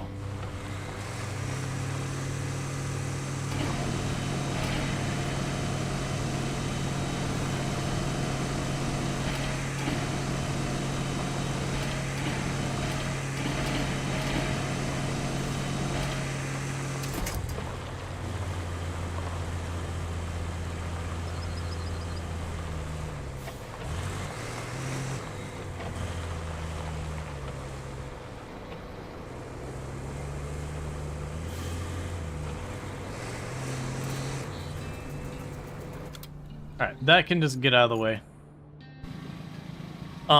Let's go ahead and we can get back to the dump truck.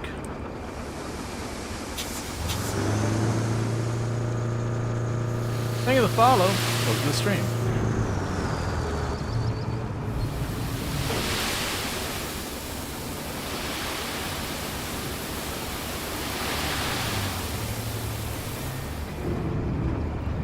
The other thing I could do is grab the other crane.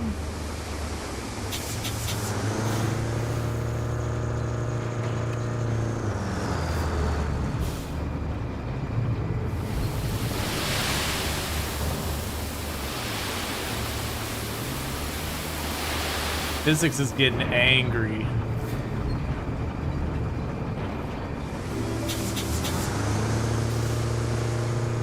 And thank you for the follow.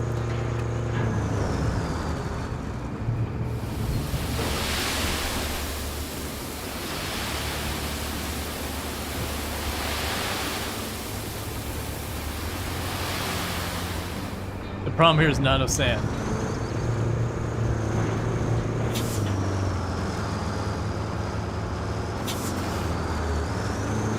All right.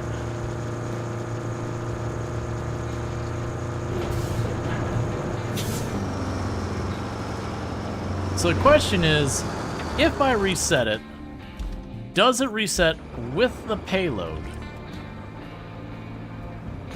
Because we can't fold the crane or do anything with that.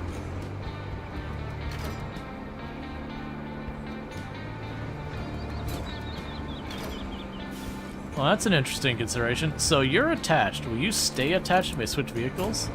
No. Pull out the riggers. Oh, I can't change any of the things on the vehicle. The vehicle that's upside down, I can't do anything with it.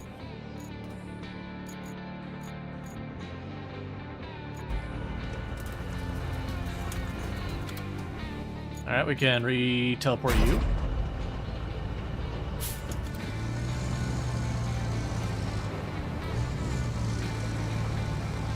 Alright, so we can take this one and try using its crane to wedge it out.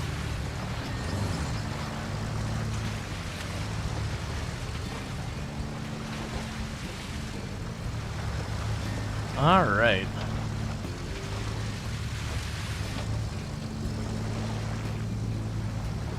The question is, do I go on this side and try to pull it towards me, or do I go on the sand bridge and try and pull it the other way? I'm feeling like the sand bridge.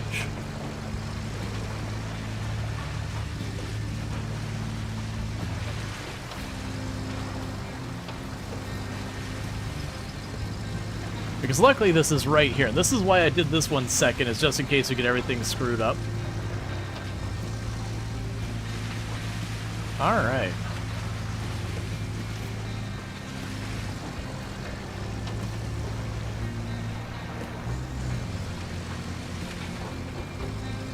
The other possibility is if I can't get it free, I can detach the cargo, grab the cargo with this one, and then reset the other vehicle just to get it out of the way.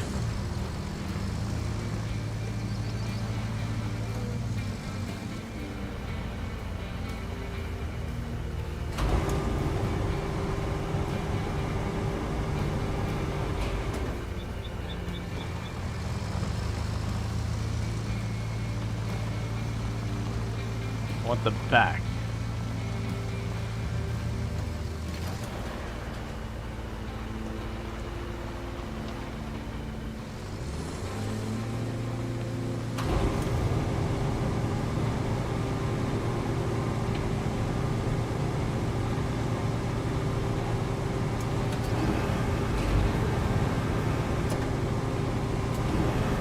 Yeah, so clearly I've broken physics. Clearly I've broken physics with it. Alright, so what we're going to need to do is I'm not really going to be able to do much with the other one there. Let's go ahead and get you back up here.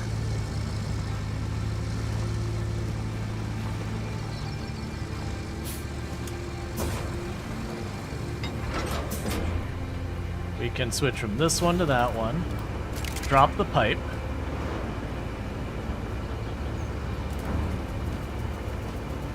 Just get you out of the way.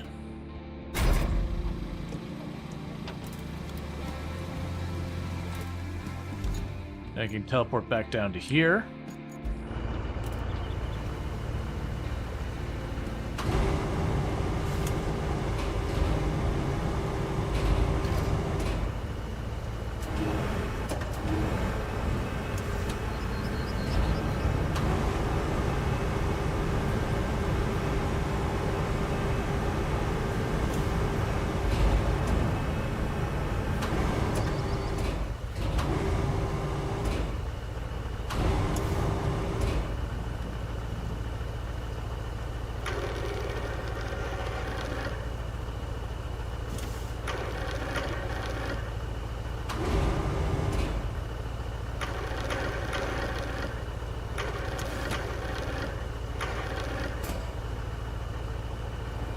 Wouldn't let me strap it till it was settled.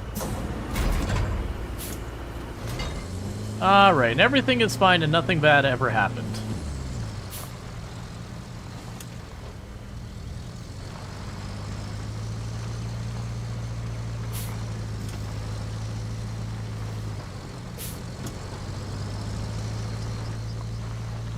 Oh, all-wheel drive got turned off.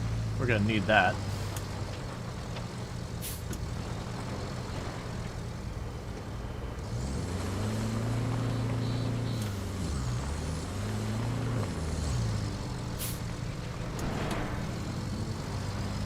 Okay. What I'm trying to do is get as straight on a shot as I can, because the pipes are definitely extremely slick.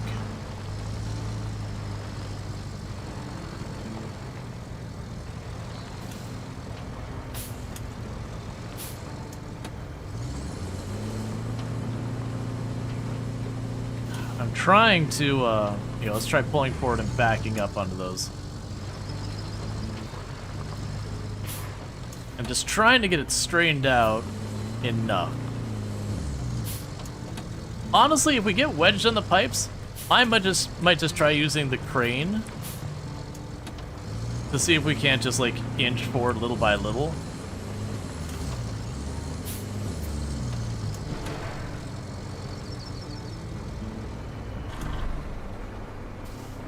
Alright. So we didn't put the legs out and everything, so I don't have anything to get stuck in the ground this time.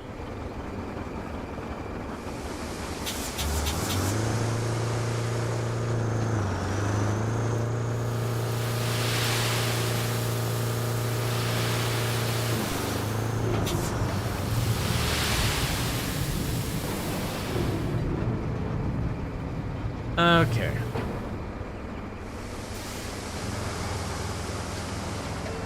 It's fine.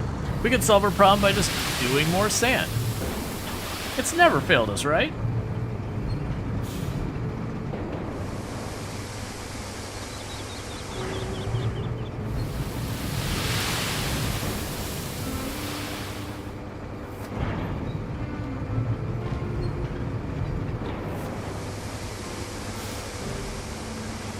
Yeah, so I think the big thing is watching that we don't put, like, the legs out or that kind of stuff when we're doing the pile of sand, try and solution it.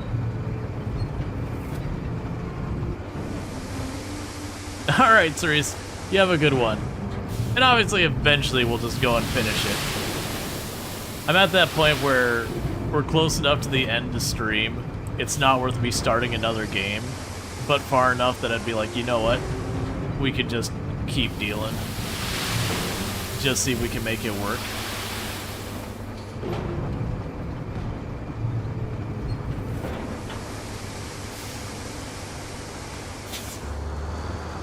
Okay, we've got that. Don't you tip too.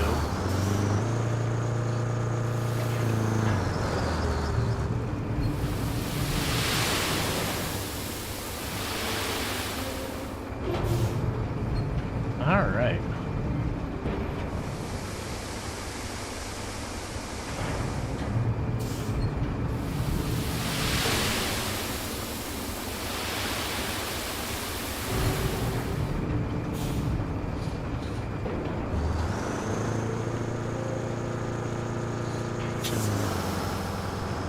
Alright, that's a mistake. Let's not do that. I was like, let's just quickly see if we can't shove it up real fast. Don't worry about the giant transformer buried in the sand. It's probably okay.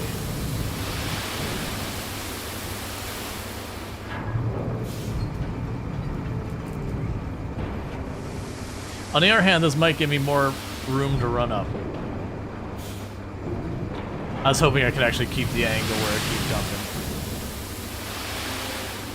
The transformer's now a sand battery. Yeah, that's definitely how that works.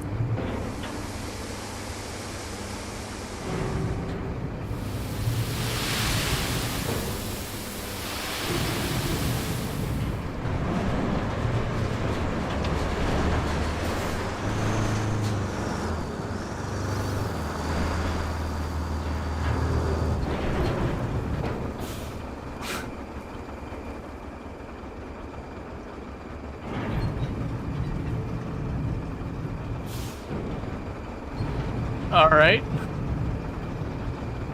That's, not exactly how I was expecting that to go.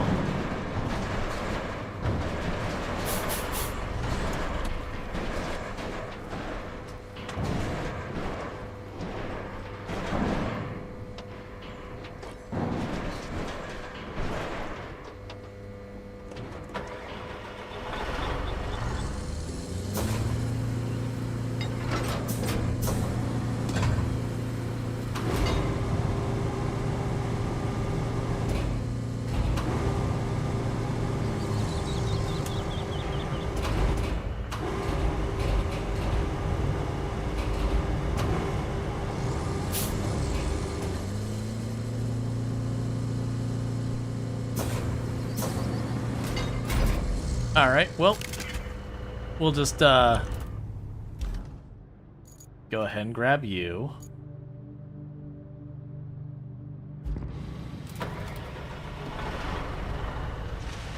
Yeah, that one's stuck.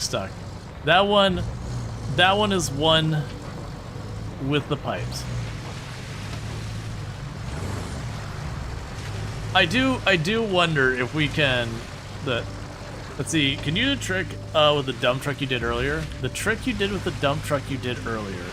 Oh, I hope someone got a clip of that, by the way. The trick you did with the dump truck earlier. Oh, where like I tried to fill in the sand to push it up top, or...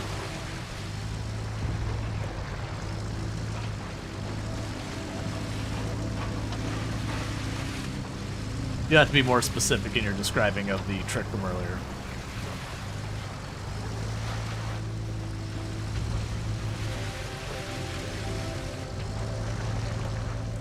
So I'm kind of curious.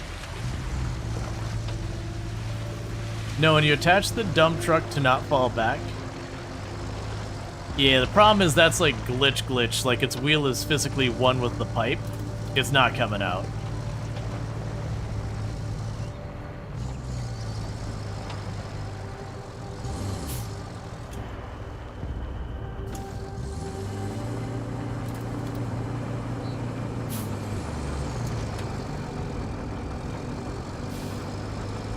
That's the reason I went. It's just like, all right, we're not fighting with it.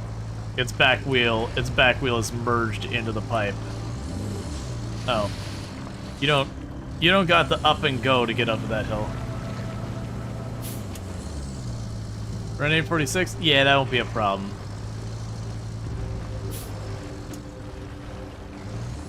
So I'm hoping I can do is I can actually start this one going.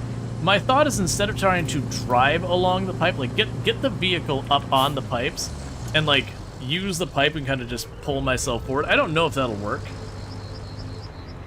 But just like shimmy. But first I gotta get this one up there so I can retrieve the pipe in the other one. It could also be that I get this over there and I kind of just use the arm and just push the other vehicle away from me that's wedged.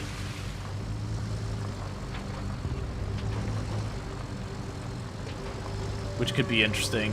The point is I want to be on top of the pipes as my way of traversing this.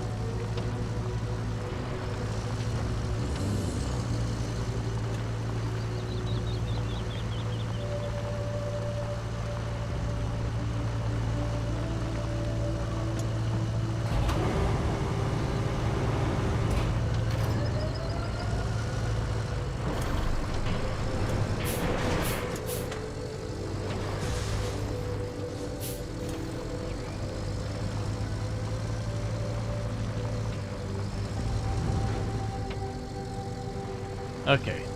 So I do need you to be in the back. Because I will need to,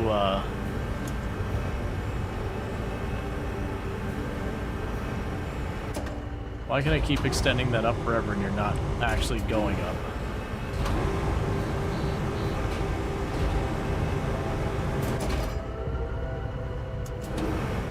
Because I will need to remove the other pipe.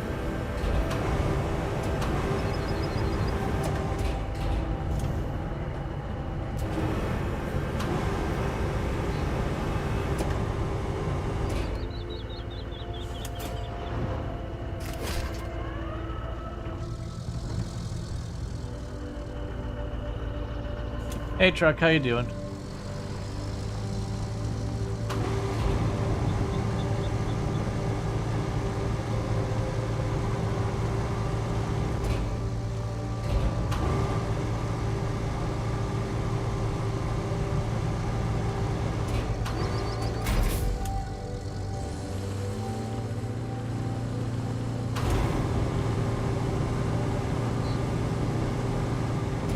I was hoping to be able to like wedge onto those down there.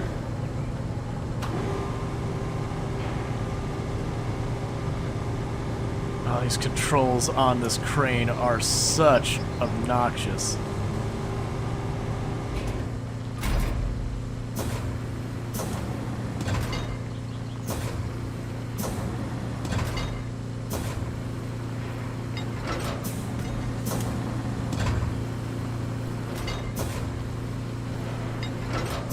There we go.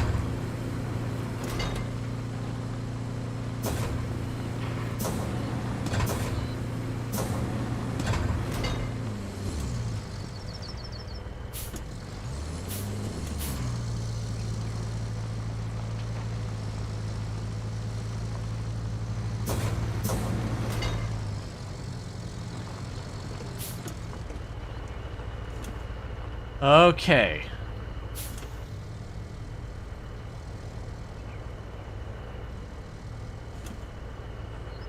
Okay.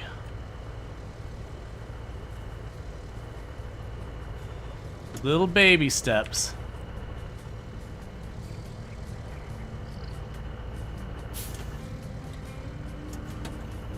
We are sliding. Don't roll. Don't roll, don't roll. No! Okay.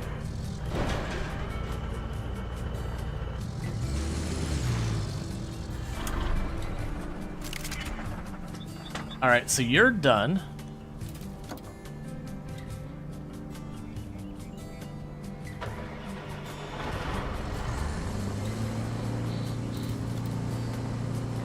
We got right there, and the problem was like when it fell, it just rolled out.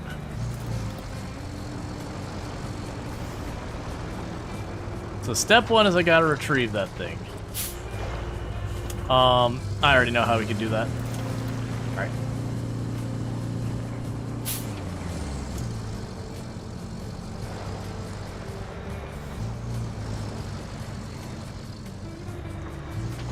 Yeah, so it is very, very slick up there. So what I needed to do was I needed to have it so it fell down in between those, such that instead of just rolling over, it would just get stuck on it. Because if I can do that, then what ends up happening is I can just pick up the other piece, chuck it aside, do all what I gotta do. Now, the downside is I'm pretty sure we don't have the ability to reach down and grab that from up on the pipe. It's just too far down. So I'm gonna have to roll up and over here.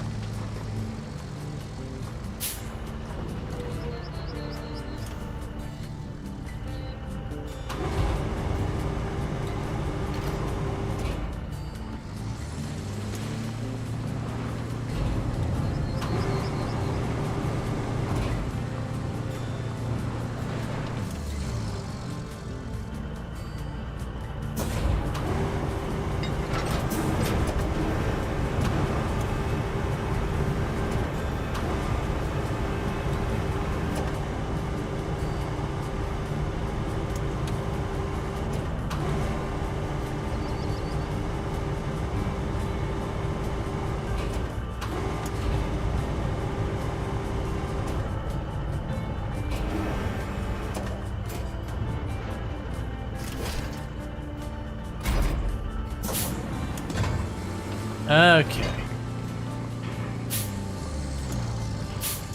Give me 1 second, chat. Just want to do one thing real fast, just so we don't get hit with another round of ads. Could you share a clip? You'll need to have a mod posted, unfortunately. All will happen is if you post it, it'll just put 3 stars. You won't get, like, slapped or anything for it. It's just Twitch's own, link prevention thing.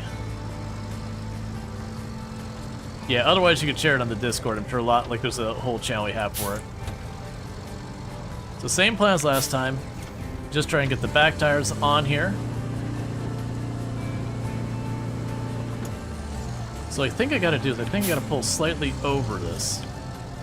Since the front tires just slide, it means we turn sideways when we're trying to back up. So get slightly over. Turn that. Start reversing.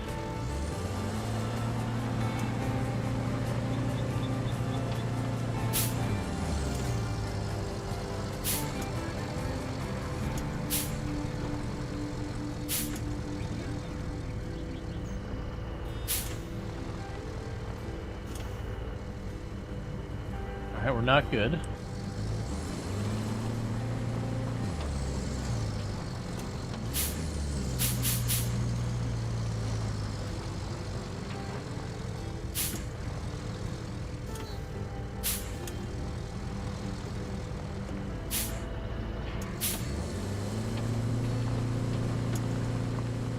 Yeah, it's no problem.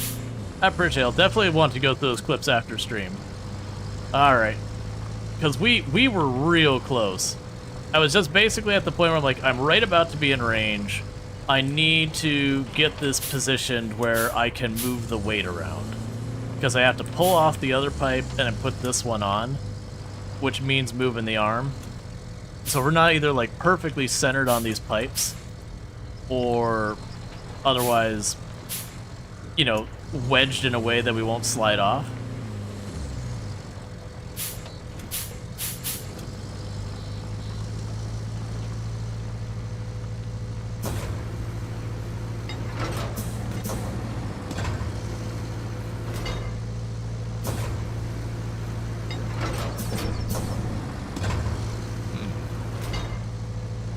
Alright, so that one's going to require the dump truck. Which I don't actually know where it is off the top of my head now.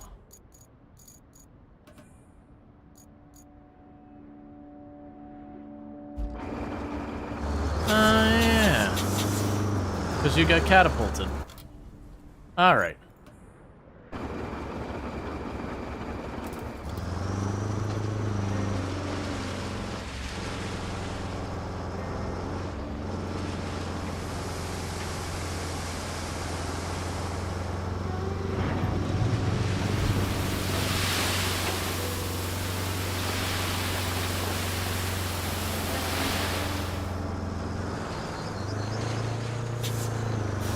Okay.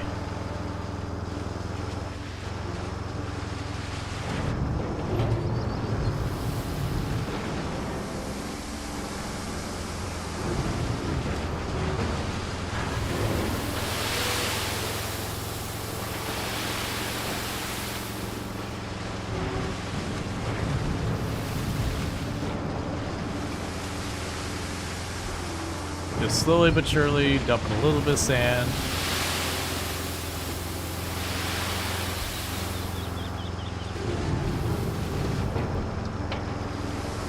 Alright, so basically all I gotta do is just drop a little sand by the back tire.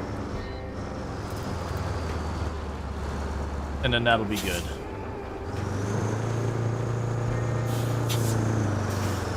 I just need to give it a little bit of traction. Or heck, I don't even need to do that. I bet you I can just park the dump truck up here and use the crane to grab it and pull.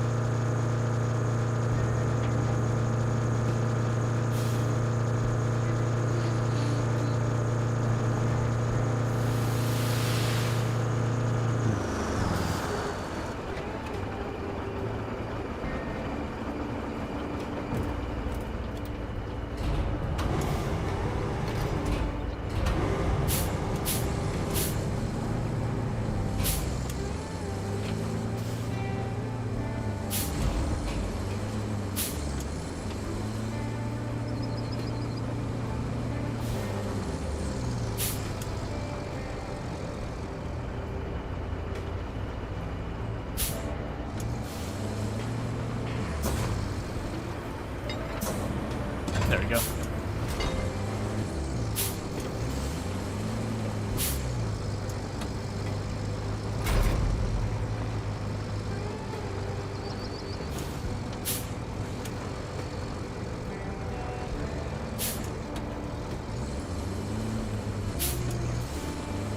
It's so close to having this again.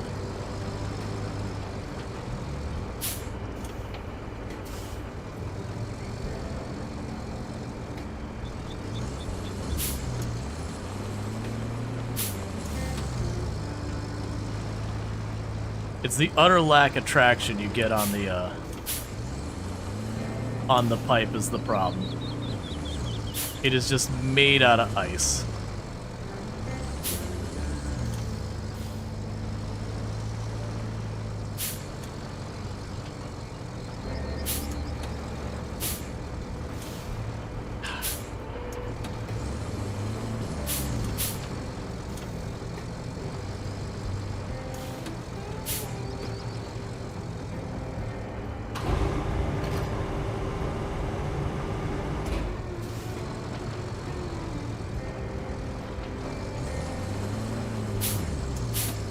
Kind of thinking if I can get...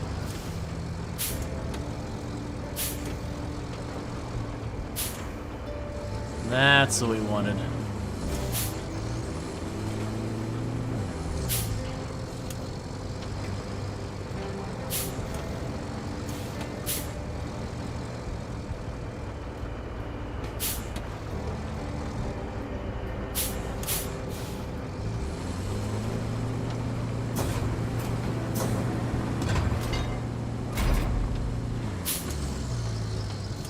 Where's the fun doing that? You can't just drive under... Oh yeah, no, that's how you're supposed to do it. But, you know, why make reasonable decisions when we can make unreasonable decisions?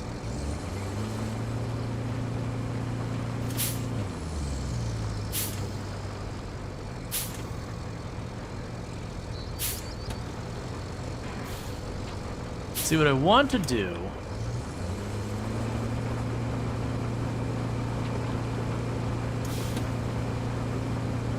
I want to try and get it so we can get our front tires on the one side.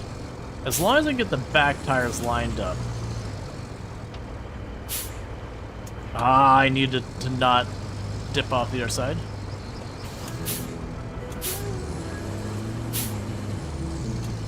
That's pretty good. That might be what we need.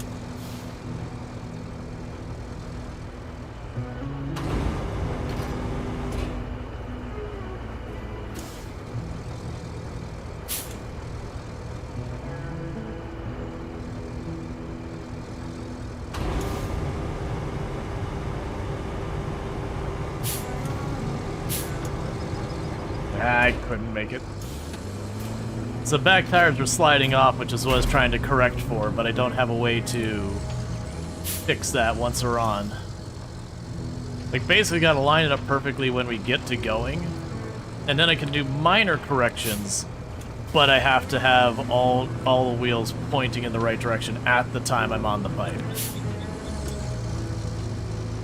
So it seems like the idea is to first line it up like this.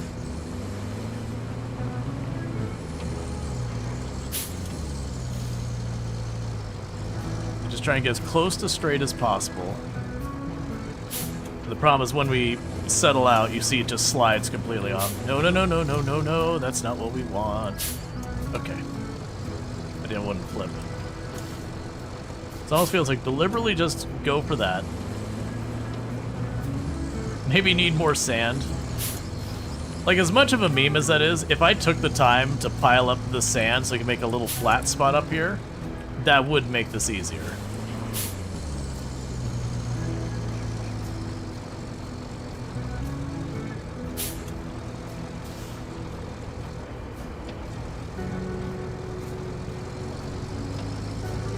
Oh, here's a question.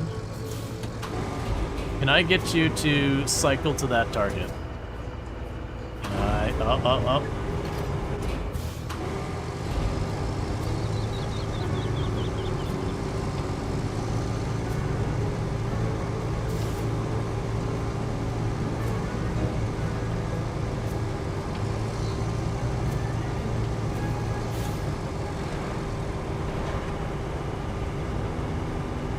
Alright. We can make this work. Okay.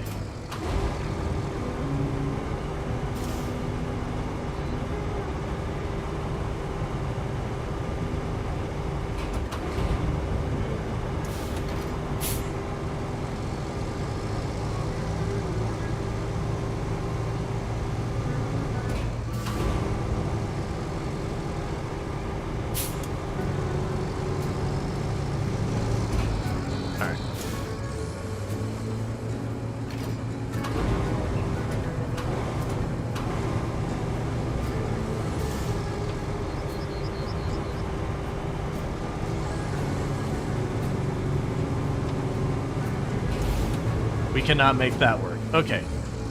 So we will need to detach that, do this. So what I'm going to need to do to correct this is unfortunately switch to you.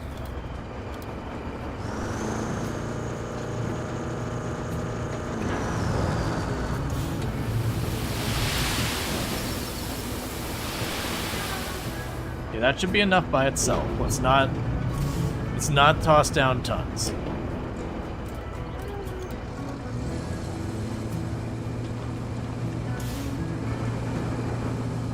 Because I'm stuck on that bracket.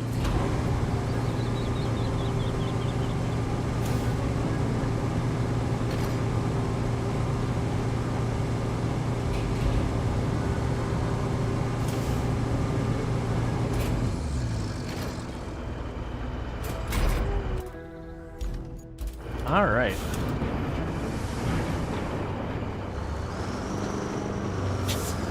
Get more sand? I mean, that's what it's boiling down to. I'm just trying to not let it bury a part of it again.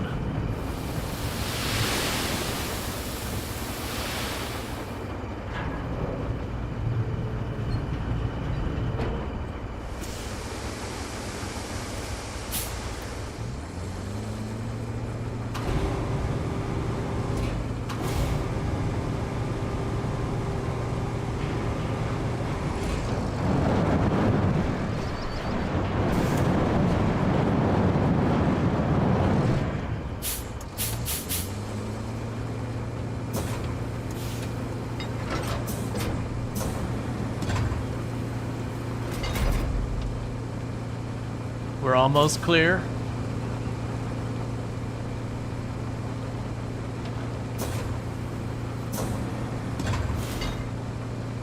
And we're good.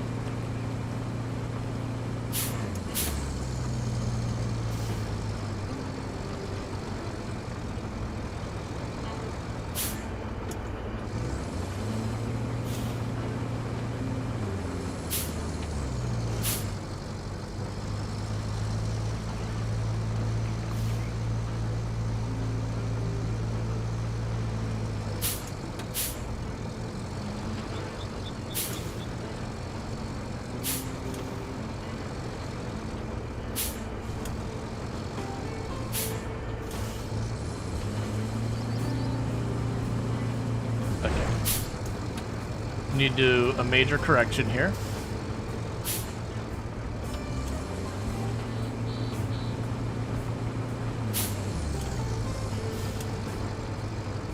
If you weren't supposed to drive in the pipes, why did they make the perfect spacing? Exactly. I'm not the real villain here. The real villain is the devs, making it so tempting to try this.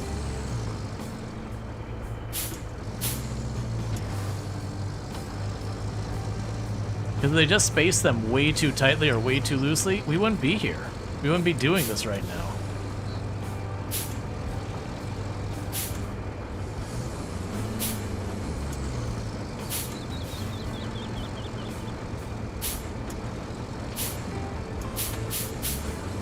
I might actually have to get the bulldozer and smooth out that one spot of sand. It is actually screwing this whole thing up now. Because now that I've added it a little too high and a little too steep there, I'm just sliding right off to the other side.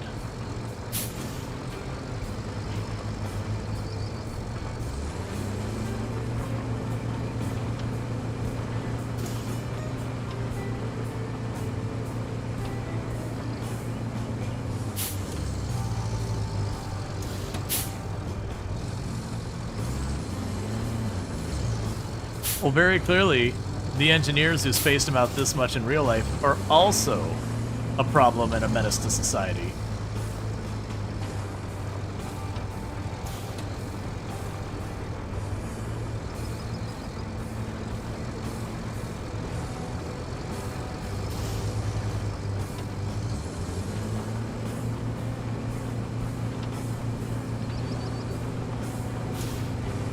Alright, give me a moment to slide out of here.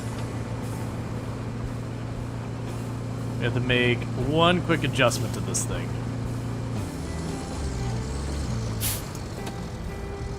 Okay, so grab you. I need you to get out of the way. Yeah, it's fine.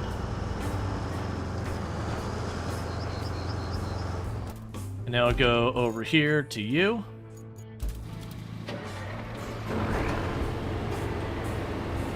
Because I need to smooth just a little bit off the very tippy top.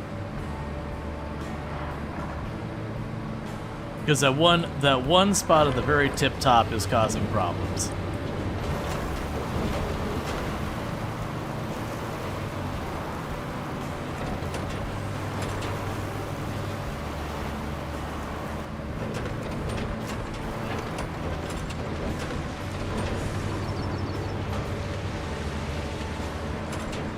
Alright.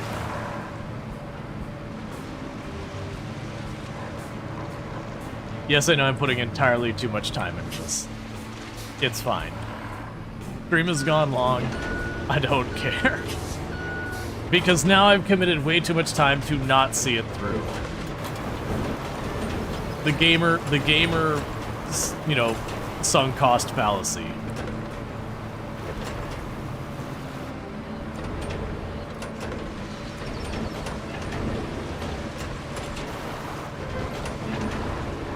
Oh yeah, no, I'm having fun with it.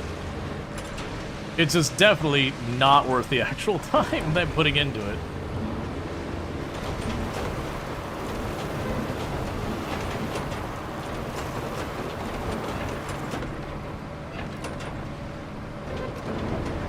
Okay, so what I need to do is I just need to get to the top over here, and I'm hoping this can climb. I just need to, like, again, just push the very tip top, because like I said, the problem is it's gotten so steep on that one side of that pipe that what's happening is I go up and I slide off the side. And there isn't a way of, like, just being, you know, getting good to get around it. It very genuinely just needs me to at least make it less steep.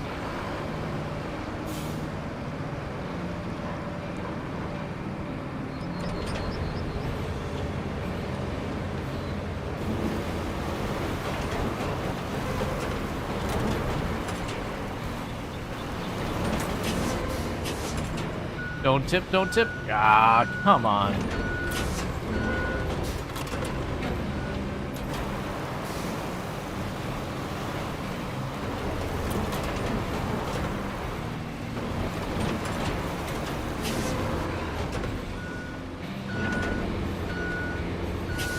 Okay, that should be way more doable.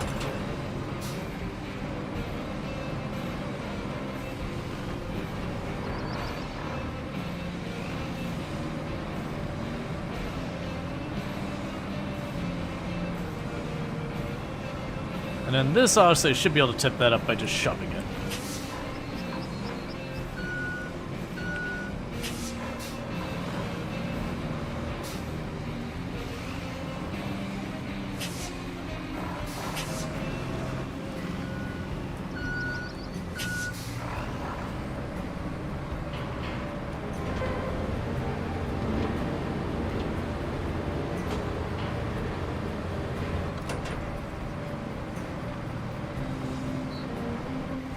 Let's try scooching more to the back. Because then I might be able to do like we did before, where I kind of got that at an angle that's workable.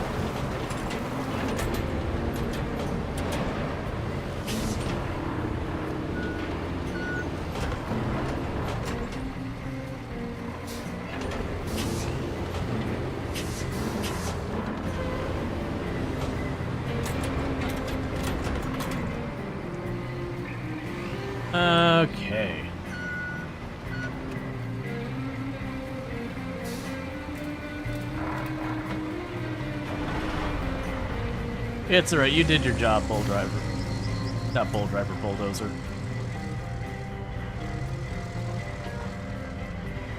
Almost. We're not quite lined up. We can actually properly line up on this.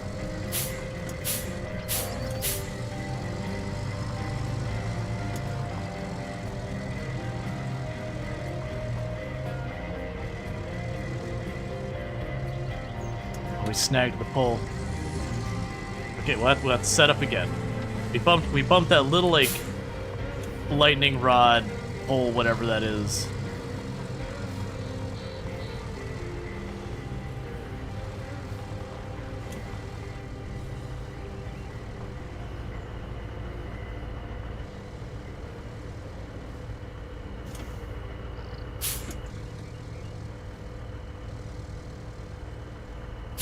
No, no, no, no, no, no, no, no.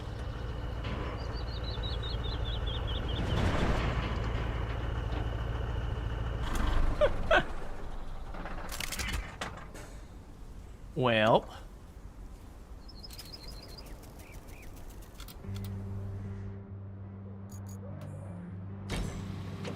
All right.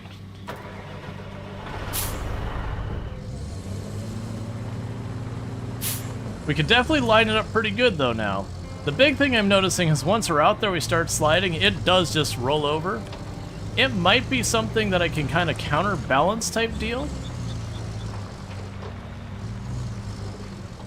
But we'll have to see what I can do. It's another thing I might be able to do is when we start to slide like that, if I can grab the other truck. We did tip.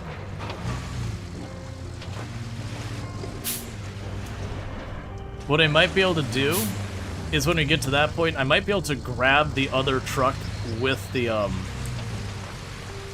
arm and then use it to kind of like pull myself down against it so that it can't slide to either side. I'm just like wedged in there.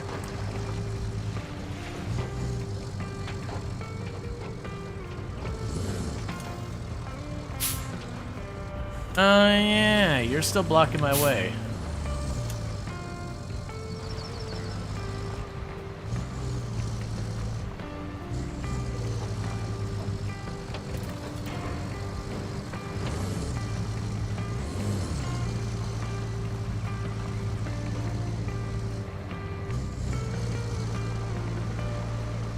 Come on.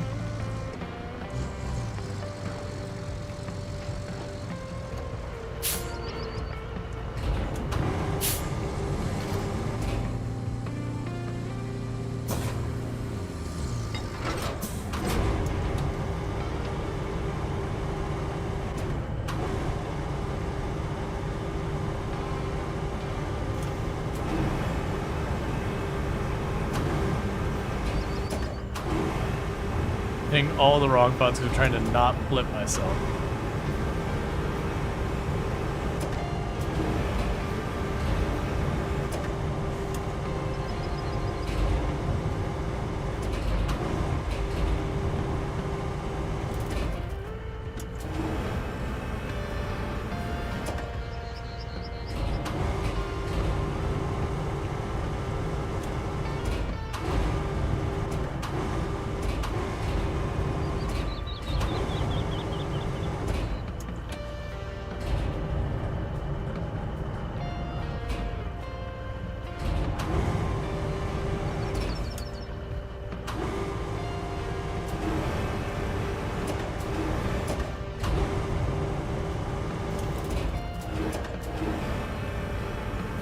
There.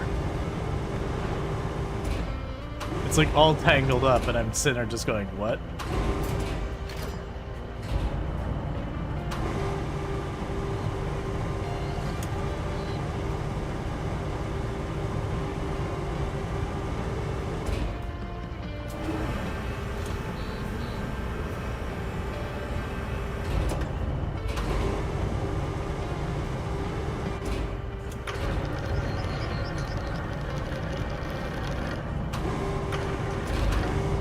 I wish so much that these controls were different than they are.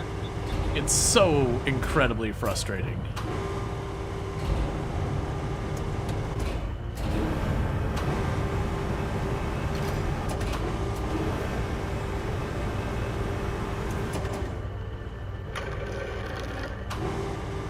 Like, instead of how far off center I am, just let me control the axis using one way or the other.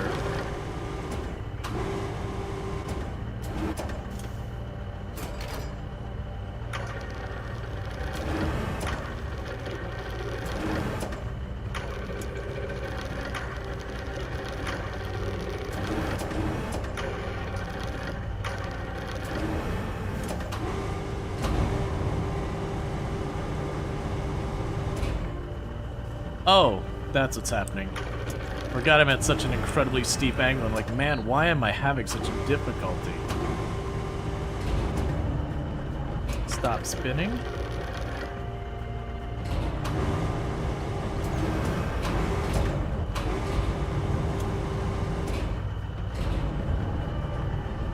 Go this way.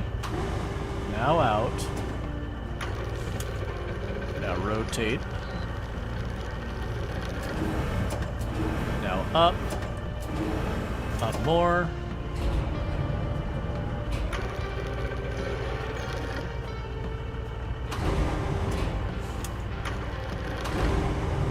Alright, new plan. Get these up. Do this. Back it up. Because at such a steep angle, I can't get it to want to settle.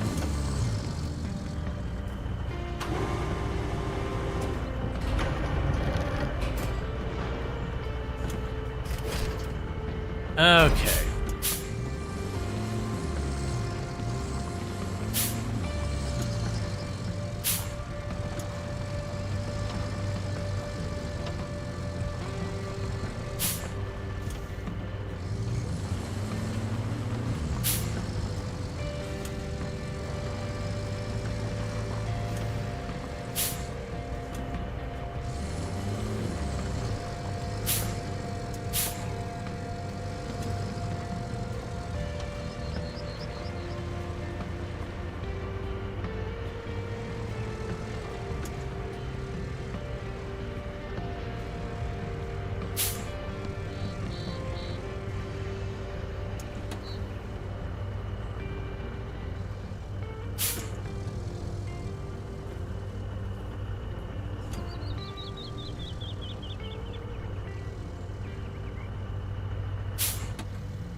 Okay.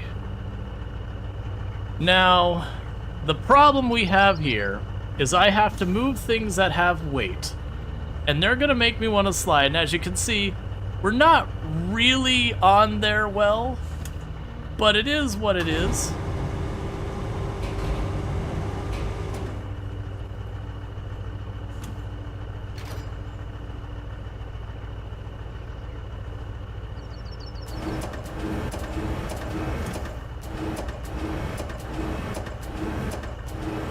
Pop out.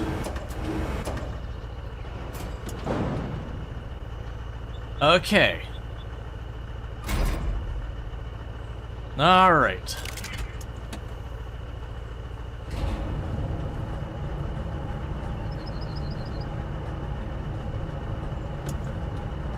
I don't know how we do this. Put tighter stabilizers? Of course. We gotta stabilize. Oh, okay, okay. That was probably a mistake, actually. That was probably a mistake, actually. Can I get it to just that angle? I don't want to pick up the stabilizers. I'm worried the bump from them coming up will bounce us. And I can't take the pipe straight over top of us. Okay. We're connected. Very slowly.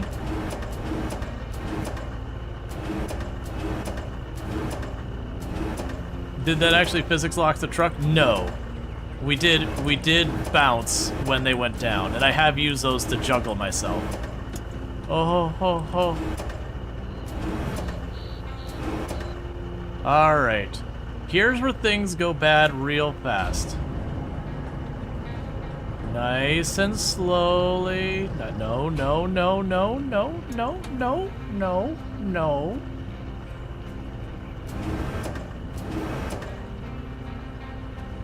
I don't...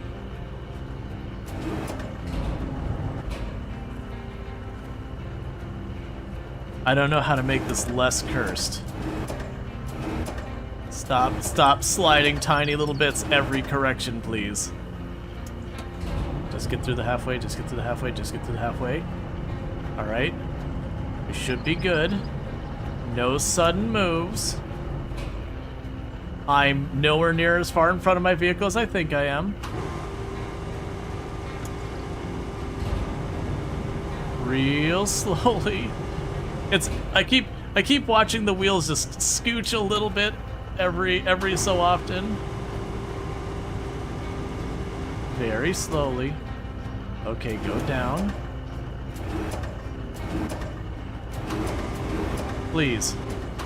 Please tell me we're not gonna have to like move this whole thing though. Okay. Alright. Alright, the correct way to do this mission. Oh man. Okay. Alright. That's the, I don't know how to make this thing that I totally cursed through my own actions to be less cursed. Alright, so needless to say, that was not how you were intended on doing that.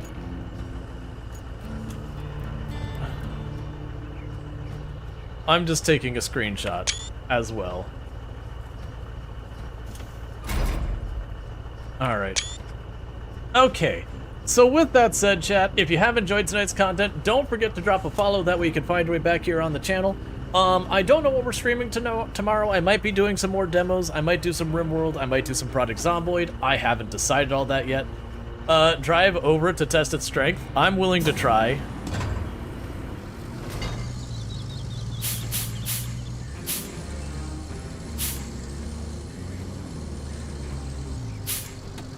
And go to sleep. That's fine. Alright. But with that said, chat, if you have enjoyed tonight's content and you're not already following the channel, don't forget to drop a follow, that way you can find your way back here in the future. I will be streaming again tomorrow at 7 p.m. EST to 4 a.m. EST, that's my normal time. If you're watching over on YouTube, the stream will be ending for you abruptly because the rating and hosting and all that doesn't work as well over there, but thank you so much for everyone who's been tuning in over there. For everyone over here on Twitch, I'm gonna go ahead and put up my ending stream screen, and we're gonna go see who we can drop